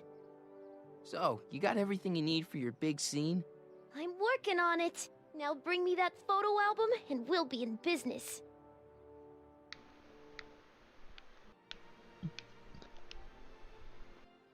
I brought Emmett's photo album like you asked. Let's see. Gee, he's not bad looking. In an egghead kind of way. Remember, I don't want you seducing him for real. I ain't a cradle robber, kiddo. So, you got everything you need for your big scene? Everything except for your friend. Emmett Brown, redheaded guy about yay high. He'll be the one with Edna Strickland. Not for long he won't. Great.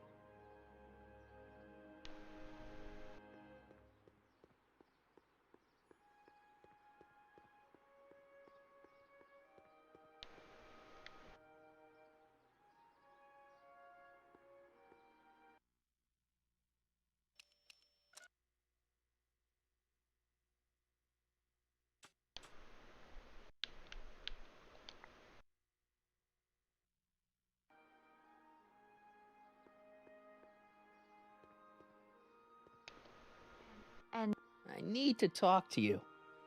Excuse me, my dear. not at all, Mr. Sagan. Take your time. Much obliged, Miss Strickland. Yes? Your chronometer's gone green again. Excellent. Let's hope this time my test run is a success. I'm sorry to desert you again. Yes, well, you've left me with plenty to think about.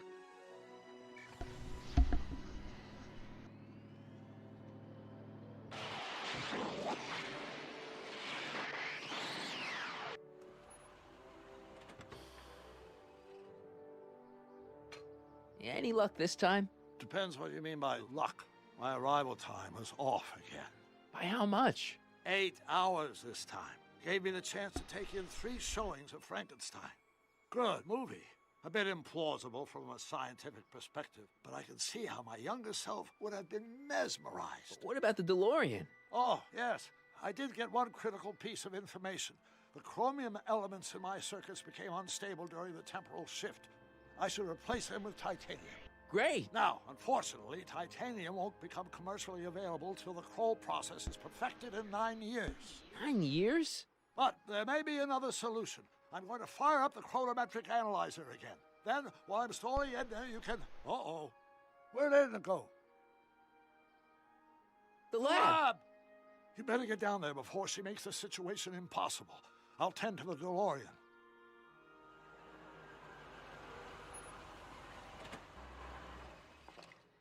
Age to perfection.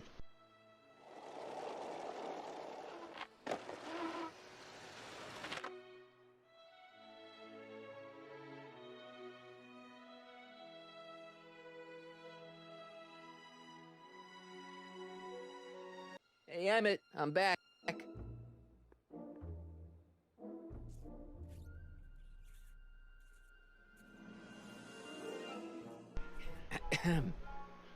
Oh, my. You know, I thought you were coming down here to keep Emmett focused on his invention. Oh, she is. But she's generously scheduled brief canoodling breaks every 45 minutes to keep my mind fresh. Time's up, dear. Let's get back to work. Shall we? Now, Mr. Corleone, what can I do for you? Mr. Sagan says he needs to talk to you back at the high school. He does? Whatever for? He says he's got a lead on the speakeasy arsonist. He does he? Well, I'm not sure anyone cares about that old story anymore. But I suppose I could spare a few minutes in the service of solving a crime. Will you be all right without me, sweetheart? It'll be tough, but I think I'll muddle through. Try to keep him focused. He's so easily distracted. Don't I wish?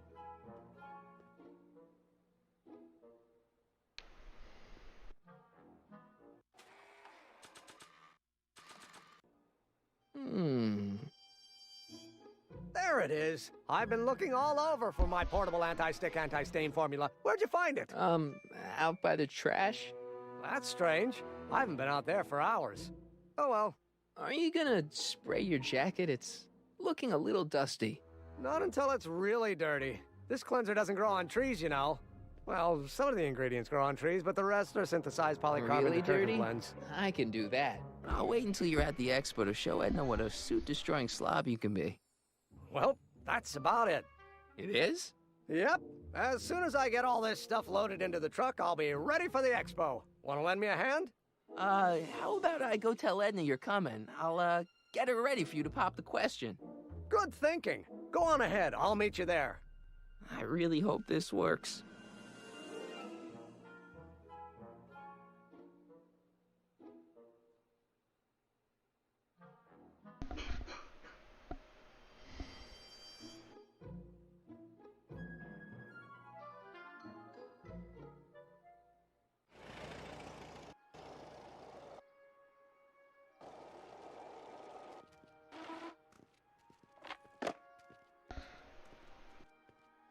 Marty! Doc!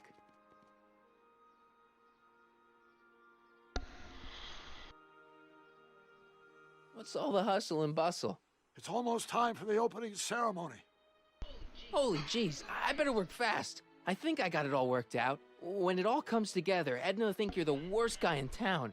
I just need a couple more pieces. Well, don't go to too much trouble. What do you mean? Oh.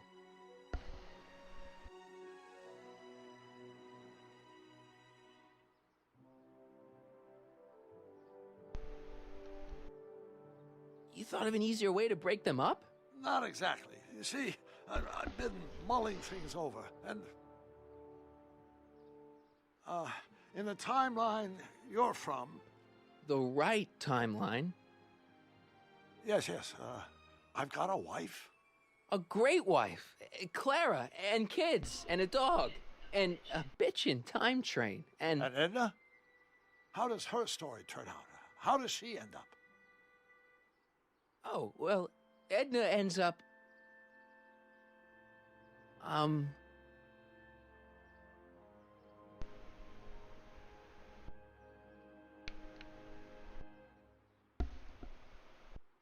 To be honest, she ends up kinda sad. Sad? She lives with some cats in a dinky little apartment, and she spends most of her time yelling out her window at people, and collecting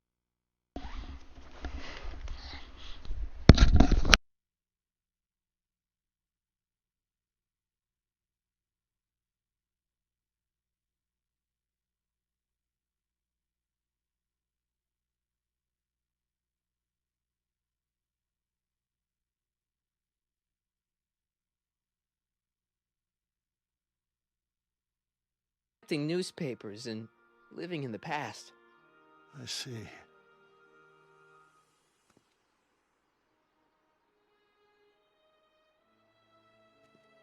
Perhaps we've been going about this problem the wrong way. Do we really have to completely obliterate my timeline so we can restore yours? Doc? Maybe we could have the best of both worlds. I could be with Edna, but it could be a little bit, more healthy. Can you hear yourself? Do you know what you're saying? Let me remind you.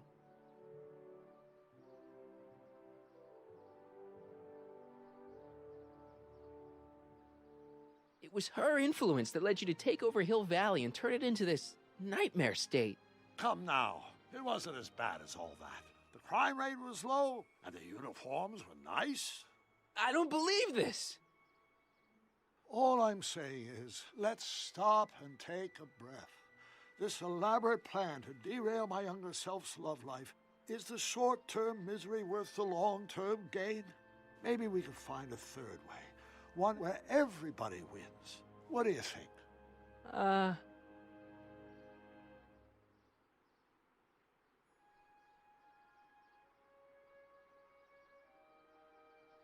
No.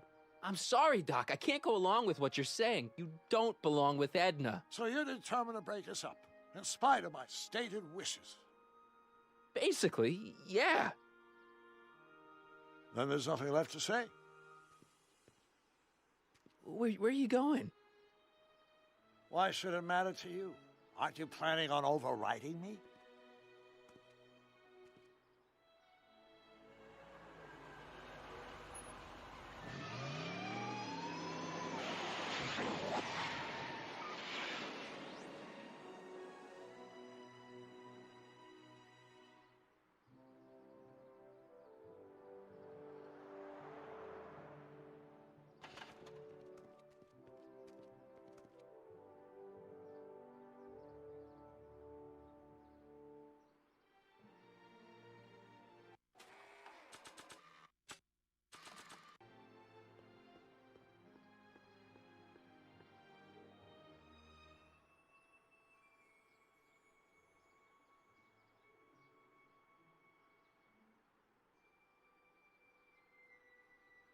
Hey, Emmett, what's keeping you?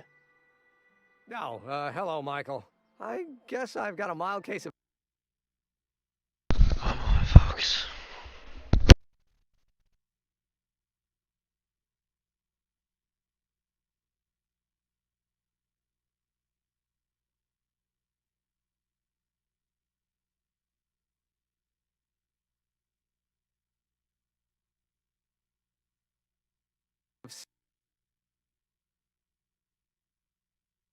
stage fright.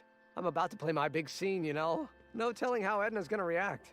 You've, got something on your suit. Oh, so I have. Anti-stain formula, work your magic.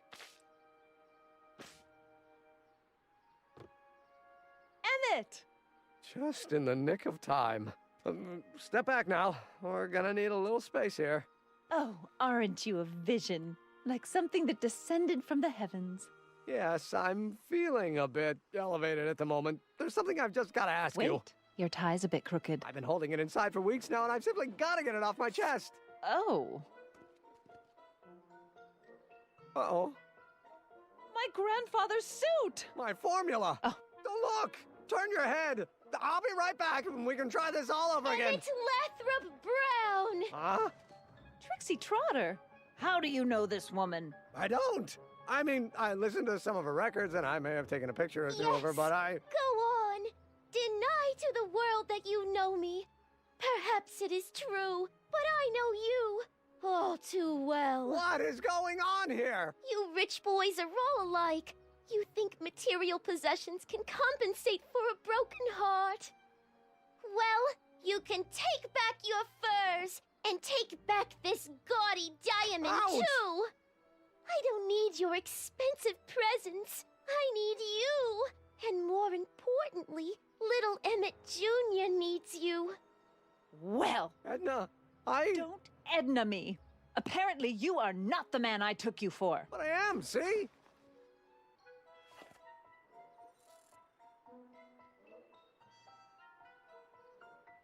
The mental alignment meter proves it. I am the man you fell in love with.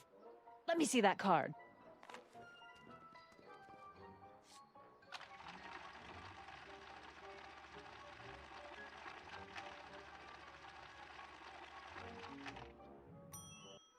I should have known. A degenerate criminal. What? Get out of my sight! I never want to see you again!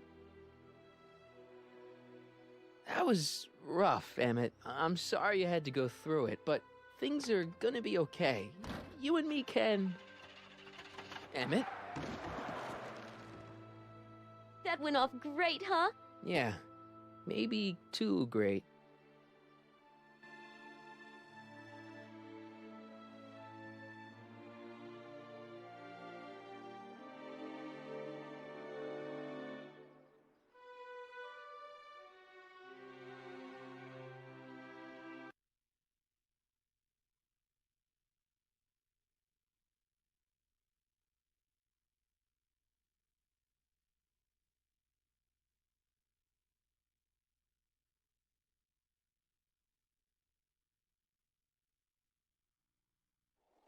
Emmett!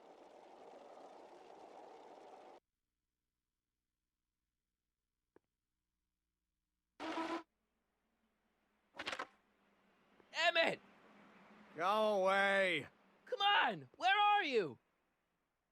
I'm sorry you had to go through that scene at the expo. Things didn't work out the way you expected, but everything's gonna turn out okay. See, I know how this story turns out, and... The story is over. Stay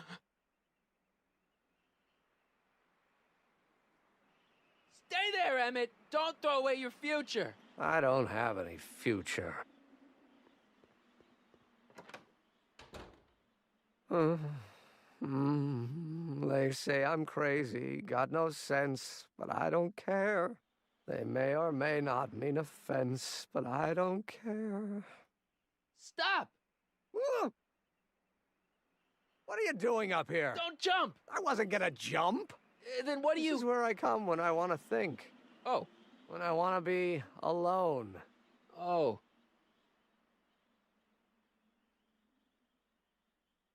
Well, I'm afraid there isn't any time for that. You need to act. Can't you take a hint? I don't want you here. I don't need you. You don't know what you need. And you do? As a matter of fact, yeah. You need...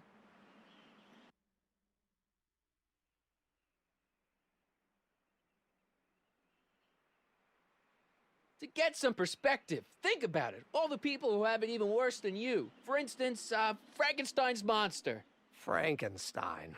I tell you that my very life force is drained away, and you want to talk about Hollywood monster movies. It's a very inspirational monster movie.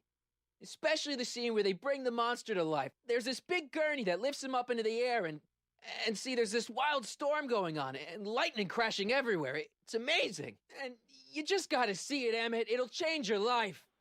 Look at my helmet. Which light is flashing? Yellow. Apathy. I don't care about movies. I don't care about anything anymore. And I never will. Don't give me that. You care. You still care about inventing things. Inventing is overrated. 99% hype, 10% fraud. Name one invention that ever did anybody any good. How about...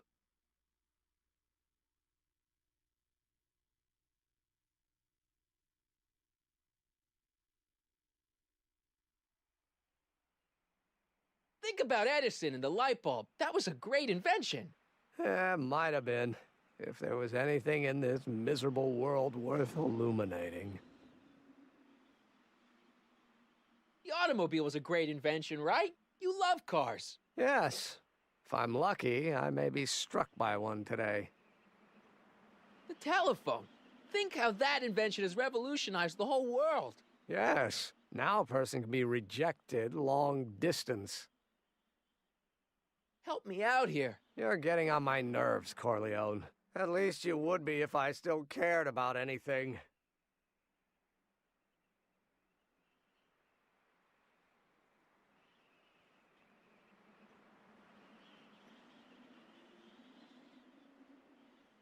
Me! You care about me, Doc. You? Yeah. You did this to me. Did what? I was perfectly content drudging away in my dad's law office. You show up out of nowhere, get me all excited about inventing, and disappear. 2 months later, you show up again, you trick me into making a hero out of myself and getting involved with Edna Strickland. Then you appear a third time and pretend to be my friend just so you can yank the rug out from under me and send me sprawling into the dirt. Okay, I can work with that. I loathe you, Michael Corleone. Or is that even your real name?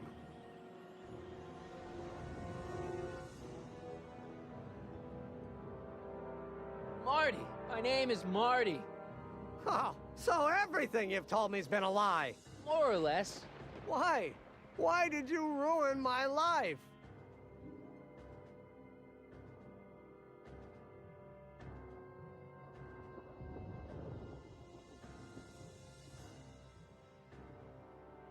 I did it for fun. You ruined my life for fun? Yeah, that's how I get my kicks. You bastard. And all that time you spent building up my dreams, telling me I was going to be a great scientist.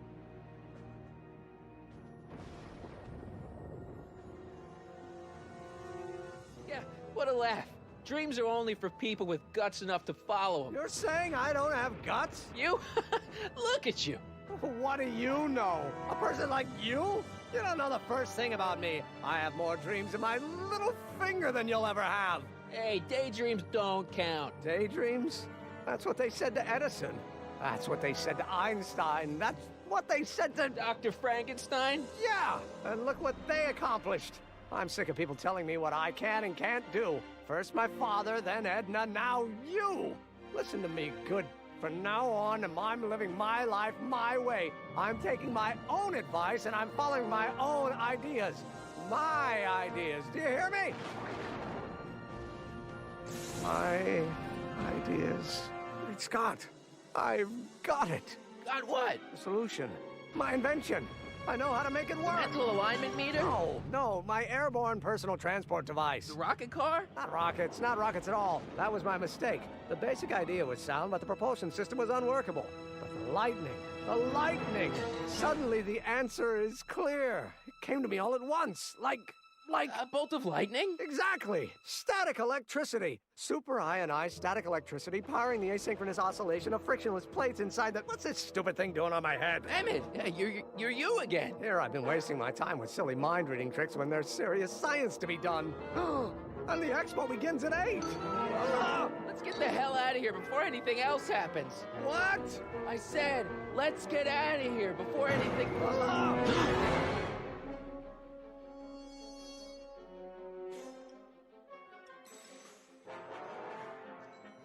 Emmett!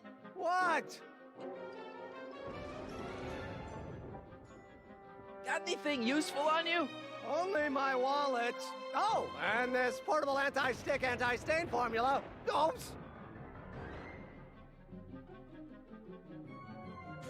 Hang in there. Very funny.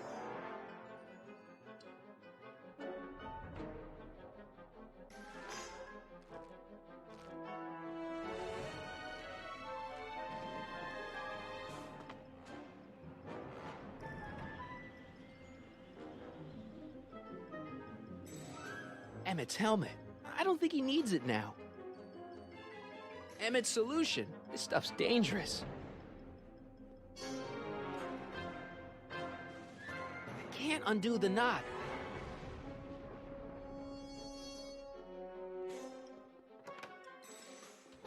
Hold on! I wasn't planning on doing anything else.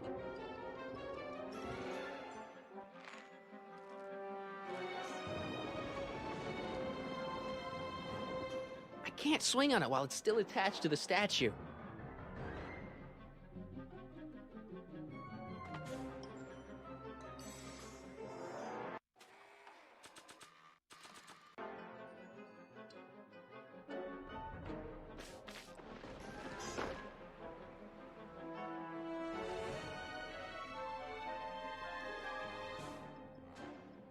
That doesn't need to be sprayed by fabric-destroying enzymes.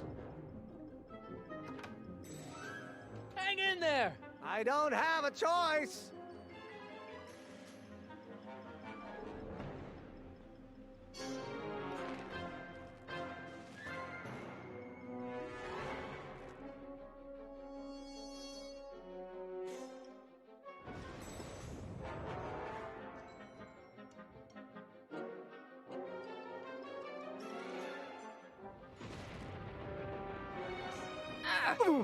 Gotcha! Let's get out of here. Your pants! They're stuck! Do something before we're crushed! Ah! Ah!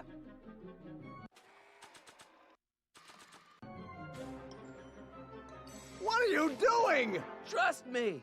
Hold on! Ah! What did you say your name was again? Marty! Marty? Thanks. Don't mention it. Whoa. Tungsten. The catalyst will need to be made out of tungsten, given the temperature within the converter will no doubt be intense. We'll have to harvest the filaments from all the light bulbs in my house. Your invention. You think you can finish it before the end of the expo? Think? I've got to. My future depends on it. Then let's go. Of course, the oscillating plates will need to be calibrated precisely. Even the slightest misalignment could cause the magnetic field to fluctuate in intensity, leading to sudden shifts in polarity. The results could conceivably be catastrophic. Who cares? My thought exactly. Science should be messy and unpredictable, or else where's the fun of it?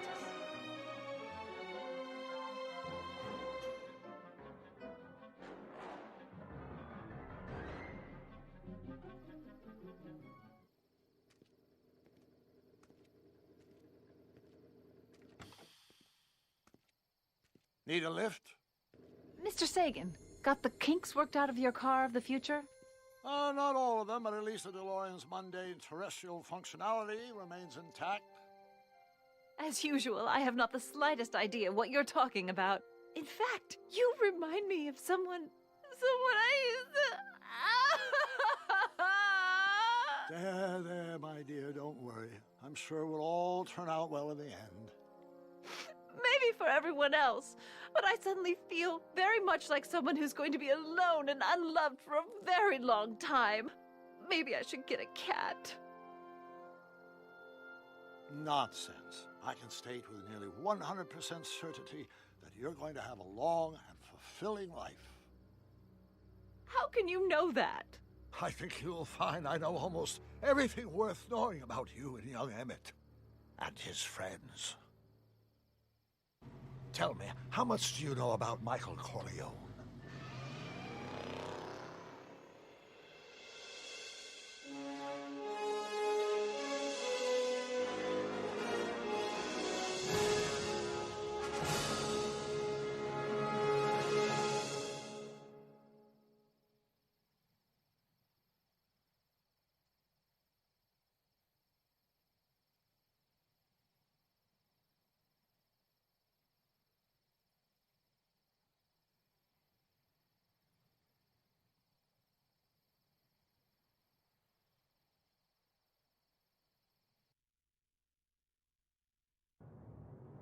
again. I realized that it wasn't Edna that made my life miserable. It was science. She used my science to turn Hill Valley into a police state. If Emmett doesn't go through with a demonstration at the expo, his dreams of being a scientist will dim just enough for Edna to step back into his life and steer him down another path. Doc.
Hello?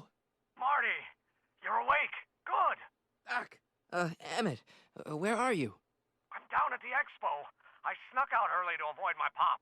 If he knew I was about to make a publicly scientific spectacle of myself, he'd hit the roof.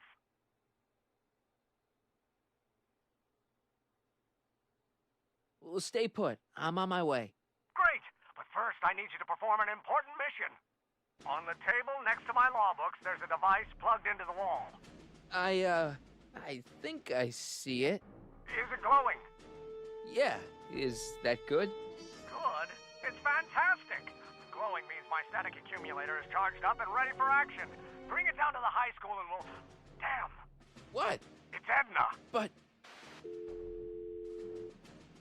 Okay, Emmett. One static accumulator coming up.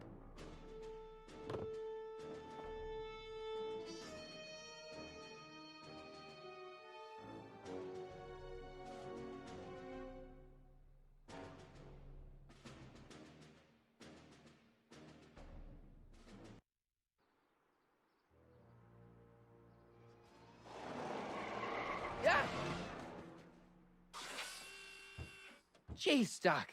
Watch out, you almost ran me over. Sorry about that, Martin. This vehicle is sometimes difficult to control. Yeah. Hey, are you okay? After that argument about Emmett last night... I'm fine. Thank you for asking.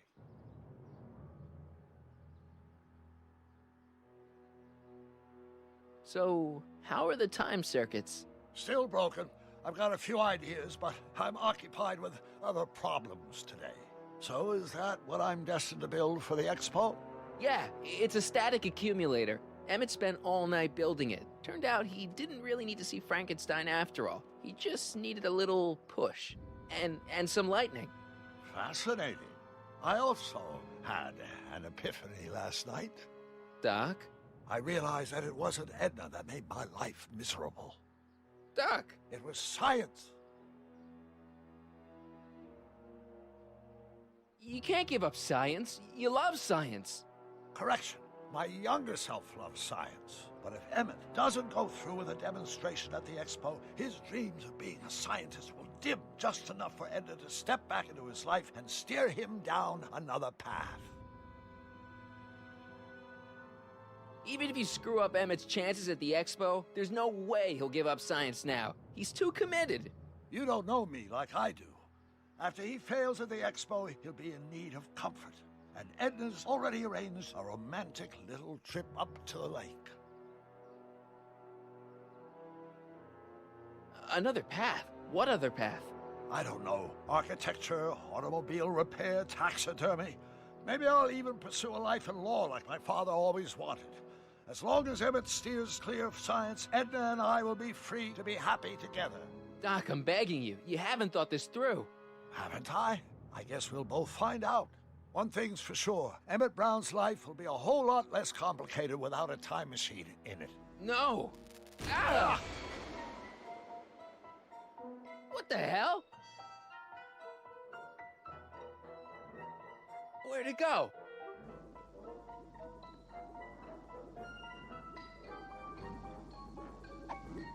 Oh, come on. Here, little static thingy.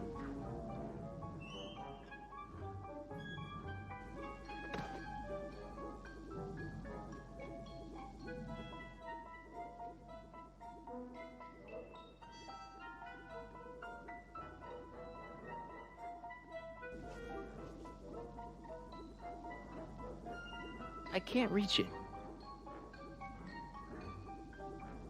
Gotcha! Whoa!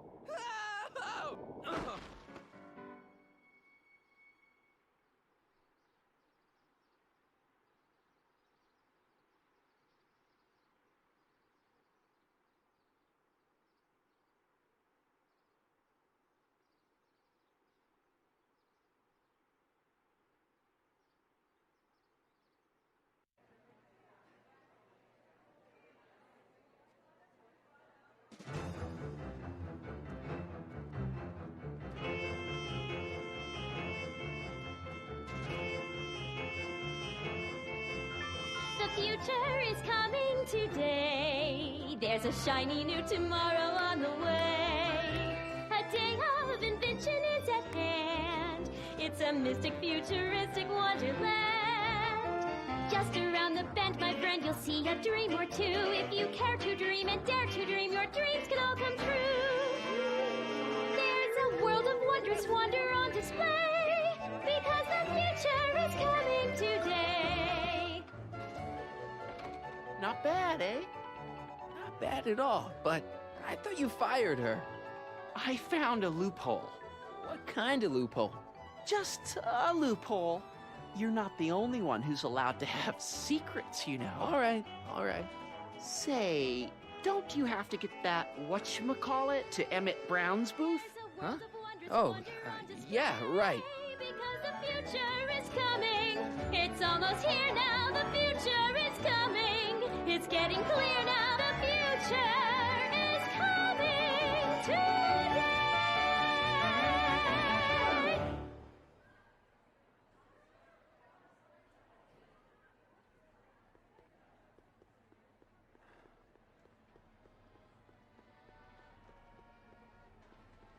And And here he comes, right on cue.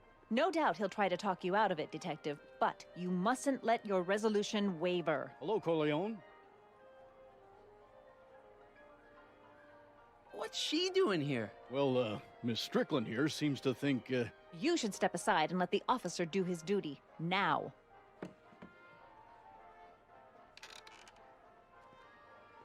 Wait a minute, that's Emmett's levitator up there. Oh, don't be so modest. I'd say you deserve at least half the credit. It was you who tricked poor Emmett into breaking up with me. It was you who manipulated him into dropping my project in favor of this clear hazard to public safety.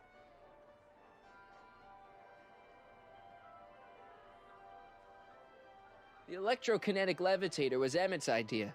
I just helped. What's your point? Oh, I think you know exactly what my point is. Emmett's invention isn't going to work, is it? At least not the way poor Emmett thinks it is. how do you know this? I had a very interesting chat with Carl Sagan last night. I found out who Michael Corleone really is, and where he comes from. Is there something you want to tell me, Michael? Why don't you call him by his real name? Yakov Smirnov. Thanks a lot, Doc. An anarchist! A foreign agitator bent on sowing chaos and destruction in the Hill Valley Expo! Annie, you don't believe any of this bullshit, do you? Sorry, Yakov, but I really don't have a choice. Very good. And now, arrest this subversive. Come here. Look, here's the thing. I happen to believe this dame's got a screw loose, but she's been getting some clout in town ever since that business with Kid Tannen. But Emmett's gotta fly that electrokinetic levitator at this demo. His whole future depends on it. And my future depends on making sure he doesn't. The chief reads her column religiously. And, well, if I don't do what she says, she's gonna start a campaign to have certain tainted officers removed from the force. Isn't there anything I can do? Not unless you've got some dirt on Edna. Something that'll discredit her in the eyes of the law. Well? I'll dig something up. You do that. In the meantime, you and young Mr. Brown better, where is he anyway? Wait, you haven't seen him? Emmett? Has this foreign radical done something to my Emmett? Maybe you should find him. Oh, you're letting him go? This radical subversive? Just like that? Okay, so I gotta find Emmett. And do something about Edna.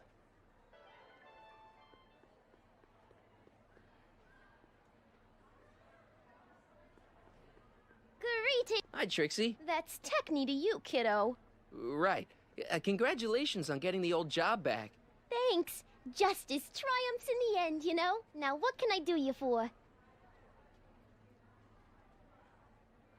So, which exhibits do you recommend? The most popular attractions are the Glass House, the Future Furnishings, and of course, Enlightenment Under the Sea. You know who that is under the diving helmet? That's Jacques Duteau himself. Of course, you need to get tickets if you want to see the main attractions. How much are tickets? Aw, put your money away. Here, you're kind of like family now, you know? Thanks. Look, Emmett's demonstration has hit a snag or two. Can you delay his act for a while? Let someone else go before him? Sorry, I don't set the roster, and they won't let me change it. I can drag my feet a little, but if your friend's not ready to go on pretty soon, we might have to skip his act. I mean, demonstration. But you can't. Hey, it's just a science demo. It ain't a matter of life and death. Thanks. Happy to help.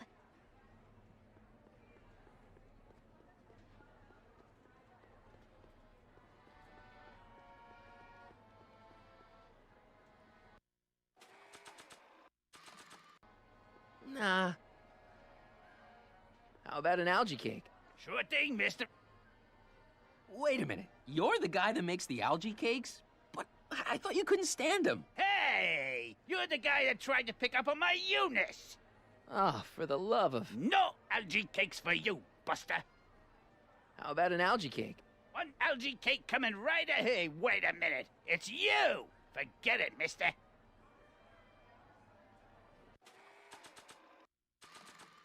I don't think so. Enlightenment awaits you. Here's my ticket. Give me a ride in that thing. Thank you, monsieur. I hope you will find your trip to the bottom of the sea most enlightening.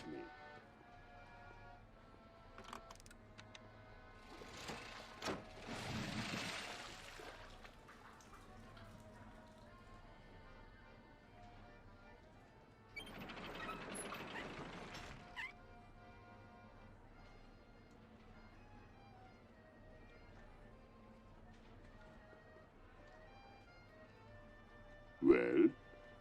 Heavy. Monsieur has a way with words. Enlightenment awaits you under the sea. I think that's supposed to be a clock.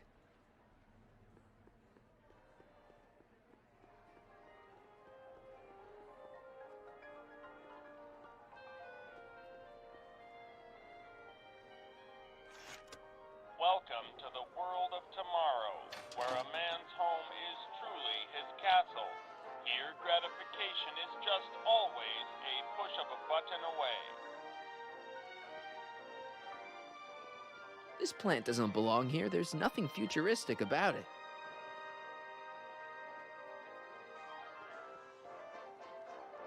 A fully equipped home entertainment center. So, where's the ColecoVision?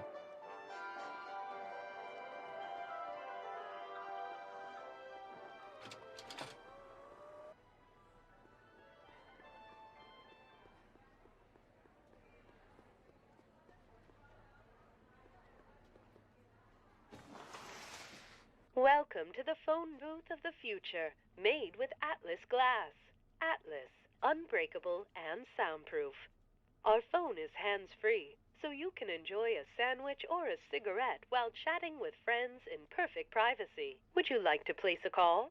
Yes, I'd like to talk to... Unfortunately, this phone booth only accepts incoming calls.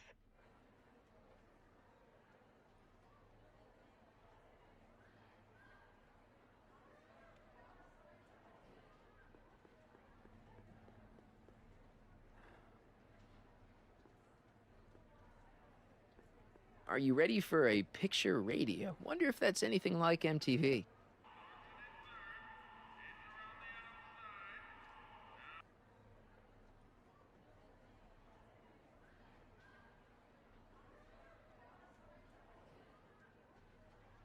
Are you ready for a picture radio? Now, can you please leave me alone to do my job? Oh. The amazing inebriomatic. Well, from what the boys in the lab tell me, someday we'll be able to tell whether people have been drinking just by breathing into a machine like this. Try it out. I don't think so.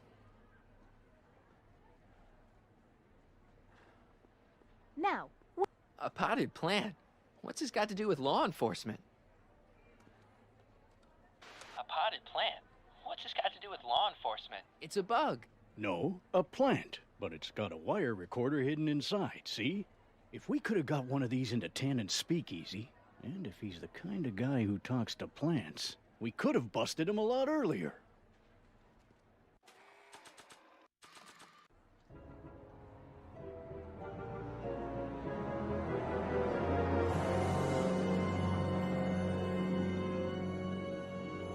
What? Greetings again, mortals! This is Techne, Muse of Progress. Hoping you're all having a swell time taking in all the exhibits. Don't forget, you can purchase tickets to our main attractions right here at the information booth.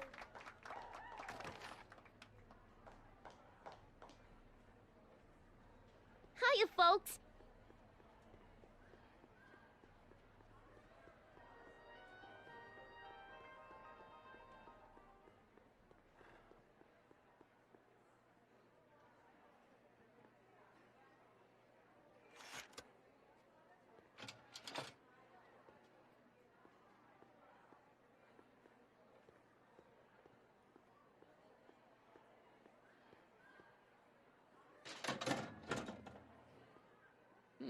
No one in here.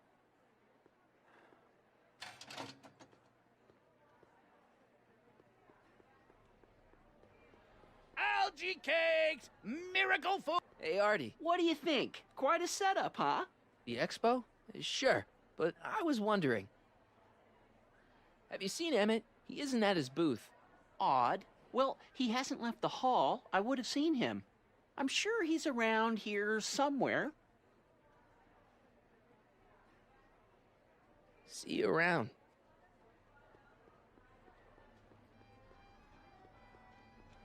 Excuse me. Duto, Jacques Duto, at your service. I'm looking for a friend of mine, Emmett Brown. Tall young guy, reddish brown hair. A distracted look? That's him. Any idea where he went? He just passed by here with an older gentleman. I think they were headed into the House of Glass. Great, thanks.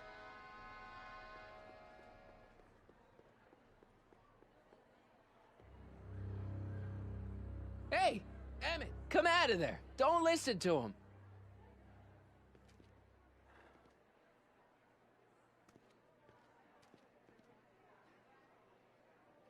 Perfect.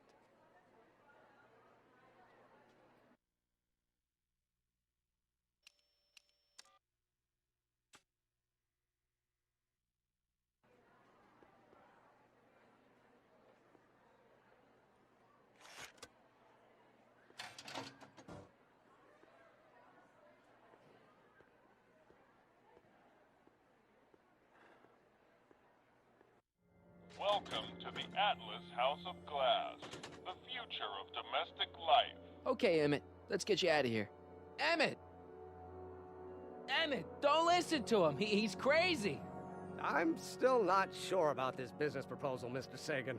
Let me explain it again. Atlas Glass, unbreakable and soundproof. Soundproof glass. Great. Our living space can be configured to meet the needs of any family. Need a private study? Simply slide the walls in, or slide them out again to create a spacious banquet hall.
Something's blocking it.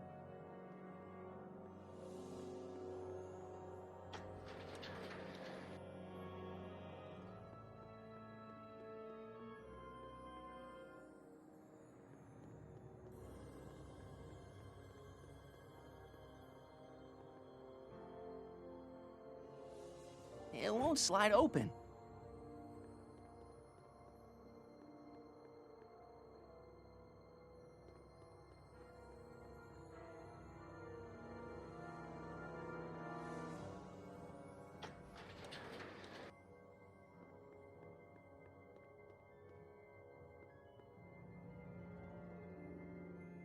It won't slide open.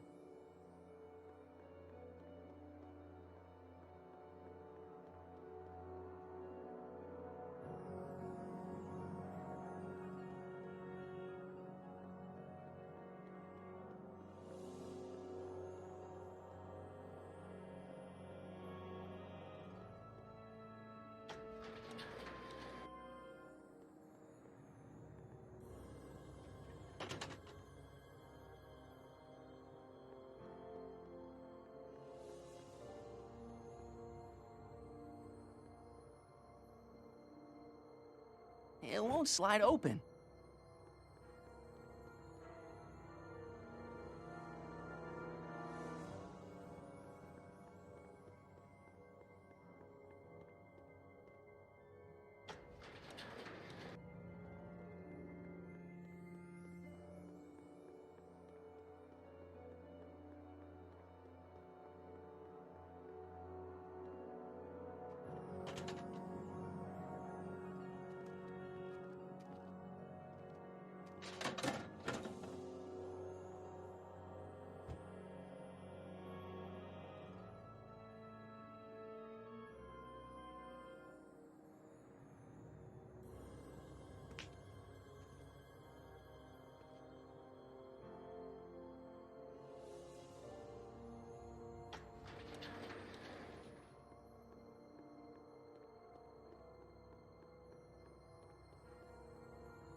Emmett?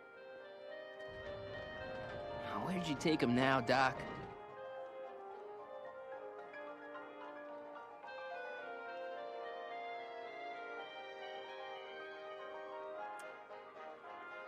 In the House of the Future, fresh fruit baskets will be replenished daily by fleets of fruit-bearing helicopters. Ah, it's wax.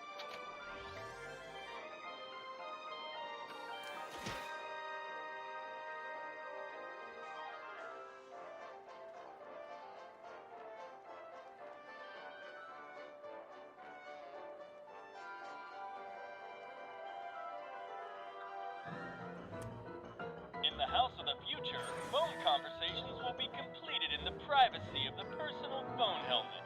Hey! Please recite the phone number you wish to dial, or say hang up to terminate your phone helmet experience. Klondike 4253. Hill Valley Expo, where the future is coming today. This is Techni Muse of Progress. To whom am I speaking? This is Carl Sagan. Ooh, the mysterious Mr. Sagan. What do you want? Could you get Emmett for me? Oh, I would, Mr. Sagan, but I can't see the kid nowhere. In fact, the last time I saw him, he was with you. Oh, yes, right. Hang up. Conversation terminated. Next up on our roster, a man who saw the possibilities in pond scum. Welcome, Ernest Philpott. Thanks, Techni. I'm truly honored to be here today among all you pointy-headed type people. Like the lady said, I labor in the field of pond scum. Oh, give me a break. Is a mysterious and little-known biological entity. Through diligent study and countless Okay, hours of call me a Snoop. experimentation, I believe I have unlocked the secrets of this noble vegetable, and I am here to present my discoveries to a disbelieving world. Algae cakes, ladies and gentlemen, is the next wave in the agricultural revolution of the 20th century. Algae is just loaded with healthful properties. I don't even like algae cakes, but free samples are free samples. Till now, people haven't been getting the benefit of all this nutrition on account of the less than appetizing nature of the algae herself. But sweetened with corn syrup and held together in Maybe not. solid lumps through the miracle of gum arabic, the algae cake presents a package that is chewy to the mouth and bursting with delightful fresh flavor. I invite each and every one of you to come by my booth. That's booth A113 here in the main hall. And Welcome to the world of tomorrow, where a man's home is truly his castle. Here, gratification is just always a push of a button away. Thank you, Ernest. Do be sure to drop by his booth and sample an algae cake. I have, and it was very interesting. I will be back later to highlight another of our fine exhibitors. See you soon.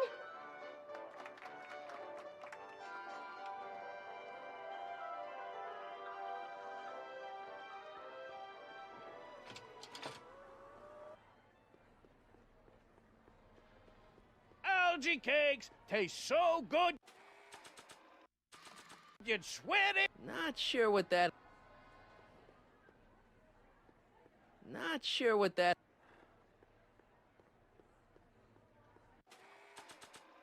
I hate algae cakes, so why do I keep winding up with them?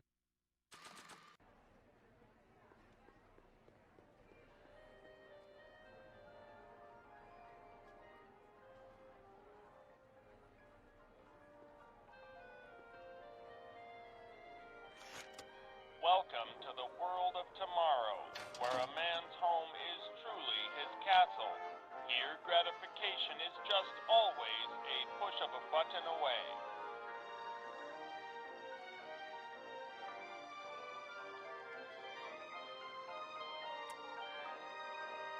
In the mood for fun? The House of the Future comes equipped with a modern home entertainment center. Chinese checkers and everything.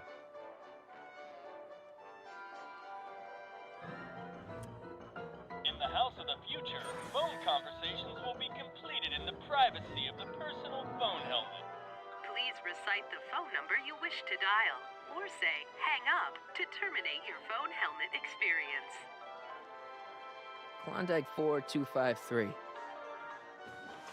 Hill Valley Expo, Techni speaking. Who's this? It's me, Carl. Oh, hi, Mr. Sagan. What can I do for you? Can you put Edna Strickland on the phone for me? Sure thing, Mr. Sagan. Hey, Strickland! Somebody actually wants to talk to you. Mr. Sagan, I didn't expect to hear from you again till after the expo. You didn't? Yes, wasn't that part of our plan? Yes, our plan. About that plan.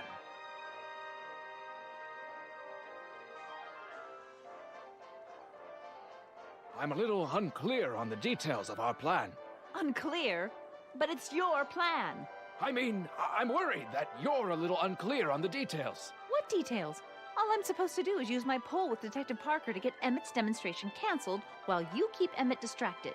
You are keeping him distracted, aren't you? Oh, yes. He's a very distractible young man. Oh, that's what I keep telling everyone. There's been a change of plan. What? Yes, I've changed my mind. I think we should let Emmett go through with his demonstration. But you told me it could be dangerous, and that Yakov Smirnov was a foreign agitator. That the only way I could get Emmett back would be to scoop him up after his dreams were shattered, and Yes. I said a lot of things, but I was a little crazy at the time. The important thing is, now I think you should let Emmett go ahead with his little demonstration. Oh, I get it. What? It's Comrade Smirnov, isn't it? He's gotten to you. No! I really want Emmett to go ahead with his demo. Don't worry, Carl. You can count on me.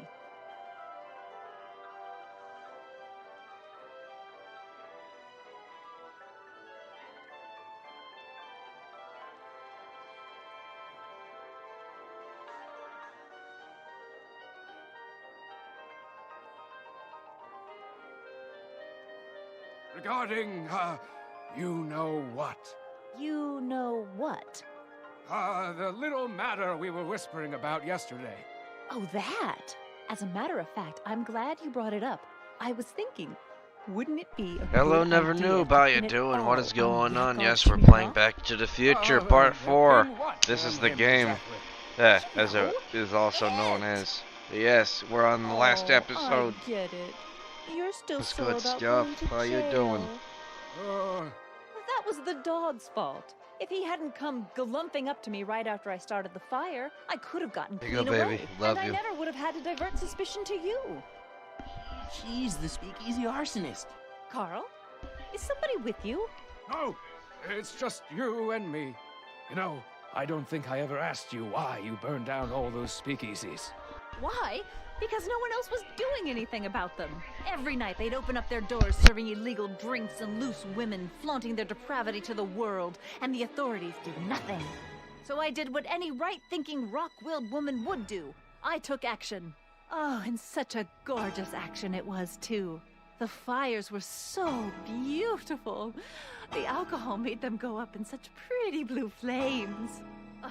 Where was I? You were explaining why you burned down the speakeasies. Yes. Did you find my answer to your liking? It was very revealing.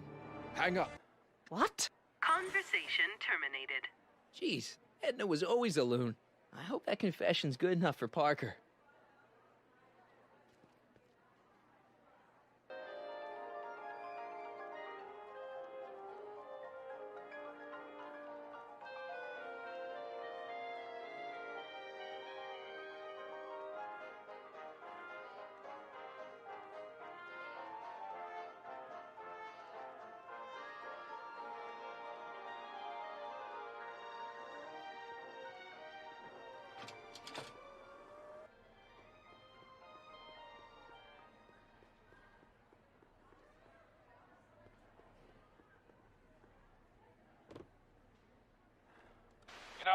I don't think I ever asked you why you burned down all those speakeasies.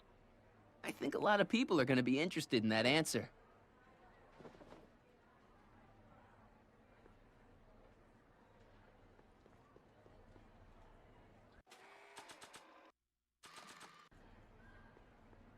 Well, speak. Hey, Danny. Do you mind, comrade? We're busy trying to protect the expo from the likes of you. This'll only take a minute. Our plant recorder. It's not a good idea to steal police property, you know. Listen. I don't think I ever asked you why you burned down all those speakeasies. Why? Because no one else was doing anything about them. Detective Parker, surely you're not going to believe this crudely manufactured forgery of a recording. I'm not sure what to believe, ma'am. But based on this crudely manufactured forgery, I'm afraid I'm going to have to ask you to come down to the station to answer a few questions about your whereabouts on the night of the speakeasy fires. Oh, very well. Heavens, what's that? You know, one of these days I should really stop falling for that. Hey, does this mean that the barricades can come down from Emmett's booth? Let's take that as a yes. Okay, Doc. Where have you taken Emmett now? Maybe somebody around here's seen him. The next exhibitor on our list is Officer Danny Parker of the Hill Valley Police Force. Officer Parker is going to demonstrate a few of the many marvelous tools that our boys in blue will soon have at their disposal. The criminal element has truly met his match today. Officer Parker? It seems our next exhibitor is unavoidably detained, but I'm sure his presentation would have been both enlightening and exciting. How about a round of applause just for the heck of it?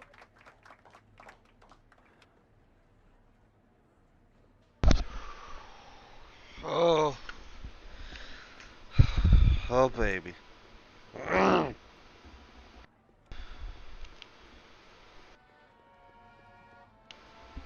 Excuse me, sir. I'm looking for a tall, thin, older gentleman. He might have been with a tall, thin, younger gentleman. I know just who you're talking about. They just left not a minute ago.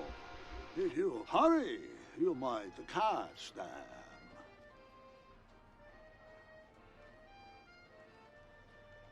Take off your helmet. I prefer to leave it on. The inland air is difficult on my sinuses. I know you're in there, Doc. Doc?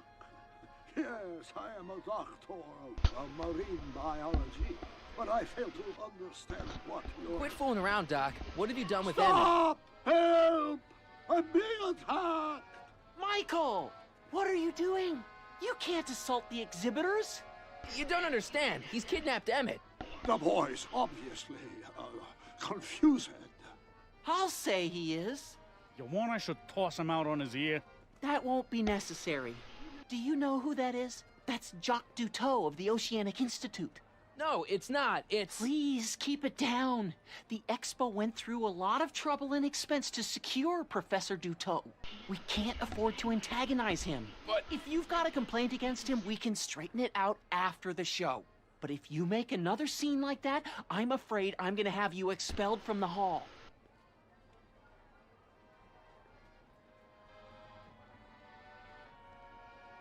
Professor Duteau, huh? At your service.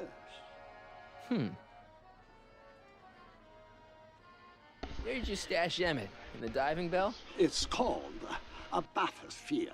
Aha! So Emmett is in the bathysphere. I don't know what you're talking about.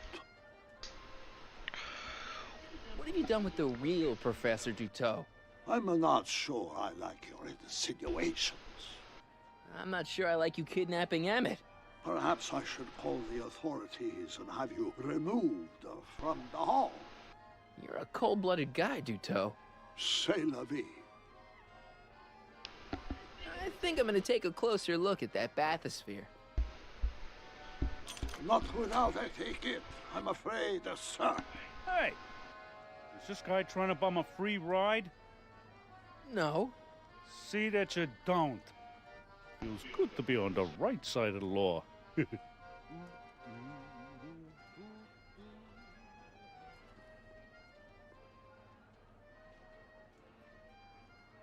You're not gonna get away with this, you know.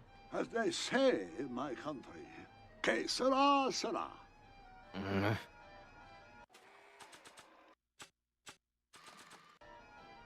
Here's my ticket. I want to see inside that bathysphere. I don't think so. What do you mean? I've got a ticket. You have to honor my ticket.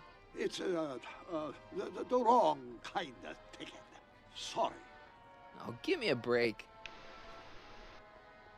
Convention special! 2 free! Hey, Artie. This ticket should get me into any exhibit on the floor, right? Sure, that's a P ticket. Well, the guy at the aquarium is refusing to honor it. There must be some mistake. Come on, let's straighten this out. Professor Duteau, this young man claims you refused to take his ticket. Not at all. I am only too happy to take his ticket. Please, climb the ladder, and I will raise the bathysphere.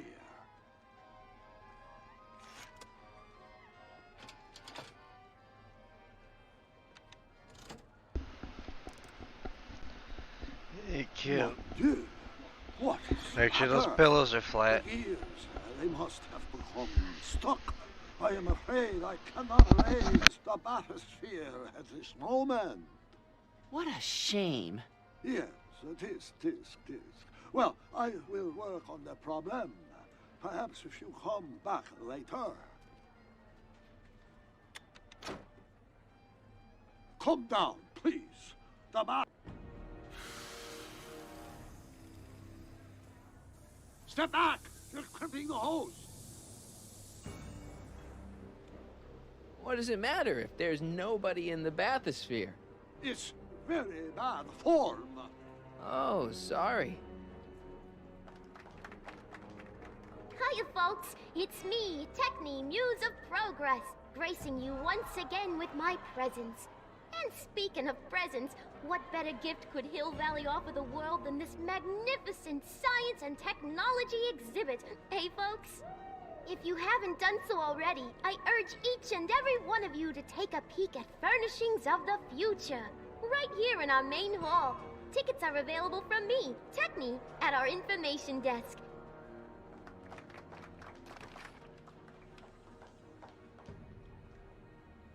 It's an old nautical superstition. A crimped hose means imminent doom. It does if there's somebody inside the bathysphere, but I thought you said there wasn't anybody in the bathysphere. There's not. Hey!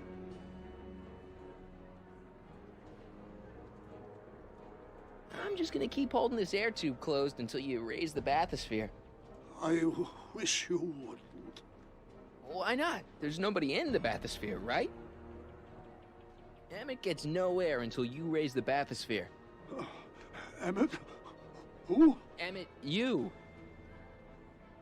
You ready to drop the act now, Jacques Cousteau, a.k.a. Carl Sagan, a.k.a. No!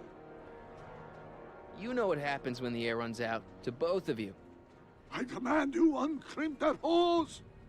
Funny, you'd think it was you who was running out of air, not the guy in the bathysphere. I don't know what you're talking about. It's as if you two were connected somehow.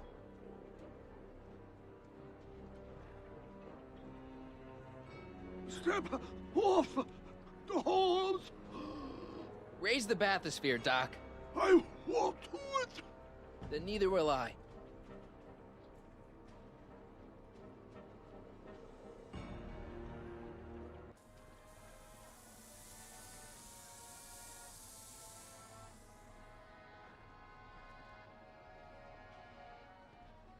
So the rods, the gears, they have become unstuck. There, see? It was just a malfunction after all.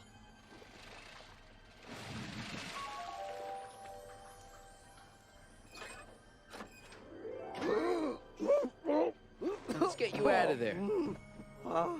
Emmett Brown? Then it was true. Hey, you. Hey, he just took that guy's wallet. I think he took his wallet. Oh, remind me not to become an oceanographer. I guess I must have a touch of claustrophobia. Never should have gone in there. Well, we've all got problems. Now, you'd better get back to your booth Funny before... thing is, I don't even remember going in there.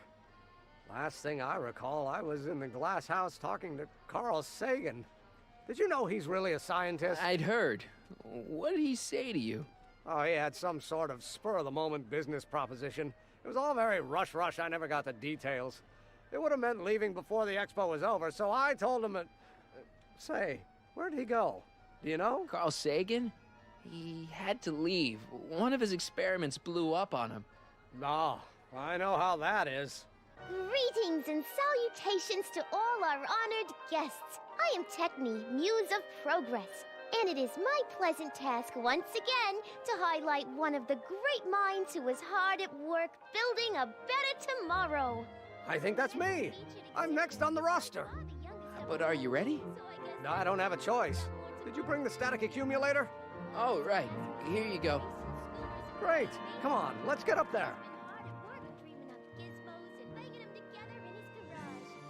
And who knows? One of this kid's gizmos just might take off and change the life of everybody in town. Could it be the very thing he's brought to share with us today? That ought to do it. Are the block bearings all in the raised position? Block bearings. Raised position. Check. Then it looks like all systems are go. Wish me luck. I don't have to. Ladies and gentlemen, I give you Emmett Brown! Objection! Objection, Your Honor! I hereby demand that the scientific demonstration of one Emmett Lathrop Brown be terminated and forfeit by reason of insanity. I declare him to be in contempt of me, his father. Where is he? Hand him over this instant! Ugh, that boy! Emmett, shh. Don't give me away.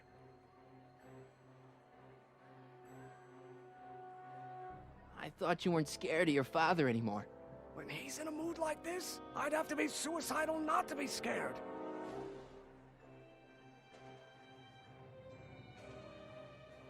Just jump in the levitator and go. What's he gonna do? Shoot me down with an anti-aircraft gun? Let me talk to him. You don't think you can shelter him? Come on, Mr. Judge, sir. You're kind of making a scene here. Wrong. I am stopping my son from making a scene here. Don't antagonize him. Well, if you're not gonna say anything... So he is up there with you? Thanks a lot. Son, I order you to come down from there this second. Fear!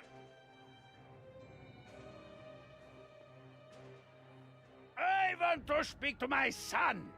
Emmett's not ready to talk to you directly. I suppose you're his mouthpiece? I guess so, yeah. If I can say so, sir, the problem is you're coming on too strong. You intimidate him. I don't intimidate him enough. That's the problem. You can't talk him out of it. His mind is made up. So, if talking won't work, there's always thrashing. Can't you two have it out later? You mean after he's gone through with this ridiculous stunt? Yeah? No! Stay right there. I'm not going anywhere. I'm counting to 4. Emmett. I'm not talking to him. There's no point. So, what's your plan? I just stand here like this indefinitely. After a few centuries, the process of petrification will set in, and that'll be that. Okay, that is a plan.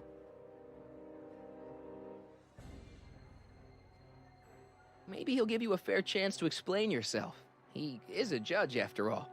Yes, a judge who's already passed sentence. He won't listen to me. He never has. I'll be right back. So, is your client prepared to make a statement?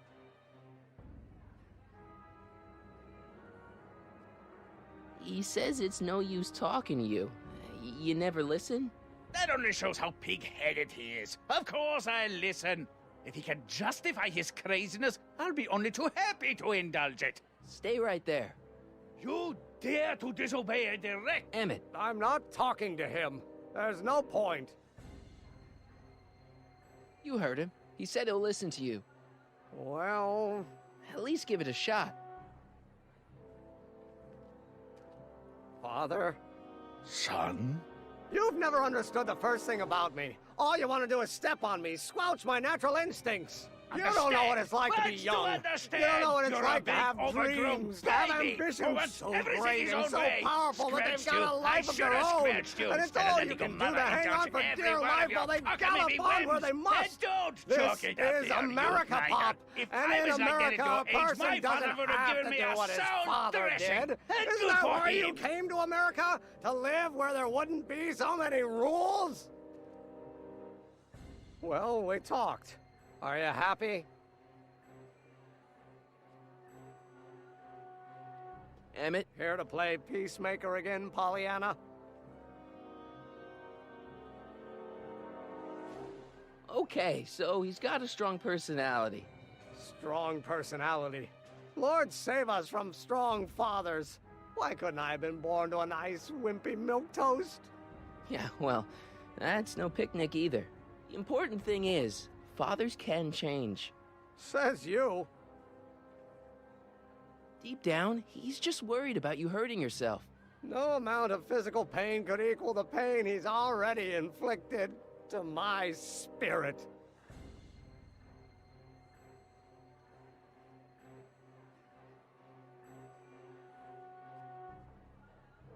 I don't know. I think you two are on the verge of a breakthrough. Please, you gotta get out of Emmett's way. I have yet to hear a compelling or even coherent reason why.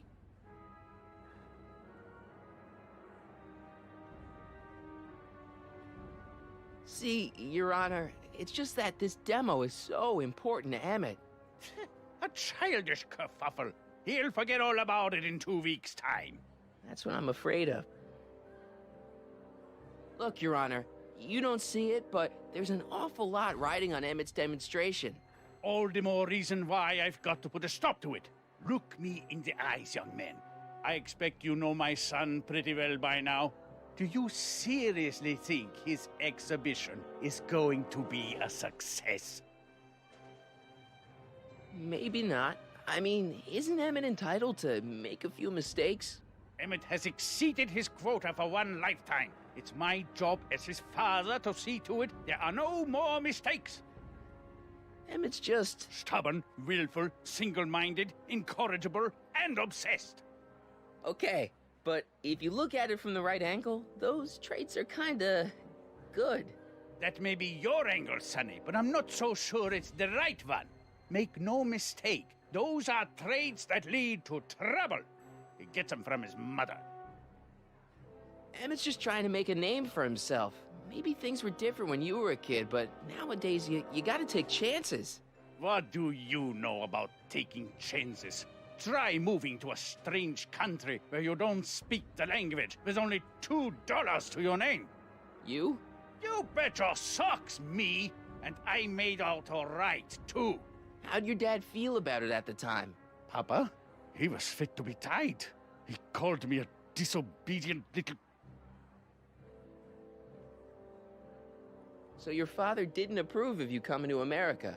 Well, Papa never really understood the younger generation. He came around a bit in the end, but by then it was too late to. Tell him I'll listen to him. I want to listen to him. If he wants to talk.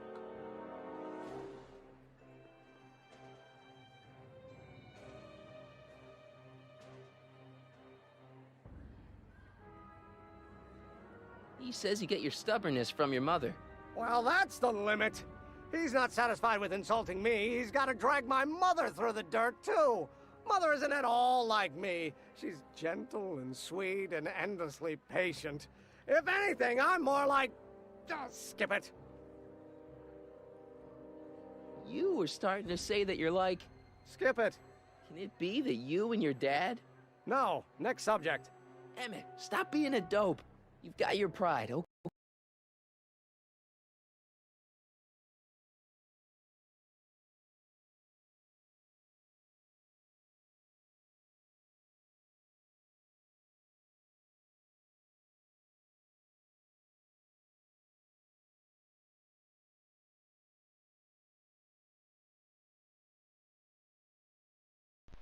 Of course, the thing fucking froze yet again.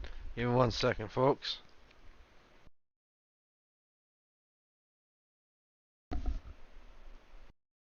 You butt.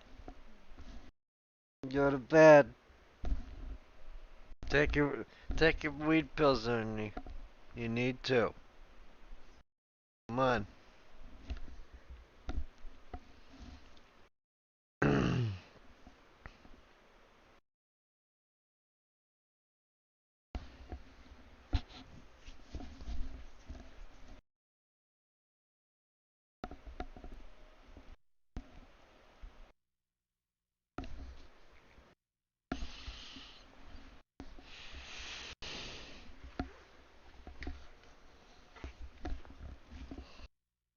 Think my new invention is a disaster waiting to happen?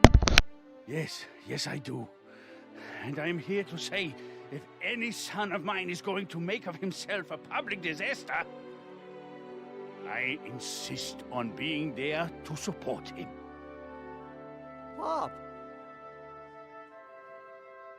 You're gonna change your tune once you see this baby go airborne. You see, the force field generated by the static accumulator... Marty, give Trixie the signal. We're ready for liftoff. Oh, good. Ladies and gentlemen, thank you for bearing with us through that unavoidable delay. And now the Hill Valley Expo is pleased as punch to present Mr. Emmett Brown and his electrokinetic levitator. The future is coming today.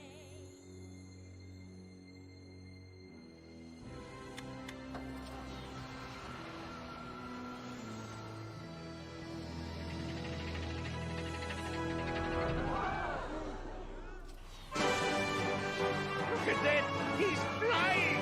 My Emmett is flying!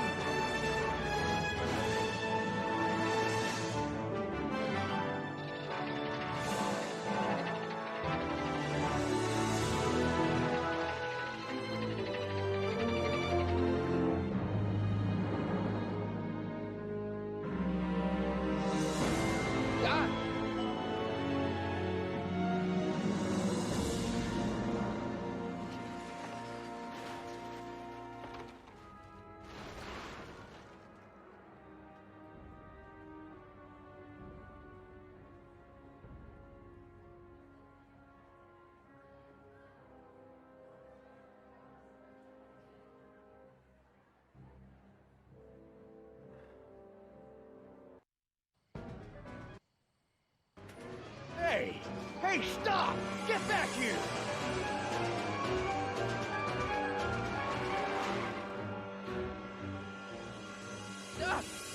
Are you okay? I thought I could change her. Things could be different.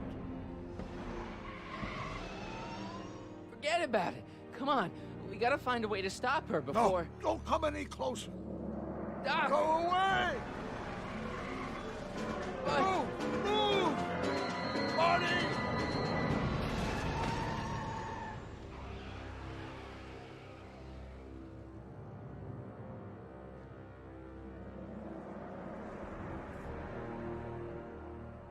Oh my God! Doc! Say something. Chromium, lithium, potassium, iridium, titanium, ruthenium. I'll get help. Newspaper. What? You mean...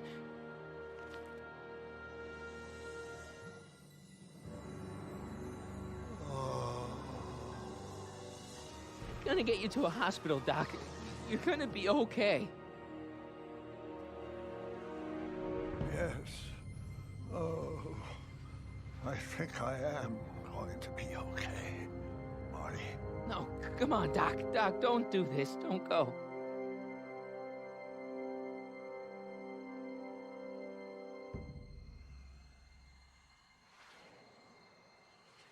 Doc, come back.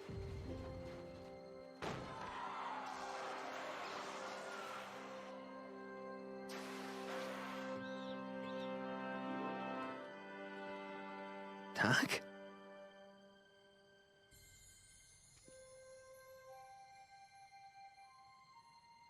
Marty, have you been out here the whole time? Emmett, is it over already? Oh, it's over, all right. You missed a very wild party. I'm afraid I've been banned from the expo for the next 50 years. And if I were you, I wouldn't go back in either. At least not until all the broken glass is swept up. Oh, what was I thinking? Naturally, the ionic wind generated by an electromagnet of that size is going to play havoc with a merely mechanical steering mechanism. We need a much more advanced control system. I wonder if we could find a way to translate the body's own gravitational field into electrokinetic force. One might be able to direct the ionic current simply by shifting one's weight. Oh, great Scott, that's it!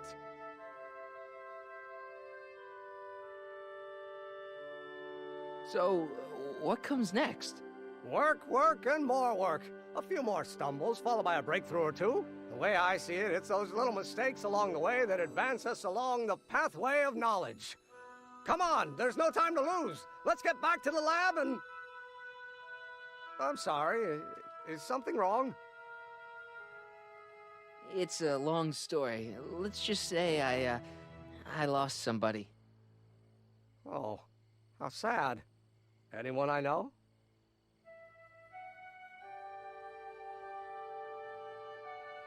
No, nobody here knew him. He was a complete stranger to this world. I know the feeling. Sounds like a man after my own heart. Then it is someone I know. Yeah, no, forget it. It's got nothing to do with you. What? You're a complete mystery to me, Marty. Where you come from, what you're doing here.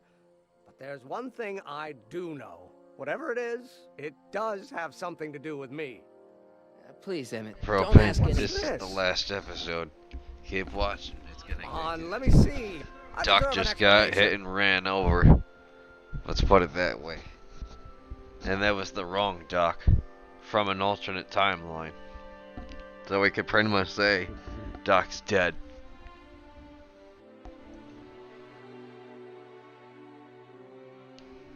Okay, here goes.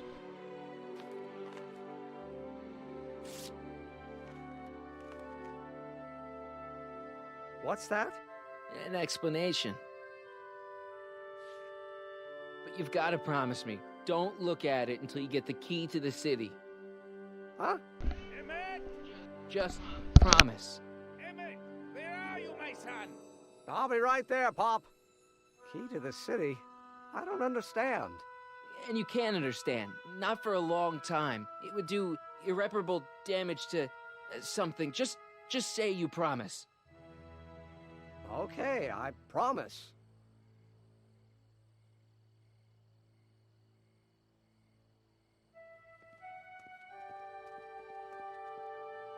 Wait, I will see you again, right? Guarantee it.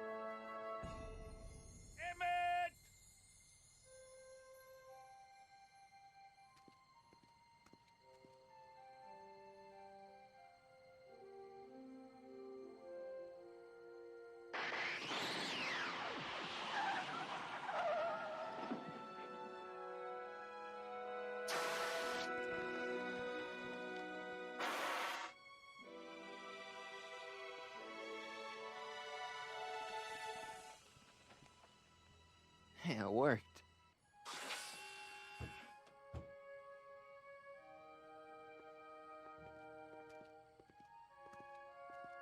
So, you were the same Marty.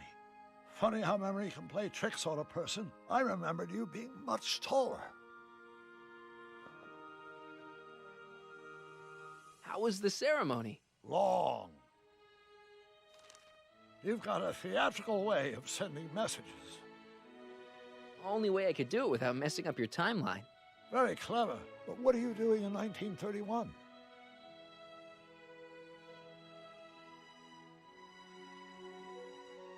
I came to rescue you. Teenage me?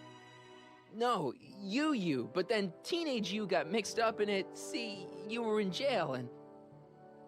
Never mind. It's better I don't know. Let's just get back to 1986. That is, unless your presence has caused any other time anomalies. Me? Nah, no.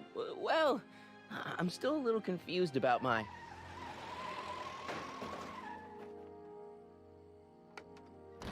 Where is he? Where's that no-good son of mine? He's not worthy of the McFly name. Do you see my Artie anywhere? Artie McFly?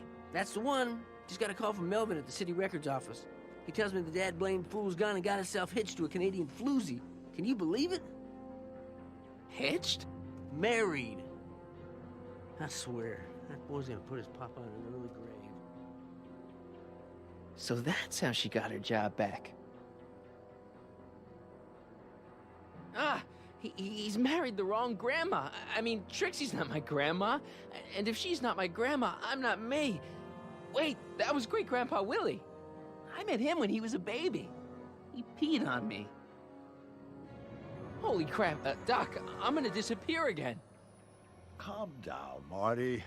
You seem reasonably solid right now. Whatever the problem is, I'm sure we can undo it with the help of... That car! Oh, great. How the hell did she get back here? She? You? You're not Edna. What's going on here? Is this some plot to put me in the nut house? No, it's all very simple, Danny. Oh, I'm sure it is. Tell me, did I or did I not just chase Edna Strickland off in this car? Not this exact car, but a car just like it. A car with a nasty habit of disappearing into thin air? Well... Wait, Edna Strickland just disappeared in the DeLorean? If that's what you call it. It made a loud noise, and then wham! Nothing! Great Scott! Marty, do you have any notion what date she might have jumped to? None at all, Doc. See, that DeLorean's time circuits are out of whack. They could jump to any date at all. Oh, this is bad. This is very bad. Let's just hope she jumped into the future.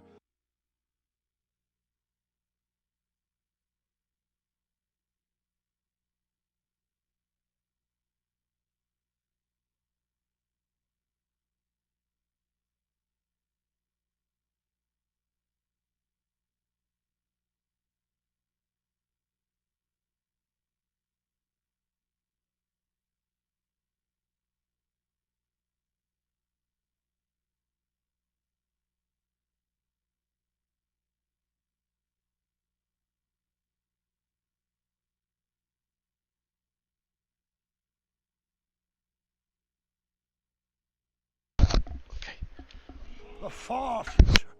If she's jumped into the past. You think she might mess up the time stream? Wait a minute, this is Edna. Of course she would mess up the time stream. Guys, you mind telling me what the hell you're...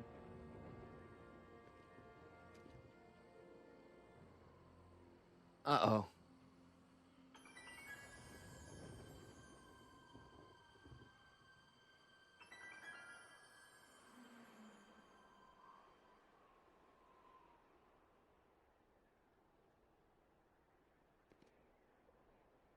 Doc?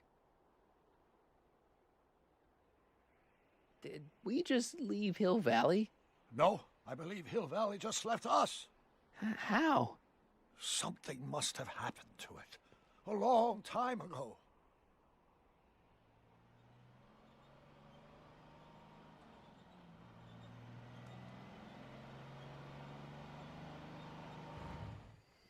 Well, now you two look mighty lost. Hey, what on earth is that thing?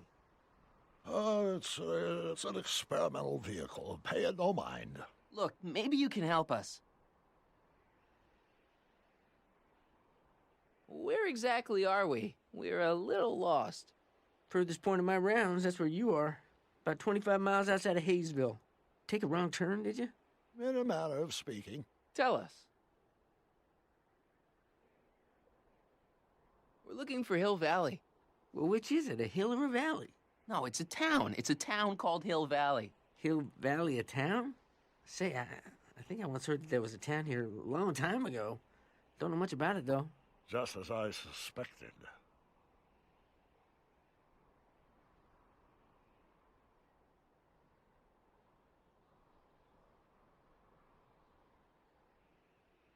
What happened in Hill Valley? Oh, heck, I don't know. That was all before I was born. Then whatever it was must have happened at least 45 years ago. Nobody much cares to settle around here nowadays. My dad tried to buy a farm in this area years ago, but he got run off by Scary Mary. Scary Mary? Well, that's what we all call her. Lives a couple miles from here. I make a monthly drop at her place. She's a fiend for news. Takes all the papers in the county, never throws one away. Say, if there's anybody who could tell you what happened to Hill Valley, it's her. Can you direct us to her? It's imperative that we talk to her. Sorry, fellers, but I'm pretty sure she won't talk to you.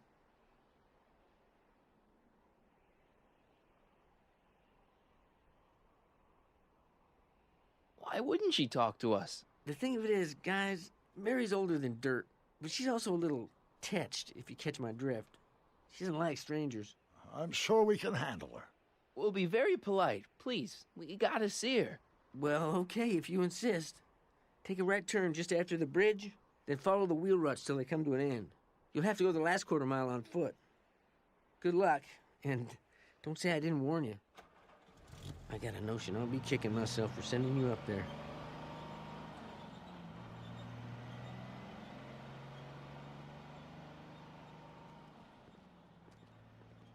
Can I drive?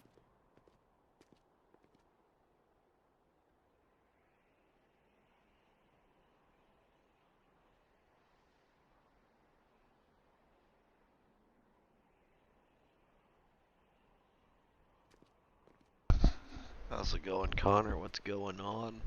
Last episode of Back to the Future. Mary Pickford.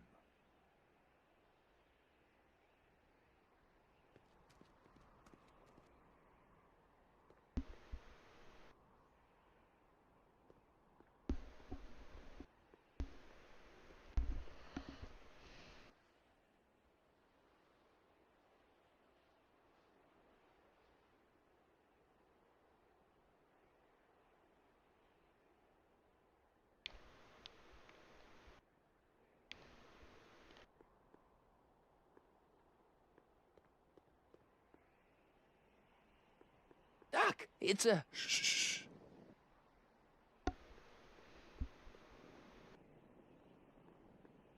Look! Shh.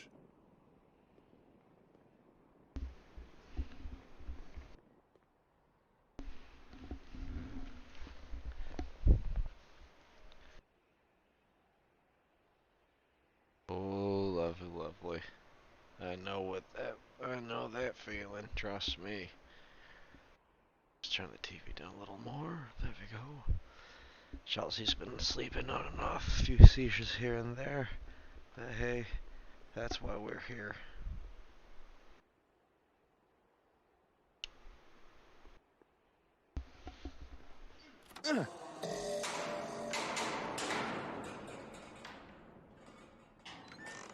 Step away from the cabin! Pardon us for intruding, madam. We were wondering if you could tell us... I don't talk to hooligans! Good Oh, stuff, very you never friendly knew. sort. Good That- stuff, that was trust Edna. me. Edna Strickland? I'm not sure what I'll do Impossible. after this. This There's is a how high she was when I chance first might met her. just go I straight had to bed or listen, switch just over leave the it to Halo me. just for a Okay, wee tiny you bit. know how to handle her. Just remember, Oh we man, need to oh know man, we've what been on happened this to for Hill Valley, and at just least as 10 importantly, hours. the precise at time this when it point. happened.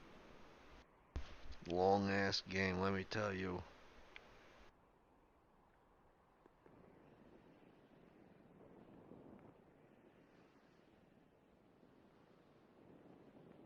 I hate to see it like this.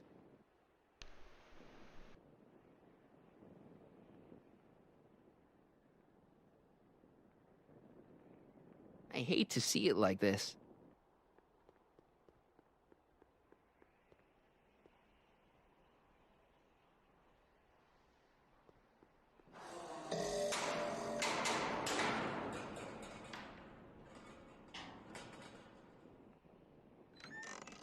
Hey, Miss Strick. Who are you?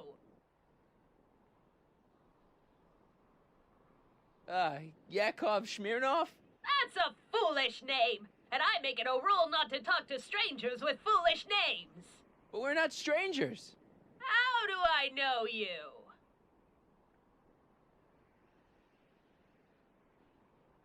You tried to have me arrested once, a long time ago. Remember? Listen, Sonny, I'm an easygoing woman, but I got a few rules I live by. And rule number 1 is, I never, ever talk about the past! Or the future, neither. I don't talk about any day but today. I guess that didn't go so well. Of course she doesn't talk about the past, because there's something in her past she's trying to forget. But we're gonna pry it out of her. Go ahead, knock on the door again.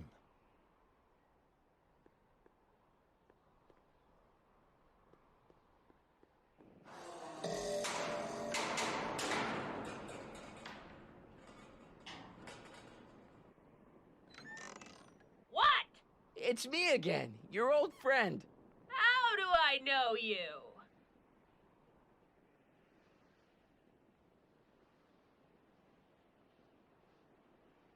You interviewed me once, back when you were young. How many times I gotta tell ya I don't talk about any time but today?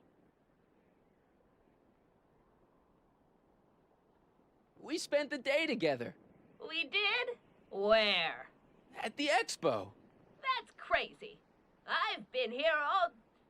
What day is it? Tuesday, October 13th, 1931. October 13th, 1931. October 13th. Something funny about that date. Well, what are you here for?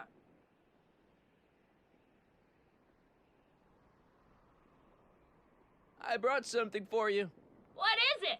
Let me see.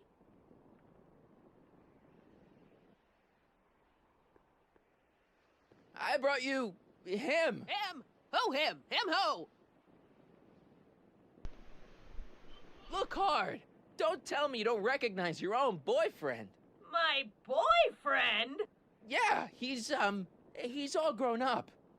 Come closer, fella. Marty, what am I supposed to do?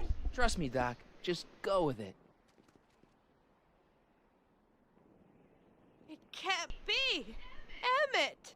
Yes, Edna. It's me. It is. It's October 13th, 1931. Oh, and you are Emmett. Emmett. How did I get so turned around? Have I been dreaming or... Well, stay there. It's a classic case of repressed memory syndrome. Once the mental dam is broken, the subject is immediately plunged into the midst of the very scenes she's trying to forget.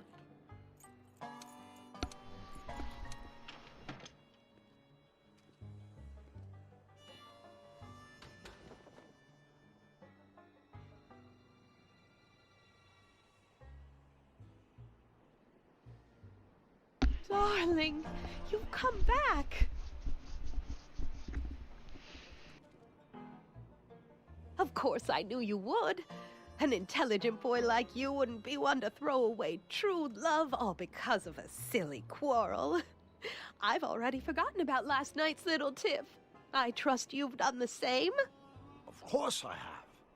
Of course I have. What?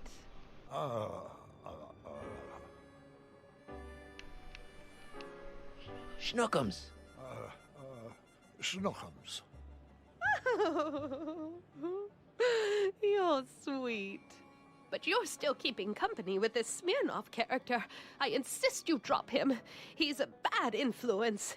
And you've got to stop working on that dangerous electrokinetic... What's this? Okay. I suppose now you're miffed with me for forcing Detective Parker to close your booth down. Bitter medicine for you, I know, but I had to do it. And Parker had no choice but to obey my orders. He knows that my opinion carries a lot of weight in Hill Valley, and he'd never... Parker would never... Oh... What is it? I don't know.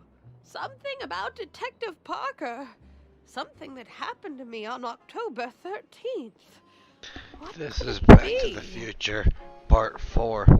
We could say in the movie timeline, but this is Back to the Future, the game. It has 5 episodes to it. This is the last one. Point and click. Telltale. This hat doesn't frame her face very well.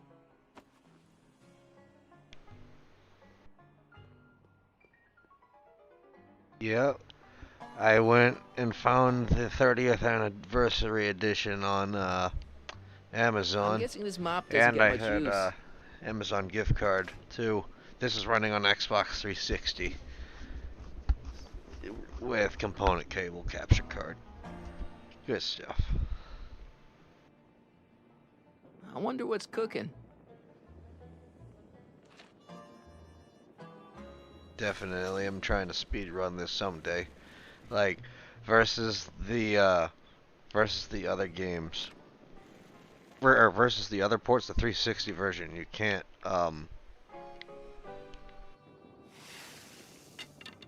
yeah, versus the other versions, you can't skip cutscenes, I'm sorry. I was just trying to figure out what the fuck to do with that. Hold on. Absolutely. If you're ever in the mood for some Halo, definitely type in !, player info. Yes, sir, yes, sir. Always in the mood for the Halos, free-for-all stuff. Love free-for-all. Not bad.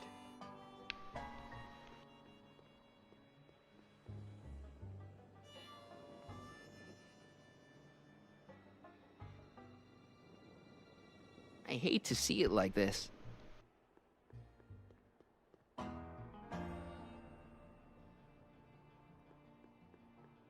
Help me figure something out. Yes?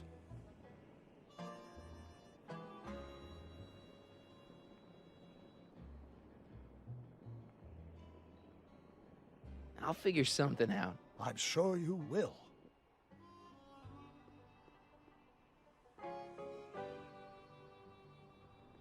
Here's something that'll make you remember. Remember what? I don't like to remember. Who are you? What are you doing in my yard, you hooligan? No, Edna. No yard. What? This is Emmett speaking. It's October 13th, 1931. Yes. And something's about to happen. Oh, yes, something big. But what? Better not talk to her directly. It'll break the spell.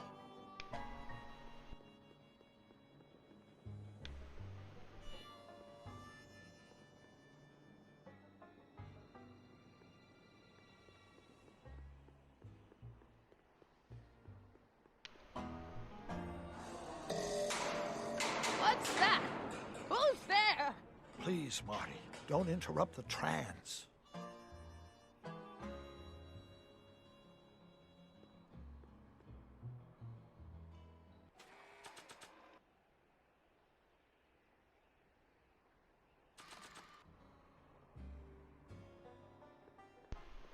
Not sure what that...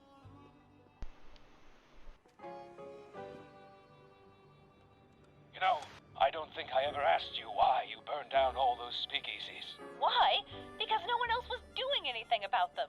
No! Turn it off, you imbecile! If Parker hears that, he'll...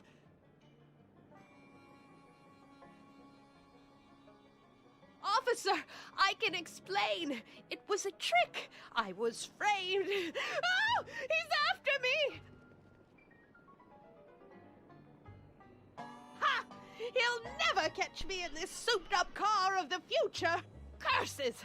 I can't shake him. Well, no use in holding back now. Let's see what this baby can do. And here it comes! Yes? Here what comes? I don't know. Something really unexpected is supposed to happen right about now, but I'm not sure what. Oh, come to think of it, how can I be expecting something unexpected? Oh, what's going on? Quick, Marty. We've got to find a way to push the story along before she snaps out of her reverie.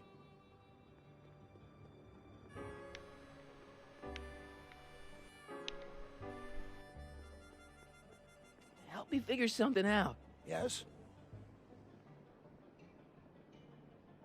Edna used the DeLorean to jump into the past. I wonder why she never jumped out again. Put yourself in her shoes. Unexpectedly propelled into the past by an unreliable time machine. Would you risk another trip? I might. She's waiting for a time jump. I know, but that DeLorean's jumping days are behind it. Still, maybe there's some way to simulate the experience.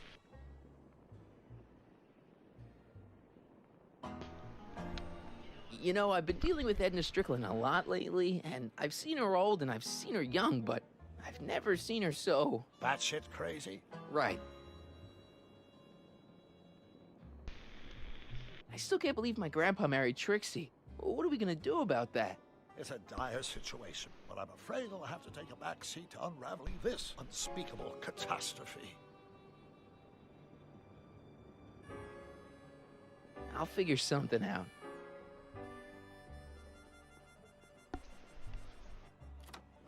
Here they come! The lights! I'm being transported! Where? Back! Back! To the past! What do you see? Hill Valley! But it's all different. It's so small and primitive. Heavens! Can it be? It is! Is what? Grandfather! Big as life! Marshal James Strickland came to Hill Valley in 1869, shot by... I know, Doc. We met him in 1885, remember? No! I must be mistaken. Grandfather didn't look like that. That man is an imposter! I'm not even sure it is a man! This is all very confusing. Where am I? Why am I thinking about the past? Get off my lawn, you kids! Better find a way to bring back Marshal Strickland quick. We've got to bring this story to a climax. Oh, Grandfather, how well you look. How well everything looks. How does everything look? Tell me. It's a bit rustic, to be sure, but all the buildings are so sturdy and well kept. And the young people of Hill Valley, they're so virtuous and upright. So unlike the degenerate specimens from the 20th century. And I know the reason why. Why? They haven't yet fallen prey to the vices of booze and debauchery. They are still in a state of innocence. I think I could learn to like living here. But who's this? Oh. This If anybody's big, been trying to loud host me, swaggering up etc., the street, my alert box, I lips think, is curled not in going an off insolent properly, sneer. although He's it went a off newcomer earlier. to Hill Valley. Beauregard. Beauregard. Either way. Thanks. Absolutely. Tannen. Yes! Good guess. Look at him. Acting like a big shot. Throwing his money around. Stolen money, no doubt. Why can't they see through him? The two-bit phony! And now his plan becomes clear. He's bought a plot of land in town. He's going to put up a what? I don't know. It's something I don't like. Something evil. This is the key to our mystery. We've got to get her memory back in the groove.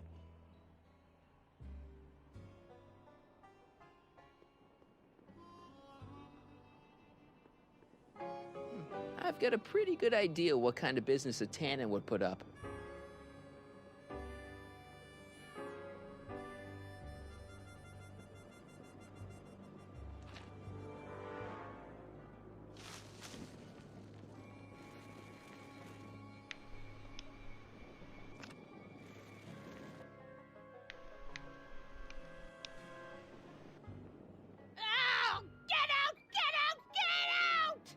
Don't upset her, Marty. I guess this isn't the right time to be burning things.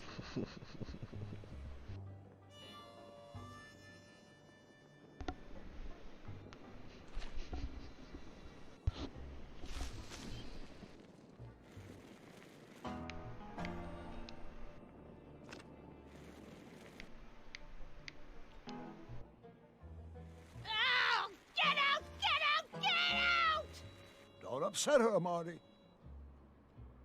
Sorry.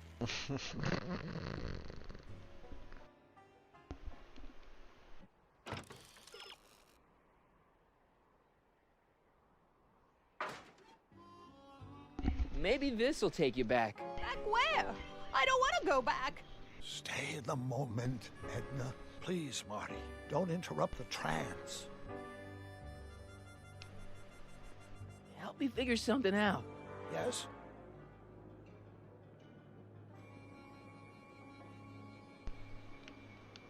Maybe we could check the time circuits to find out what date she landed. We could, if there's anything left of the time circuits, but I'm afraid they lost it out long ago.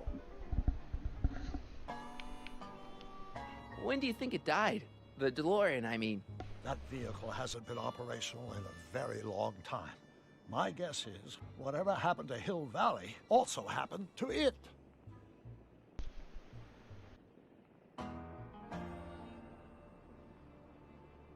Beauregard Tannen built Hill Valley's first outhouse? Highly unlikely. But we need to do something to transform that outhouse into whatever it is he did build. I'll figure something out.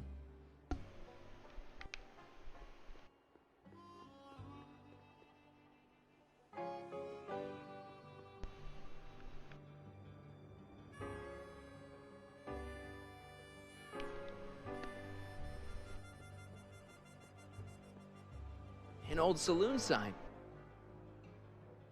Cool. Too bad it's all burnt.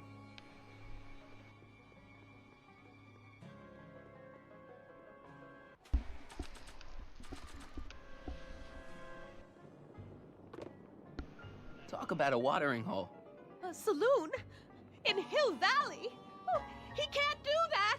Grandpa, you can't let him do it! You can't let that snake ruin paradise! Well, if they're all too blind to stop him, I'll just have to take the law into my own hands. I'll make sure this sinful establishment never opens its doors. I don't know what I'll do, but I'll do something. Something very conclusive.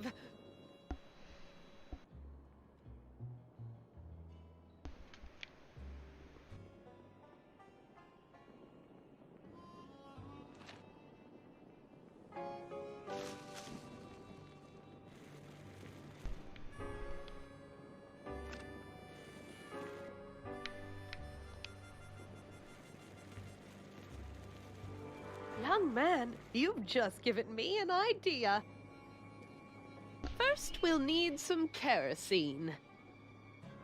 Apply it liberally to the building site. No sense in being parsimonious. And now, Watch.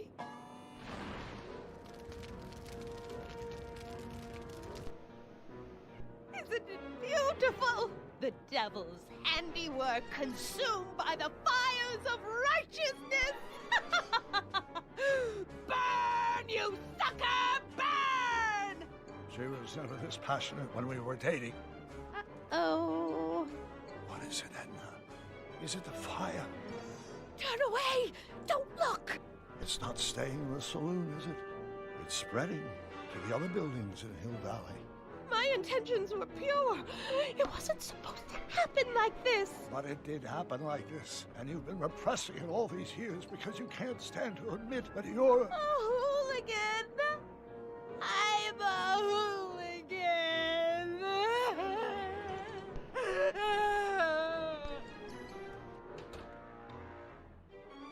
Did I lay it on too thick? Here's the story. Black and white and red all over. Huh. Hill Valley destroyed by fire started approximately 2 a.m., July 17th, 1876. Of course, I'm not the real criminal in this story, am I, Mr. Sagan? You set me up for a fall. You and Smirnoff. You made me steal your infernal car. You made me burn down Hill Valley. And now, by the powers invested in me by the town of Hill Valley, I hereby sentence you two criminals to... You! How much have you heard? Enough for a month's worth of headlines in a Hayesville Herald. 2 months worth if you shoot those fellas. I could shoot you too, you know. But you won't, because that would be against the law. And you never break the law, right? This is your cue to skedaddle. Right. Much obliged.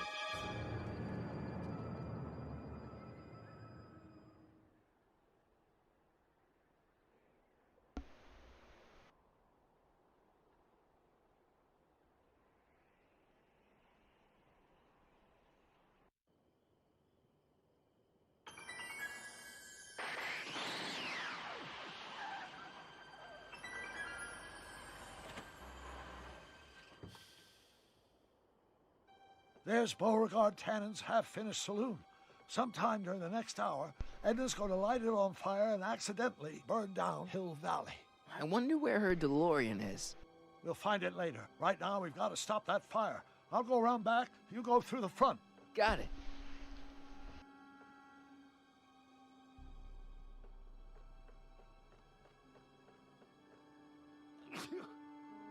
I'd better not get too close.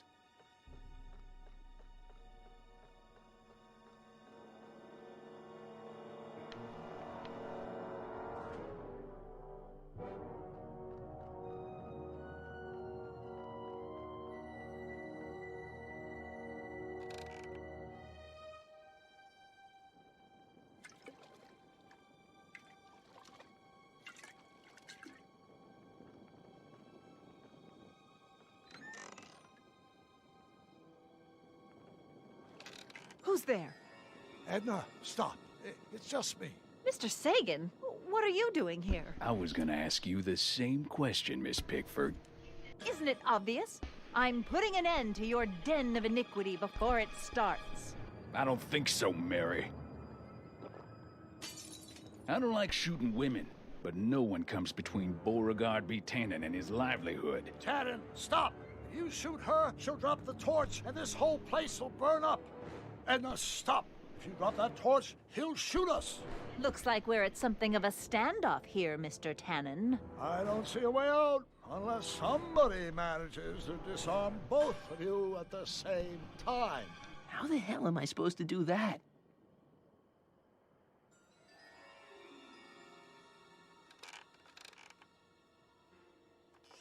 Was that a mouse? What's the matter, Miss Pickford? Scared of a little mouse? No, but you should be scared. Mice carry diseases. It's a fact. Look it up. Dolores Miskin?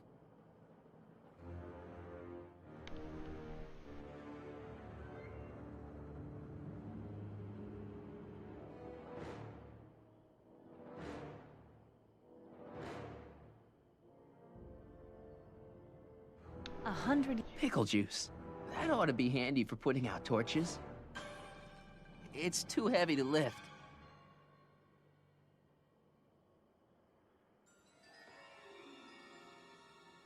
I wonder what's in these. Oh, stop! Quiet! Gah. What the hell? Oh, cow crap! There goes all my pickled pig's feet!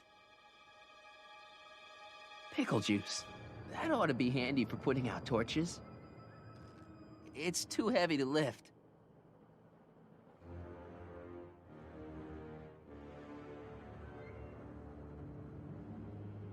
Maybe I could jump him.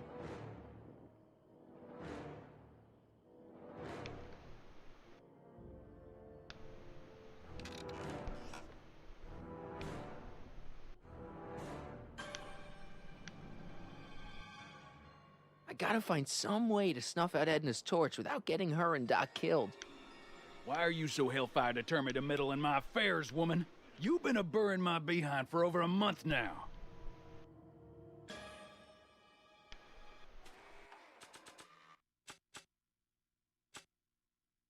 I hate algae cakes, so why do I keep winding up with them?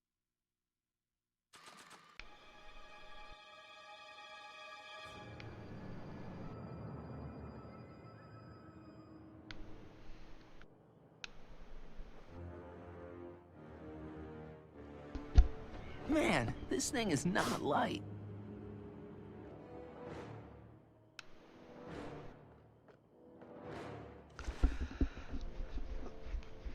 Say, that's a lovely chandelier you...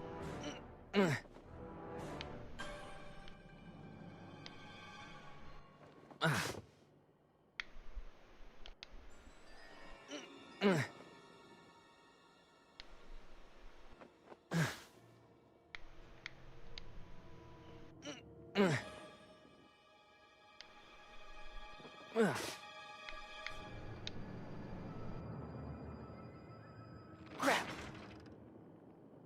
It's right over his head, but I can't knock him out while Edna's still holding that torch. Going down. Looks like your torch is getting a little dim there, Miss Pickford. It's still hot enough to bring down this little bit of Gomorrah, Tannen. Huh? Wait, no. Crap. Maybe we can come to a more peaceable solution, Mr. Tannen. Keep your...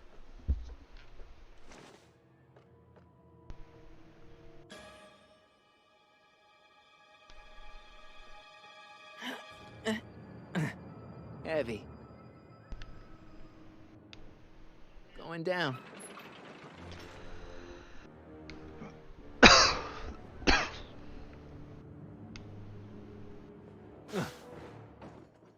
All right, physics.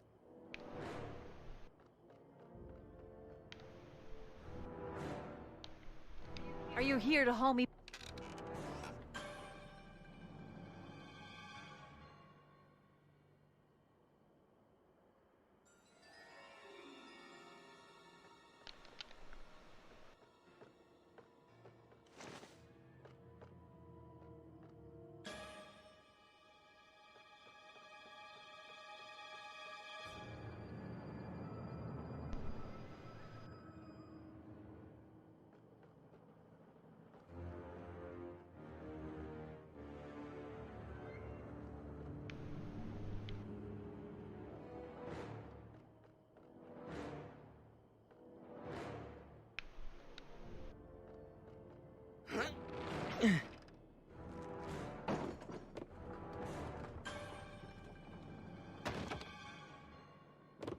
What was that noise? What noise? I didn't hear a noise. What kind of odds would you give me that I can disarm?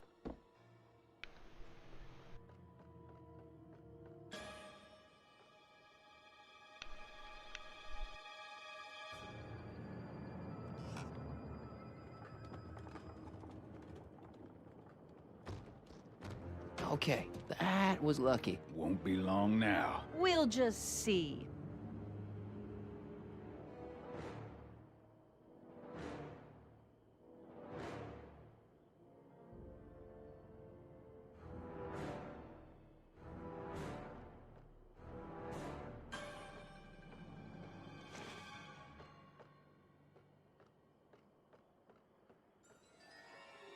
Come on.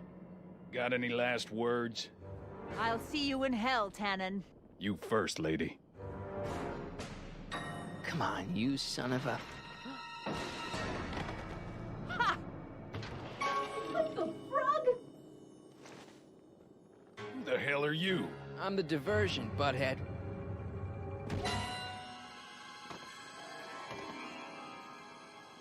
Nice one, Doc.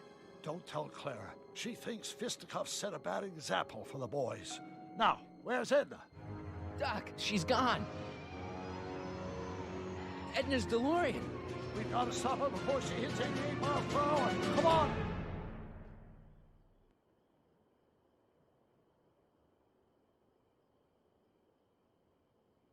Oh, baby, this is getting good. Okay, Edna, nothing to be worried about. You're a smart woman with a strong moral compass. You just need to think your way out of it. Oh, fudge!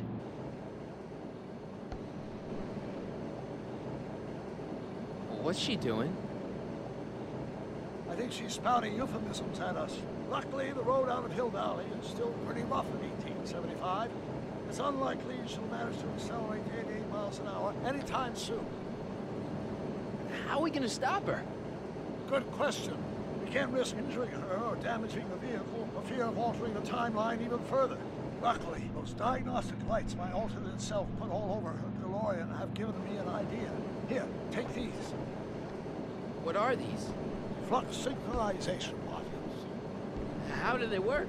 I generally use them for maintenance purposes, but we might be able to use them to sync up with the alternate DeLorean's diagnostic modules, thus making it possible to link both sets of time circuits and override the time destination of the alternate DeLorean. At least that's the theory, anyway. That's a great plan, I think. Best of all, we won't need to weld the modules to the frame. We can just snap them over the diagnostic lights. Wait a minute, Doc. You want me to go out there? How the heck am I supposed to do that? Good question. Let me think. Aha! A hoverboard! It saved our hides a few times before, so it seemed like the appropriate tool to bring along for the job. Sweet!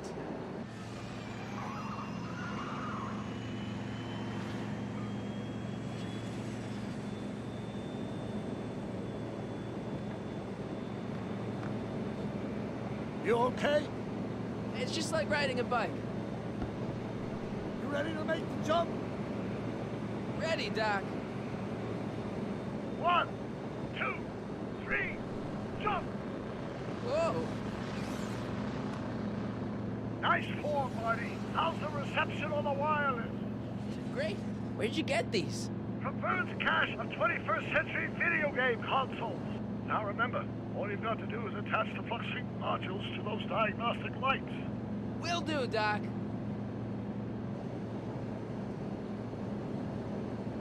Mr. Fusion, should I disable it? Leave it alone. It's not a good idea to monkey with nuclear reactors. Is that one of the flux emitters? Yes. Now plug in the flux sync.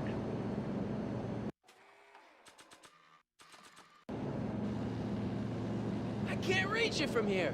We just have to climb onto the top.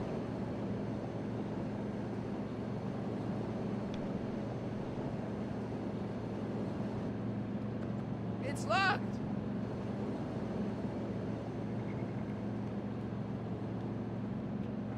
Is this the starboard flux emitter? Yes. Now plug in the flux sync.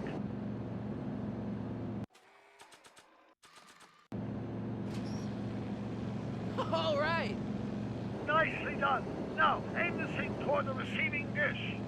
I'll try, but it's getting a little bumpy out here. I already put a flux override here.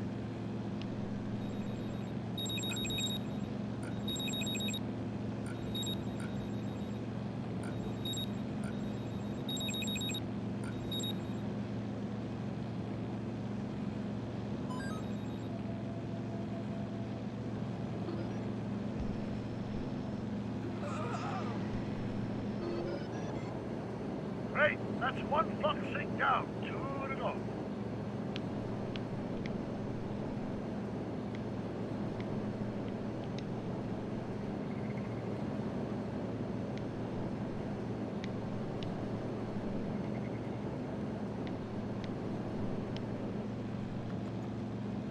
It's locked! Oh! Get off!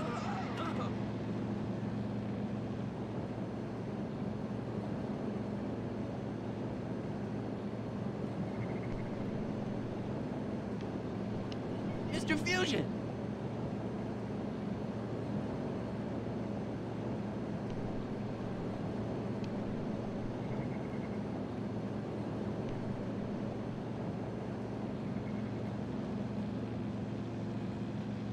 I better not touch it now that it's synced.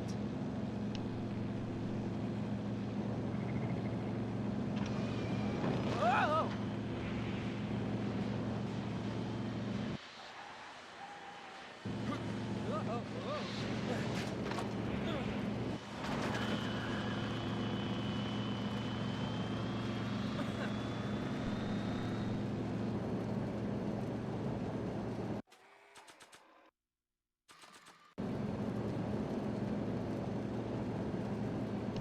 It's one of the flux emitters. Mr. Fusion's belching flames. Yes, that's unfortunate. I'd stay out of them if I were you.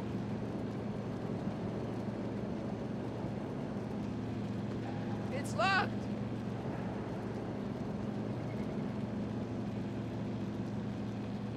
I better not touch it now that it's synced. Whoa! Marty! I'm okay. I'm okay.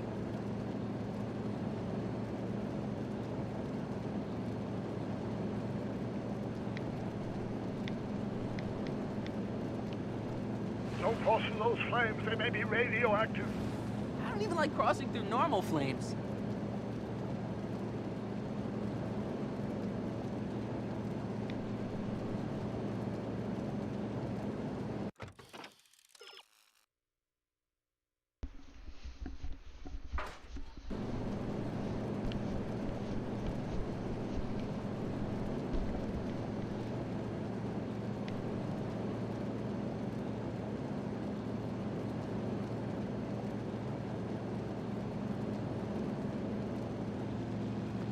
It's locked!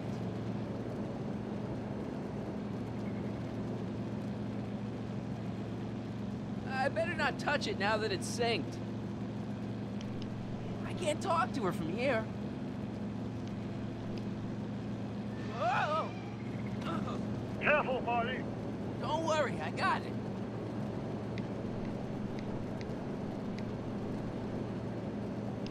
Mr. Fusion's belching flames. Yes, that's unfortunate. I'd stay out of them if I were you.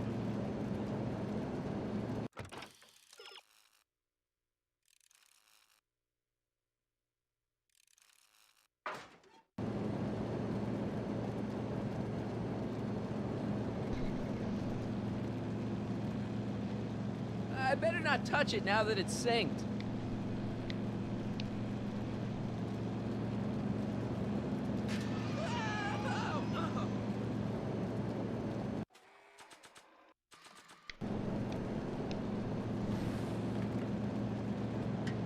Nice work, Marty.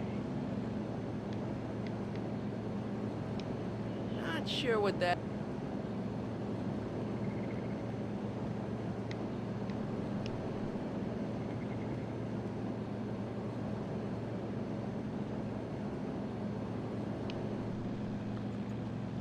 It's locked!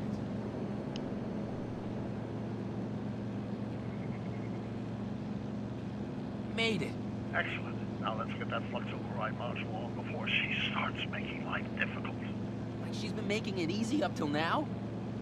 Is that the port flux emitter? Yes. Now plug in the flux sink.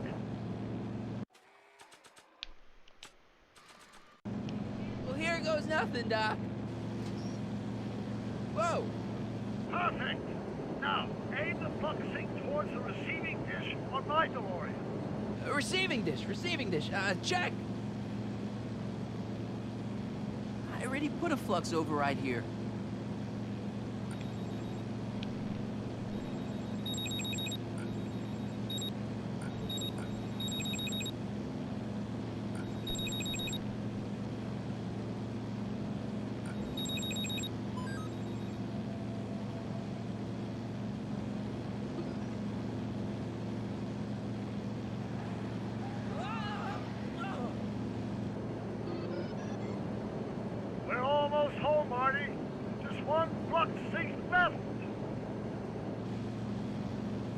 my car, you hooligan!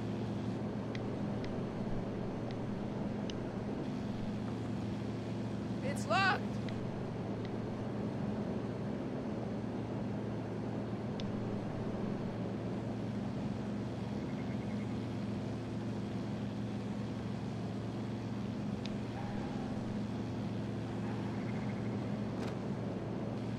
Edna! What?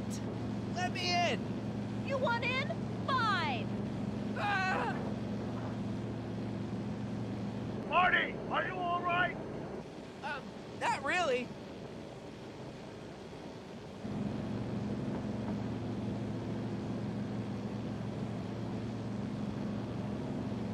What?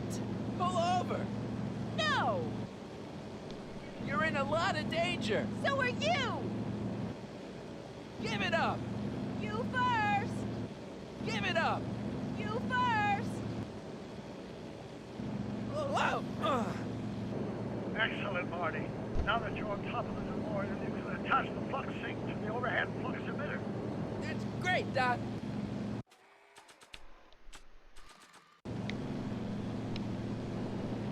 Ha! Nicely done. Now, aim the sink toward the receiving dish.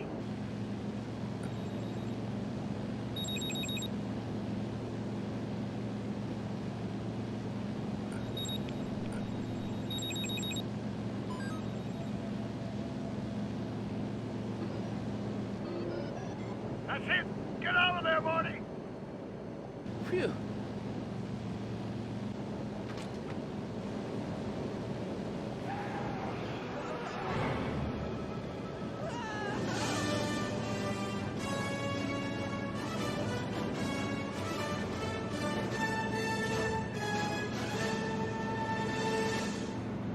Now what?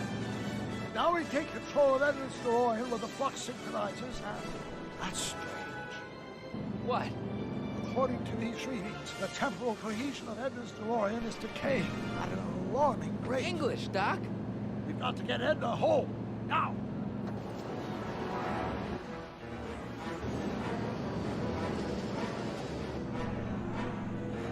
Hold on!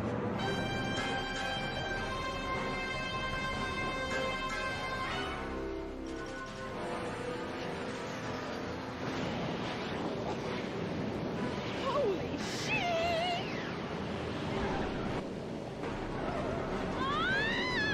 Ah!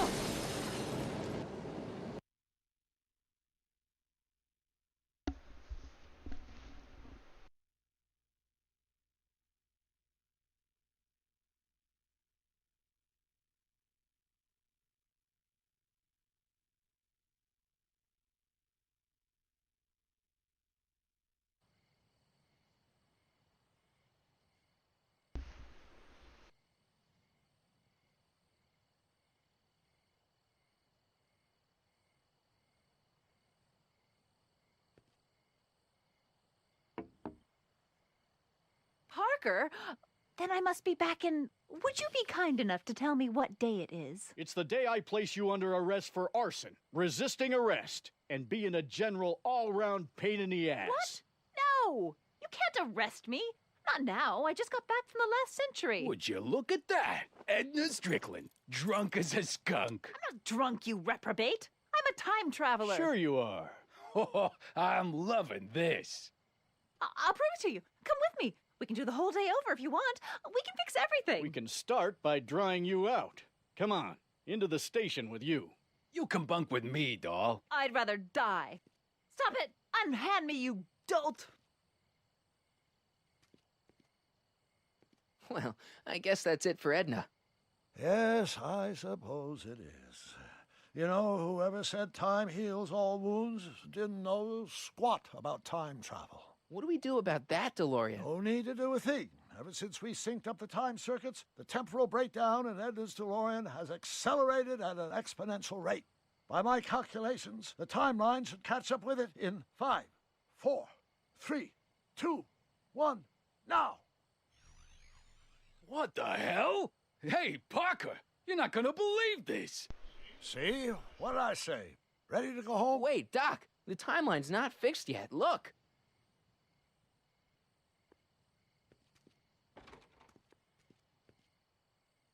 Michael! You missed all the fireworks at the expo. Yeah, so I heard. Listen, I heard a rumor about you two. I guess we gotta come clean. Ta-da! Artie took me to Reno last night. Try to keep a secret in Hill Valley. Well, you gonna congratulate us or what?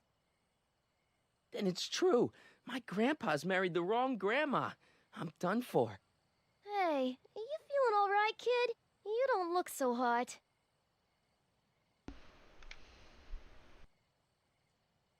This just isn't right.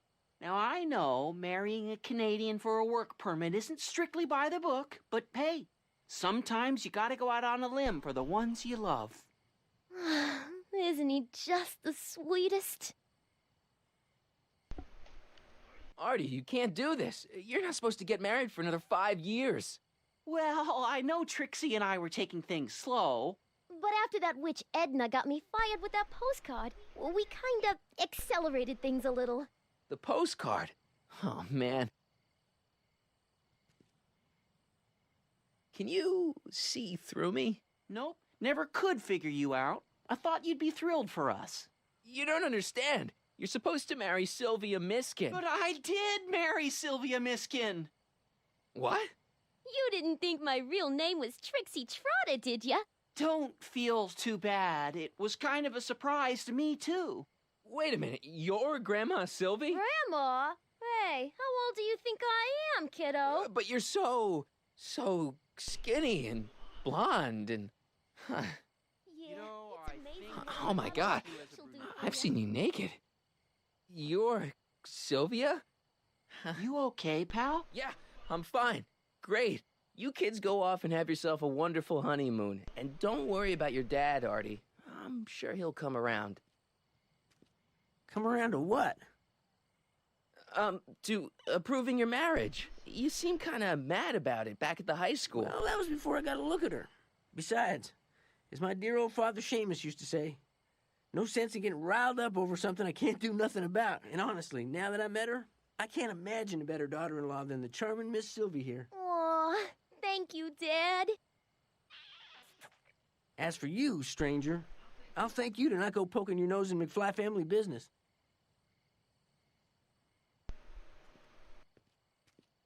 It's been a pleasure, Agent Corleone.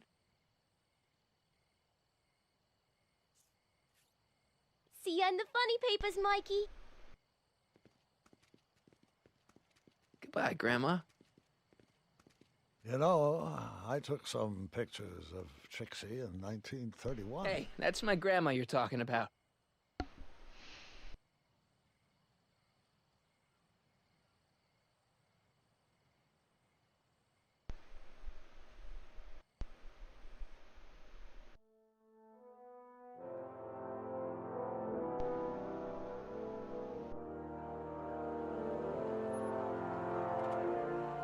Here we are, back in good old 1986. May 14th? 15th. Best to build in a little lag time. Gives you a chance to catch up. Looks like the estate sale is still going on. Hey, don't you want to stay, Doc? You got to stop the bank from selling off all your old stuff. What are you talking about? Estate sale? Bank? I'm not dead, Marty. Clara and I are having a little garage sale, that's all. Garage sale? You mean... Marty, you're back from your trip. Hello, Doc. Selling off the family treasures, eh? Not quite, but I hope you find something you like. Speaking of which, did you find what you were looking for?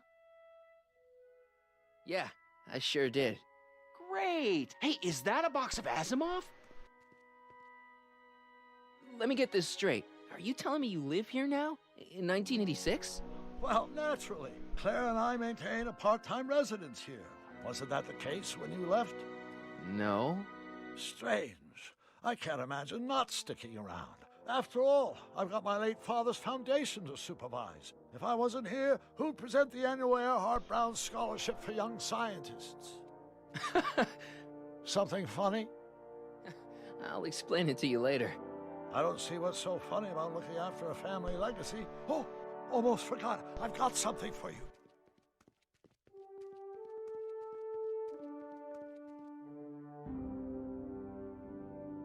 Happy graduation. Graduation? But that's not for another... The McFlys of Hill Valley. An exhaustively detailed history of your family, from your great-great-grandfather Seamus to the present. You traveled through time to write this? Well, most of the research was done traditionally, but your grandma Sylvia proved to be something of a mystery. Which is why you traveled back to 1931, to look for her. Exactly. Who knew she was singing in a speakeasy under a stage name? This is great, Doc. Thanks. It's the least I could do for the man who saved me from making the worst mistake of my life. Yoo-hoo! Dr. Brown! Edna? Einie! What's going on? What are you doing with my dog? The same thing I do every afternoon, silly man. Giving him such much-needed exercise. Isn't that right, Einstein? Hey, Dollface, it's past time for our 3:30. Coming, sweetie! Oh, Mr. McFly, have you seen my stepson anywhere? Oh, Biff! I think you're late for an appointment. Oh, well, gosh, you're right, Mr. McFly. Hi, Marty. Don't they make a great little family? You'd never know they met in prison.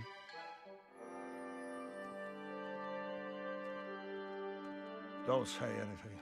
Let's just walk quietly into the lab and hope there are no more surprises.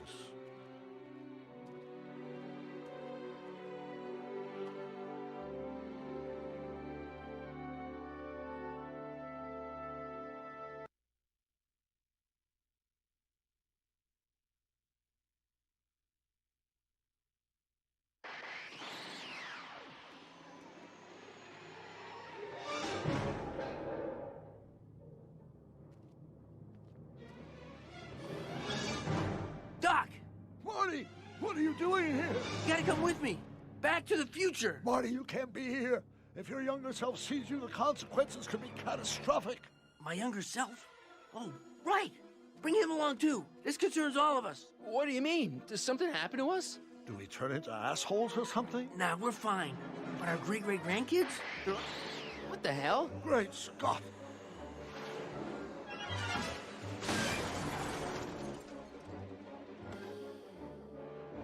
Doc, you gotta come back with me. Back to Don't listen to him, Doc. It's me you gotta help. If you want to save Jennifer and our 12 kids. What? That timeline was overwritten 5 jumps back. Doc, how can there be 2 more of me here? I have no idea. By all rights, a space-time continuum should be tearing apart like a cheap dish rag right now. It already is. What my evil twin and I are trying to say is the future is totally jacked up, and you gotta come with me to save it. No, me! So, we meet at last. You've altered my timeline once too often. What's going on, Doc? Well, we do seem to have a conundrum on our hands. Or 3. Yeah, Doc, but which one is the real me? Isn't it obvious, Marty? Come on. Prepare to be erased. Doc, wait! What about the space-time continuum? Yeah, what about my future? And mine? The future can wait. We've got a present to catch up with.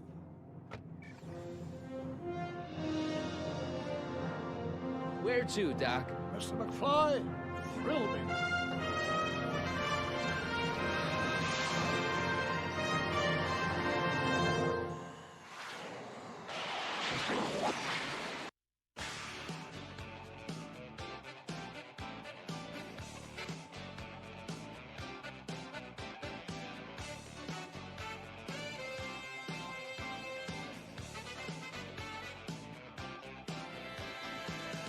Tell me, doctor, where are we going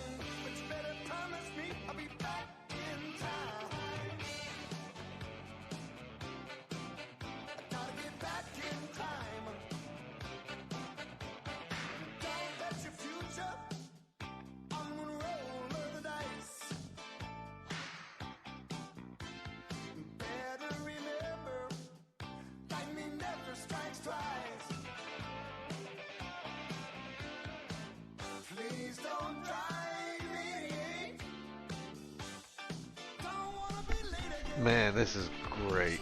This is absolutely great.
That was just beautiful. I don't know what I'm gonna play next, honestly. Yeah, I'll probably play some Halo. I just literally have the Switch computers. What we do here, you never knew. We have a capture card that is capable of component and HDMI, but I'm afraid if I switch it from component to HDMI, it will never switch back. The drivers are written so badly for this thing. This one is called the Roxio HD Game Capture Pro. Like, if you want to fiddle with it, you know, experiment with it, by all means, I'll gladly donate until you can get the thing, you know. But yeah, like, it's decent, but it has occasional crashes to where I have to reset the thing in OBS, and then I gotta set it up a specific way every time, and then of course secondary computer is the only one that can run it, so you know, it's just absolutely nuts, I tell you. It's just nuts. Oh yes, give me 1 second, let me take a little break. We're gonna play the video that's with this. It's part of the thing, so totally legal, you know.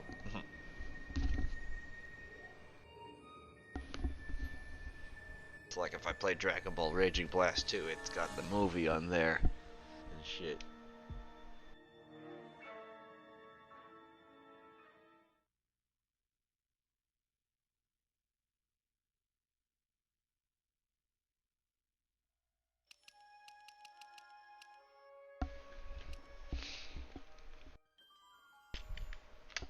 The history of Back to the Future in video games has not been a pretty one. And so my mandate to Telltale when they said we're going to do Back to the Future is this game cannot suck eggs. I was aware of his frustration at previous attempts at making a game. Definitely, like the first time we met, we talked about that. You know, with Telltale, our process starts with the story and the characters, and we apply the story mechanics later. And I think that people were really excited about the potential of where this could go because we really want to protect the license. And, you know, also for us, like, getting Bob Gale sign-off was everything. There's never going to be a Back to the Future Part 4. We're not doing that.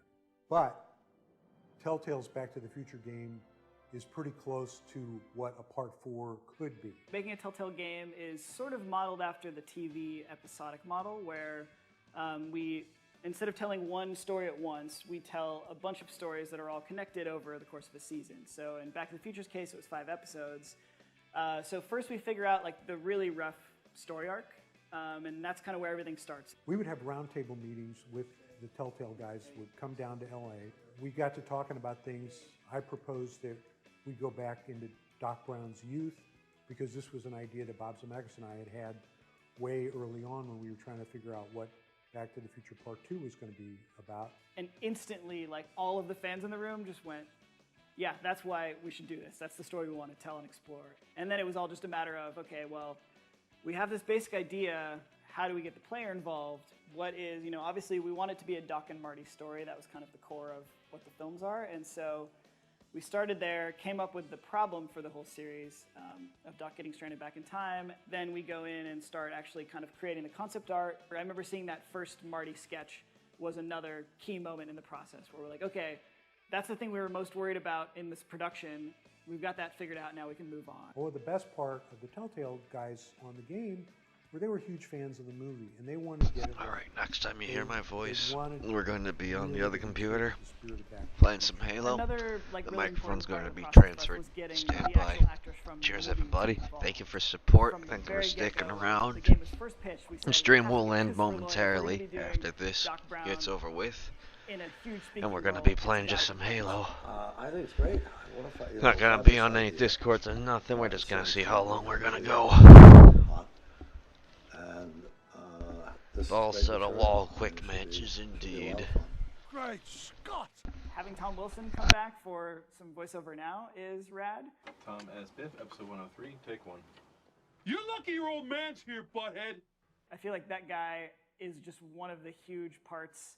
Like, you can't have a Back to the Future game without Biff. He moves his neck more.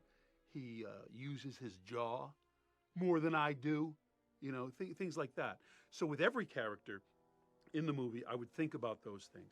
So it's there. I don't have to watch everything because I remember those cues also. The physicality, although in voiceover it doesn't matter so much. But as you see, maybe in the B-roll, you see, you know, I'm trying to be physical to get, you know, to get back into it, to be able to do it right. And then having Claudia Wells come in too, like, she was, I think, right off the bat, you know, interested as well, and heard that kind of the band was getting back together. Jennifer? What the hell? The coup of all coups was getting Michael J. Fox to participate and be the voice of one of the McFly ancestors. Well, yeah, so when we were trying to get all the cast together, we spoke with Michael J. Fox, but due to time commitments, couldn't be, you know, full-time like we needed him. But we got him to do the cameo, which was awesome. And I almost feel like that was a really, almost a cooler use of him nowadays. But then the search turned to, how do we find someone to do a Marty who can just come in and be our main character? And it was a really big worry for a while. I voiced Marty McFly in Back to the Future, the game. That is what I did. Jesus Christ, Doc, you disintegrated Einstein! Pressure, yeah. To be like, oh, you know that amazing, iconic role that everyone loves and knows and can quote lines from, and that incredibly famous, wonderful actor, Michael J. Fox. Can you just replicate that? That's what I had going on in the back of my head. So yeah, it was a lot of pressure. At one point, we got an email from our accountant who said that she'd gotten emailed an MP3 from some kid who said he would like to be Marty in the Back to the Future game. I heard about this. I saw a news article. Telltale Games is making Back to the Future and Jurassic Park into a game. And I was like, wow, that looks awesome. I would love to be, you know, the voice of Marty McFly, but there's no way in hell that's going to happen. And at the time, Telltale was a lot smaller, so you just have to Google Telltale to get like a list of phone numbers. And Rhoda was the first name that popped up, so I called her. And I left a message that was basically this nerdy, like, hey, my name is AJ Locascio. I do a great Marty. You know, I tried to sound as much like Marty as I could. I was like, it's my density to have this role. But I remember it going across someone's desk, them hearing this audition and just saying, man, this kid sounds exactly like Michael J. Fox when he was young. Doc, you gotta listen to me. The bruise on your head, I know how that happened. You told me the whole story. It was almost no discussion. It was just kind of, yeah, we heard that MP3 that I think he recorded on like a Rock Band microphone with like, it was just insane, but it was that good. AJ's Marty McFly is damn near flawless. When I heard his voice, I couldn't believe it. I mean, I listened to it, and if I didn't know that this was not Michael, I would have assumed it was. He was such a crucial piece to have that energy throughout the entire series, so it was amazing working with him. I was obsessed with the movies growing up, like obsessed with Back to the Future. So it was something that was always in the back of my head. It was just a silly party trick at, you know, what went from a social thing to party trick to actually becoming very useful. So, Jennifer. Uh-huh. What do you think of me? I don't. Working on this from a fan perspective was the most pressure I've ever felt on anything. Trying to invent a way where we can pull you along through the story and then use dialogue options where you get to choose what Marty's going to say. And I think that's the kind of the hook for us, is giving you a situation and then saying, well, here's 3 different ways or 4 different ways that Marty could possibly react. If you were playing Marty, what would you do? And I think that it allows people to really author their own story. Telltale's Back to the Future game is the only game that deserves to be called Back to the Future. It's very true to the spirit of the movies. The voice acting is terrific. The characterization is great. And with the new consoles, the game is just going to